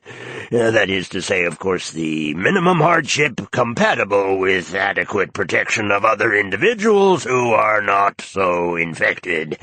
We do not find obligatory vaccination for smallpox an unreasonable measure, nor isolation for certain contagious diseases. I am sure you will agree that individuals infected with what the French call les maladies galantes should be compelled to undergo treatment if they do not report voluntarily." The doctor went on, chuckling and rocking in his chair like a mechanical toy. Carl realized that he was expected to say something. "That seems reasonable," he said. The doctor stopped chuckling. He was suddenly motionless. "Now, to get back to this matter of sexual deviation. Frankly, we don't pretend to understand, at least not completely, why some men and women prefer the sexual company of their own sex, We do know that the phenomenon is common enough and under certain circumstances a matter of concern to this department. For the first time the doctor's eyes flickered across Carl's face. Eyes without a trace of warmth or hate or any emotion that Carl had ever experienced in himself or seen in another, at once cold and intense, predatory and impersonal. Carl suddenly felt trapped in this silent underwater cave of a room, cut off from all sources of warmth and certainty. His picture of himself sitting there, calm, alert, with a trace of well-mannered contempt, went dim, as if vitality were draining out of him to mix with the milky gray medium of the room. Treatment of these disorders is, at the present time, symptomatic. The doctor suddenly threw himself back in his chair and burst into peals of metallic laughter. Carl watched him, appalled. The man is insane, he thought. The doctor's face went blank as a gambler's. Carl felt an odd sensation in his stomach, like the sudden stopping of an elevator. The doctor was studying the file in front of him. He spoke in a tone of slightly condescending amusement. "Don't look so frightened, young man. Just a professional joke. To say treatment is symptomatic means there is none, except to make the patient feel as comfortable as possible. And that is precisely what we attempt to do in these cases." Once again Carl felt the impact of that cold interest on his face. That is to say, reassurance when reassurance is necessary, and, of course, suitable outlets with other individuals of similar tendencies. No isolation is indicated. The condition is no more directly contagious than cancer. Cancer, my first love. The doctor's voice receded. He seemed actually to have gone away through an invisible door, leaving his empty body sitting there at the desk. Suddenly he spoke again in a crisp voice. "And so you may well wonder why we concern ourselves with the matter at all." He flashed a smile, bright and cold as snow in sunlight. Carl shrugged. "That is not my business. What I am wondering is why you have asked me to come here and why you tell me all this nonsense." Carl was annoyed to find himself blushing. The doctor leaned back and placed the ends of his fingers together.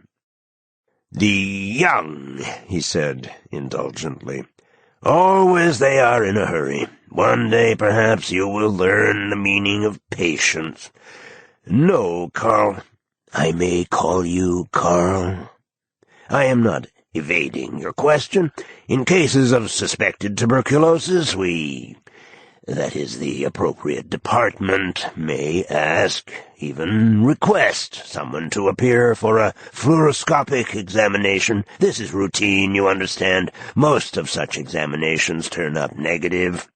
So you have been asked to report here for, should I say, a psychic fluoroscope? I may add that, after talking with you, I feel relatively sure that the result will be, for practical purposes, negative." "But the whole thing is ridiculous. I have always interested myself only in girls. I have a steady girl now, and we plan to marry." "Yes, Carl, I know. And that is why you are here. A blood test prior to marriage. This is reasonable, no?" "Please, doctor, speak directly." The doctor did not seem to hear. He drifted out of his chair and began walking around behind Carl, his voice languid and intermittent like music down a windy street. "I may tell you in strictest confidence that there is definite evidence of a hereditary factor, social pressure. Many homosexuals, latent and overt, do, unfortunately, marry. Such marriages often result in factor of infantile environment." The doctor's voice went on and on. He was talking about schizophrenia, cancer, hereditary dysfunction of the hypothalamus. Carl dozed off. He was opening a green door. A horrible smell grabbed his lungs, and he woke up with a shock. The doctor's voice was strangely flat and lifeless, a whispering, junky voice. The Bloomberg-Stanislavski semen flocculation test, a diagnostic tool. Indicative, at least in a negative sense, in certain cases, useful, taken as part of the whole picture, perhaps under the, circumstances. The doctor's voice shot up to a pathic scream. The nurse will take your, specimen. This way, please. The nurse opened the door into a bare, white-walled cubicle. She handed him a jar. Use this, please. Just yell when you're ready. There was a jar of KY on a glass shelf. Carl felt ashamed, as if his mother had laid out a handkerchief for him. Some coy little message stitched on like, if I was a cunt, we could open a dry goods store.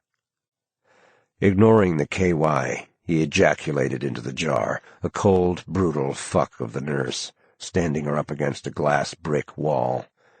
Old glass cunt, he sneered, and saw a cunt full of colored glass splinters under the northern lights. He washed his penis and buttoned up his pants. Something was watching his every thought and movement with cold, sneering hate, the shifting of his testes, the contractions of his rectum. He was in a room filled with green light. There was a stained wood double bed, a black wardrobe with full-length mirror. Carl could not see his face. Someone was sitting in a black hotel chair. He was wearing a stiff-bosomed white shirt and a dirty paper tie, the face swollen, skull-less, eyes like burning pus. "Something wrong?"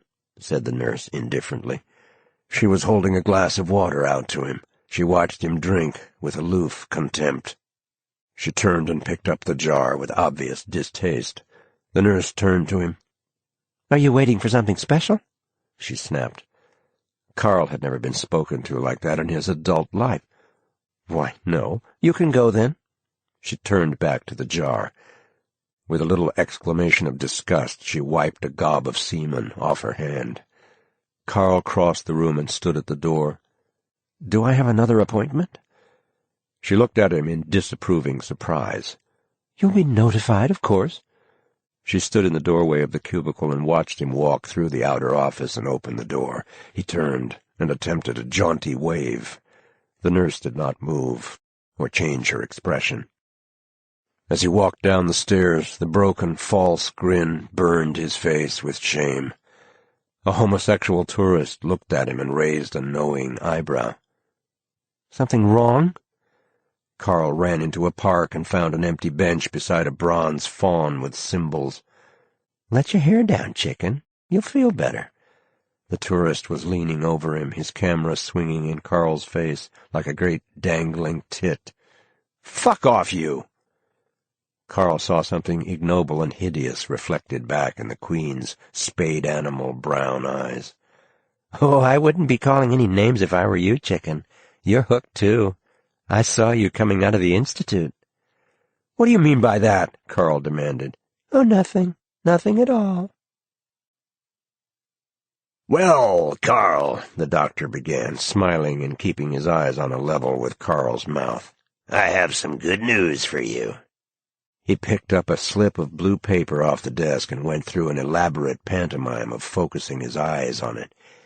"Your, test, the Robinson-Clyburg flocculation test." "I thought it was a Blomberg-Stanislavski test." The doctor tittered. "Oh, dear, no. You are getting ahead of me, young man. You might have misunderstood. The Blomberg-Stanislavski, well, that's a different sort of test altogether. I do hope not necessary." He tittered again. "But as I was saying before I was so charmingly interrupted by my learned young colleague, your RK seems to be," he held the slip at arm's length, "completely negative. So perhaps we won't be troubling you any further, and so—" He folded the slip carefully into a file. He leafed through the file. Finally he stopped and frowned and pursed his lips. He closed the file and put his hand flat on it and leaned forward. "Carl, when you were doing your military service, there must have been— in fact, there were long periods when you found yourself deprived of the consolations and facilities of the fair sex. During these no doubt trying and difficult periods, you had perhaps a pin-up girl, or more likely a pin-up harem?" Carl looked at the doctor with overt distaste. "Yes, of course," he said. "We all did." "And now, Carl, I would like to show you some pin-up girls." He pulled an envelope out of a drawer, "and ask you to please pick out the one you would most like to make." He suddenly leaned forward, fanning the photographs in front of Carl's face. "Pick a girl. Any girl." Carl reached out with numb fingers and touched one of the photographs. The doctor put the photo back into the pack and shuffled and cut, and he placed the pack on Carl's file and slapped it smartly. He spread the photos face up in front of Carl. "Is she there?" Carl shook his head. "Of course not. She is in here where she belongs. A woman's place, what?" He opened the file and held out the girl's photo attached to a Rorschach plate. "Is that her?" Carl nodded silently. "You have good taste, my boy. I may tell you in strictest confidence that some of these girls—" With gambler fingers he shifts the photos in 3-card Monte passes. "Are really boys. In, drag, I believe is the word." His eyebrows shot up and down with incredible speed. Carl could not be sure he had seen anything unusual.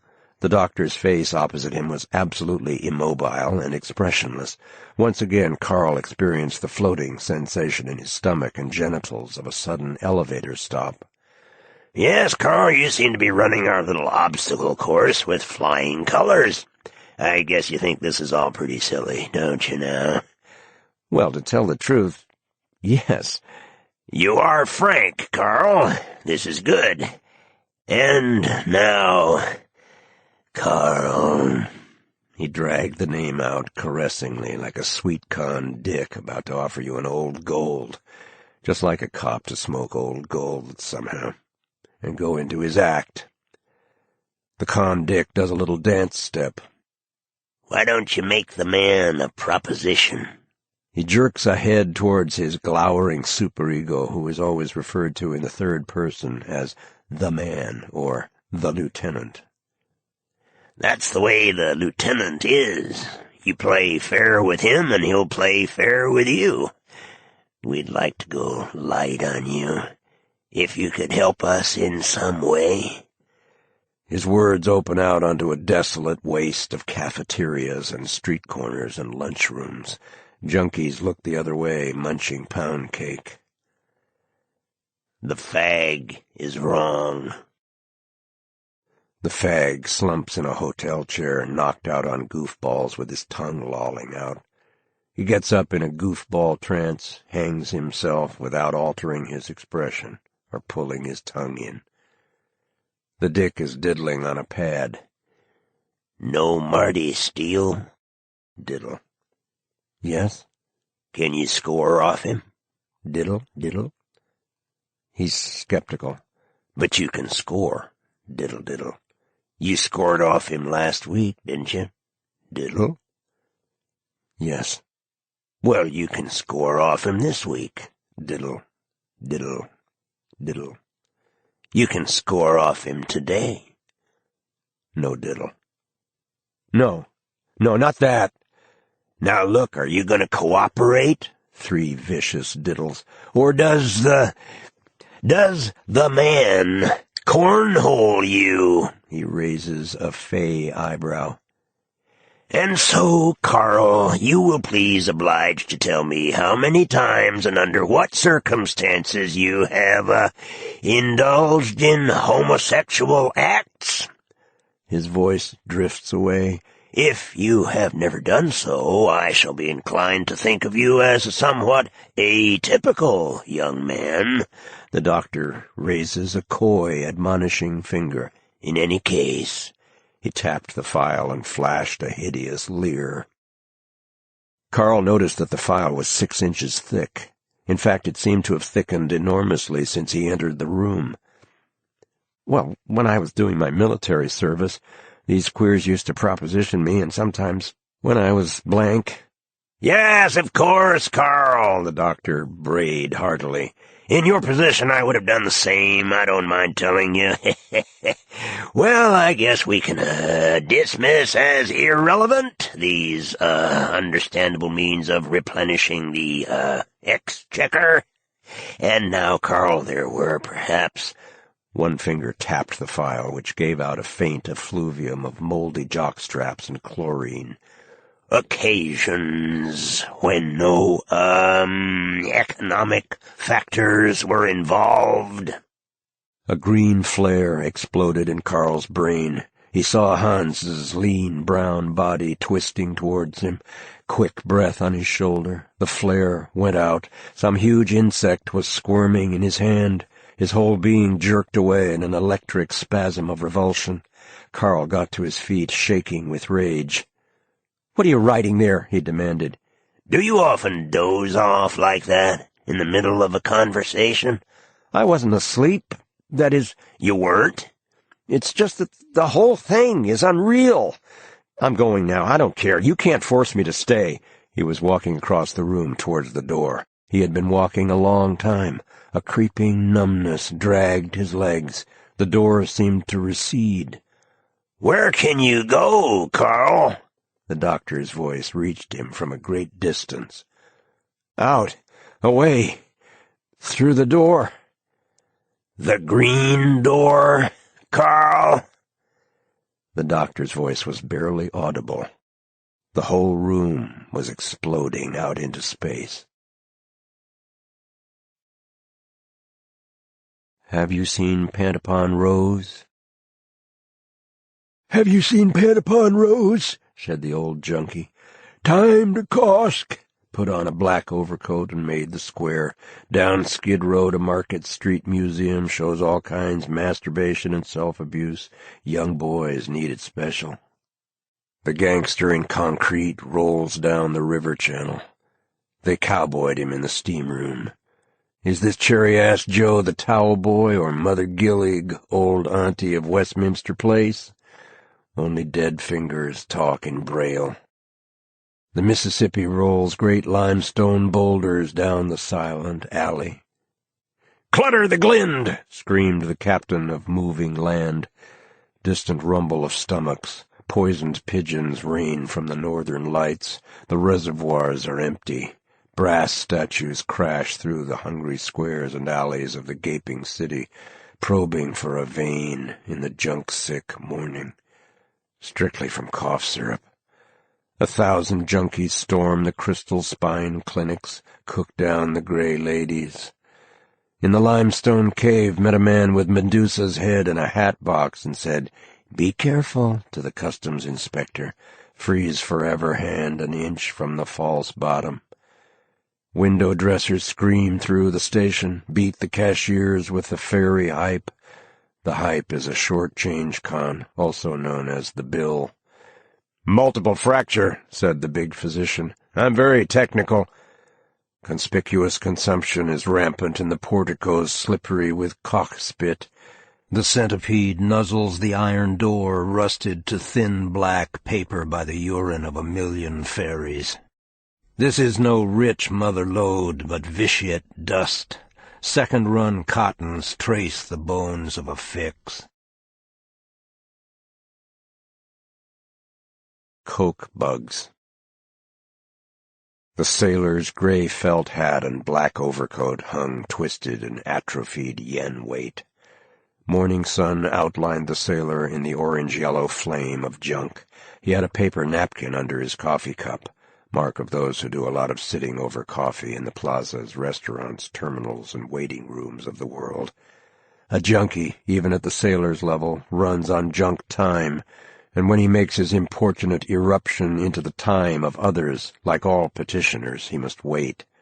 How many coffees in an hour? A boy came in and sat at the counter in broken lines of long, sick junk wait. The sailor shivered. His face fuzzed out of focus in a shuddering brown mist. His hands moved on the table, reading the boy's braille.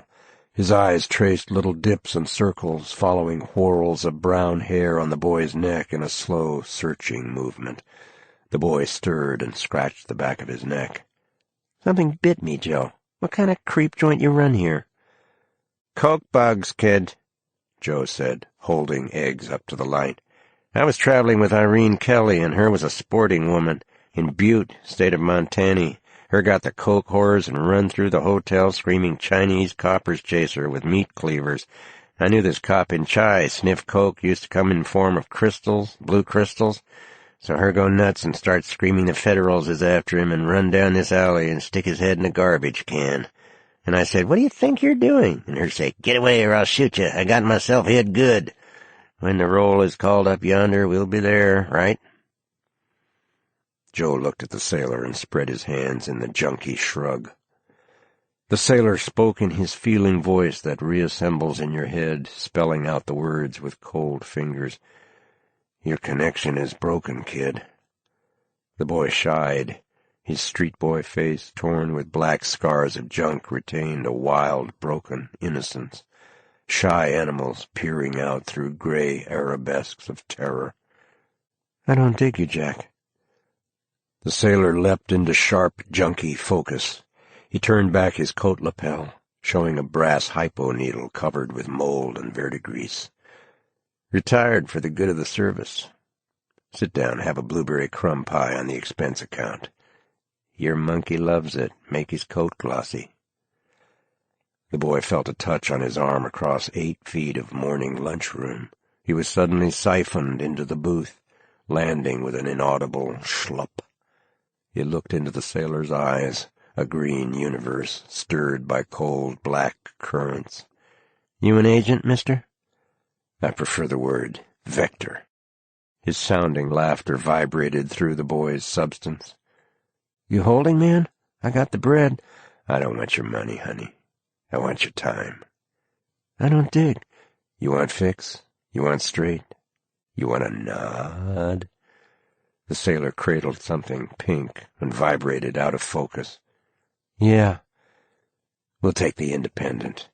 Got their own special heat. Don't carry guns, only saps. I recall me and the fag fell once in Queen's Plaza. Stay away from Queen's Plaza, son. Evil spot. Fuzz-haunted. Too many levels. Heat flares out from the broom closet, high on ammonia like burning lions. Fall on poor old lush worker, scare her veins right down to the bone. Her skin pop a week, or do that 529 kick handed out free and gratis by NYC to jostling junkies. So fag, beagle, Irish, sailor, beware. Look down along that line before you travel there." The subway sweeps by with a black blast of iron. Queen's Plaza is a bad spot for lush workers. Too many levels and lurking places for subway heat, and impossible to cover when you put the hand out. 5 months and 29 days, sentence given for jostling, that is, touching a flop with obvious intent. Innocent people may be convicted of murder, but not of jostling. Fag, beagle, Irish, sailor, old-time junkies and lush workers of my acquaintance. The old 103rd Street clatch. Sailor and Irish hanged themselves in the tombs. The beagle is dead of an overdose, and the fag went wrong. The exterminator does a good job. The sailor touched the door gently, following patterns of painted oak in a slow twist, leaving faint, iridescent whorls of slime. His arm went through to the elbow. He pulled back an inside bolt and stood aside for the boy to enter. Heavy, colorless smell of death filled the empty room. "The trap hasn't been aired since the exterminator fumigated for coke bugs," said the sailor apologetically. The boy's peeled senses darted about in frenzied exploration. Tenement flat, railroad flat, vibrating with silent motion.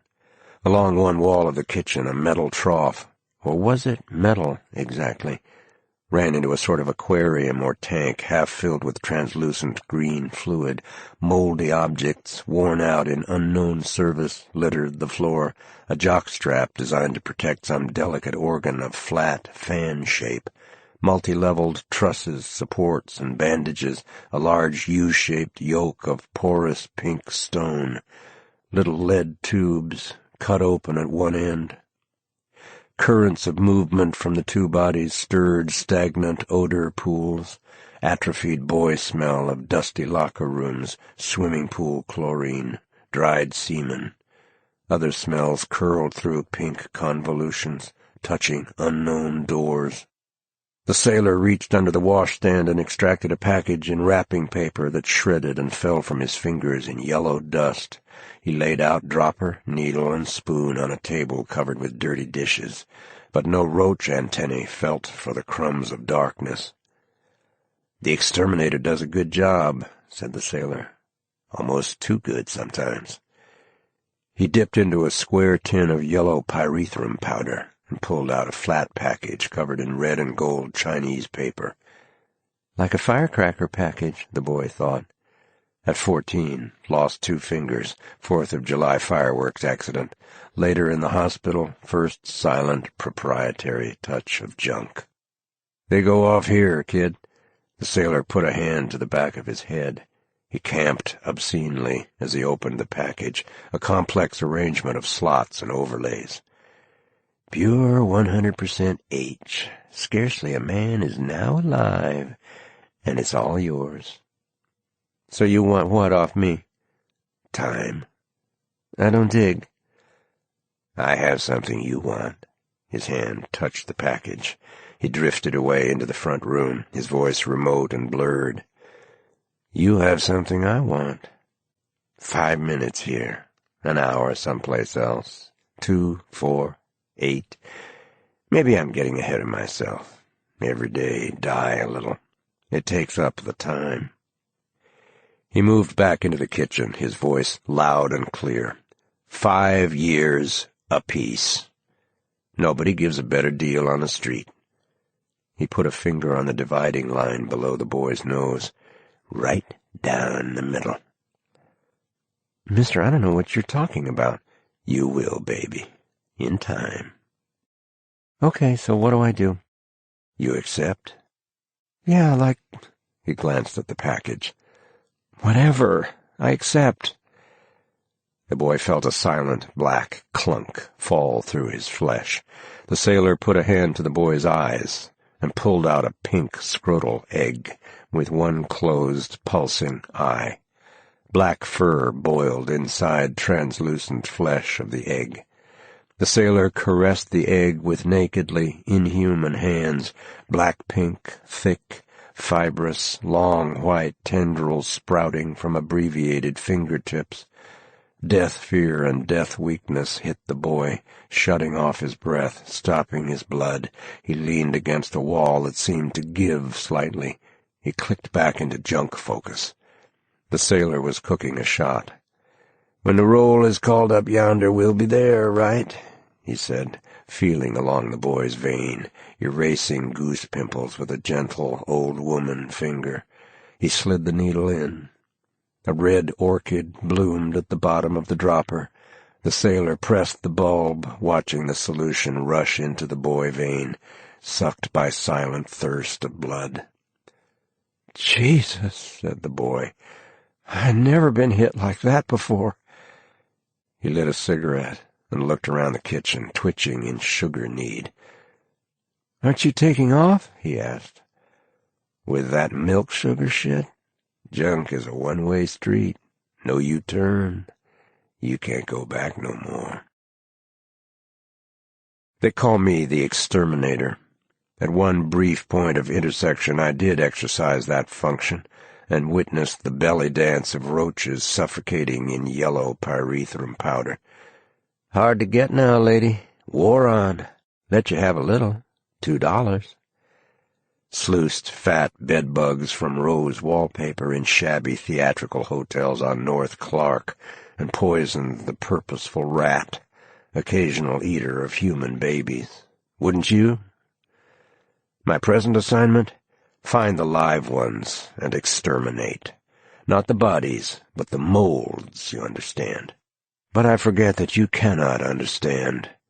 We have all but a very few, but even one could upset our food tray.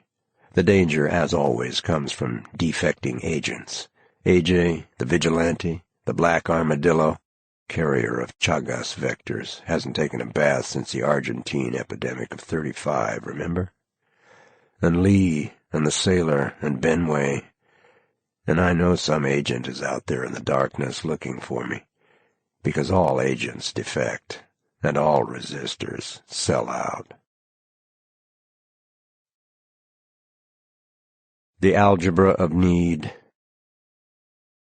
Fat's terminal came from the city pressure tanks where open life jets spurt a million forms, immediately eaten, the eaters cancelled by black time fuzz.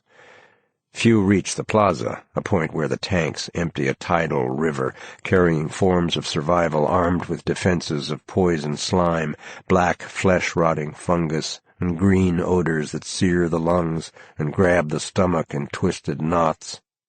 Because Fats's nerves were raw and peeled to feel the death spasms of a million cold kicks, Fats learned the algebra of need and survived. One Friday, Fats siphoned himself into the plaza, a translucent gray fetal monkey, suckers on his little soft purple-gray hands, and a lamprey disc mouth of cold gray gristle lined with hollow black erectile teeth, feeling for the scar patterns of junk. And a rich man passed and stared at the monster, and Fats rolled, pissing and shitting in terror, and ate his shit, and the man was moved by this tribute to his potent gaze, and clicked a coin out of his Friday cane. Friday is Muslim Sunday, when the rich are supposed to distribute alms. So Fats learned to serve the black meat, and grew a fat aquarium of body, and his blank periscope eyes swept the world's surface.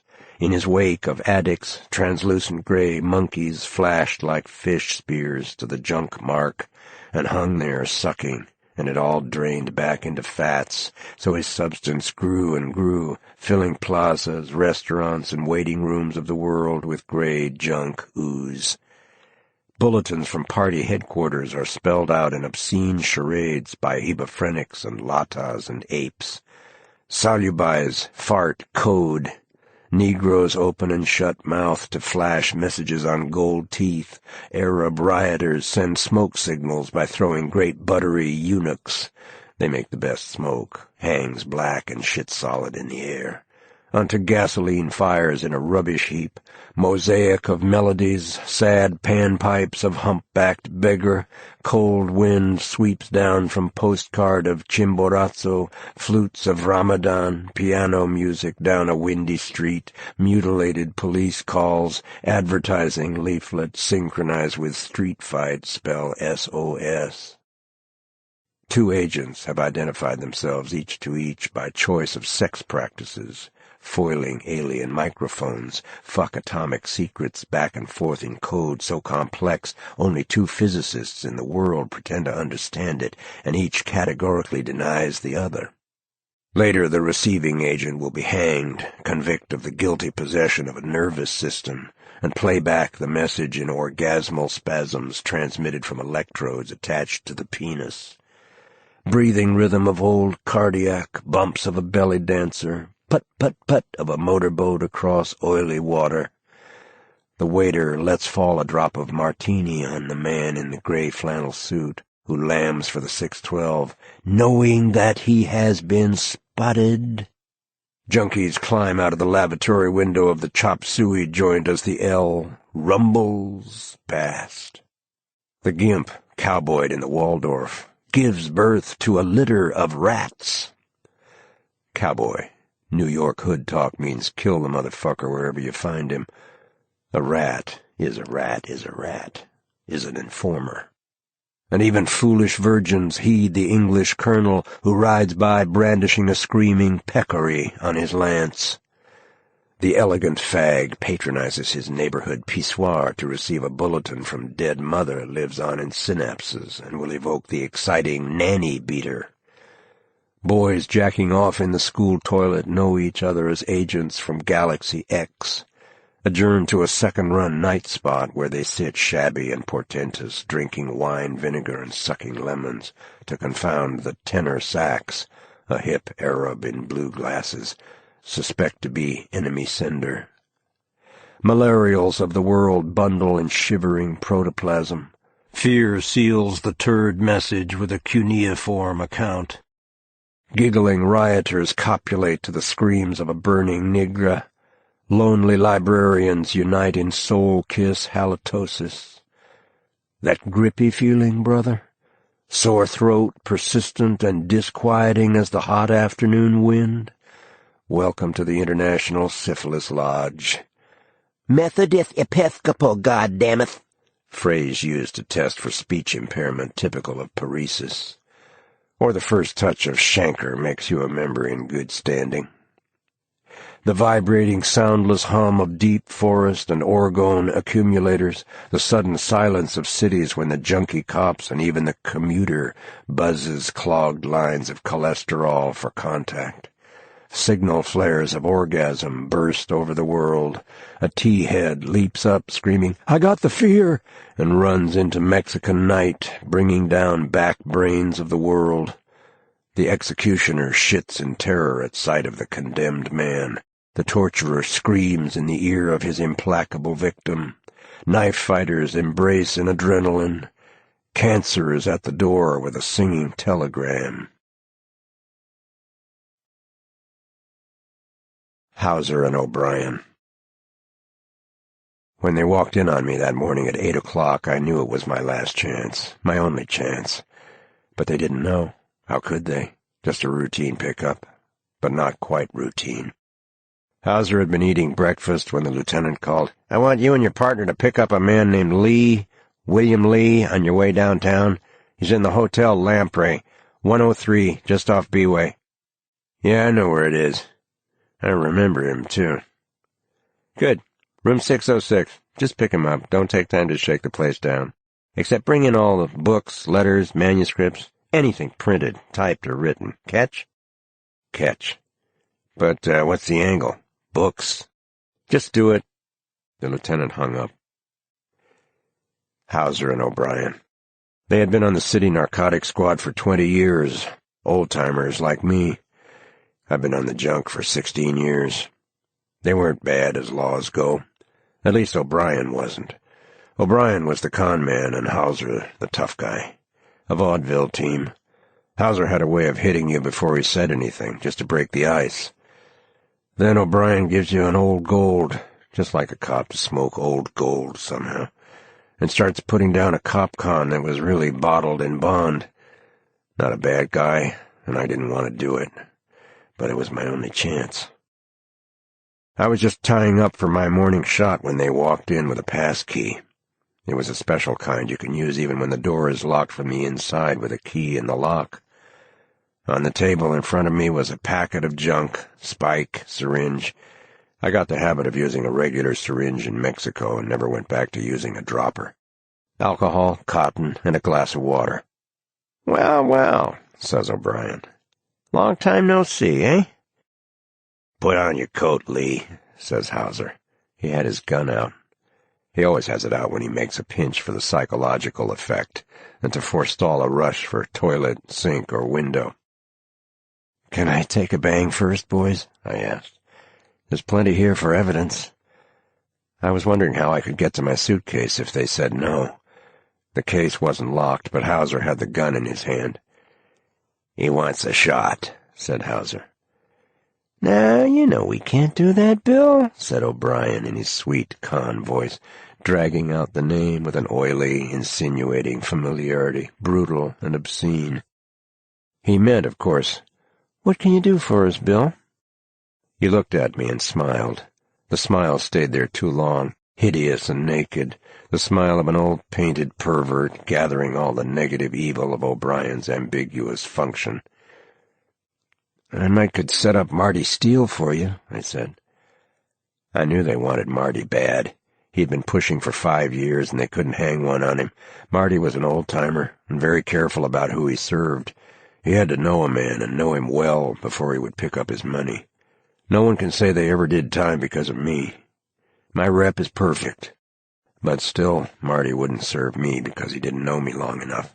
That's how skeptical Marty was. "Marty," said O'Brien, "can you score from him?" "Sure I can." They were suspicious. A man can't be a cop all his life without developing a special set of intuitions. "Okay," said Hauser finally. "But you'd better deliver, Lee." "I'll deliver all right. Believe me, I appreciate this." I tied up for a shot, my hands trembling with eagerness, an archetype dope fiend. "Just an old junkie, boys. A harmless old shaking wreck of a junkie." That's the way I put it down. As I had hoped, Hauser looked away when I started probing for a vein. It's a wildly unpretty spectacle. O'Brien was sitting on the arm of a chair, smoking an old gold, looking out the window with that dreamy, what I'll do when I get my pension look. I hit a vein right away. A column of blood shot up into the syringe for an instant, sharp and solid as a red cord. I pressed the plunger down with my thumb, feeling the junk pound through my veins to feed 1,000,000 junk-hungry cells, to bring strength and alertness to every nerve and muscle. They were not watching me. I filled the syringe with alcohol. Hauser was juggling his snub-nosed detective special, a Colt, and looking around the room. He could smell danger like an animal. With his left hand he pushed the closet door open and glanced inside. My stomach contracted. I thought, if he looks in the suitcase now, I'm done. Hauser turned to me abruptly. "You through yet?" he snarled. "You'd better not try to shit us on Marty." The words came out so ugly he surprised and shocked himself. I picked up the syringe full of alcohol, twisting the needle to make sure it was tight. "Just 2 seconds," I said. I squirted a thin jet of alcohol, whipping it across his eyes with a sideways shake of the syringe. He let out a bellow of pain. I could see him pawing at his eyes with the left hand like he was tearing off an invisible bandage as I dropped to the floor on one knee, reaching for my suitcase. I pushed the suitcase open and my left hand closed over the gun butt. I'm right-handed, but I shoot with my left hand. I felt the concussion of Hauser's shot before I heard it. His slug slammed into the wall behind me. Shooting from the floor, I snapped 2 quick shots into Hauser's belly, where his vest had pulled up, showing an inch of white shirt. He grunted in a way I could feel, and doubled forward. Stiff with panic, O'Brien's hand was tearing at the gun in his shoulder holster. I clamped my other hand around my gun wrist to steady it for the long pull. This gun has the hammer filed off round, so you can only use it double action, and shot him in the middle of his red forehead, about 2 inches below the silver hairline. His hair had been gray the last time I saw him. That was about 15 years ago. My first arrest. His eyes went out. He fell off the chair onto his face. My hands were already reaching for what I needed, sweeping my notebooks into a briefcase with my works, junk, and a box of shells. I stuck the gun into my belt and stepped out into the corridor, putting on my coat. I could hear the desk clerk and the bellboy pounding up the stairs. I took the self-service elevator down, walked through the empty lobby into the street. It was a beautiful Indian summer day. I knew I didn't have much chance, but any chance is better than none, better than being a subject for experiments with ST6, or whatever the initials are. I had to stock up on junk fast. Along with the airports, RR stations, and bus terminals, they would cover all junk areas and connections. I took a taxi to Washington Square, got out, and walked along 4th Street till I spotted Nick on a corner. You can always find the pusher. Your need conjures him up like a ghost. "Listen, Nick," I said, "I'm leaving town. I want to pick up a piece of H. Can you make it right now?" We were walking along 4th Street. Nick's voice seemed to drift into my consciousness from no particular place. An eerie, disembodied voice. "Yes, I think I can make it.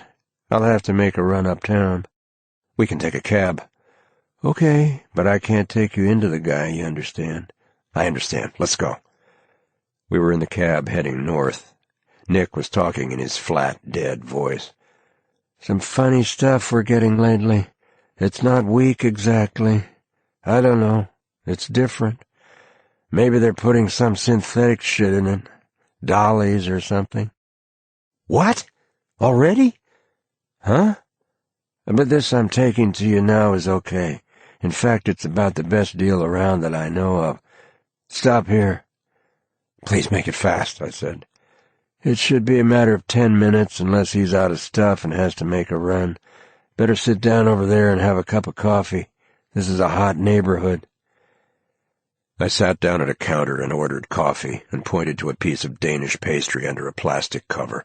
I washed down the stale, rubbery cake with coffee, praying that just this once, please God, let him make it now and not come back to say the man is all out and has to make a run to East Orange or Greenpoint.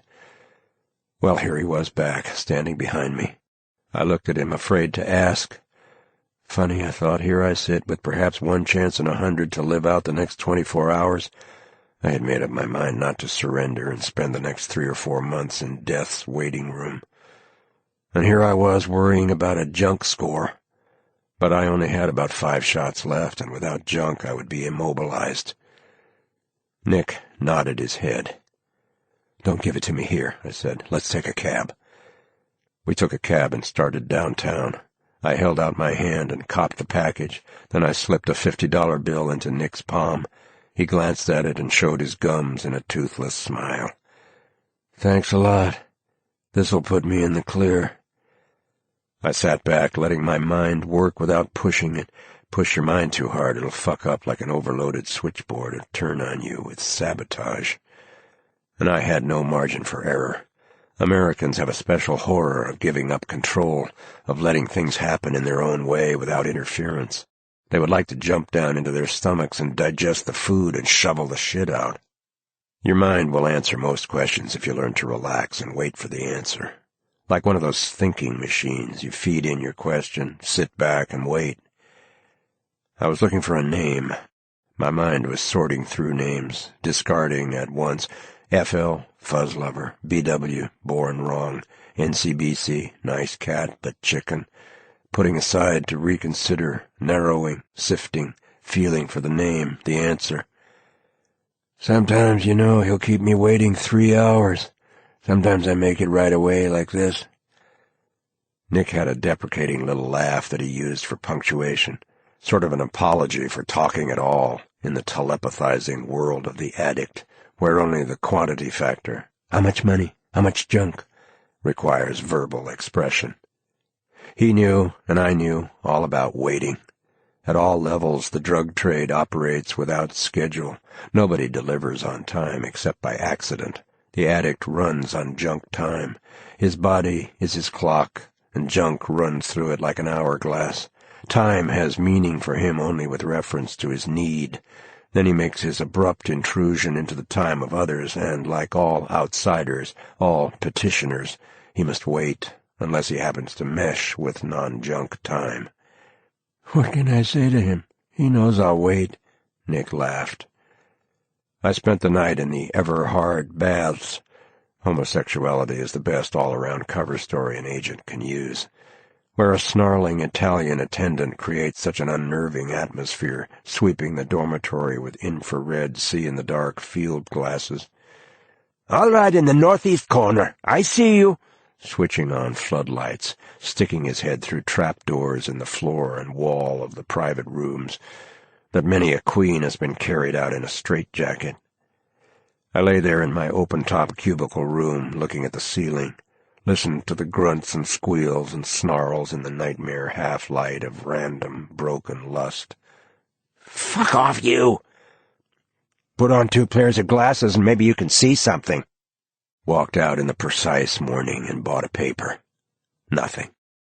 I called from a drugstore phone booth and asked for narcotics. Lieutenant Gonzalez, who's calling? I want to speak to O'Brien. A moment of static, dangling wires, broken connections. Nobody of that name in this department. Who are you? Well, let me speak to Hauser. Look, mister, no O'Brien, no Hauser in this bureau. Now, what do you want? Look, this is important. I've got info on a big shipment of H coming in. I want to talk to Hauser or O'Brien. I don't do business with anybody else. Hold on. I'll connect you with Alcibiades. I began to wonder if there was an Anglo-Saxon name left in the department. I want to speak to Hauser or O'Brien. How many times I have to tell you no Hauser or no O'Brien in this department? Now, who is this calling? I hung up and took a taxi out of the area. In the cab, I realized what had happened. I had been occluded from space-time like an eel's ass occludes when he stops eating on the way to Sargasso. Locked out. Never again would I have a key, a point of intersection. The heat was off me from here on out. Relegated with Hauser and O'Brien to a landlocked junk past, where heroin is always $28 an ounce and you can score for yen pox in the chink laundry of Sioux Falls. Far side of the world's mirror, moving into the past with Hauser and O'Brien, clawing at a not yet of telepathic bureaucracies, time monopolies, control drugs, heavy fluid addicts. I thought of that 300 years ago. Your plan was unworkable then and useless now, like Da Vinci's flying machine plans. Atrophied preface. Wouldn't you? Why all this waste paper getting the people from one place to another? Perhaps to spare the reader's stress of sudden space shifts and keep him gentle? And so a ticket is bought, a taxi called, a plane boarded. We are allowed a glimpse into the warm, peach-lined cave as she, the airline hostess, of course, leans over us to murmur of chewing gum, Dramamine, even Nembutol. Talk paregoric, sweet thing, and I will hear. I am not American Express. If one of my people is seen in New York walking around in citizen clothes, and next sentence Timbuktu putting down lad talk on a gazelle-eyed youth, we may assume that he, the party non-resident of Timbuktu, transported himself there by the usual methods of communication. Lee, the agent, a double 4816, is taking the junk cure. Space-time trip portentously familiar as junk meat corners to the addict. Cures past and future shuttle pictures through his spectral substance, vibrating in silent winds of accelerated time. Pick a shot, any shot. Formal knuckle-biting, floor-rolling shots in a precinct cell. Feel like a shot of heroin, Bill? Ha ha ha! Tentative half-impressions that dissolve in light, pockets of rotten ectoplasm swept out by an old junkie coughing and spitting in the sick morning. Old violet-brown photos that curl and crack like mud in the sun. Panama City. Bill Gaines putting down the paregoric con on a Chinese druggist.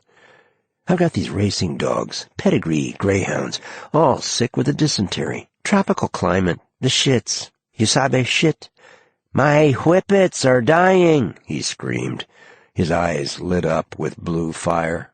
The flame went out. Smell of burning metal. Administer with an eyedropper. Wouldn't you? Menstrual cramps. My wife. Kotex. Aged mother. Piles. Raw. Bleeding. He nodded out against the counter. The druggist took a toothpick out of his mouth and looked at the end of it and shook his head. Gaines and Lee burned down the Republic of Panama from David to Darien on paregoric. They flew apart with a schlupping sound. Junkies tend to run together into one body. You have to be careful, especially in hot places. Gaines back to Mexico City. Desperate skeleton grin of chronic junk lack glazed over with codeine and goofballs.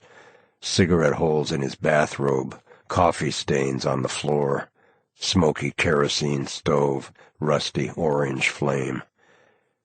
The embassy would give no details other than place of burial, in the American cemetery. And Lee, back to sex and pain and time and yahi, bitter soul vine of the Amazon. I recall once after an overdose of majun, this is cannabis, dried and finely powdered to consistency of green powdered sugar, and mixed with some confection or other, usually tasting like gritty plum pudding, but the choice of confection is arbitrary. I am returning from the Lulu or Johnny or a little boy's room, stink of atrophied infancy and toilet training. Look across the living room of that villa outside Tangier and suddenly don't know where I am. Perhaps I have opened the wrong door, and at any moment the man in possession, the owner who got there first, will rush in and scream, "What are you doing here? Who are you?"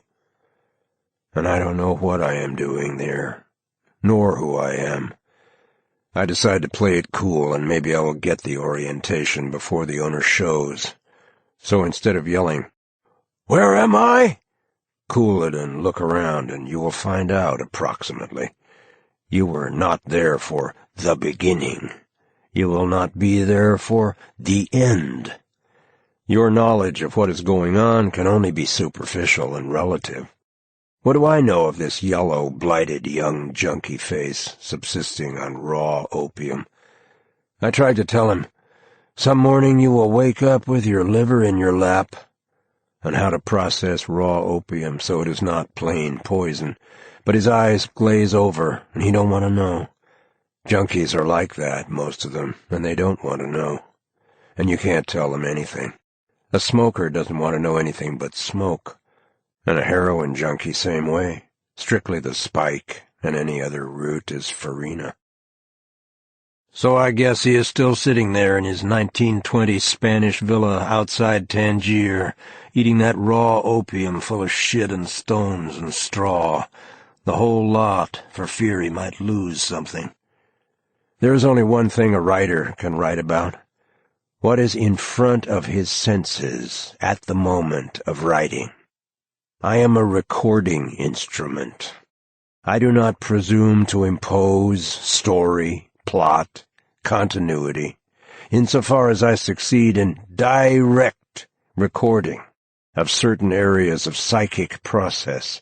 I may have limited function. I am not an entertainer. Possession, they call it. Sometimes an entity jumps in the body, outlines waver in yellow-orange jelly, and hands move to disembowel the passing whore or strangle the neighbor child in hope of alleviating a chronic housing shortage. As if I was usually there but subject to goof now and again. Wrong! I am never here. Never, that is, fully in possession, but somehow in a position to forestall ill-advised moves. Patrolling is, in fact, my principal occupation. No matter how tight security, I am always somewhere outside giving orders, and inside this straitjacket of jelly that gives and stretches but always reforms ahead of every movement, thought, impulse, stamped with the seal of alien inspection.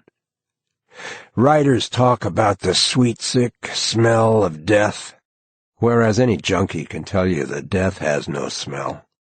At the same time, a smell that shuts off breath and stops blood, colorless no smell of death. No one can breathe and smell it through pink convolutions and black blood filters of flesh. The death smell is unmistakably a smell and complete absence of smell.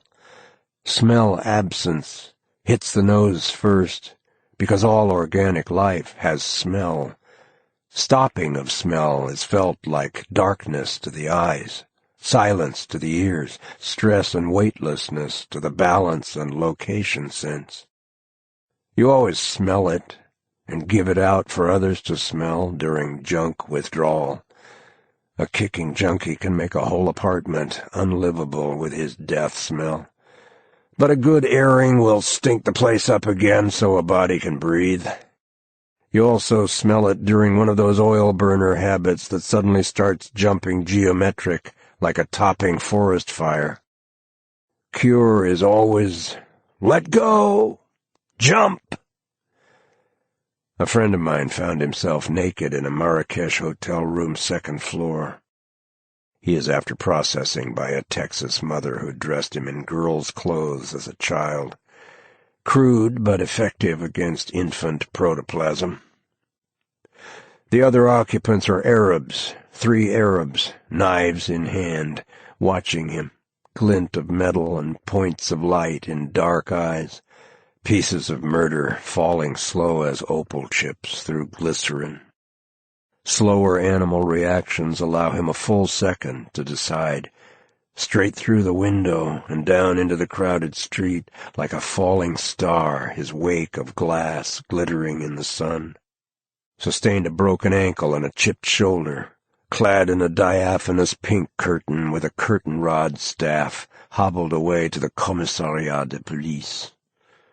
Sooner or later the vigilante, the rube, Lee the agent, AJ, Clem and Jody, the Ergot twins, Hassan O'Leary, the afterbirth tycoon, the sailor, the exterminator, Andrew Keefe, Fats Terminal, Doc Benway, Fingers Schaefer, are subject to say the same thing in the same words, to occupy at that intersection point the same position in space-time, using a common vocal apparatus complete with all metabolic appliances, that is to be the same person, a most inaccurate way of expressing recognition, the junkie naked in sunlight.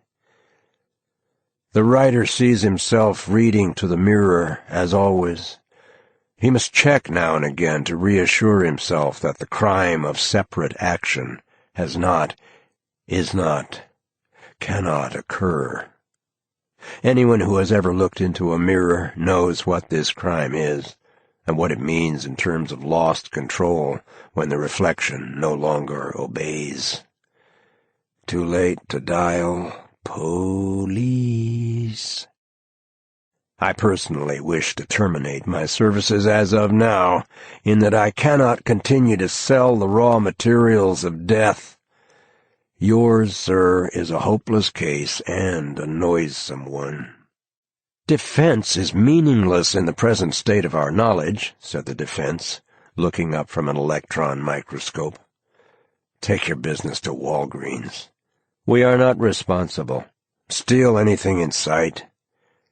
I don't know how to return it to the white reader. You can write or yell or croon about it, paint about it, act about it, shit it out in mobiles, so long as you don't go and do it. Senators leap up and bray for the death penalty with inflexible authority of virus yen. Death for dope fiends, death for sex queens, fiends.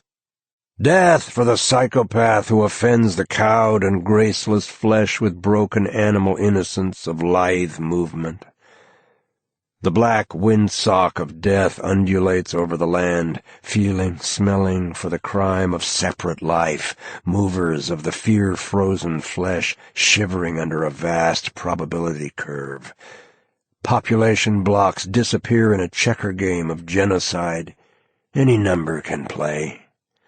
The liberal press, and the press not so liberal, and the press reactionary, scream approval. Above all, the myth of other-level experience must be eradicated, and speak darkly of certain harsh realities, cows with the aftosa, prophylaxis. Power groups of the world frantically cut lines of connection. The planet drifts to random insect doom. Thermodynamics has won at a crawl. Orgone balked at the post. Christ bled. Time ran out. You can cut into naked lunch at any intersection point. I have written many prefaces. They atrophy and amputate spontaneous, like the little toe amputates in a West African disease confined to the Negro race, and the passing blonde shows her brass ankle as a manicured toe bounces across the club terrace, retrieved and laid at her feet by her Afghan hound. Naked Lunch is a blueprint, a how-to book. Black insect lusts open into vast other-planet landscapes. Abstract concepts, bare as algebra, narrow down to a black turd or a pair of aging cojones. How to extend levels of experience by opening the door at the end of a long hall, doors that only open in silence. Naked Lunch demands silence from the reader. Otherwise he is taking his own pulse. Robert Christie knew the answering service. Kill the old cunts. Keep pubic hairs in his locket. Wouldn't you? Robert Christie, mass strangler of women, sounds like a daisy chain. Hanged in 1953. Jack the Ripper, literal swordsman of the 1890s and never caught with his pants down, wrote a letter to the press. Next time I'll send along an ear, just for jolly. Wouldn't you? "Oh, be careful. There they go again," said the old queen as his string broke, spilling his balls over the floor. "Stop them, will you, James, you worthless old shit? Don't just stand there and let the master's balls roll into the coal bin." Dilaudid deliver poor me. Dilaudid is souped-up dihydrate morphine. The sheriff in black vest types out a death warrant. Gotta make it legal and exempt narcotic. Violation Public Health Law 334, procuring an orgasm by the use of fraud. Johnny on all fours and Mary sucking him and running her fingers down the thigh backs and light over the outfields of the ballpark. Over the broken chair and out through the tool house window, whitewash whipping in a cold spring wind on a limestone cliff over the river. Piece of moon smoke hangs in china blue sky, out on a long line of jism across the dusty floor. Motel, motel, motel. Broken neon arabesque. Loneliness moans across the continent like foghorns over still, oily water of tidal rivers. Ball squeezed dry lemon rinderpest rims the ass with a knife, cut off a piece of hash for the water pipe. Bubble, bubble. Indicate what used to be me. The river is served, sir. Dead leaves fill the fountain and geraniums run wild with mint. Spill a vending machine route across the lawn. The aging playboy dons his 1920 autograph slicker, feeds his screaming wife down the garbage disposal unit. Hair, shit, and blood spurt out 1963 on the wall. Yes, sir, boys, the shit really hit the fan in 63, said the tiresome old prophet, can bore the piss out of you in any space-time direction. Now I happen to remember because it was just 2 years before that a strain of human aftosa developed in a Bolivian lavatory, got loose through the medium of a chinchilla coat, fixed an income tax case in Kansas City, and a Liz claimed immaculate conception and give birth to a 6-ounce spider monkey through the navel. They say the croaker was party to that caper, had the monkey on his back all the time. I, William Seward, captain of this lushed-up hash-head subway, will quell the Loch Ness monster with rotenone and cowboy the white whale. I will reduce Satan to automatic obedience and sublimate subsidiary fiends. I will banish the Candiru from your swimming pools. I will issue a bull on immaculate birth control. The oftener a thing happens, the more uniquely wonderful it is, said the pretentious young Nordic on the trapeze studying his Masonic homework. The Jews don't believe in Christ, Clem. All they want to do is doodle a Christian girl. Adolescent angels sing on shithouse walls of the world. Come and jack off. 1929. Gimpy push milk sugar shit. Johnny hung lately, 1952. Decayed corseted tenor sings Danny Deaver in drag. Mules don't foal in this decent county, and no hooded dead gibber in the ash pits. Violation Public Health Law 334. So where is the statuary and the percentage? Who can say? I don't have the word. Home in my douchebag. The king is loose with a flamethrower, and the king-killer, tortured in effigy of 1,000 bums, slides down Skid Row to shit in the limestone ball court. Young Dillinger walked straight out of the house and never looked back. Don't ever look back, kid. You turn into some old cow's salt lick. Police bullet in the alley. Broken wings of Icarus. Screams of a burning boy inhaled by the old junkie, eyes empty as a vast plain. Vulture wings husk in the dry air. The crab, aged dean of lush workers, puts on his crustacean suit to prowl the graveyard shift. With steel claws pulls the gold teeth and crowns of any flop sleep with his mouth open. If the flop comes up on him, the crab rears back, claws snapping, to offer dubious battle on the plains of Queens. The boy burglar, fucked in the long jail term, ousted from the cemetery for the non-payment, comes gibbering into the queer bar with a moldy pawn ticket to pick up the back balls of Tent City, where castrate salesmen sing the IBM song. Crabs frolicked through his forest, wrestling with the angel hard-on all night, thrown in the homo fall of valor, take a back road to the rusty limestone cave. Black yen ejaculates over the salt marshes where nothing grows, not even a mandrake. Law of averages, a few chickens. Only way to live. Hello, Cash. You sure it's here? Of course I'm sure. Go in with you. Night train to Chai. Meet a girl in the hall, and I see she is on, and ask where is a score. Come in, Sonny. I mean, not a young chick, but built. How about a fix first? Ixnay. You wouldn't be in a condition. 3 times around. Wake up shivering, sick in warm spring wind through the window. Water burns the eyes like acid. She gets out of bed naked, stash in the cobra lamp. Cooks up. Turn over. I'll give it to you in the ass. She slides the needle in deep, pulls it out, and massages the cheek. She licks a drop of blood off her finger. He rolls over with a hard-on dissolving in the gray ooze of junk. In a veil of cocaine and innocence, sad-eyed youths yodel for a lost Danny boy. We sniffed all night and made it 4 times. Fingers down the blackboard, scrape the white bone. Home is the heroine, home from the sea, and the hustler home from the bill. The pitchman stirs uneasily. Take over here, will you, kid? Gotta see a man about a monkey. The word is divided into units, which be all in one piece and should be so taken, but the pieces can be had in any order, being tied up back and forth, in and out, fore and aft, like an interesting sex arrangement.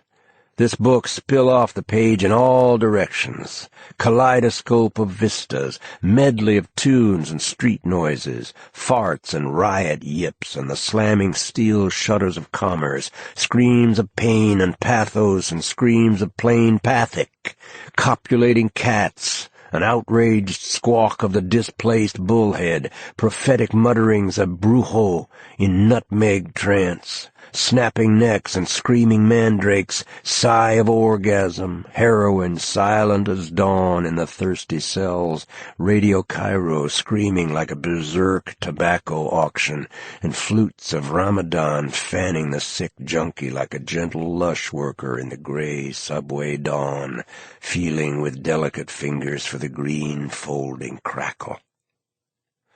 This is revelation and prophecy of what I can pick up without FM on my 1920 crystal set with antennae of jism. Gentle reader, we see God through our assholes in the flashbulb of orgasm. Through these orifices, transmute your body. The way out is the way in. Now I, William Seward, will unlock my word hoard.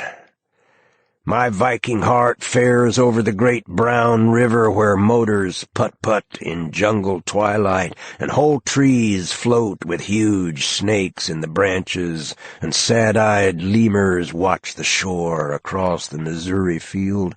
The boy finds a pink arrowhead. Out along distant train whistles, comes back to me hungry as a street boy don't know to pedal the ass God gave him.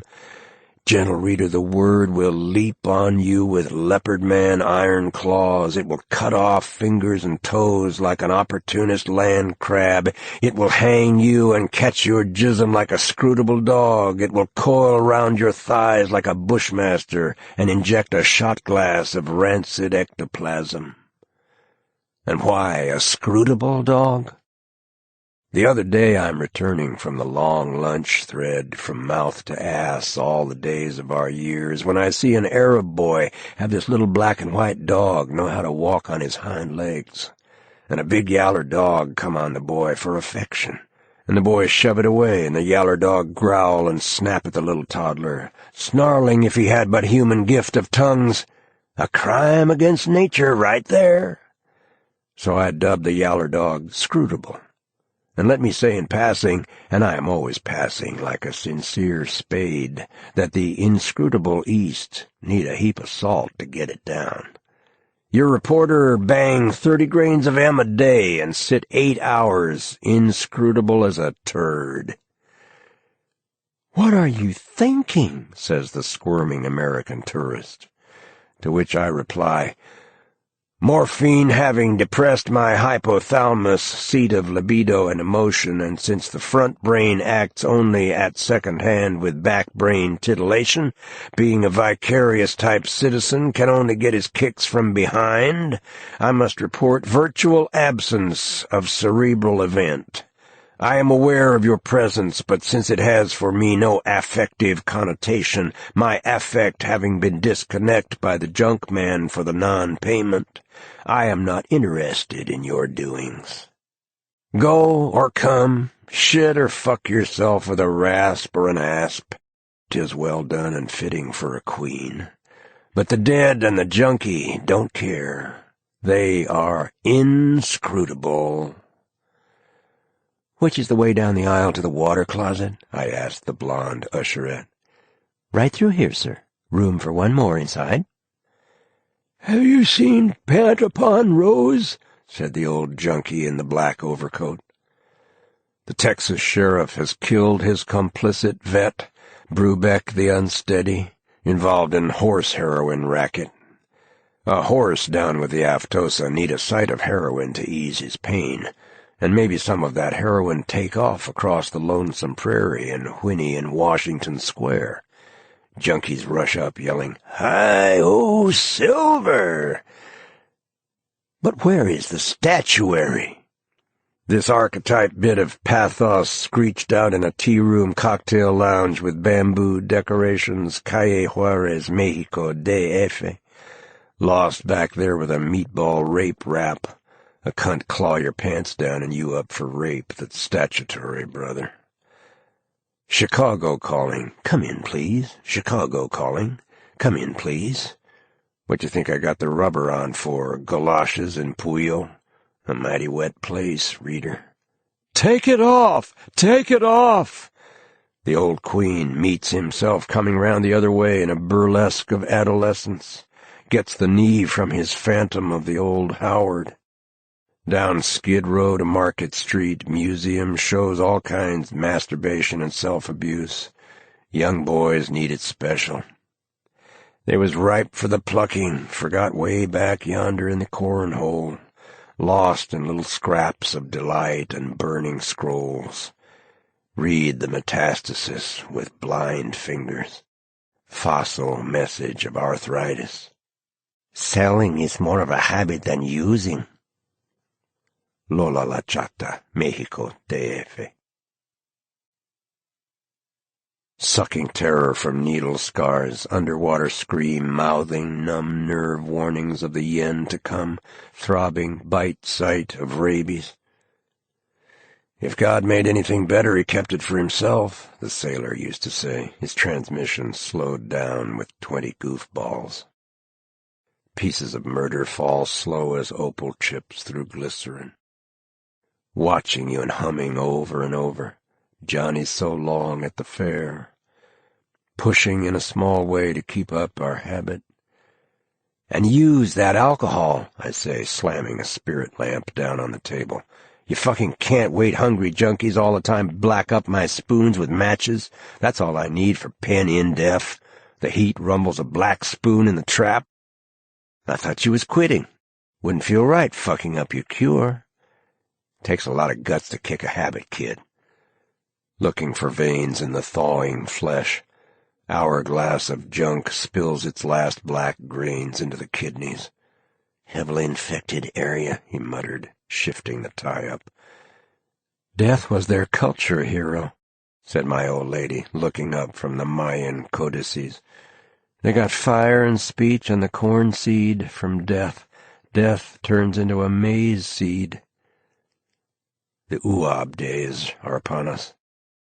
Raw, peeled winds of hate and mischance blew the shot.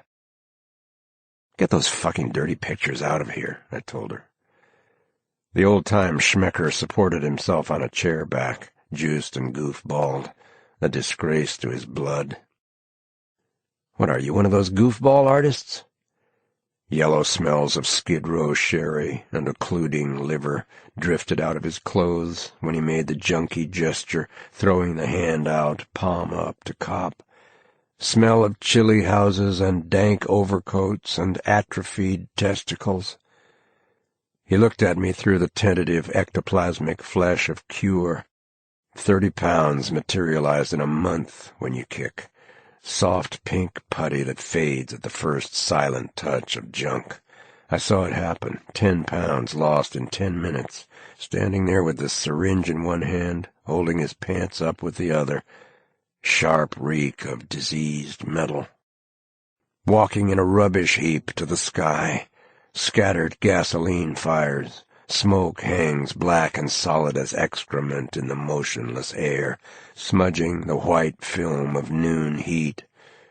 D.L. walks beside me, a reflection of my toothless gums and hairless skull, flesh smeared over the rotting phosphorescent bones consumed by slow, cold fires. He carries an open can of gasoline, and the smell of gasoline envelops him. Coming over a hill of rusty iron, we meet a group of natives, flat, two-dimension faces of scavenger fish. Throw the gasoline on them and light it. Quick. White flash, mangled insect screams. I woke up with the taste of metal in my mouth, back from the dead, trailing the colorless death smell, afterbirth of a withered gray monkey, phantom twinges of amputation. Taxi boy's waiting for a pickup, Eduardo said, and died of an overdose in Madrid. Powder trains burn back through pink convolutions of tumescent flesh, set off flash bulbs of orgasm, pinpoint photos of arrested motion, smooth brown side twisted to light a cigarette. He stood there in a 1920 straw hat somebody gave him. Soft, mendicant words falling like dead birds in the dark street. No. No more. No más. A heaving sea of air hammers in the purple-brown dusk, tainted with rotten metal smell of sewer gas. Young worker faces vibrating out of focus in yellow halos of carbide lanterns, broken pipes exposed. They are rebuilding the city. Lee nodded absently. Yes. Always. Either way is a bad move to the East Wing. If I knew, I'd be glad to tell you. No good. No bueno. Hustling myself. No glad. Klammfleide. Tangier, 1959. Original introductions and additions by the author. Deposition. Testimony concerning a sickness. I awoke from the sickness at the age of 45, calm and sane, and in reasonably good health except for a weakened liver and the look of borrowed flesh common to all who survived the sickness. Most survivors do not remember the delirium in detail. I apparently took detailed notes on sickness and delirium. I have no precise memory of writing the notes, which have now been published under the title Naked Lunch. The title was suggested by Jack Kerouac. I did not understand what the title meant until my recent recovery. The title means exactly what the words say: Naked Lunch. A frozen moment when everyone sees what is on the end of every fork. The sickness is drug addiction, and I was an addict for 15 years. When I say addict, I mean an addict to junk, generic term for opium and or derivatives including all synthetics from Demerol to Palfium. I have used junk in many forms: morphine, heroin, dilaudid, Eucadol, Pantopon, Diacidid, Diosane, opium, Demerol, Dolafine, Palfium. I have smoked junk, eaten it, sniffed it, injected it in vein, skin, muscle, inserted it in rectal suppositories. The needle is not important. Whether you sniff it, smoke it, eat it, or shove it up your ass, the result is the same: addiction. When I speak of drug addiction, I do not refer to keef, marijuana, or any preparation of hashish, mescaline, Banisteriopsis cayopi, LSD-6, sacred mushrooms, or any other drug of the hallucinogen group. There is no evidence that the use of any hallucinogen results in physical dependence. The action of these drugs is physiologically opposite to the action of junk. A lamentable confusion between the two classes of drugs has arisen owing to the zeal of the U.S. and other narcotic departments. I have seen the exact manner in which the junk virus operates through 15 years of addiction. The pyramid of junk, one level eating the level below. It is no accident that junk higher-ups are always fat and the addict in the street is always thin. Right up to the top, or tops, since there are many junk pyramids feeding on peoples of the world and all built on basic principles of monopoly. 1. Never give anything away for nothing. 2. Never give more than you have to give. Always catch the buyer hungry and always make him wait. 3. Always take everything back if you possibly can. The pusher gets it all back. The addict needs more and more junk to maintain a human form. Buy off the monkey. Junk is the mold of monopoly and possession. The addict stands by while his junk legs carry him straight in on the junk beam to relapse. Junk is quantitative and accurately measurable. The more junk you use, the less you have, and the more you have, the more you use. All the hallucinogen drugs are considered sacred by those who use them. There are peyote cults and Banisteriopsis cults, hashish cults and mushroom cults. The sacred mushrooms of Mexico enable a man to see God. But no one ever suggested that junk is sacred. There are no opium cults. Opium is profane and quantitative like money. I have heard that there was once a beneficent, non-habit-forming junk in India. It was called Soma, and is pictured as a beautiful blue tide. If Soma ever existed, the pusher was there to bottle it and monopolize it and sell it, and it turned into plain old-time junk. Junk is the ideal product, the ultimate merchandise. No sales talk necessary. The client will crawl through a sewer and beg to buy. The junk merchant does not sell his product to the consumer. He sells the consumer to his product. He does not improve and simplify his merchandise. He degrades and simplifies the client. He pays his staff in junk. Junk yields a basic formula of evil virus, the algebra of need.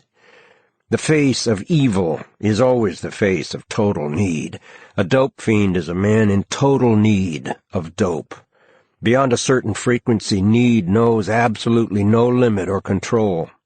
In the words of total need, wouldn't you? Yes, you would.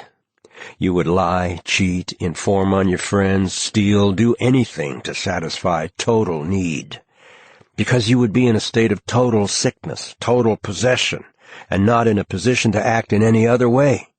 Dope fiends are sick people who cannot act other than they do. A rabid dog cannot choose but bite. Assuming a self-righteous position is nothing to the purpose, unless your purpose be to keep the junk virus in operation. And junk is a big industry. I recall talking to an American who worked for the Aftosa Commission in Mexico. $600 a month plus expense account. How long will the epidemic last? I inquired. As long as we can keep it going. And yes, maybe the Aftosa will break out in South America, he said dreamily. If you wish to alter or annihilate a pyramid of numbers in a serial relation, you alter or remove the bottom number.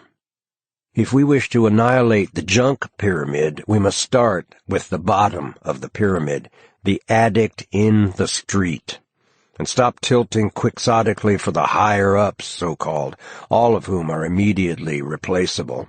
The addict in street who must have junk to live is the one irreplaceable factor in the junk equation. When there are no more addicts to buy junk, there will be no junk traffic. As long as junk need exists, someone will service it. Addicts can be cured or quarantined. That is, allowed a morphine ration under minimal supervision, like typhoid carriers. When this is done, junk pyramids of the world will collapse. So far as I know, England is the only country to apply this method to the junk problem. They have about 500 quarantined addicts in the UK. In another generation, when the quarantined addicts die off and painkillers operating on a non-junk principle are discovered, the junk virus will be like smallpox, a closed chapter, a medical curiosity. The vaccine that can relegate the junk virus to a landlocked past is in existence. This vaccine is the apomorphine treatment discovered by an English doctor whose name I must withhold pending his permission to use it, and to quote from his book covering 30 years of apomorphine treatment of addicts and alcoholics. The compound apomorphine is formed by boiling morphine with hydrochloric acid. It was discovered years before it was used to treat addicts. For many years the only use for apomorphine, which has no narcotic or pain-killing properties, was as an emetic to induce vomiting in cases of poisoning. It acts directly on the vomiting center in the back brain. I found this vaccine at the end of the junk line. I lived in one room in the native quarter of Tangier. I had not taken a bath in a year, nor changed my clothes or removed them except to stick a needle every hour in the fibrous gray wooden flesh of terminal addiction. I never cleaned or dusted the room. Empty ampule boxes and garbage piled to the ceiling, light and water long since turned off for non-payment. I did absolutely nothing. I could look at the end of my shoe for 8 hours. I was only roused to action when the hourglass of junk ran out. If a friend came to visit, and they rarely did, since who or what was left to visit, I sat there, not caring that he had entered my field of vision, a gray screen always blanker and fainter, and not caring when he walked out of it. If he had died on the spot, I would have sat there looking at my shoe, waiting to go through his pockets. Wouldn't you? Because I never had enough junk. No one ever does. 30 grains of morphine a day, and it still was not enough. And long waits in front of the drugstore. Delay is a rule in the junk business. The man is never on time. This is no accident.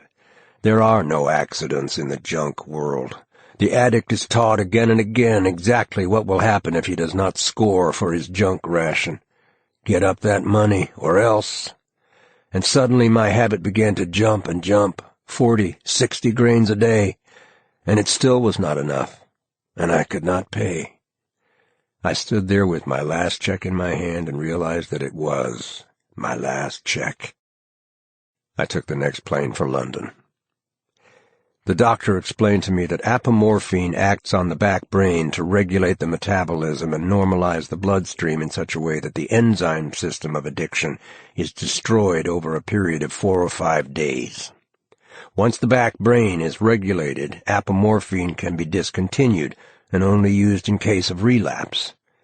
No one would take apomorphine for kicks. Not one case of addiction to apomorphine has ever been recorded. I agreed to undergo treatment and entered a nursing home. For the first 24 hours, I was literally insane and paranoid, as many addicts are in severe withdrawal. This delirium was dispersed by 24 hours of intensive apomorphine treatment. The doctor showed me the chart. I had received minute amounts of morphine that could not possibly account for my lack of the more severe withdrawal symptoms, such as leg and stomach cramps, fever, and my own special symptom, the cold burn, like a vast hives covering the body and rubbed with menthol. Every addict has his own special symptom that cracks all control. There was a missing factor in the withdrawal equation. That factor could only be apomorphine. I saw the apomorphine treatment really work. 8 days later, I left the nursing home, eating and sleeping normally. I remained completely off junk for 2 full years, a 12-year record. I did relapse for some months as a result of pain and illness.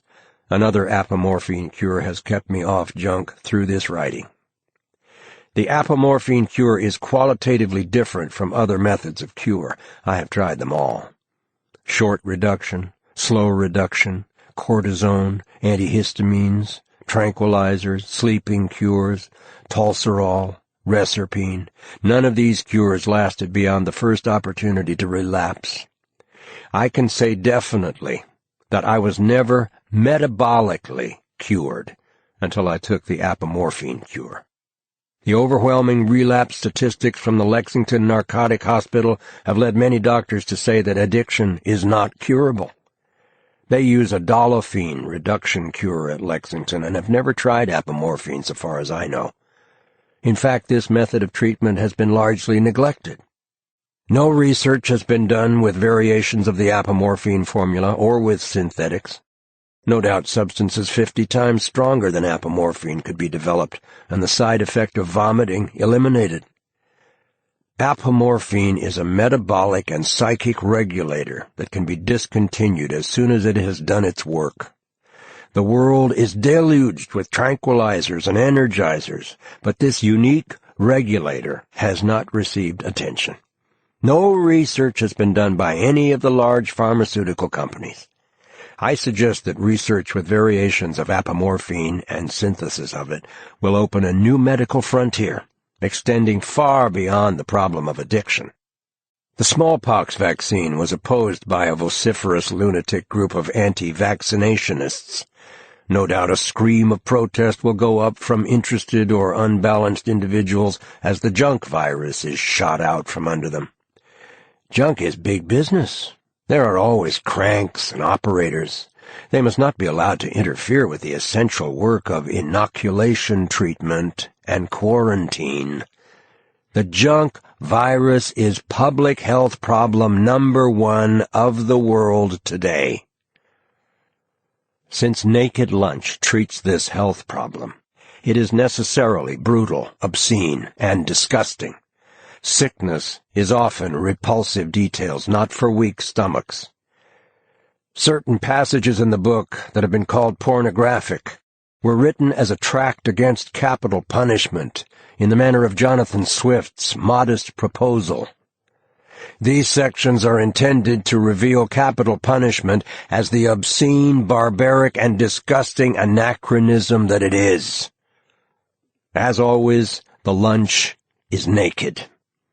If civilized countries want to return to druid hanging rites in the sacred grove, or to drink blood with the Aztecs and feed their gods with blood of human sacrifice, let them see what they actually eat and drink. Let them see what is on the end of that long newspaper spoon.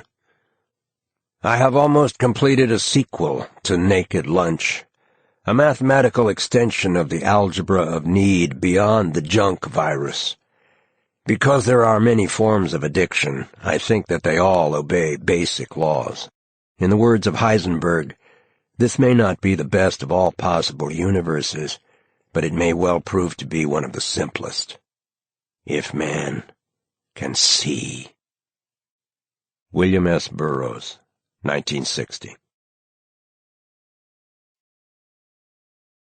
Postscript. Wouldn't you?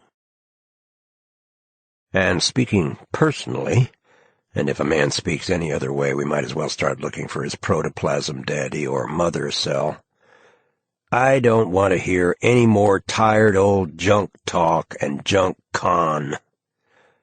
The same thing said 1,000,000 times and more, and there is no point in saying anything because nothing ever happens in the junk world. Only excuse for this tired death route is the kick.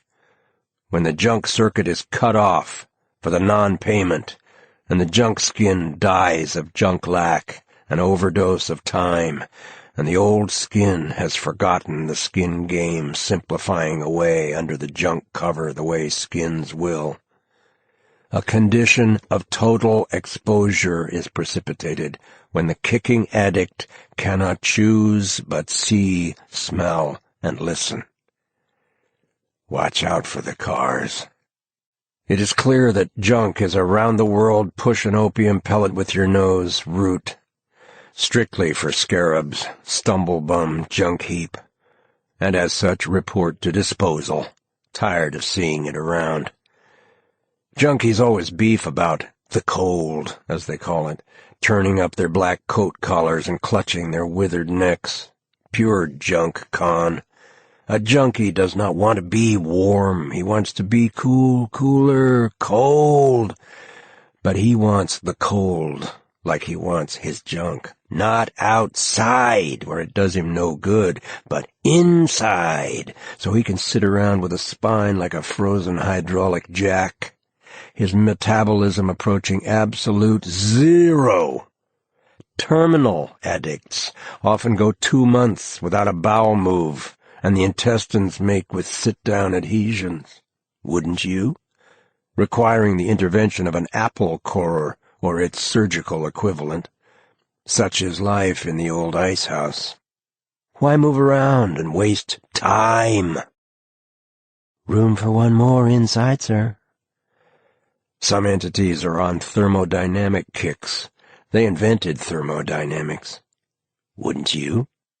And some of us are on different kicks. And that's a thing out in the open the way I like to see what I eat and vice versa, mutatis mutandis, as the case may be. Bill's Naked Lunch Room. Step right up. Good for young and old, man and bestial. Nothing like a little snake oil to grease the wheels and get a show on the track, Jack. Which side are you on? Frozen hydraulic? Or you want to take a look around with Honest Bill? So that's the world health problem I was talking about back in the article. The prospect before us, friends of mine. Do I hear muttering about a personal razor and some Bush League short con artist who is known to have invented the bill? Wouldn't you? The razor belonged to a man named Occam, and he was not a scar collector. Ludwig Wittgenstein, Tractatus Logico-Philosophicus. If a proposition is not necessary, it is meaningless, and approaching meaning zero. And what is more unnecessary than junk if you don't need it? Answer: junkies, if you are not on junk. I tell you, boys, I've heard some tired conversation, but no other occupation group can approximate that old thermodynamic junk. Slow down. Now, your heroin addict does not say hardly anything, and that I can stand. But your opium smoker is more active, since he still has a tent and a lamp, and maybe 7, 9, 10 lying up in there like hibernating reptiles keep the temperature up to talking level. How low the other junkies are, whereas we have this tent and this lamp and this tent and this lamp and this tent, and nice and warm in here, nice and warm, nice and in here, and nice and outside. It's cold outside, where the dross eaters and the needle boys won't last 2 years, not 6 months, hardly won't last stumble bum around, and there is no class in them. But we sit here and never increase the dose. Never increase the dose. Never, except tonight is a special occasion with all the dross eaters and needle boys out there in the cold, and we never eat it. Never eat it. Excuse, please, while I take a trip to the source of living drops they all have in pocket, and opium pellets shoved up the ass in a finger stall with the family jewels and the other shit. Room for one more inside, sir? Well, when that record starts around for the billionth light year, and never the tape shall change, us non-junkies take drastic action, and the men separate out from the junk boys. Only way to protect yourself against this horrid peril is come over here and shack up with Charybdis. Treat you right, kid. Candy and cigarettes. I am after 15 years in that tent. In and out, in and out, in and out, over and out. So listen to old Uncle Bill Burroughs, who invented the Burroughs adding machine regulator gimmick on the hydraulic jack principle. No matter how you jerk the handle, result is always the same for given coordinates. Got my training early. Wouldn't you? Paregoric babies of the world, unite. We have nothing to lose but our pushers, and they are not necessary. Look down along that junk road before you travel there and get in with the wrong mob. A word to the wise guy. William S. Burroughs, 1960. Afterthoughts on a Deposition. When I say I have no memory of writing Naked Lunch, this is of course an exaggeration, and it is to be kept in mind that there are various areas of memory. Junk is a painkiller. It also kills the pain and pleasure implicit in awareness. While the factual memory of an addict may be quite accurate and extensive, his emotional memory may be scanty, and, in the case of heavy addiction, approaching affective zero. When I say the junk virus is public health problem number 1 of the world today, I refer not just to the actual ill effects of opiates upon the individual's health, which in cases of controlled dosage may be minimal, but also to the hysteria that drug use often occasions in populaces who are prepared by the media and narcotics officials for a hysterical reaction. The junk problem in its present form began with the Harrison Narcotics Act of 1914 in the United States. Anti-drug hysteria is now worldwide, and it poses a deadly threat to personal freedoms and due process protections of the law everywhere. William S. Burroughs, October 1991. Letter from a Master Addict to Dangerous Drugs. August 3, 1956. Venice. Dear Doctor, thanks for your letter. I enclose that article on the effects of various drugs I have used. I do not know if it is suitable for your publication. I have no objection to my name being used. No difficulty with drinking. No desire to use any drug. General health excellent. Please give my regards to Mr. Blank. I use his system of exercises daily with excellent results. I have been thinking of writing a book on narcotic drugs if I could find a suitable collaborator to handle the technical end. Yours, William Burroughs. The use of opium and opium derivatives leads to a state that defines limits and describes addiction. The term is loosely used to indicate anything one is used to or wants. We speak of addiction to candy, coffee, tobacco, warm weather, television, detective stories, crossword puzzles. So misapplied, the term loses any useful precision of meaning. The use of morphine leads to a metabolic dependence on morphine. Morphine becomes a biologic need, like water, and the user may die if he is suddenly deprived of it. The diabetic will die without insulin, but he is not addicted to insulin. His need for insulin was not brought about by the use of insulin. He needs insulin to maintain a normal metabolism. The addict needs morphine to maintain a morphine metabolism, and so avoid the excruciatingly painful return to a normal metabolism. I have used a number of narcotic drugs over a period of 20 years. Some of these drugs are addicting in the above sense. Most are not. Opiates. Over a period of 12 years I have used opium, smoked and taken orally. Injection in the skin causes abscesses. Injection in the vein is unpleasant and perhaps dangerous. Heroin, injected in skin, vein, muscle, sniffed, when no needle was available. Morphine, dilaudid, pantopon, eucodol, paracodeine, dionine, codeine, demerol, methadone. They are all habit-forming in varying degrees. Nor does it make much difference how the drug is administered, smoked, sniffed, injected, taken orally, inserted in rectal suppositories. The end result will be the same: addiction. And a smoking habit is as difficult to break as an intravenous injection habit. The concept that injection habits are particularly injurious derives from an irrational fear of needles. Injections poison the bloodstream, as though the bloodstream were any less poisoned by substances absorbed from the stomach, the lungs, or the mucous membrane. Demerol is probably less addicting than morphine. It is also less satisfying to the addict and less effective as a painkiller. While a demerol habit is easier to break than a morphine habit, demerol is certainly more injurious to the health, and specifically to the nervous system. I once used demerol for 3 months and developed a number of distressing symptoms: trembling hands. With morphine, my hands are always steady. Progressive loss of coordination, muscular contractions, paranoid obsessions, fear of insanity. Finally, I contracted an opportune intolerance for demerol, no doubt a measure of self-preservation, and switched to methadone. Immediately, all my symptoms disappeared.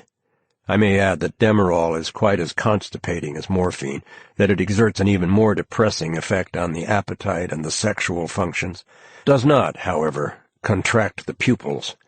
I have given myself thousands of injections over a period of years with unsterilized, in fact dirty, needles, and never sustained an infection until I used demerol. Then I came down with a series of abscesses, one of which had to be lanced and drained. In short, demerol seems to me a more dangerous drug than morphine. Methadone is completely satisfying to the addict, an excellent painkiller, at least as addicting as morphine. I have taken morphine for acute pain.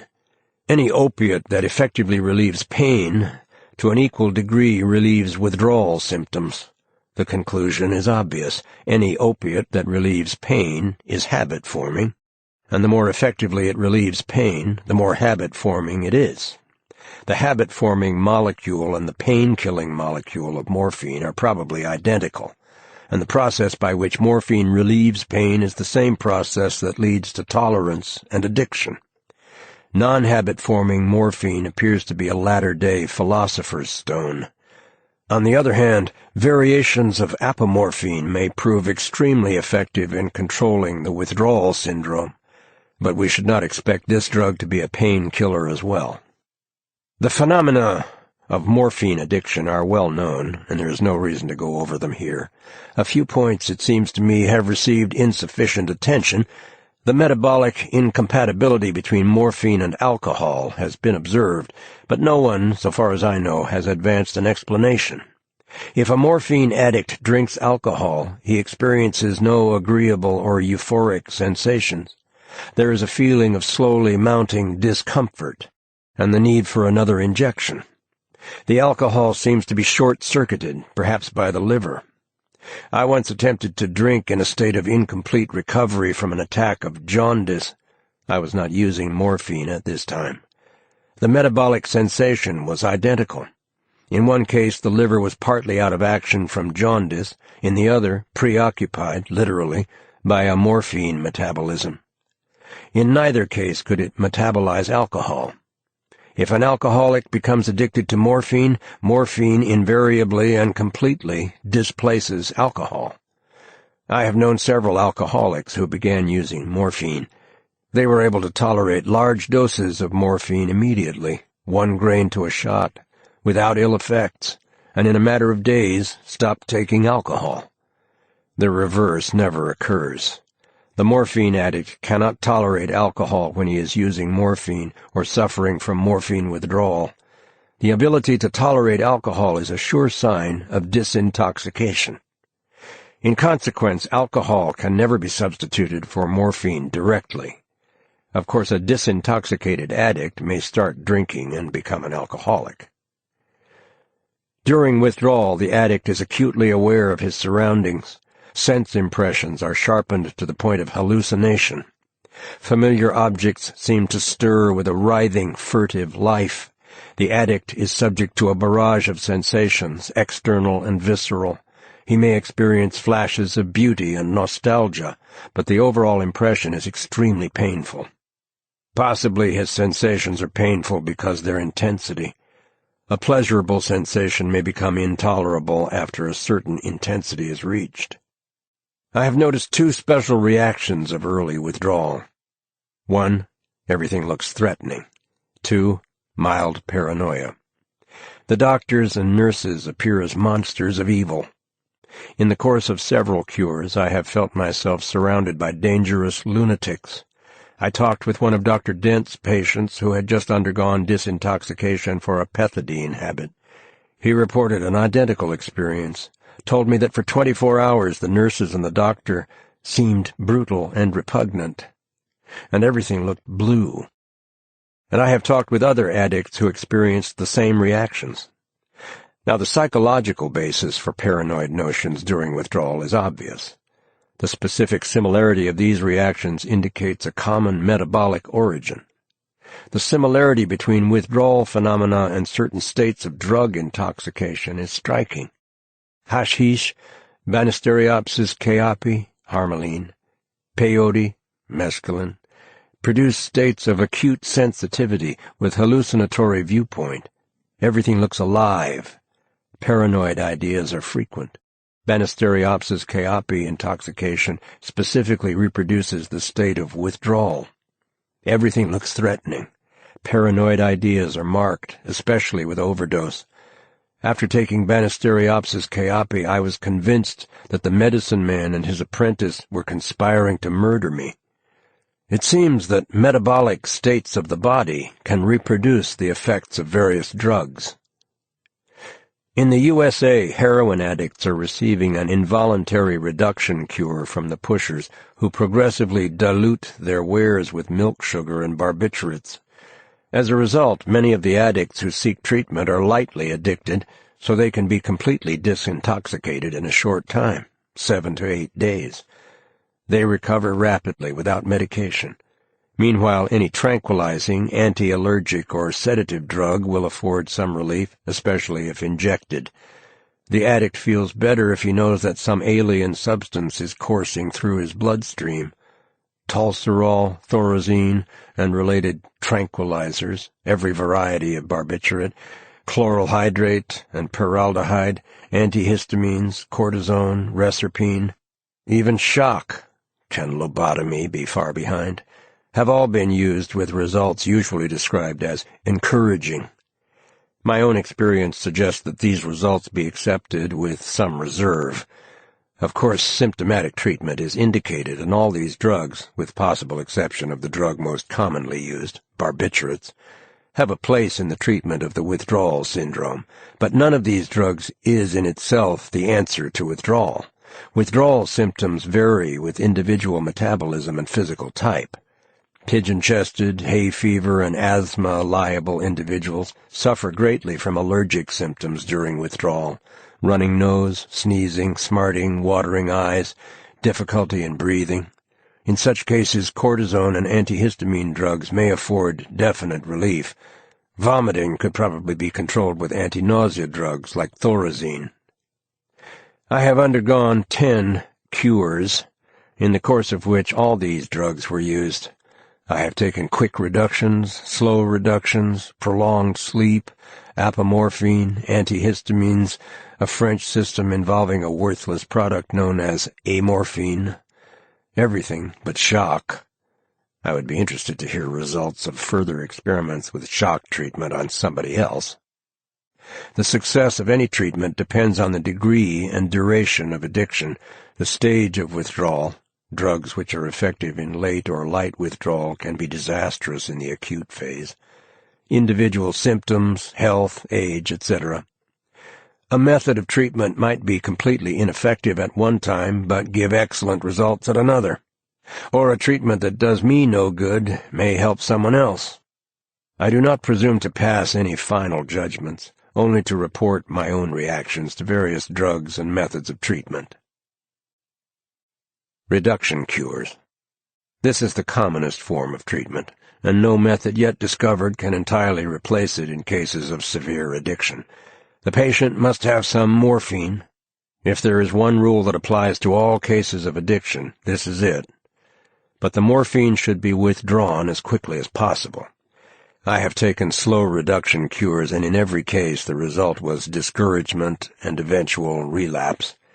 Imperceptible reduction is likely to be endless reduction. When the addict seeks cure, he has, in most cases, already experienced withdrawal symptoms many times. He expects an unpleasant ordeal, and he is prepared to endure it. But if the pain of withdrawal is spread over 2 months instead of 10 days, he may not be able to endure it. It is not the intensity, but the duration of pain that breaks the will to resist. If the addict habitually takes any quantity, however small, of any opiate to alleviate the weakness, insomnia, boredom, restlessness of late withdrawal, the withdrawal symptoms will be prolonged indefinitely, and complete relapse is almost certain. Prolonged sleep. The theory sounds good. You go to sleep and wake up cured. Industrial doses of chloral hydrate, barbiturates, thorazine only produced a nightmare state of semi-consciousness. Withdrawal of sedation after 5 days occasioned a severe shock. Symptoms of acute morphine deprivation supervened. The end result was a combined syndrome of unparalleled horror. No cure I ever took was as painful as this allegedly painless method. The cycle of sleep and wakefulness is always deeply disturbed during withdrawal. To further disturb it with massive sedation seems contraindicated, to say the least. Withdrawal of morphine is sufficiently traumatic without adding to it withdrawal of barbiturates. After 2 weeks in the hospital, 5 days sedation, 10 days rest, I was still so weak that I fainted when I tried to walk up a slight incline. I consider prolonged sleep the worst possible method of treating withdrawal. Antihistamines. The use of antihistamines is based on the allergic theory of withdrawal. Sudden withdrawal of morphine precipitates an overproduction of histamine with consequent allergic symptoms. In shock resulting from traumatic injury with acute pain, large quantities of histamine are released in the blood. In acute pain, as in addiction, toxic doses of morphine are readily tolerated. Rabbits who have a high histamine content in the blood are extremely resistant to morphine. My own experience with antihistamines has not been conclusive.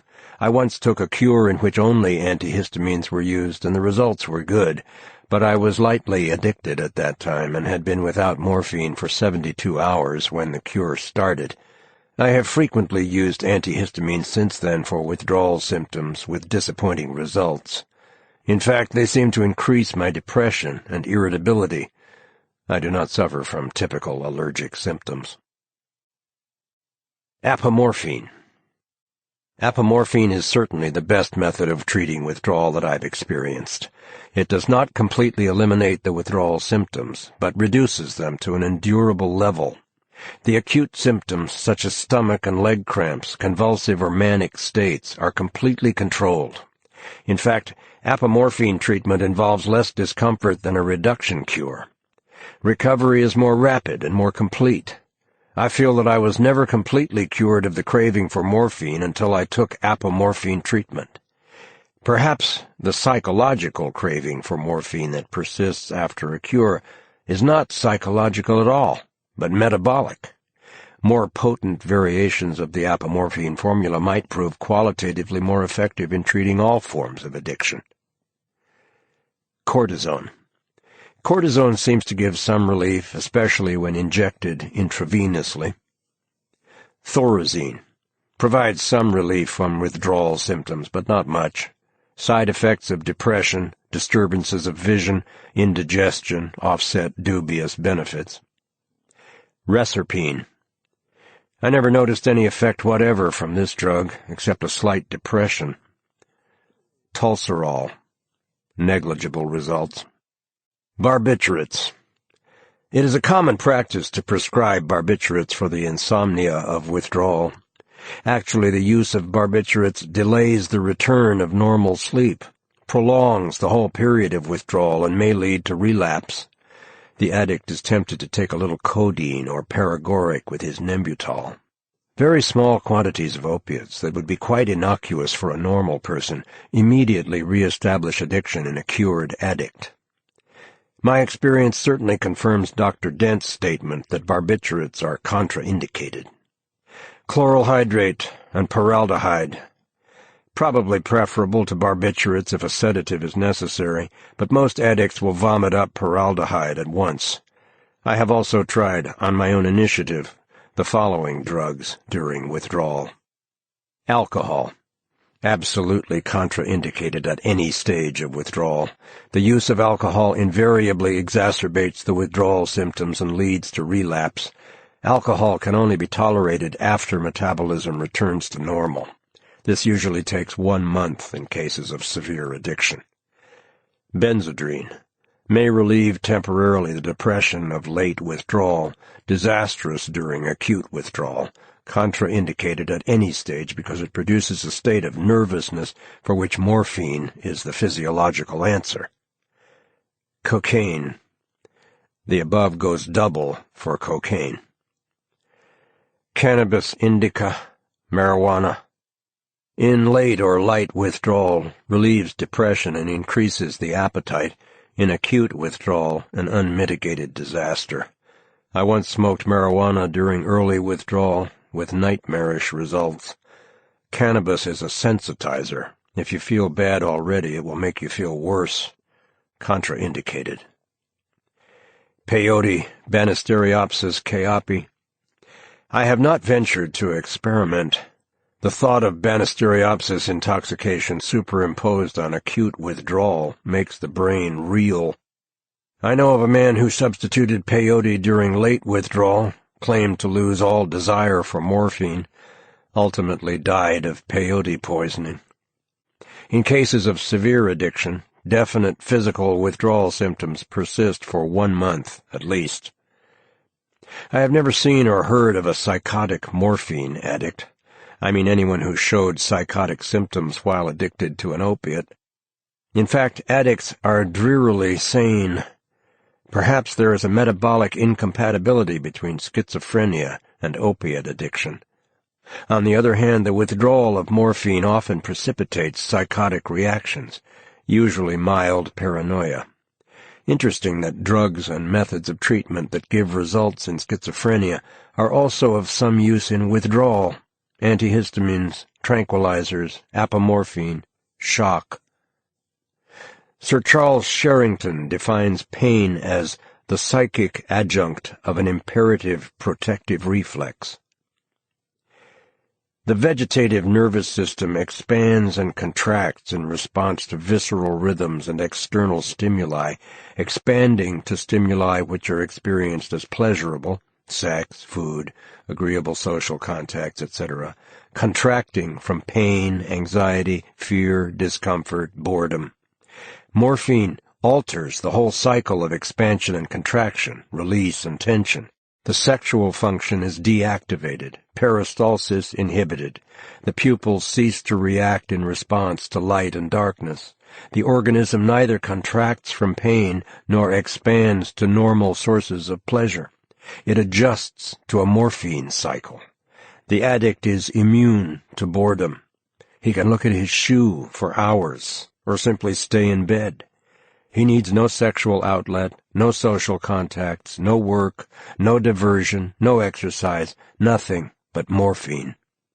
Morphine may relieve pain by imparting to the organism some of the qualities of a plant. Pain could have no function for plants, which are for the most part stationary, incapable of protective reflexes.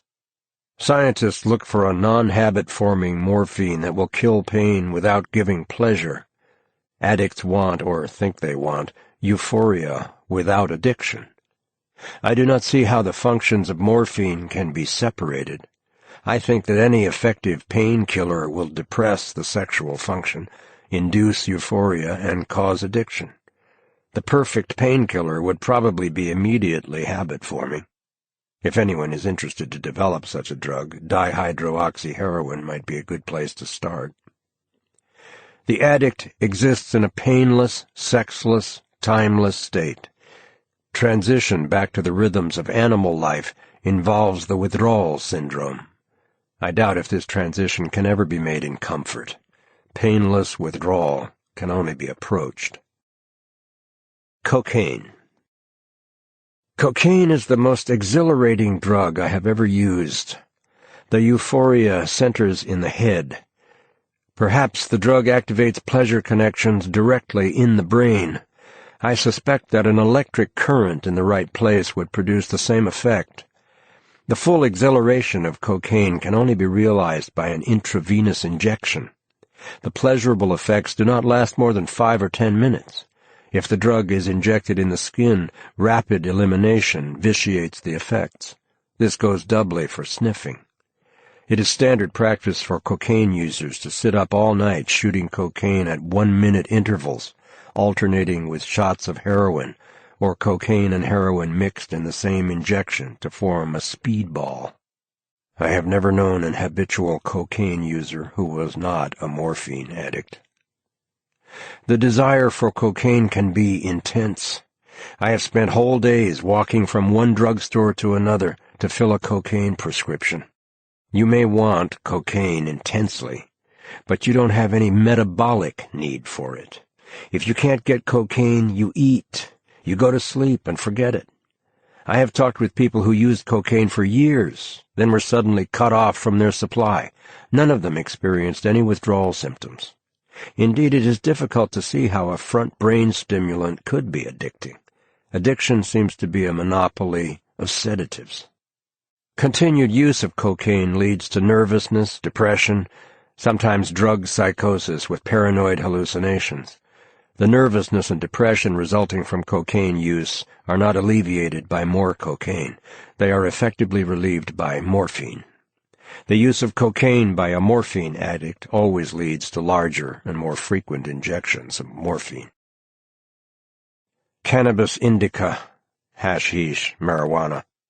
The effects of this drug have been frequently and luridly described: disturbance of space-time perception, acute sensitivity to impressions, flight of ideas, laughing jags, silliness. Marijuana is a sensitizer, and the results are not always pleasant. It makes a bad situation worse. Depression becomes despair, anxiety, panic. I have already mentioned my horrible experience with marijuana during acute morphine withdrawal. I once gave marijuana to a guest who was mildly anxious about something, on bum kicks, as he put it. After smoking half a cigarette, he suddenly leapt to his feet, screaming, "I got the fear!" and rushed out of the house. An especially unnerving feature of marijuana intoxication is a disturbance of the affective orientation.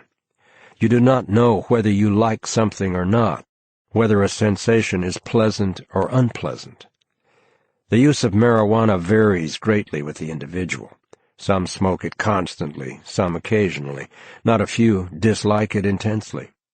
It seems to be especially unpopular with confirmed morphine addicts, many of whom take a puritanical view of marijuana smoking.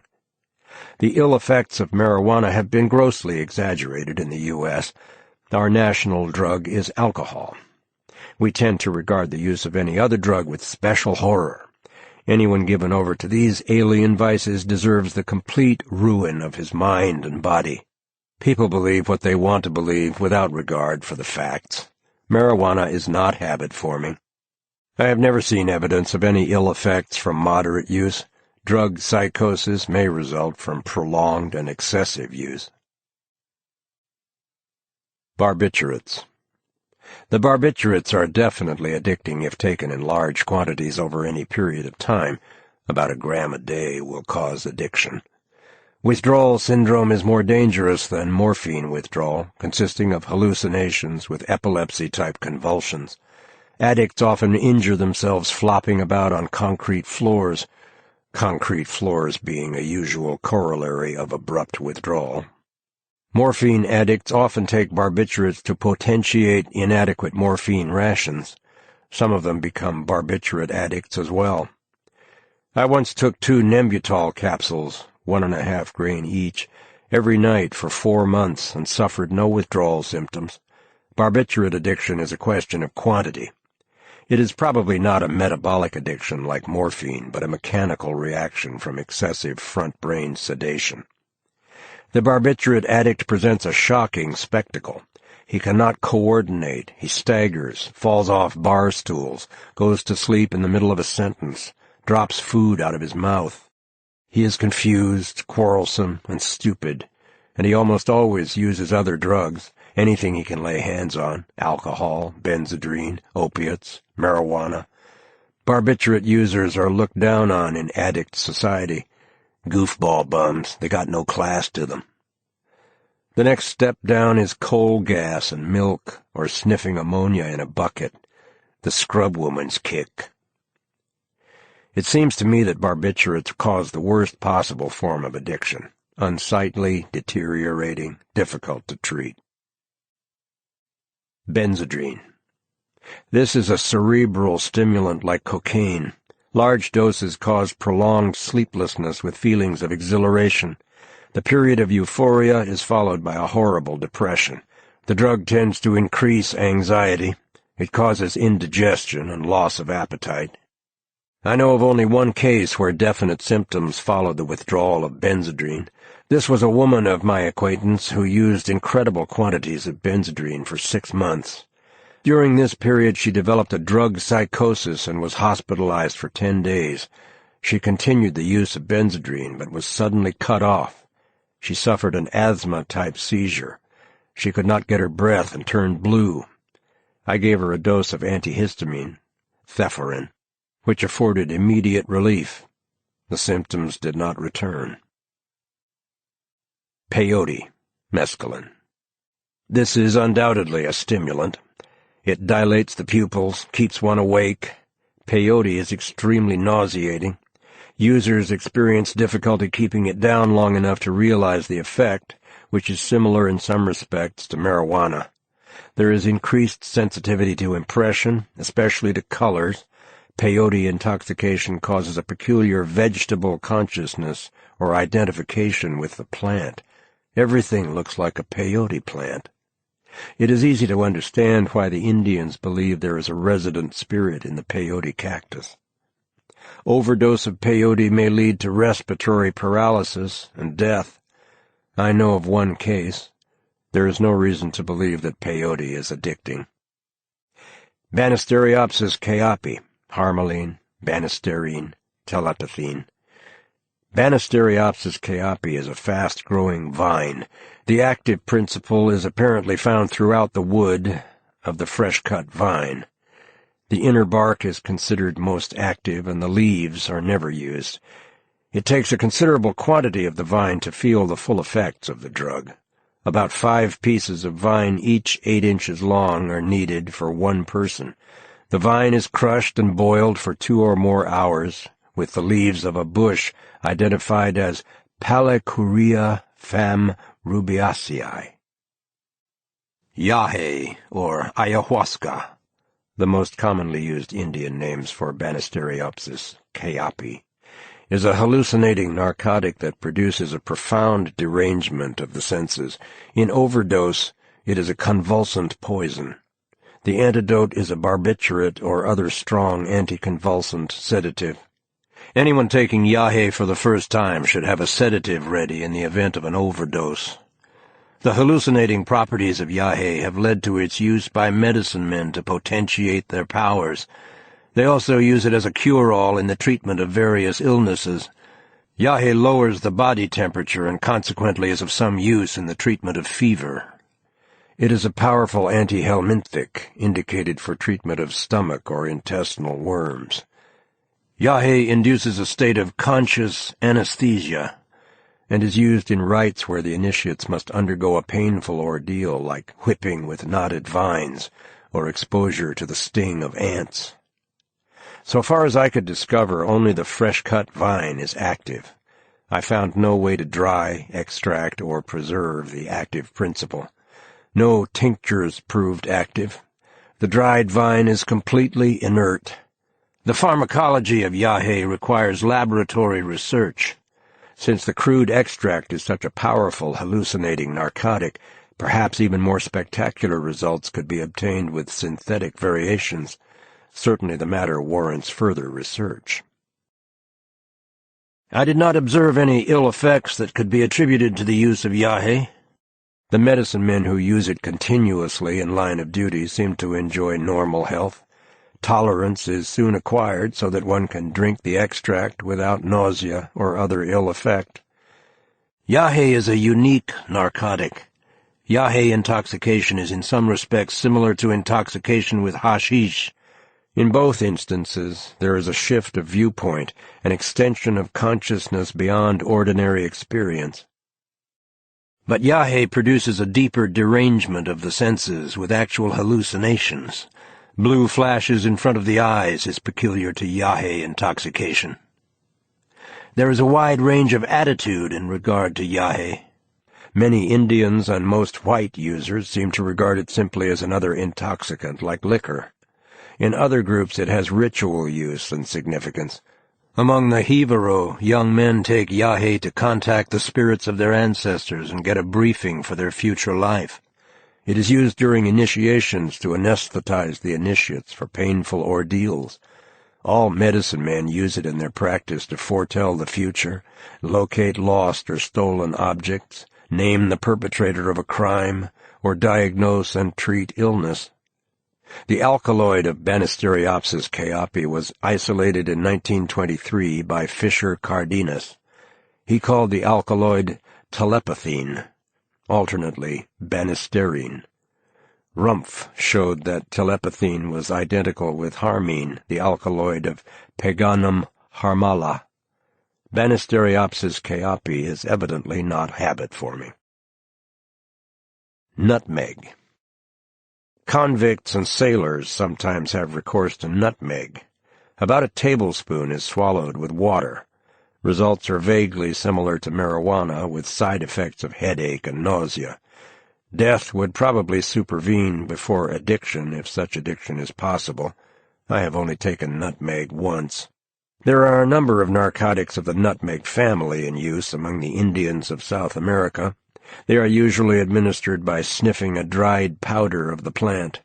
The medicine men take these noxious substances and go into convulsive states. Their twitchings and mutterings are thought to have prophetic significance. A friend of mine was violently sick for 3 days after experimenting with a drug of the nutmeg family in South America.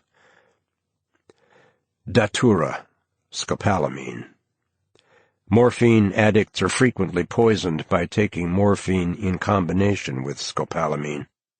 I once obtained some ampoules, each of which contained 1/6 grain of morphine and 1/100th grain of scopolamine. Thinking that 1/100th grain was a negligible quantity, I took 6 ampoules in 1 injection. The result was a psychotic state lasting some hours, during which I was opportunely restrained by my long-suffering landlord.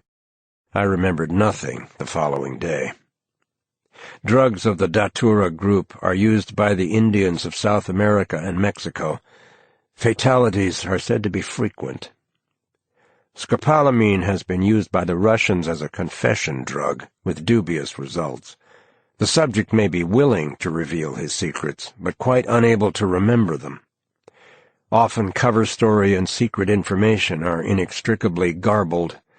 I understand that mescaline has been very successful in extracting information from suspects. Morphine addiction is a metabolic illness brought about by the use of morphine. In my opinion, psychological treatment is not only useless, it is contraindicated. Statistically, the people who become addicted to morphine are those who have access to it. Doctors, nurses, anyone in contact with black market sources. In Persia, where opium is sold without control in opium shops, 70% of the adult population is addicted. So we should psychoanalyze several million Persians to find out what deep conflicts and anxieties have driven them to the use of opium? I think not. According to my experience, most addicts are not neurotic and do not need psychotherapy. Apomorphine treatment and access to apomorphine in the event of relapse would certainly give a higher percentage of permanent cures than any program of psychological rehabilitation. Burroughs' texts annexed by the editors. Editor's note. Naked Lunch evolved slowly and unpredictably over 9 tumultuous years in the life of its author, William Seward Burroughs.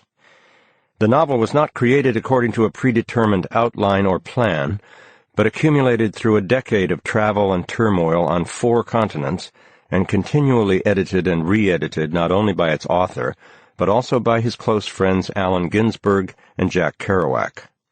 It went through innumerable partial and final drafts, mostly in Tangier, Morocco, and took its final shape only when Maurice Girodias told Burroughs in June 1959 that he needed a finished text within 2 weeks for publication by his English-language Olympia Press in Paris. Thus, by its very nature, Naked Lunch resists the idea of a fixed text, and our recreation of the history of its composition and editing has required a careful review of many disparate typescripts in various archival collections, as well as the 2 first editions in 1959, Olympia Press, and 1962, Grove Press, the texts of which are quite different. To understand how Naked Lunch was written, we must look at the life of its author during the decade before the book was born. Burroughs began his first serious book project, now known as Junkie, in spring 1950 in Mexico City. While Junk, as he called it, still had no proper ending, and a year before Allen Ginsberg found a publisher for it, Burroughs began work on his next project, Queer, during 1950 to 1952. Leaving this book also unfinished, he made a 6-month excursion through South America in January to July 1953, constantly writing letters to Ginsberg and already thinking of them as fodder for his next project, Yahe. In summer 1953, Burroughs' first book, Junkie, was published by a New York paperback house, and that fall he joined Ginsberg in New York to work on their South American correspondence. His dreamed-of love affair with Ginsberg did not materialize, and in December he sailed to the Mediterranean and, after a short visit to Rome, settled in Tangier. From there he wrote often to Ginsberg, who encouraged him and acted as his long-distance editor and agent. Seizing on the lifeline of Ginsberg's interest and attention, Burroughs emphasized their shared literary project and poured out his best material into the letters. As he wrote on June 24, 1954, "Let's get on with this novel. Maybe the real novel is Letters to You." In late 1954, led on by Kerouac to believe that Allen wanted Bill to come live with him in San Francisco, Burroughs returned briefly to New York and then to his parents' home in Palm Beach, Florida, on a mission of reunion. But he never made it to California. Ginsberg rejected him via letter, and he retreated to Tangier, saving what face he could. On December 13, 1954, Burroughs mentions the title of his novel project in a letter to Ginsberg, apparently for the first time. "If there is any possibility of publishing Naked Lunch, I have some notes on cocaine that belong in it, but in the junk section." As editor Oliver Harris explains in a footnote in The Letters of William Burroughs, 1945 to 1959, at this time, Burroughs conceived Naked Lunch, a title he credited to Kerouac, as a tripartite work consisting of junk, queer, and yahe. His new work, much of which would eventually be published under that title, was therefore considered as separate from the collective trilogy. Although the book's eventual title now existed, it was unstable, and the name of Burroughs's novel project went through several changes before finally being re-established in the winter of 1958 to 1959 as Naked Lunch. There are slightly differing accounts of exactly how this title first came about, but Burroughs always gave Kerouac credit for its coining. Kerouac wrote to Ginsberg on July 14, 1955, urging him to send all of Naked Lunch, titled Naked Lunch, to Malcolm Cowley, adding that he had told Cowley all about how we got to title. Send it as one novel. Stop goofing with this three-part business. It's one novel, one big vision. The junky part leads reader on to more complicated works of queer and yahe ahead. Years later, in a June 1960 letter, Kerouac reminded Ginsberg of the origins of the title. "Don't hear from Burroughs lately, but was pleased he mentioned I named Naked Lunch. Remember, it was you, reading the manuscript, misread Naked Lust, and I only noticed. Interesting little bit of literary history, though." The typescript that contained the phrase Naked Lust became queer. The phrase does not appear in either of the two final texts of the novel, Paris and New York, nor in Burroughs' 1989 Interzone collection, which includes most of the early routines that he was writing during this time, as well as the full-length text of Word, a key part of the evolving novel but later mostly abandoned. The 1960 letter seems to fix the invention of Naked Lunch as a collaboration of Kerouac and Ginsberg. In October 1955, in a letter to Kerouac and Ginsberg, Burroughs improvised a routine on the naming process itself. In passing, he notes how the eels of the Atlantic Ocean gather each year near Bermuda in the Sargasso Sea to mate, and how their anuses seal up during the ocean crossing. Then he takes off. "Say, that's better than Ignorant Armies," Dover Beach by Matthew Arnold, as a title for my Interzone novel. "Meet me in Sargasso. I'll see you in Sargasso. The Sargasso Trail. Ticket for Sargasso. Meet in Sargasso. On the road to Sargasso. Sargasso Yen. Sargasso Time. Sargasso Kicks. The Sargasso Blues. Sargasso Junction. Change for Sargasso. Sargasso Transfer. Sargasso Detour." May yet come up with the Sargasso title. It is amusing to imagine that the three main works of the Beat generation might have been known as On the Road, Howl, and Sargasso Junction. Harris's introduction to the 1945 to 1959 letters, and the letters themselves, make it clear that the content of the Naked Lunch project mutated from week to week and month to month in the Tangier years, and that the flood of letters to Ginsberg would contain the germ of the final text. Burroughs struggled fitfully with the form of his novel, but as he was writing more and taking off in new directions every day, he was unable to master the chaos of handwritten and typed pages accumulating in his garden room in the Muneria Hotel in Tangier. Another obstacle was the narcotics habit Burroughs had wrestled with since New York in the mid-1940s, which, by spring 1956, had brought him to the nadir of his worst addiction yet. With money from his parents, he went to London for the apomorphine cure in Dr. John Dent's clinic, and then on to Venice where his friend Alan Anson lived, to recuperate. Burroughs was back in Tangier that fall, and he kept sending new routines and letters to Ginsberg in San Francisco, who was planning 2 long trips with his new lover, Peter Orlovsky, to Mexico and then to Tangier and Paris. Burroughs was eager to see Ginsberg again and to renew their co-editing relationship at first hand. He needed help with the sprawling book project that he usually referred to in his letters to Kerouac or Ginsberg as the novel, or the manuscript, or simply the work. When Ginsberg and Company arrived to visit Jack Kerouac in Mexico City in November, Kerouac decided to join their excursion. He sailed to Morocco on February 15, 1957, and 3 weeks later, Ginsberg and Orlovsky made their ocean crossing. Kerouac wrote to his agent, Sterling Lord, in late March, and mentioned that he was earning his meals by typing Bill Burroughs' manuscript. When he composed the second part of Desolation Angels 4 years later, describing this period, he wrote that the work gave him horrible nightmares.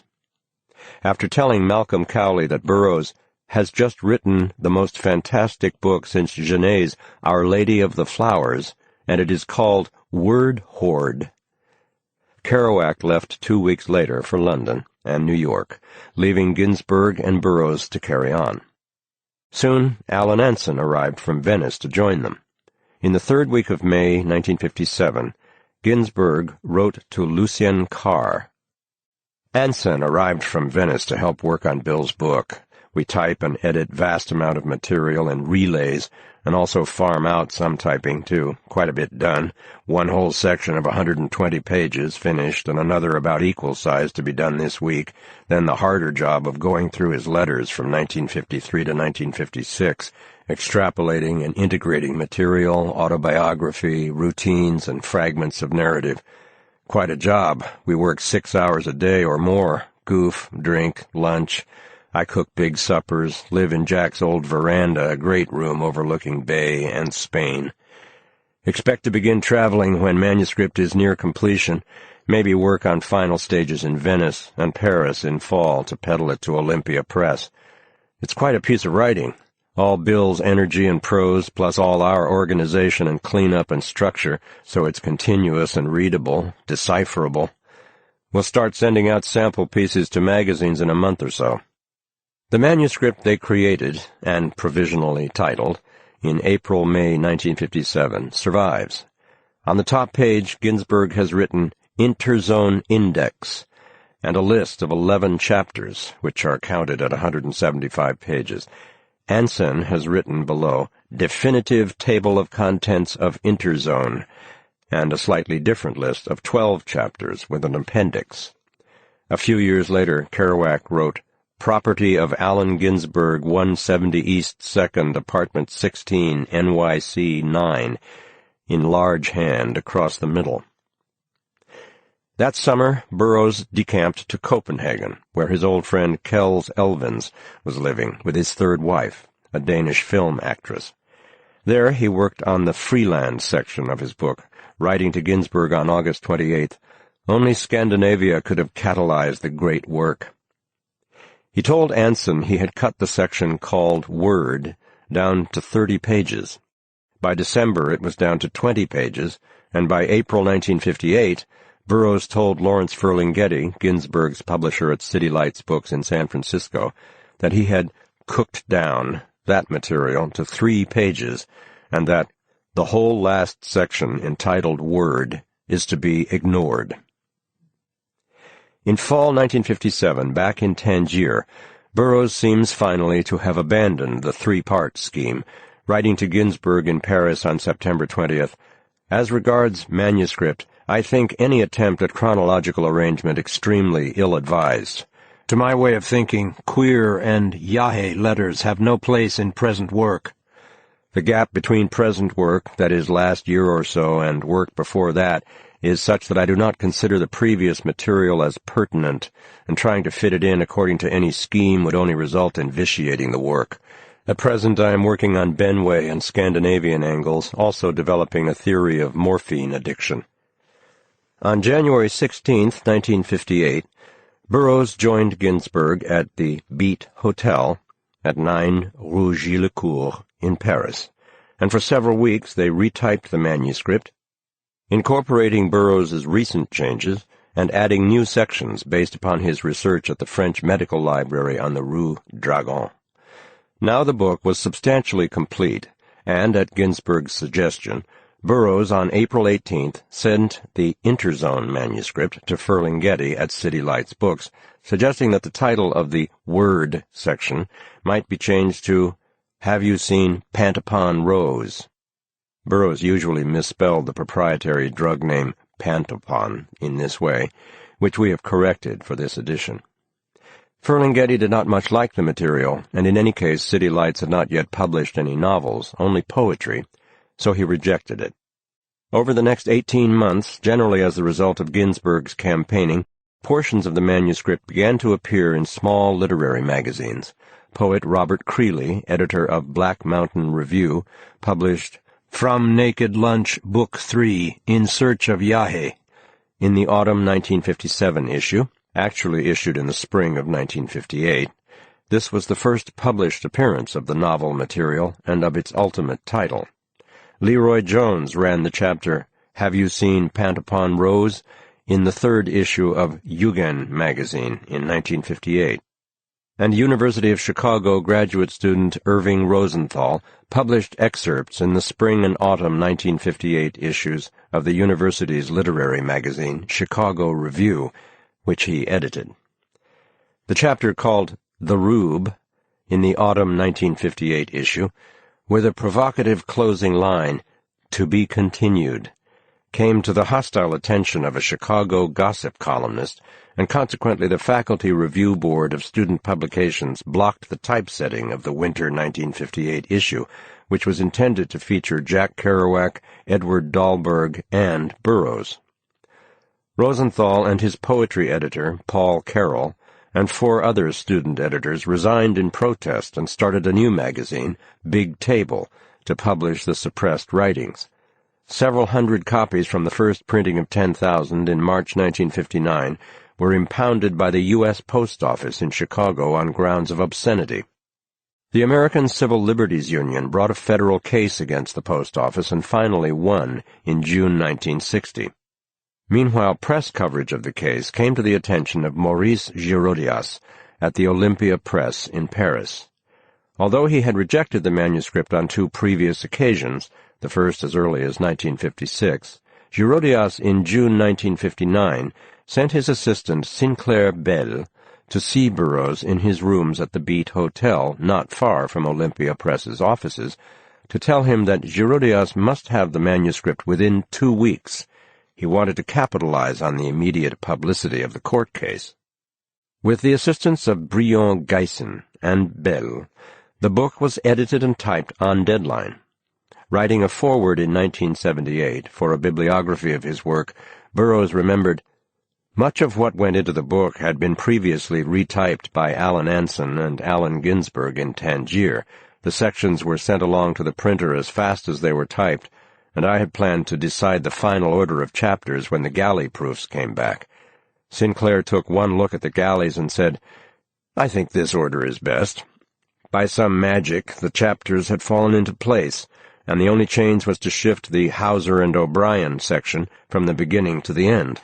1 month after Sinclair's visit, Naked Lunch was out on the stands, setting a record for prompt publication. Although Burroughs in his letters consistently mentioned the title simply as Naked Lunch, the Olympia edition was titled on the cover, The Naked Lunch. While that edition was at press in late July, Burroughs wrote to Ginsberg, I had exactly 10 days to prepare the manuscript for the printers. Pressure welded the whole book together into a real organic continuity which it never had before. The book will be out this week. Realize that in the last month I have edited the entire manuscript, corrected the galley proofs and the final proofs, and designed a cover, and the book is rolling off the presses right now. 5,000 copies were printed in the first days of August. Inevitably, with such a rushed editing job, typeset by compositors who did not read English well, a number of errors crept into the text. Burroughs corrected about 50 of these when the book was reprinted a few weeks later, but a large number remained, most of which were already present in the earlier drafts of the manuscript.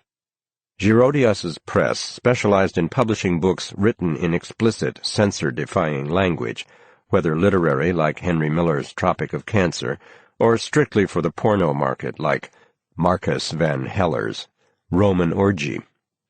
And he had a counterpart in New York, Barney Rossett, whose fledgling Grove press in 1959 made D.H. Lawrence's Lady Chatterley's Lover a bestseller. After winning a censorship case over that banned book, Rossett went after the rights for Tropic of Cancer, and Girodias convinced him to publish Naked Lunch.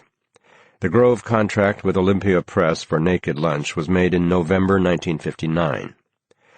Irving Rosenthal, with Allen Ginsberg's assistance, would be Rossett's editor for the American edition.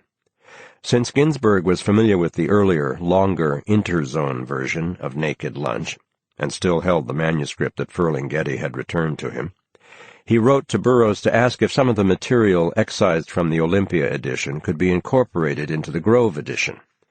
Burroughs thought that this was a good way to make the book longer, and agreed in principle, writing to Ginsberg on July 3, 1960, "Insertion of deleted material. Your suggestion seems an excellent solution. Set them up and I will check over." In the same letter, Burroughs agreed to the inclusion of his long first-person letter to the British Journal of Addiction, Letter from a Master Addict to Dangerous Drugs, which was published in that journal in January 1957 at the behest of its editor, Dr. John Dent, and most of which was broken up into numerous footnotes in the Olympia edition of Naked Lunch. In early 1960, Burroughs' article, Deposition, Testimony Concerning a Sickness, had appeared in Grove's literary magazine, Evergreen Review, and this, too, he agreed to include in the Grove edition. Rosenthal still felt that the book was not long enough, and once more asked if Burroughs had any more material to add. Burroughs' reply to Ginsberg on July 20th, 1960 was unequivocal, if confusing, after his agreement to the interzone restorations. The Olympia edition, aside from actual typographical errors, is the way the book was conceived and took form. That form cannot be altered without loss of life. Definitely I feel that no material should be added in the text. Rather than argue the merits of the hundreds of cuts and changes that Burroughs had made to the text for the Olympia edition, Ginsberg, Rosenthal, or Grove's editors simply took the 1958 interzone manuscript and rearranged it in the running order of the Olympia edition, adding the new sections from the Olympia edition and making a few obviously needed amendments to the 1958 text. Thus, curiously, the Grove edition, finally published in 1962, is based on an earlier version of the text than was the Olympia edition, published in July 1959. Rossett had 10,000 copies of the new edition printed and bound in 1961, immediately plunged him into the defense of dozens of censorship trials, and obliged him to sit on all those copies of Naked Lunch in a warehouse until the situation cleared up. In early 1962, Grove won a key anti-censorship case in Chicago, and in August, at the Edinburgh Writers' Conference organized in Scotland by British avant-garde publisher John Calder, Burroughs's novel made news again when it was defended, amidst heated controversy, by, among others, Norman Mailer, Alex Trocchi, and Mary McCarthy. Now Rossett decided to move. He ordered several thousand more copies of Naked Lunch printed and, after sidestepping the moralistic objections of his usual printer and binder that October, put the novel in American bookstores by late November. Within a month, 8,000 copies were sold. But the censors struck again. In January 1963, Boston police arrested a bookseller offering the novel, though the case did not come to trial until 2 years later. Meanwhile, John Calder published his edition in London in November 1964, using Olympia's version of the title, The Naked Lunch, as it is known in England to this day. A scathing review in the Times literary supplement by John Willett sparked off a contentious debate in the letters section of that periodical. Calder gathered these remarks into a text he called the Ugh Correspondence, and included it in future British editions. Translations appeared in Germany, 1962, and France and Italy, 1964. In early 1965, the literary value of the Grove Press edition was defended in court by Mailer and Ginsberg and the poet John Ciardi, but the judge ruled it obscene, and Rossett appealed that decision to the Massachusetts Supreme Court. Rossett also published an edited version of the trial testimony, The Boston Trial of Naked Lunch, in Evergreen Review in June 1965. The High Court's ruling on July 7, 1966, that the novel possessed redeeming social value, and therefore was not obscene, freed Rossett to republish the book, and marked the end of overt literary censorship in the United States. Grove's next edition in October 1966 included the Evergreen Review trial testimony excerpts, added in a bid to ward off future prosecutions. By the spring of 1974, more than 200,000 copies of Grove's Naked Lunch had been sold, and the book had been translated in Japan, 1965, Norway, Sweden, and Denmark, 1967, Finland and Spain, 1971, and Holland, 1972. At this writing, editions have also appeared in Portugal and Brazil, Croatia, China, Russia, and Israel. With more than 1 million copies sold worldwide, Naked Lunch has secured a permanent place in post-war American literature.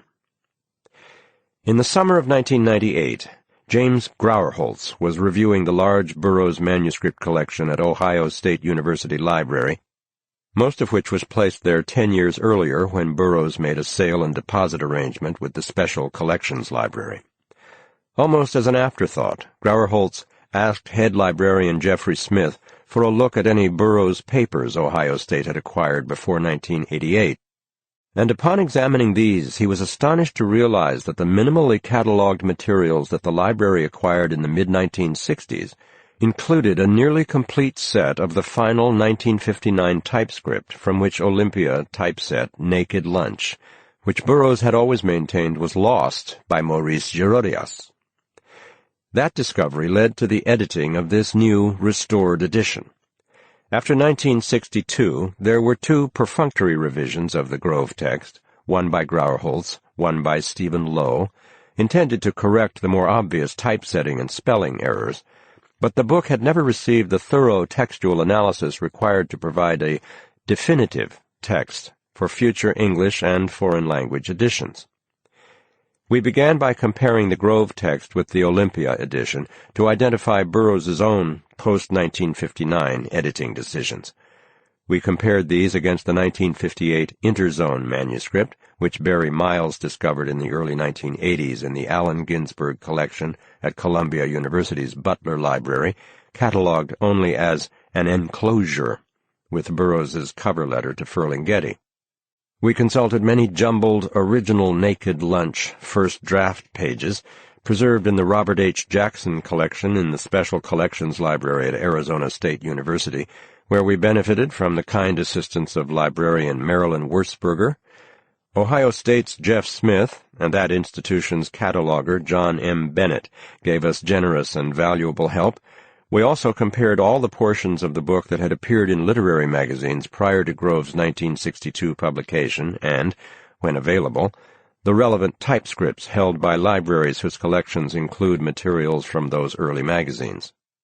2 or 3 private collections appear to contain some more material that remains for now inaccessible, and undoubtedly Burroughs did lose or destroy many other partial drafts. In any case, our review of textual sources has been as comprehensive as possible. Had we been working in the early 1960s, the job would have been more straightforward. We might have corrected the numerous punctuation and spelling errors in the Olympia edition, and reinstated only those words, phrases, and paragraphs that arguably added something to the text. Since then, however, the book, as it stands since Rosenthal's 1960 reassembly, has entered the canon. The Calder edition differs from the Grove only in the extraneous materials surrounding the main text, and all foreign translations are taken from the Grove edition. We could not, in heedless pursuit of some idea of academic purity, remove portions of the text quoted in long-published scholarly texts, and no long-time reader would be pleased to find that his or her favorite passage had been cut. Above all, and sadly, we no longer have our old friend William here with us to act as the final arbiter of any changes to his masterpiece. But Burroughs himself relied upon the Grove text for years. He read from it at public readings, and made spoken-word recordings from it. Therefore the Grove edition guided us. Miles once asked Burroughs if the repeated passages in the book were all intentional. Burroughs replied that they were there by mistake, caused by the rush to get the text to Girodias, these sections being for the most part edited subsequent to the Interzone manuscript from scattered drafts. We took this as authority to remove several repeated paragraphs that were clearly in the wrong place, but left others that seemed to work well in both places where they appear in the text. We corrected scores of spelling errors, mostly proper names of tribes and drugs and anthropological references, and standardized the use of paragraphs.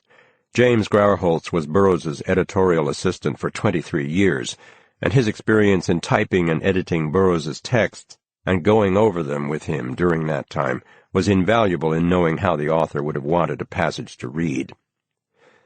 Allen Ginsberg's Howl may refer partly to Burroughs in these lines: "And who therefore ran through the icy streets obsessed with a sudden flash of the alchemy of the use of the ellipsis catalogue, a variable measure, and the vibrating plane." We restored Burroughs's use of ellipsis, a form he borrowed from Louis-Ferdinand Céline's Journey to the End of Night and Death on the Installment Plan. These novels were translated into English by John Marks in 1934 and 1938, respectively, during Burroughs's college years, and he is known to have read them. His typescripts employ a curious device of 2 periods rather than 1 for a full stop, or 3 for an ellipsis, at the end of most sentences. We have treated these as standard ellipses. In summer 1959, Burroughs changed the grammar of a number of passages from the Interzone manuscript for the Olympia edition, and these changes we have retained as being his final draft, even if the later Interzone-based Grove edition omitted those earlier corrections. These changes, of tense and number, will be the most noticeable differences in this new edition. Far from being truly naked, this book has over the years become encrusted with an accretion of articles, letters, court transcripts, and other documents. The Olympia edition had none of this.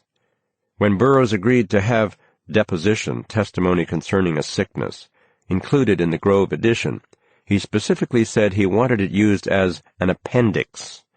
We have moved it to the back of the book. Since 1966, the U.S. edition has usually included the Boston trial of Naked Lunch, but this no longer seems relevant to the book. We have excised it, but it remains available to interested scholars.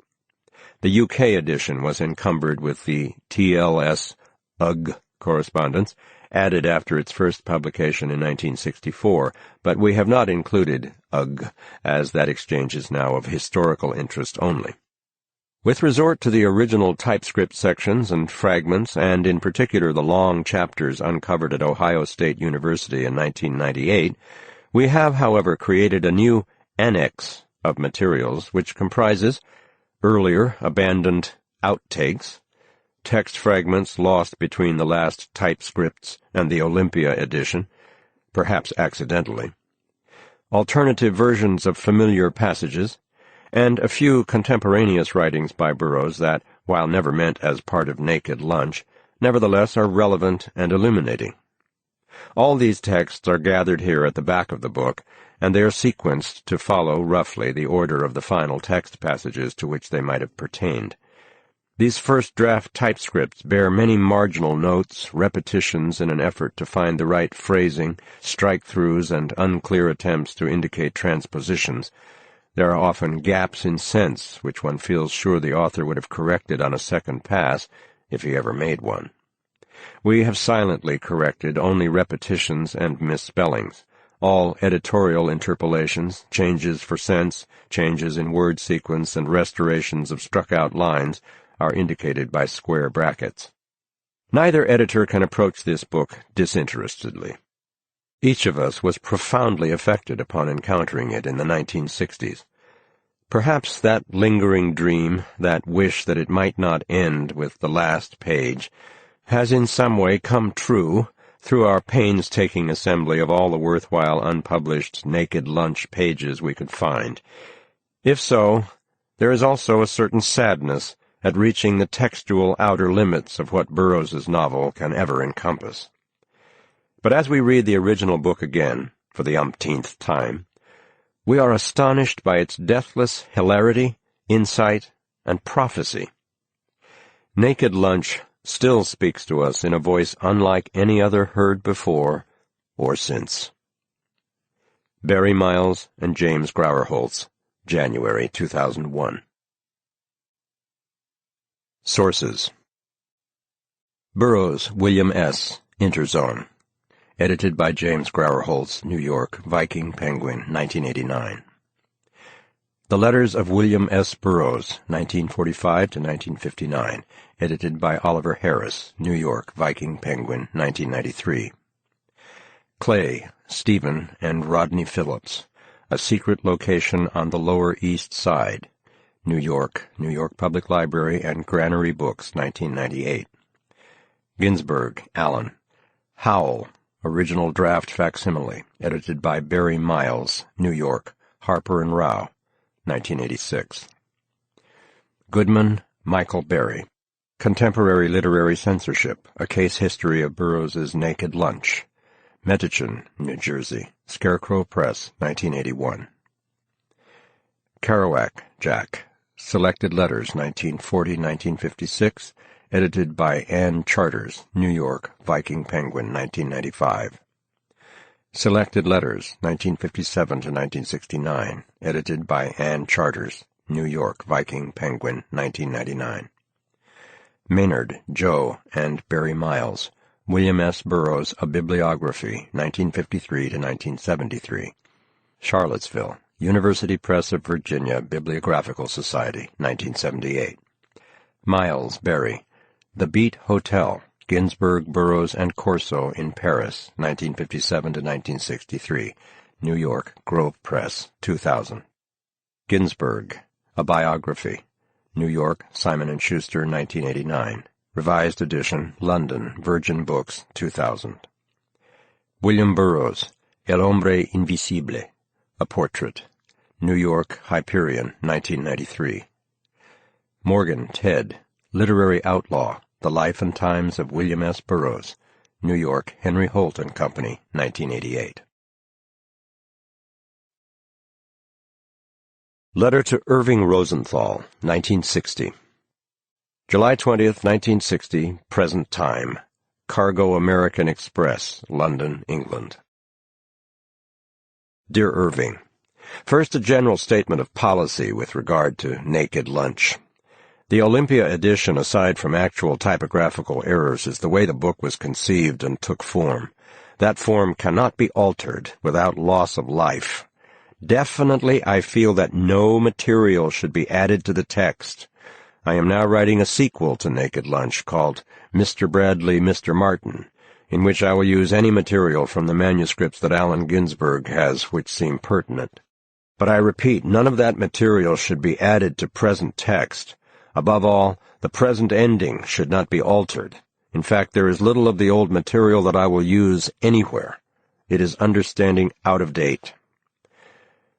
Yes, it is definitely my intention that the book should flow from beginning to end without spatial interruption or additional chapter headings. I think the marginal headings are definitely indicated. This is not a novel, and should not appear looking like one. What is the point of chapter headings that merely repeat from the text? In short, I am definitely opposed to any additional chapter headings. On the other hand, I think including the deposition article from Evergreen and the Journal of Addiction article is an excellent idea. In appendix. Also, the enclosed note on cut-up method, which is used in the sequel and illustrated in The Exterminator and in Minutes to Go, both now out in the States. I go into the matter of word forms in the sequel. If illustrations are used, and I think excellent idea, they should be presented with drawings from Briand Guyson, since my drawings were derived from his, which suggests a selection of drawings from Guyson and myself to be inserted at close of text before appendix. Please let me know if Grove is willing to use Briand's drawings, and I will contact him. Certainly I could not use my drawings alone without acknowledging their derivation from Guyson. 18. Sick. Insha Allah means Allah willing. 19. MS. Morphine sulfate. Hospital jargon. 20. Veganin is codeine aspirin tablets sold at 5 and dime in England. Sold anywhere in Europe without prescription. 21. Track is the name I have given to the sex and dream utilities, explained in sequel, now in preparation. 22. It is codinita, Latin American codeine tablet. 23. Sobera de la Flor. 24. A oud is a two-stringed instrument like a guitar or mandolin. Nimun is other boy's name, so you never know. 25. No holes barred is correct. 26. Fugue state is period of amnesia. The man speaking cultivates errors of speech for his legend. 27. A reg is a dessert. 28. Meat lack is meat lack, lack of meat. A meet is a meet, where you meet somebody. 29. Chimborazo is famous snow-capped peak in Ecuador, one of the sights of the world. 30. A rat is a rat, is a rat, is a rat, is an informer. 31. A nanny beater is a beater of nannies, a beater of queers. 32. I do not have copy to hand. Context? Flesh corset. A. Allen Ginsberg's hand. 33. Context? M.I. is initials of party leader. A.G. Ginsberg. 34. A Sabbath is a meeting of witches. 35. A motoscaffi is a boat on Venice canals to transport passengers from here to there. 36. Kosk means prepare to make the street. 38. Repeat is intentional. 39. Clutter the glind, since it refers to a type of navigation not yet extant, has no known meaning. 40. A pink scrotal egg. Reference scrotum. 41. An insect that conveys Chagas disease. 42. It is a made-up name for drug, and it should be ST6, because that is the way it was made up. 43. Neighbor is sensible idea, like through, but it makes no never mind. 44. Black yen is correct. 45. A lamp in the form of a cobra, atrocity common in the 1920s and often correlated with pseudo-Spanish subdivision architecture. 46. Come now, Irving. Oh, what can the matter be? Johnny's so long at the fair. You have heard that tune 1,000 times. We all have. No folk song, just an old song around for a long time. 47. The book should end with Noglot Klomflyde. Explanation in footnote. 48. The Uab days were the 5 days left over at the year's end in Maya calendar. All bad luck of the year was concentrated in the Uab days. The enclosed explanation of the cut-up method should be inserted at the end of the article deposition and followed by the cut-up of that article which was printed in contributors' notes. Remember that some of the errors in Olympia edition are intentional. I corrected the book for second printing and found, as I remember, not more than 50 actual errors. Love, William Burroughs. The Death of Mel the Waiter. Undated, handwritten, circa late 1953. I remember how I happened to write this book. I had a friend. No, not a friend, a customer more like. Mel the Waiter. Every time he took a bang, I used to service him in his room, you understand. Sounds like sex. Much of junk talk is ambiguously sexual. Lived over on Jane Street in one of those dirty red brick rooming houses. By an odd coincidence, I used to live in the same place when I was fucking Anderson, or vice versa. Long prick of coincidence, feller say. So I remember once Mel took a bang. As I turned around, there he was, blacking out, and the dropper hanging in his arm, full of blood. And I jerked the dropper out and slapped his face with a wet towel. That is, Richie slapped his face. I didn't know him that well. Understand what I mean?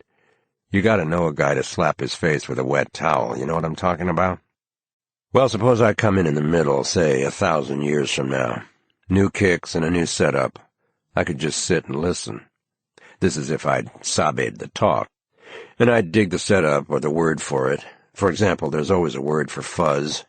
Reminds me of Fay White and her Sunday language about Phil. Phil isn't here. He had to go downtown. Or, Phil was involved in something that took him to Lexington. Well, so I figured Mel was going to conk out one day. And in fact, he did. Came out of Lexington clean after taking the cure. This happened to a lot of good people. Not that Mel the Waiter was ever any good for anything. Richie told me how a friend of his died in his arms in Chicago. In Richie's arms, of course.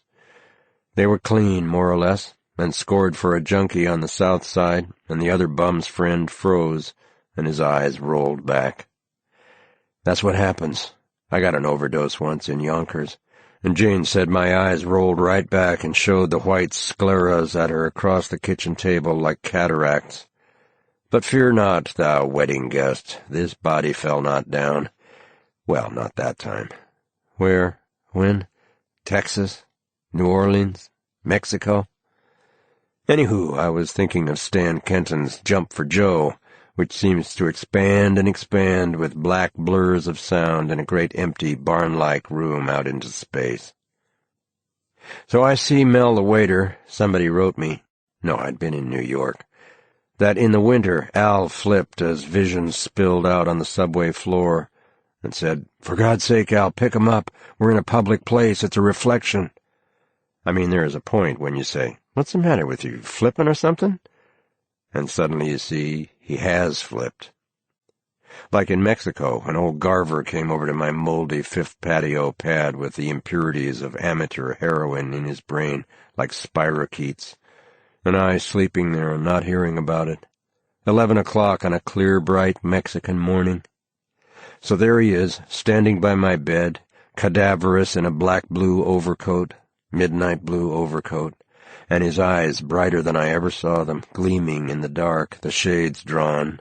You understand, I mean I was sleeping. And he says, "You gonna lay there on your bed with all these shipments coming in?" And I says, "Why not? What else? This isn't any fucking farm." And he got right in bed with me, overcoat, shoes, and all. And I said, "What's the matter with you? You crazy?" And I looked into his bright eyes and saw that he was. Well, it was the same with Al then in the subway. So it was Al told me about Mel on the subway, you understand. It was before that we were in front of a drugstore, which maybe brought up the whole subject. He told me Mel the Waiter died, though he didn't remember the name until I put him in mind of it. Died of an overdose after taking the cure at Lexington. So it was later, I think in New Orleans. I was high on weed and play this Stan Kenton, and I see Mel the Waiter on the bed turning blue, around the lips. No, it wasn't in New Orleans, because Al was there. Or was he? He couldn't have been there. But I can feel him there. Blue and the room opening out into space, a neon sign outside the window blinking red-purple light across Mel's face, on and off and on, and the dropper full of blood hanging in his arm like part of the sign and the neon. So that's the end. The long fin, or something like that. But when I started to write, I barely used that idea at all. Outtakes. The Vigilante. Going to see his model mistress on Jane Street, I knocked and said, "It's me, Bill," and heard her turn the key. She stood there looking at me, all the bones sticking out in her face, a little gold ring of iris around suffering black holes of her pupils. I nodded, and she got the works. "Age before beauty," I said. "It's my trap and my works. My bread, most of it, baby. Lest you forget, lest you forget." I filled the dropper and then tossed her my tie. "Go on, tie up." I felt along her arm and slid the needle in. Blood flowered in the dropper like a red orchid.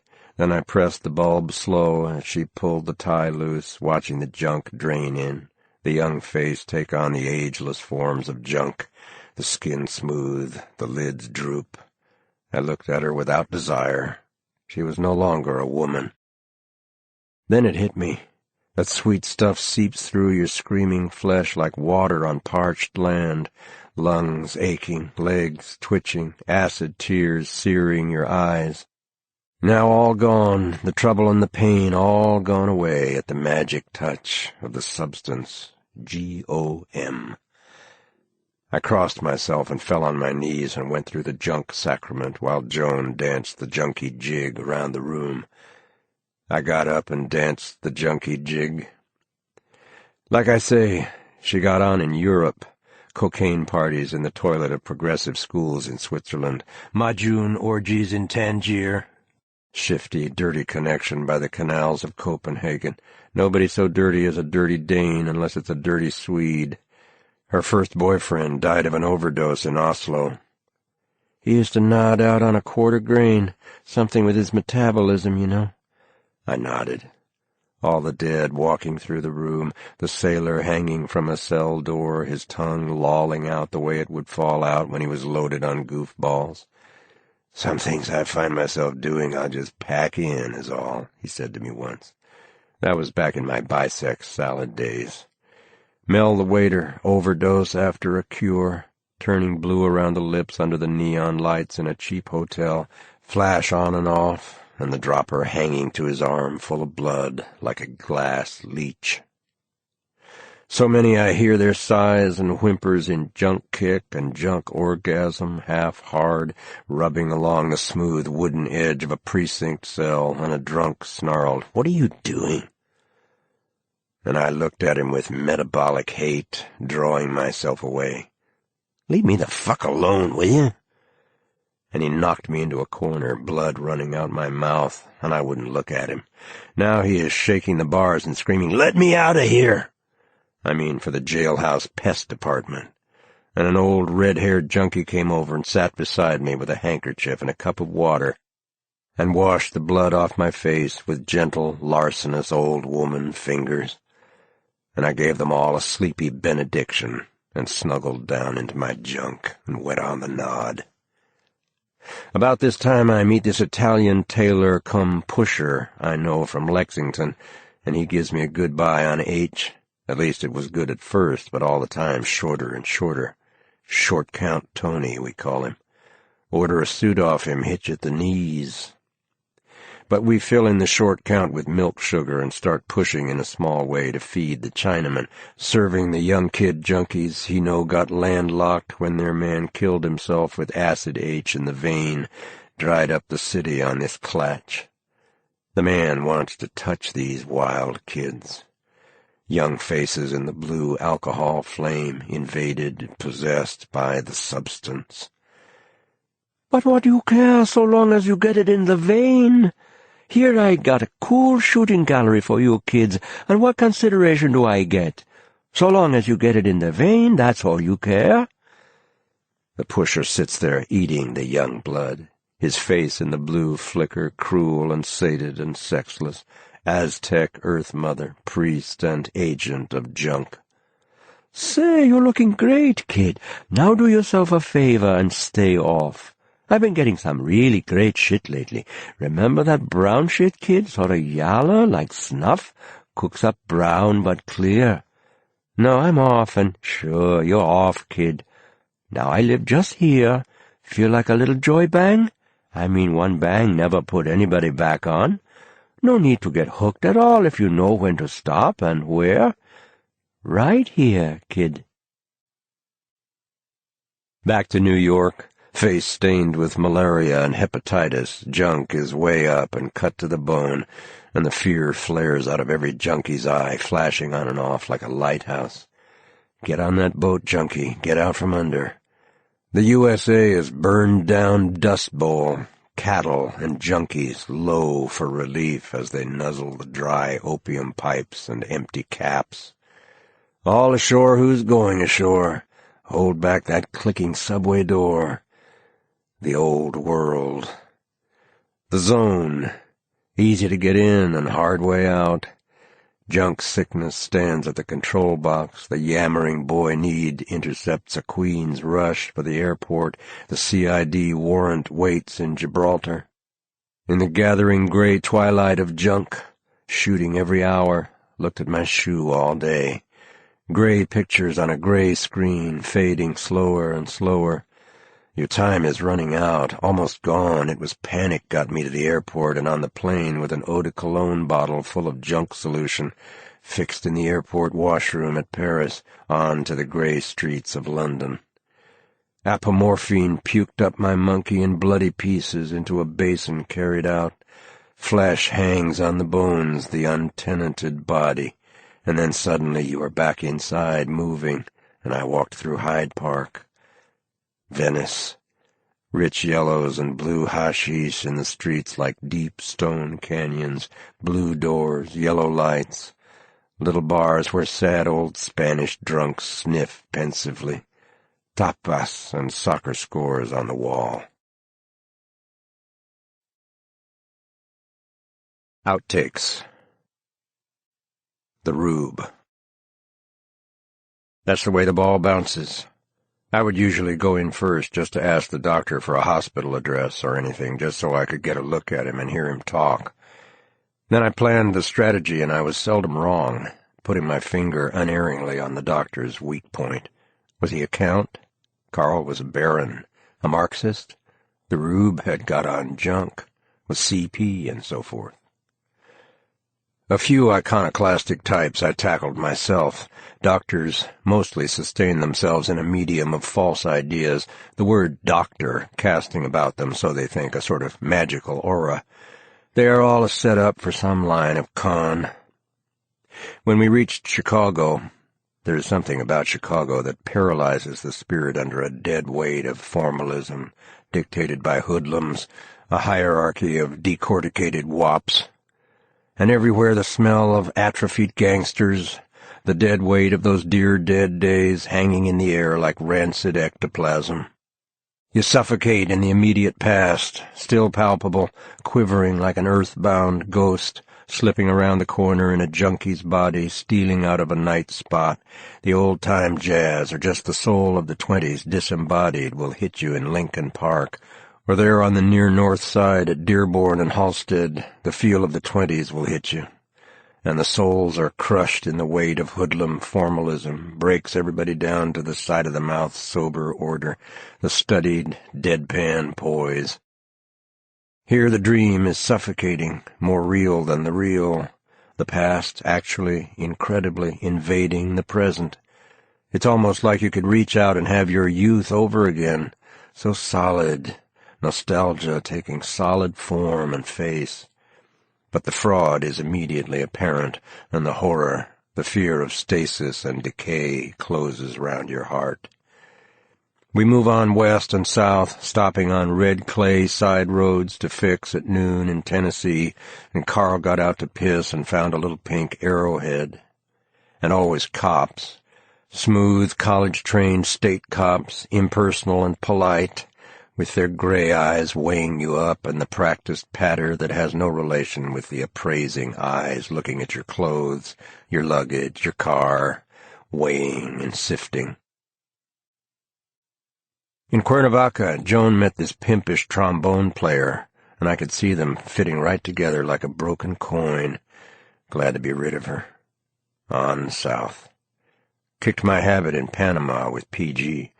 It's easier to kick in a warm place. Sleeping naked, and the whole town looks like a 1910 degraded leech on the canal. Pimps and whores. No habit.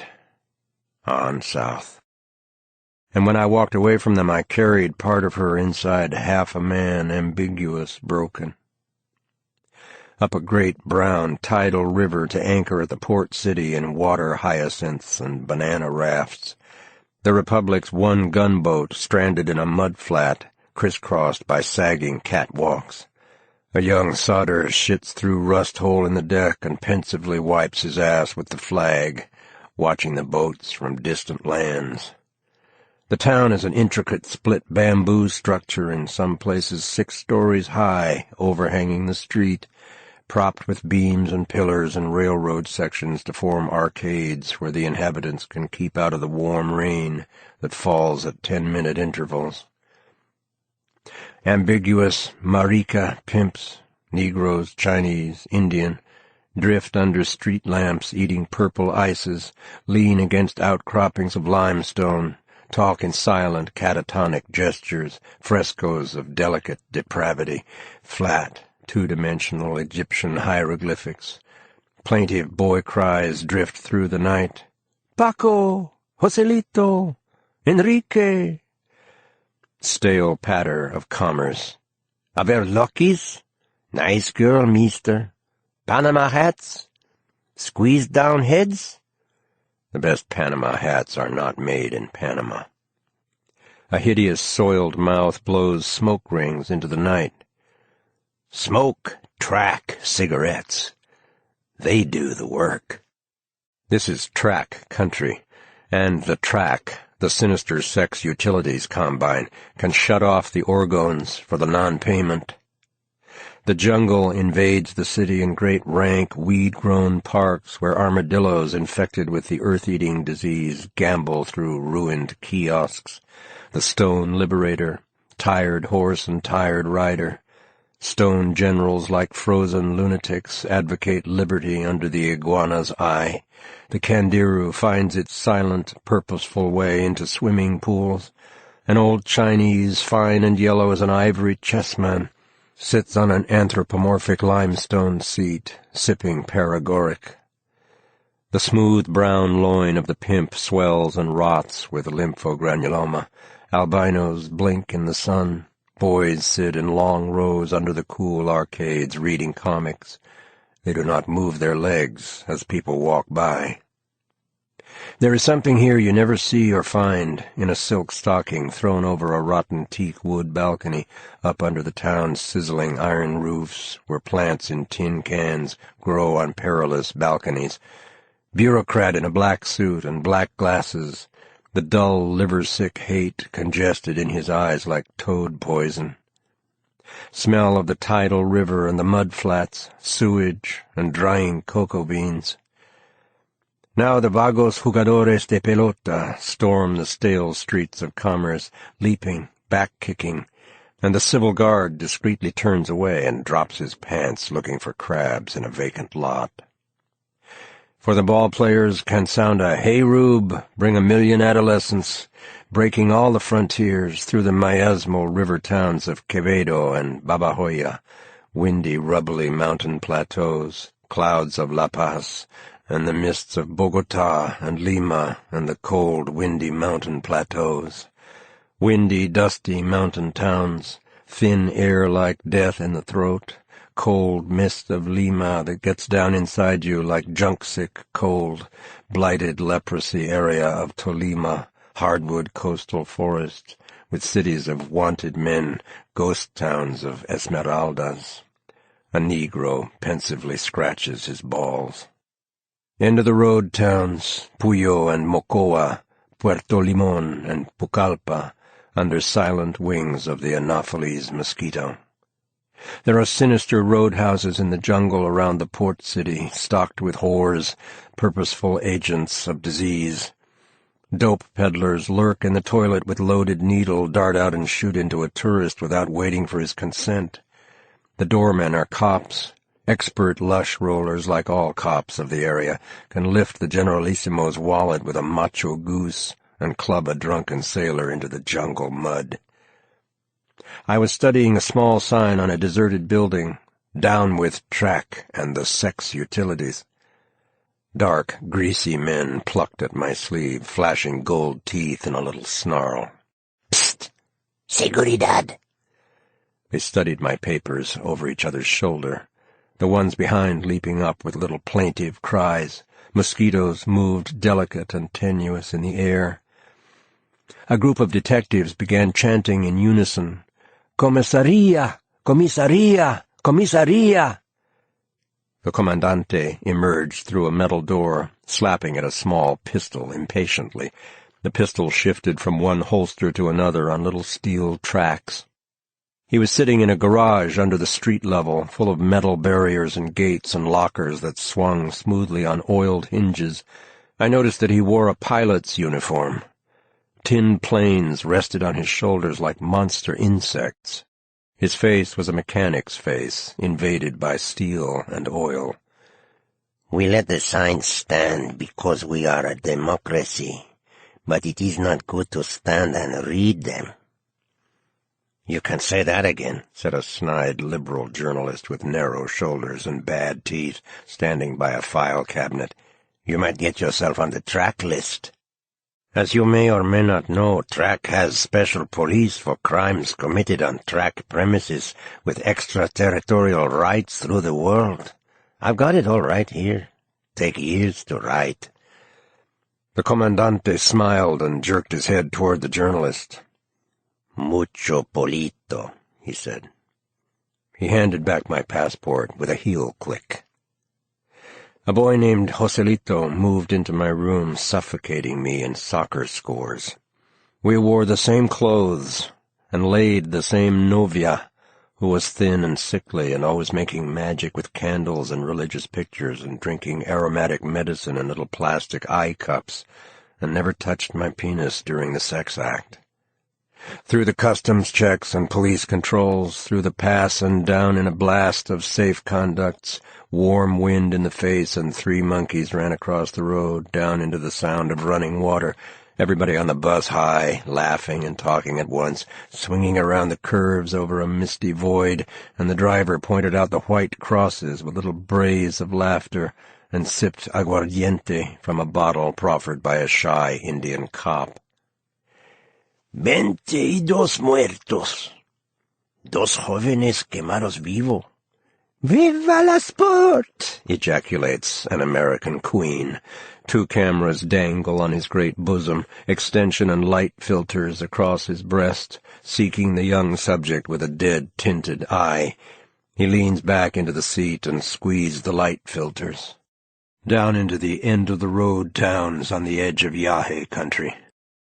Up through the river towns, Babahoya, Quevedo, Puerto Limon, black Stetsons and the gray malaria faces, color of dirty paper, muzzle-loading shotguns and vultures pecking in the streets. Down from the mountains to buy powder and shot and tonic and aguardiente. Government monopoly. Tastes like kerosene. The sad-eyed student from the capital talked apologies, waiting for the bus to load its cargo of bananas and Coca-Cola. "They have no instruction, nothing to do but drink in this place. Much malaria." He warned me against the Rio de Oro, one of the many sections in the coastal forest regions that is peopled entirely by wanted criminals. In such force the civil guard is unable, unwilling, and shit-scared to set a flat foot in the area. The criminals are self-righteous, the police furtive and seedy. Came to the town of Quevedo. Sullen violence in the mud streets. Muttering gray phantoms of malaria walk the mud streets along the river. In my hotel room, 2 straw pallets on wooden bunks. Copper luster pitcher, dry, dusty. A scorpion crawls slowly up the split bamboo wall. On one bunk was a young man who got up and introduced himself. He was on his way to the coast to join the Air Force. Yo soy un pobre muchacho, pero tengo los sentimientos elevados. Yo soy hombre.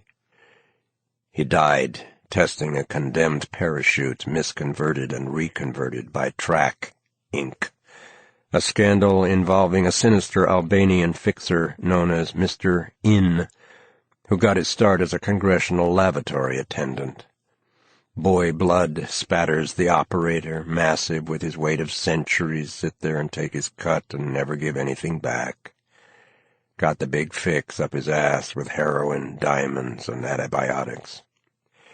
A whore, half Negro and Chinese, with high, small breasts and white teeth, stood in the door and asked for a cigarette. She steps in and takes off her pink slip and stands naked. The boy drops his clothes and lies down naked on a pallet, chewing gum and waiting. Outtakes. Benway. Dr. Benway is interviewing a young doctor's application for Benway's Special Corps of Troubleshooting Analysts.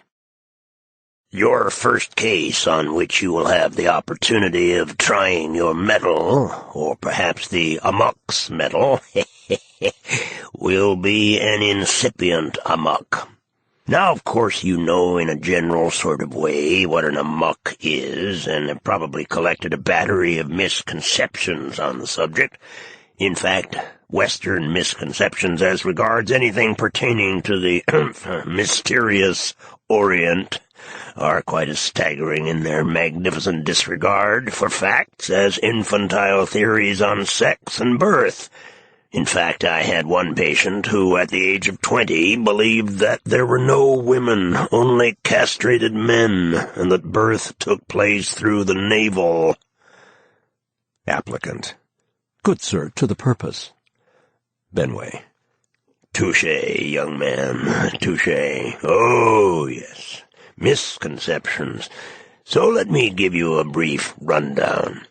The classical amok is a shy, withdrawn person with deep suppression of aggressive impulses, with final results that can only be described as regrettable.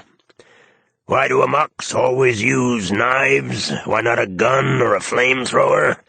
Is their predilection for knives merely a result of their general backwardness? Amoks are not a phenomenon of 18th century drawing rooms over civilized urban environments, or does it have a deeper root? But the most interesting and enigmatic point is what finally activates the deeply repressed killing reflex.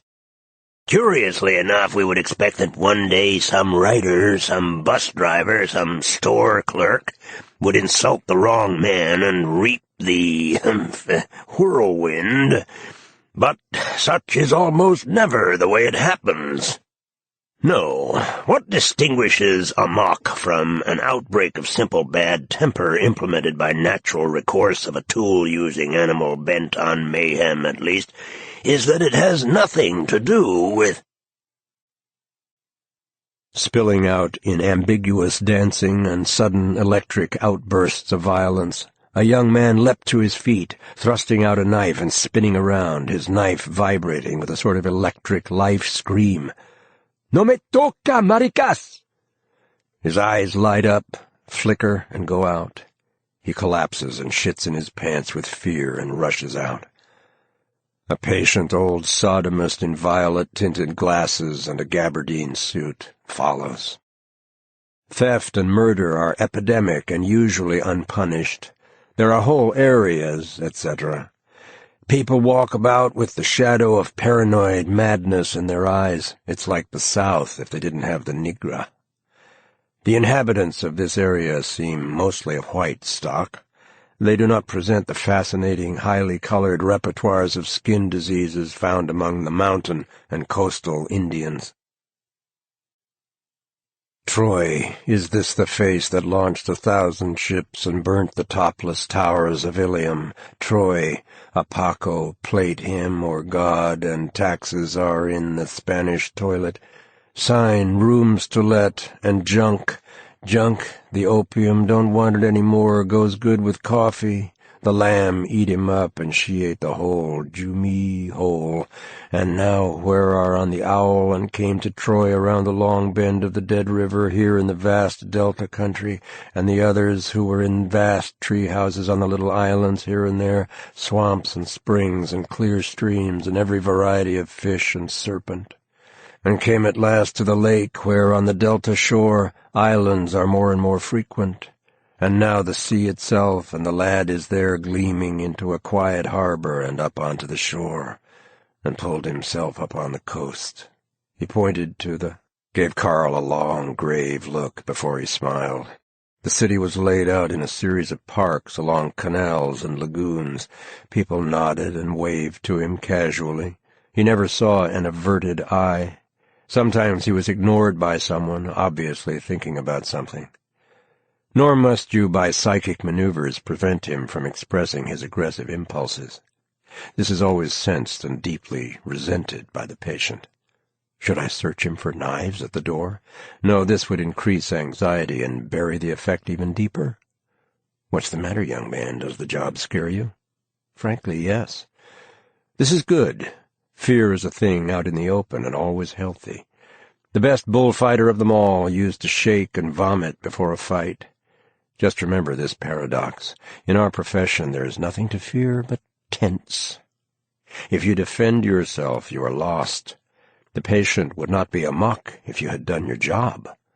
Your physical defense would fail in any case.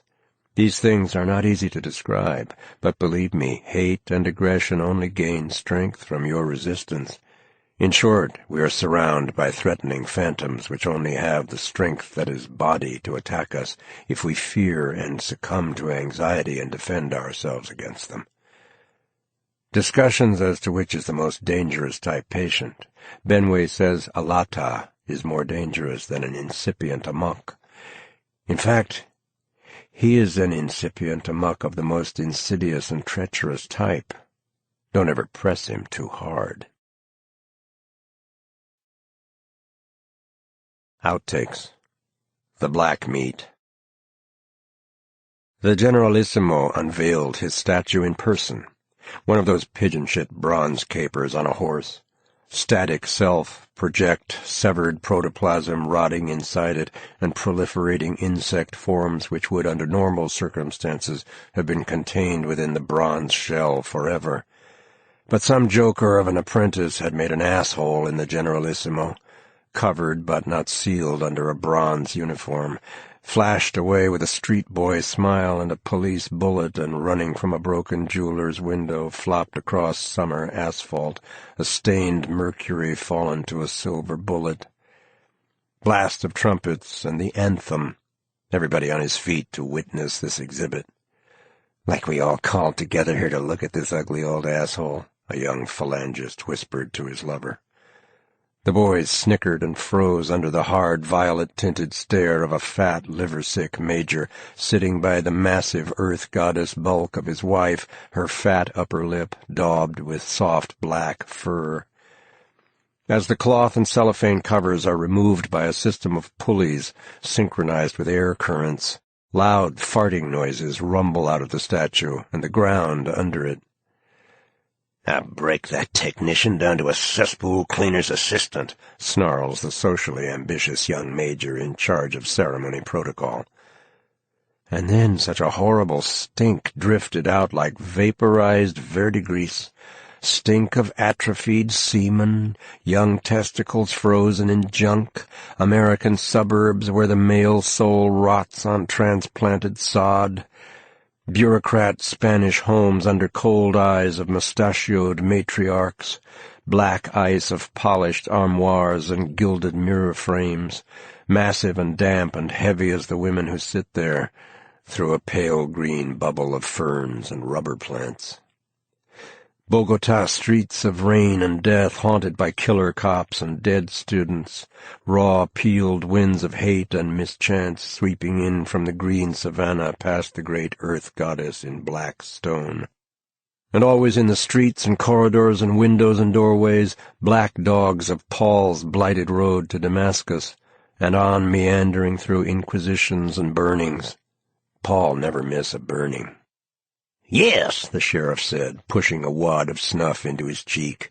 "Nothing like a good, slow nigger burning to quiet a town down for a piece. And folks go around all dreamy and peaceful-looking and sort of sleepy like they just ate something real good and plenty of it." Stacked up cordwood of Belson. The American ferry turns on his broken insect male body and tears at it like a conger eel transfixed by a fish spear. The diver is composing an article for Ball. Will turn and bite its body right through above the fish spear and swim away, broken, galvanized fairy gestures, flat as figures cut out of tin, dying spermatozoa on the suburb sheets in the hungover Sunday dawn. "Get him underground, he stinks something awful," said the British sergeant. "The future is ours. Of course we will use bits and pieces of Paul's machine during the transitional period during which police, as such, will still be necessary. A period more or less elastic, of course." Benway spreads his hands in a great sweeping gesture, and his smile flashes out and slaps across 10 billion faces, police with flesh of black metal, and all on cycles. "Out to smell out real crime, you dig. The Texas mother dressing her son in little girl clothes. Child hands slapped away from his own zones, every thought and feeling stamped with the shit seal of alien inspection. The crime, in short, of malignant interference. You see, we are right cats, out for the real enemy, the squares, the phonies, the cops. This is all baby-patting, of course, as you can see, but if the tranquilizing suppository fits," Benway shrugged. "shove it on up there." "Room for one more inside, sir?" Time to consolidate or coalesce. Process takes time. We will have time and dirty hands to deal the cards like they are all stacked.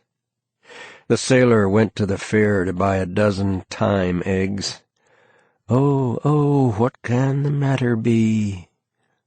Lee walked back the way he had come, through streets twisted in a slow arthritis of masonry, up the winding stairs warped by the late unsteady returns of a vehement drunkard, so that now you stagger up those stairs, drunk or sober. They were searching his room when he walked in. "Police, Johnny." One of them flashed a badge which caught the dim light like a fish side in deep black water. It was hard to see how many were there, ferreting through his papers and notebooks with fingers light and cold as spring wind. Lee looked at the flat two-dimensional faces boiling with ravenous black fuzz. Campers, he decided.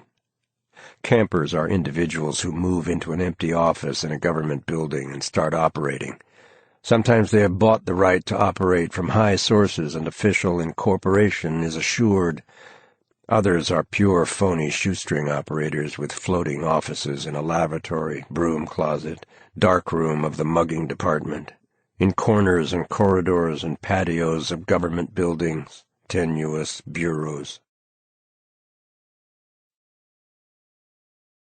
Outtakes. Hospital.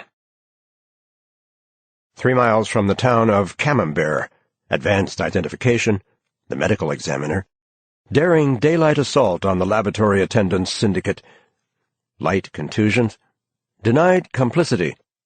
Inspector René Parbleu says the slaying is an adjustment of scores growing out of the lucrative toilet paper contraband. El Culito was suspect to have held back the wad on his confederates. Present crime was an attempt to equalize pressures. Outtakes. AJ's annual party. The old queer squirm on a limestone bench in Chapultepec. Indian adolescents walk by, arms around each other's necks and ribs. Strain his dying flesh to occupy young buttocks and thighs, tight balls and spurting cocks. A boy turn, grin at him, and yell, "Hi, Pop!" Their boy innocence aching whip across his sagging buttocks and drooping loins. He scream, an enigmatic sibyl with dark glasses and a gray face, piss blood warm on his withered thighs.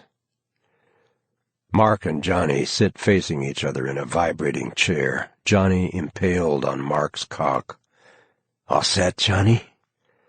"Turn it on." Mark flips the switch and the chair vibrate. Mark tilt his head, look up at Johnny, his face remote, eyes cool and mocking on Johnny's face.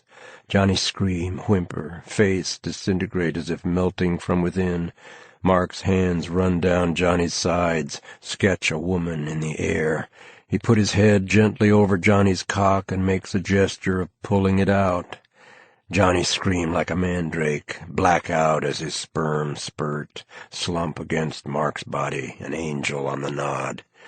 Mark pats Johnny's shoulder absently. Mark and Mary whisper. They laugh, looking at Johnny.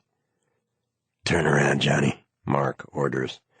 Johnny obey, and Mark secure his hands behind him with leather-covered manacles, copper chain.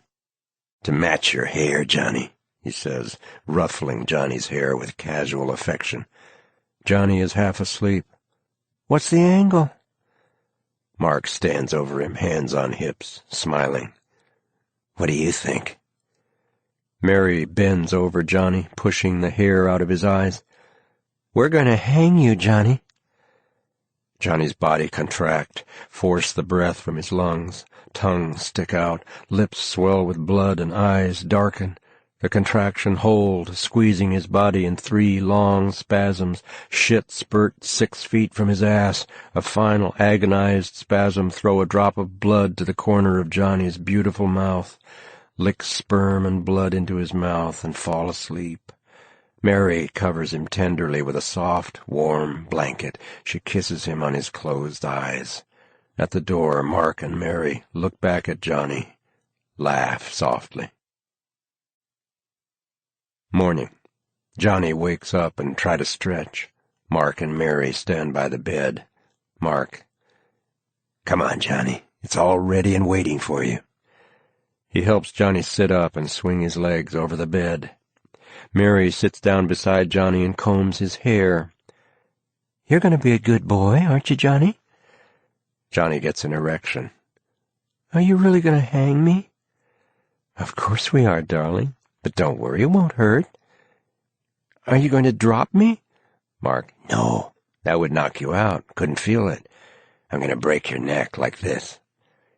He puts one hand on Johnny's chin, the other on the side of his head, moves his hands in opposite directions, clicks his tongue.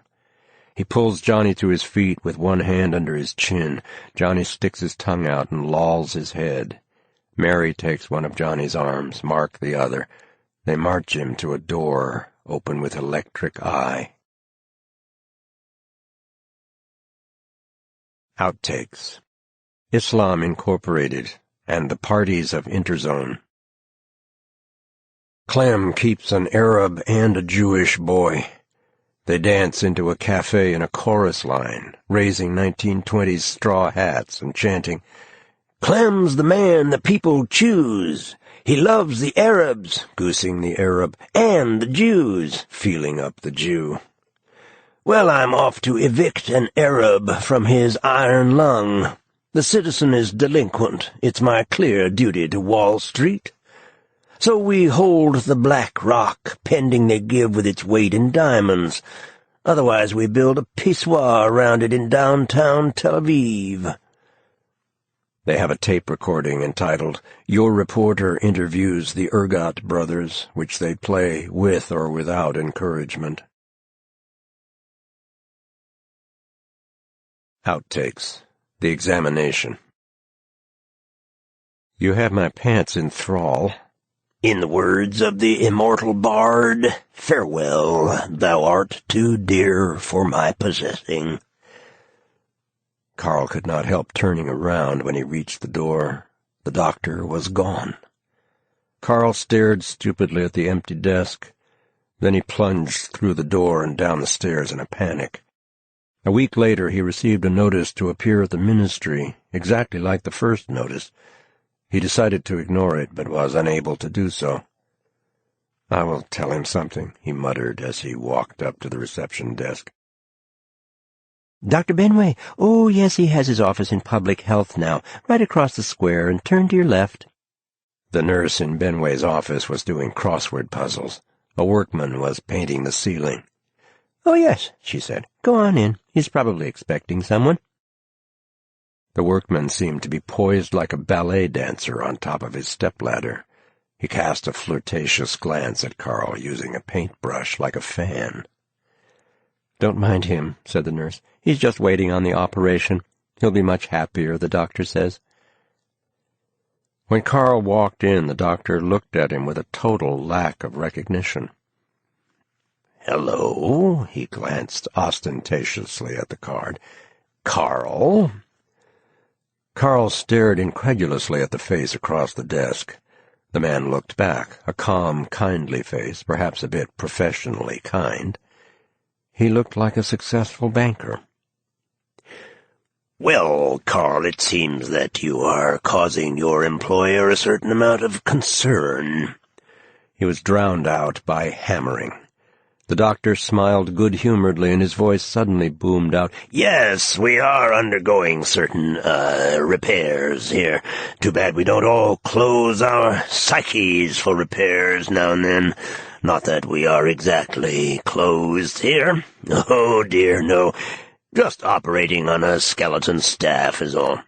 Why, like as not, they've got your file mixed up with someone else's.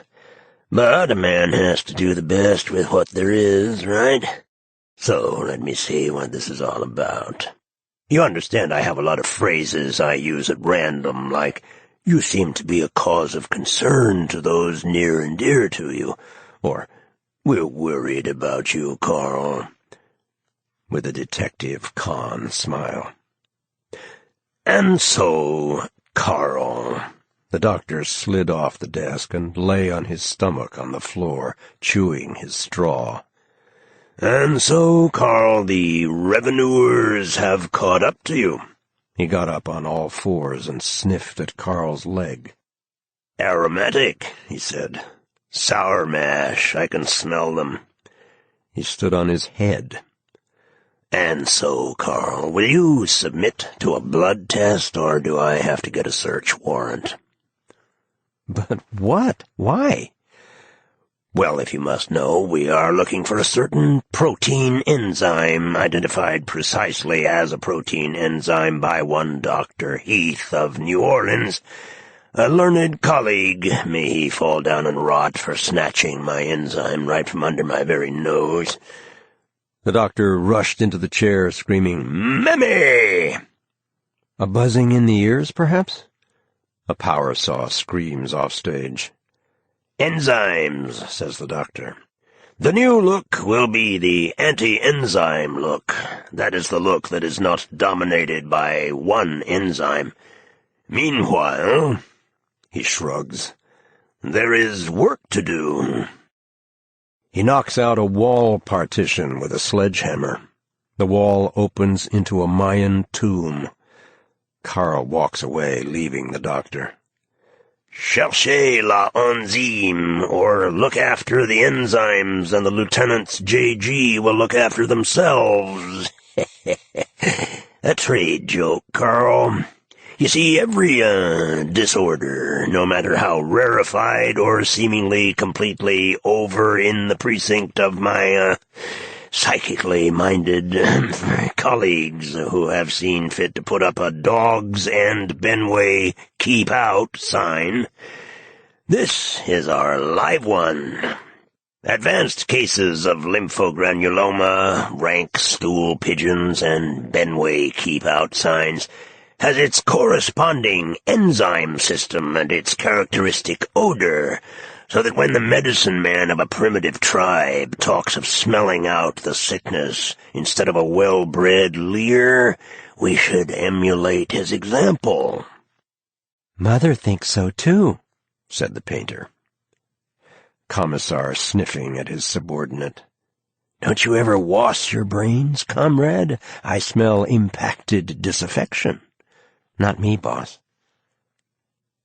"I have sometimes wondered if the same enzyme was not instrumental in homosexuality, schizophrenia, and drug addiction. In each case, a protective covering over the cells. But in the case of addiction, the covering can be removed. Could the lifelong addiction to a cellular cover ever be disintoxicated?" "How the fuck should I know?" said Carl sullenly. "Would not the shock of life, the beauty of the world, all those rich, lovely sensations simply incinerate that cold asshole? Nay, the miserable flayed thing would turn from the blast of beauty and crawl around scratching for its filthy skin across a vast rubbish heap." "Oh, spit cotton, you frantic old character," said Carl. "You will be interested," He fixes Carl with electric menace, "to hear my general theory of addiction in its entirety. Mother thinks so, too. She wants to keep my balls preserved in alcohol for her hope chest. Isn't that cute? You'd love my mummy." "I hope to avoid her acquaintance." "Don't count on that, Gertie. Mother gets around. So the new look will be a combined look that is not dominated by any one enzyme, the criminal, the pervert, the self-righteous little man, the priest, the untouchable, every race and condition and potentiality, no matter how vile and horrible, must merge into new forms. Just as the disciplines of physics, literature, etc. cannot maintain separate existence in the light of the facts of ESP, etc. This must come, gentlemen. Meanwhile, man must work." He knocks down a wall with a sledgehammer. Carl walked through, out past urns like vast penises, and two strange, misshapen little men crouch naked before the door. They get huge erections. Their bodies swell into huge, erect penises with vestigial arms and legs. They turn into urns by the door. The ceremony when the boy is chosen by popular acclaim and stripped naked in the sacred grove, feeling already the eyes running over him, licking his whole being, fondled and licked and petted. He goes to the tree, garlanded and covered with perfumes, shitting and pissing, stopping frequently to indulge in sodomy or other perversions with sneering, sadistic youths, so that it takes a week to make the journey. And in each rest house are all manner of appliances. Everyone is in heat.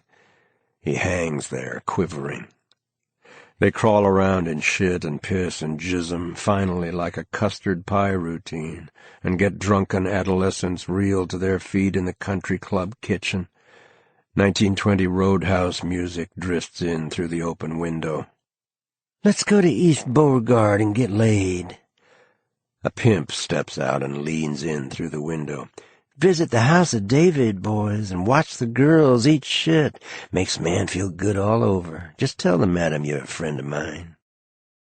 He drops a cuneiform cylinder of black shit into the boy's hip pocket, feeling his ass with his supple fingers that seem to send messages in some lost tongue of a vile people who live in a valley in the Andes, cut off by towering snow-covered cliffs and a great waterfall. The inhabitants are blonde and blue-eyed, etc. Sex is the only occupation. It is unlawful to masturbate or have orgasm alone. They all live in one vast stone house, Turkish bath underneath, where people are always getting lost. It is rumored the Thurling, a sort of malicious boy's spirit, will lure you to an underground river where huge aquatic centipedes lurk. But sometimes a Thurling takes a like to you, and that is the best kick a man can have. Shoots blood all over the altar, a bloodless white statue, frozen erection covered with ice in the moonlight, in winter sun, northern lights. The tribe gives a vast sigh as they all come at once. This is the moment they fall to the ground in the little death, one humming, "Let me be your little death until your big death come." Of course, everybody wants the honor of having a Thurling in the family. Mothers carefully raise their children for maximum vileness. So vicious and vile are the children of the valley that every house is an armed camp. No father would dream of sleeping without bolting his steel doors and windows and setting the alarm, lest his progeny crawl in and eat his prick off in the night. Later, of course, they will be weaned and further processed, so that by the age of 4 they are quite broken and would not dare to think about anything but sex. A boy's first hard-on is pounced upon with wild yips of joy and photographed from every angle. All the neighbors rush in and offer congrats. The father passes out photos at the office to the boys in back room of Loki's asshole. Little girls are stimulated with vibrators by idiot, toothless grandfathers. Everybody's room has a one-way mirror, and everybody can watch anyone else at all times. To conceal yourself is traitorous. To turn down any proposition in toto is also severely punished by enforced abstinence, so that people are always pausing in the street to watch politely while someone masturbates with shit or performs some perverted act. The sexes are absolutely equal and take part in all orgies on the same traction. There is the annual sex exhibit, which goes on for 3 months of the year with plays, lectures, sex devices. Street boys hawk aphrodisiacs and pictures and animated fucking dolls. Clothes are, of course, designed for speedy, graceful disrobing. What is most sought after is the precise admixture of depravity and innocence. "Would you believe it?" exclaimed the proud mother as her son comes walking in across the field with a string of bullheads, playing his harmonica, "that he's a fart queen?" The mother grasped Lucy Bradshinkle's hand impulsively and leered deep into her eyes. "You wonderful woman," she said simply. Said a travelogue voice, "Stay tuned to the Flying Explorer. Will reach you at this time every Wednesday, and any other time you stand still for it." In fact, every citizen spent at least half his time naked, indulging in some sex act or play in plain sight of everyone else. It was like living in a sort of jelly that cushioned every movement, suggestively feeling your balls with throbbing caresses oozing up your ass. Train to Canada, that is, Gibson girl Eleanor Glynn. Rush for seat, of course, like a refugee train, those are reserved seats. Pulled him down. "So what now, Joan? Talking about Neil's work can be placed. Joan is dead. Long live the Queen. Strip polka. Strip poker. Play it skit. Hell, group, we said it. So the game with him and one another is not so as to see it like... If all enzyme have images like all junkies look alike, that is because of the special addict enzyme.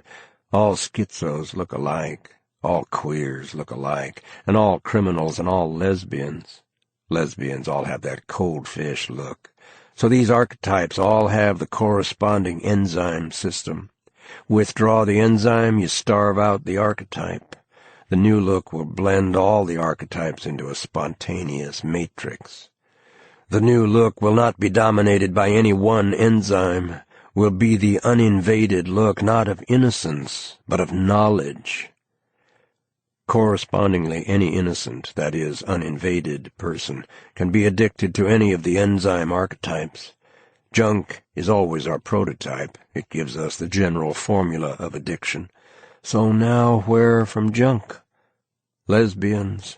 An enzyme has blocked the female hormone. Male, we have an enzyme. Schizos and homos around the mouth, junkies and lesbians in the eyes. To return to Carl, shots of the enzyme, don't be naive. Instead of a separate person reaction, which the child cannot have, We have an enzyme reaction of female enzyme, and the male image becomes unconscious or locked in, covered by the female enzyme, the homo enzyme. So child wants the female enzyme like morphine as part of his cells. Once it becomes part of his cells, a cover to his cells, he no longer wants it. He is it. This can only occur with the softening up enzyme of schizo, etc., which is predominant in childhood, adolescence, withdrawal. The softening up enzyme, as soon as he is hooked on the female enzyme, he won't want a woman anymore, but a man, and they will want the precise male image of their own that has been made unconscious, so the exact image that wanted the woman, almost always brutal and sadistic. Weakness for brutal and criminal types. His male image is brutal, mine is innocent, or partly so, but there is another half, not yet fully consciously realized, of extreme brutality. Similarly, the lesbian reacts to the male, and in her attempts to incorporate, loses her desire for the male, and the male enzyme blocks the female hormones. Return to morphine. Suppose I needed a female shot every 4 hours to maintain the female image, and if I didn't get it, there was an attack by the simplified cells living in the female medium. In short, we simply expose him to intense female image in state of softening up, that is, without his cell receptors must penetrate the cell. A virus invades the cell with an enzyme, penetrates the cell wall. Now, so we hope to stand on the sidelines and take over. Who are we? Don't know yet. Outtakes. Coke bugs.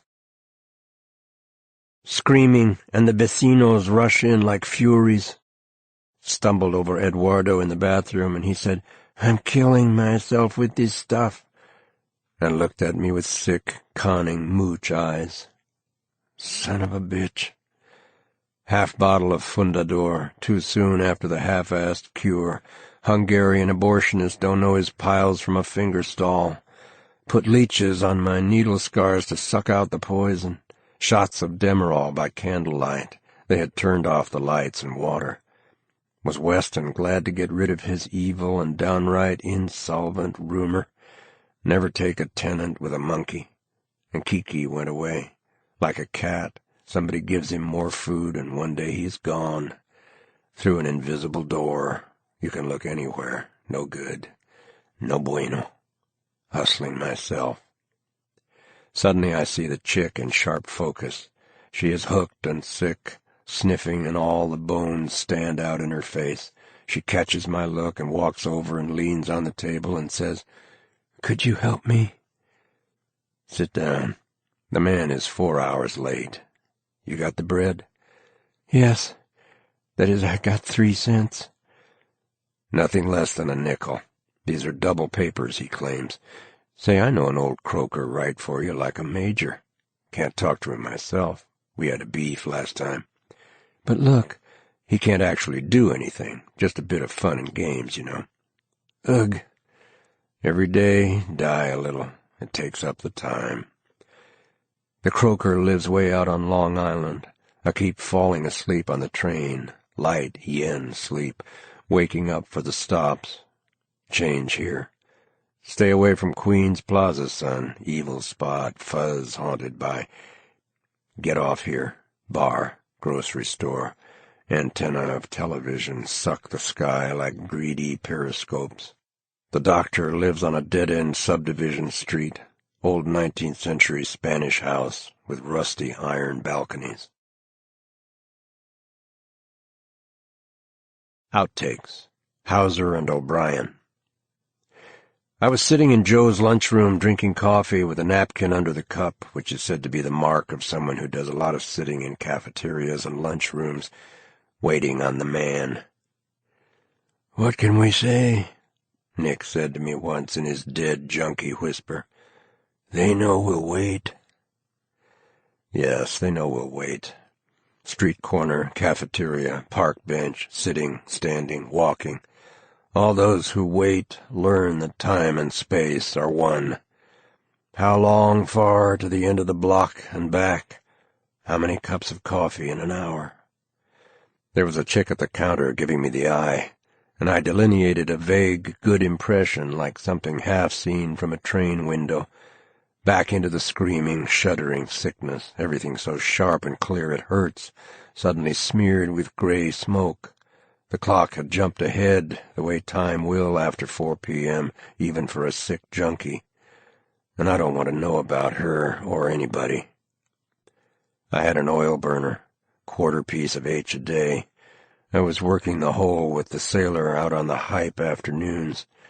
You never could make the sailor, his brown eyes lit up inside, catching points of light like an opal, looking at something way out, face yellow and smooth and blank over high cheekbones, and he would sing over and over through his shiny yellow teeth, "Oh, oh, what can the matter be? Johnny's so long at the fair." I understand how the sailor went wrong. He could not feel anything for anybody else. The sailor is dead. Almost everyone I know is dead now. The sailor hanging to a cell door, his tongue out the way it would fall right out of his mouth when he was loaded on goofballs. Kammerer, drifting along under the Hudson, jettisoned murder weapons cutting his flesh like meteors, and Jane sitting there at the counter. I hear about it later in Tangier. Met German. In Joe's lunchroom met. All off the junk. 20 pounds of borrowed flesh and strap-on.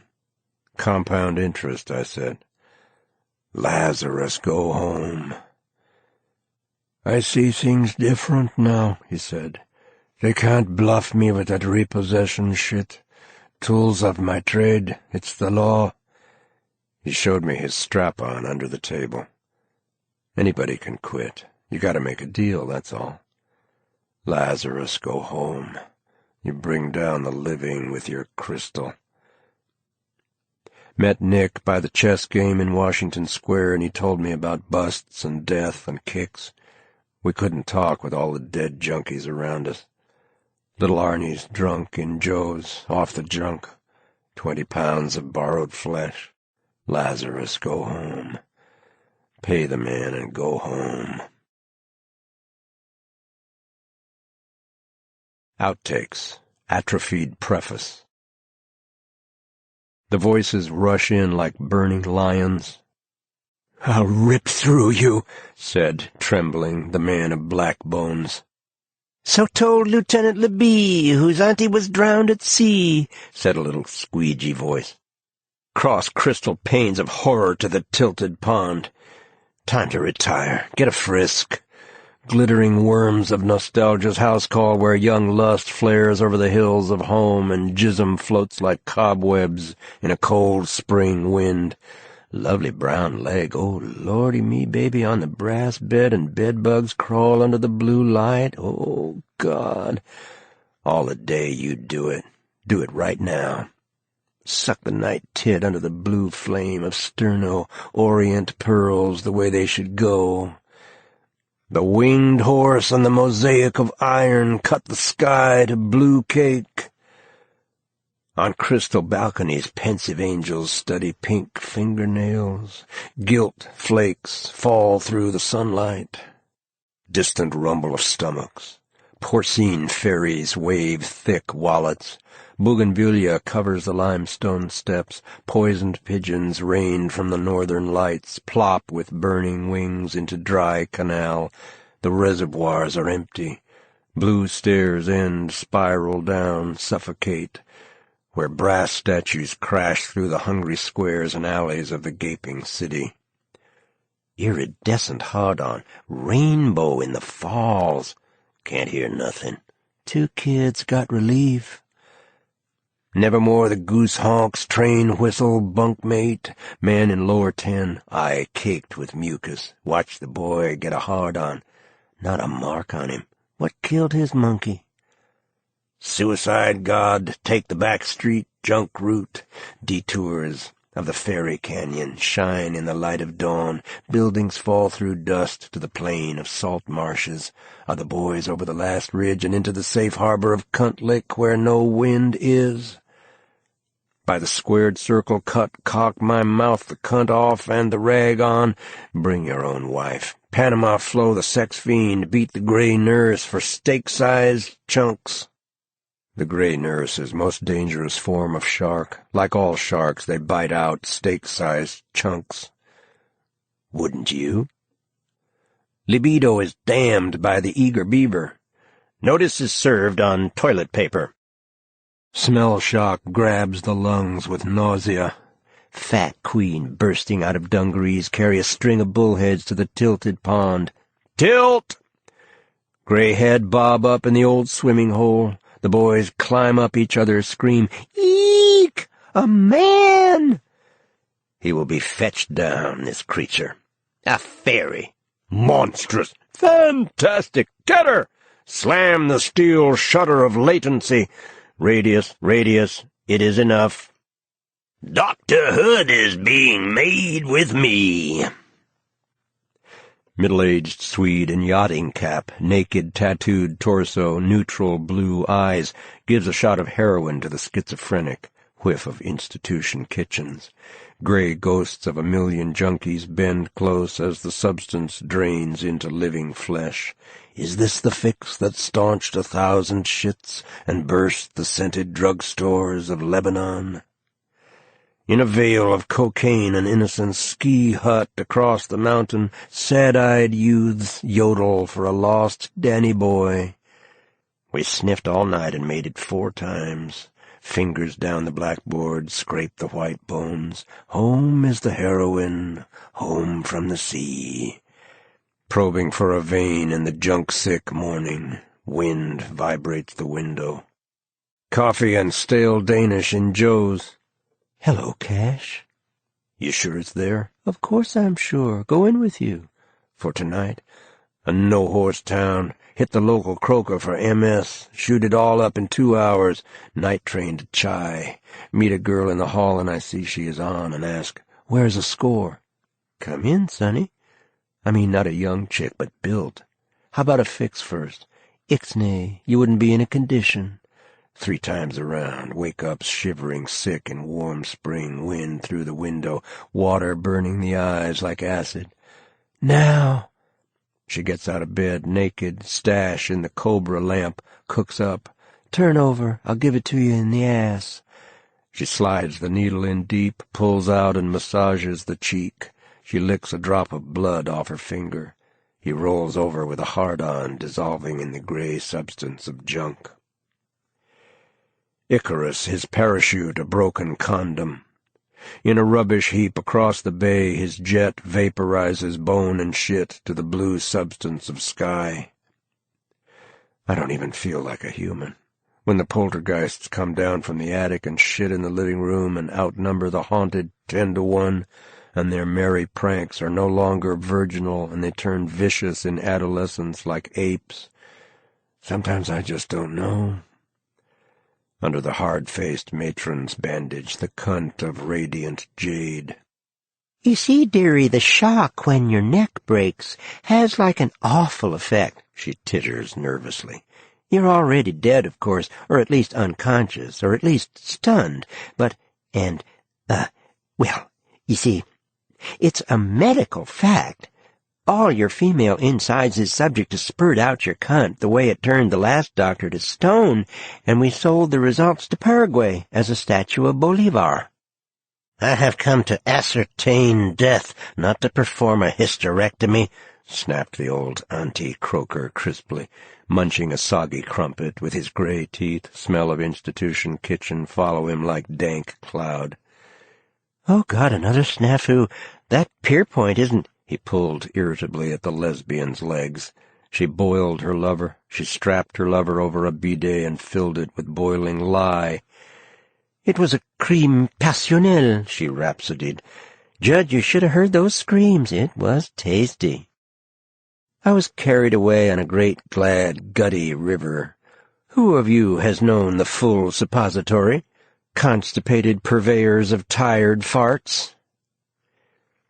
"Come in, please?" Well, that was the whole story, and I guess I ought to know. Lady name of Lulu. Woke up in a Turkish bath under a Johannesburg bidonville. Where am I, you black bastards? Don't be like that. How many did you kill? More the merrier, said Robert Christie. Wouldn't you? Gentlemen, already the foul banners of bloody Kotex fly over our peaceful cocks. The hideous subspecies of woman must be rooted out and destroyed with antiseptic flamethrowers, lest the terrible she virus survive and rise again to desecrate our fantastic Greek cities. But where is the rough trade, Myrtle? They got on motor scooters and they all died away in the Italian night. And the old thing that sells black market cigarettes laughed and laughed and laughed.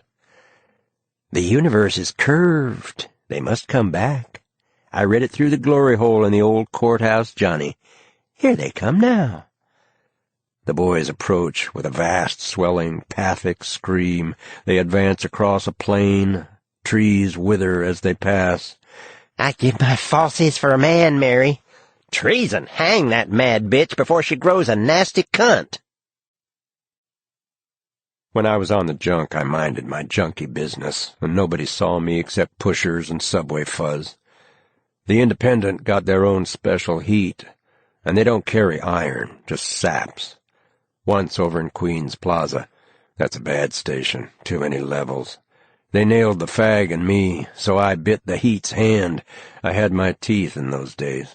So I bit him and cut, and he keeps yelling after me, "Stop or I'll shoot!"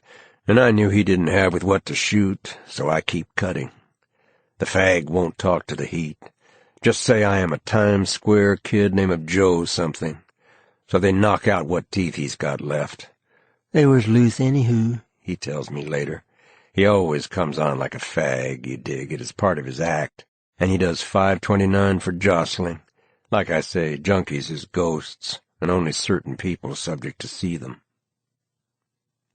5 months and 29 days is the sentence customarily given for attempt to roll a lush in or about the subway.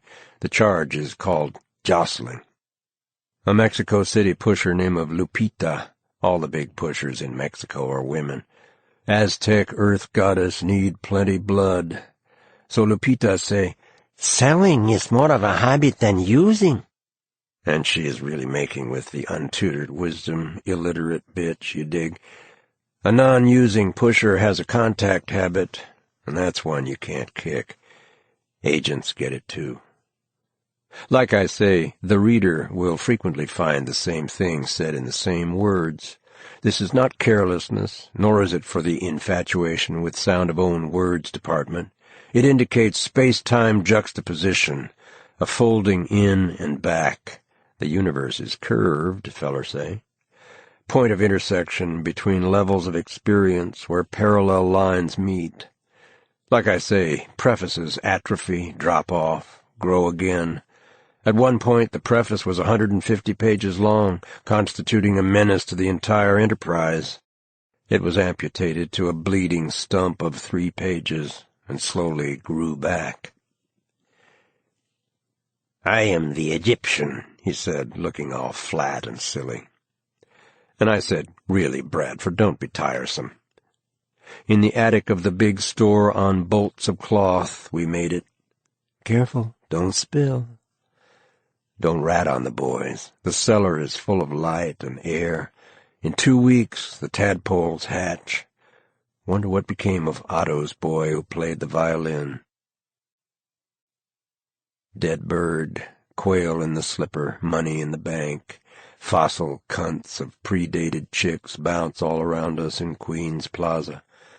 Lay them in the crapper. Just shove it in. Vibration does the rest.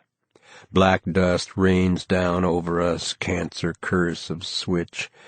Cock under the nutshell. Step right up. Now you see it, now you don't. Multiple fracture, said the big physician. I'm very technical. Wooden steps up a vast slope, scattered stone huts. Faces with the eerie innocence of old peoples, mosaic of juxtapositioned golden strains of Negro substance seep up from the unborn South. The man in a green suit, old-type English cut with change pockets outside, will swindle the aging proprietress of a florist shop. Old flub got a yen on for me. They was ripe for the plucking, forgot way back yonder in the cornhole scraps of delight and burning scrolls. O death, where is thy sting? The man is never on time.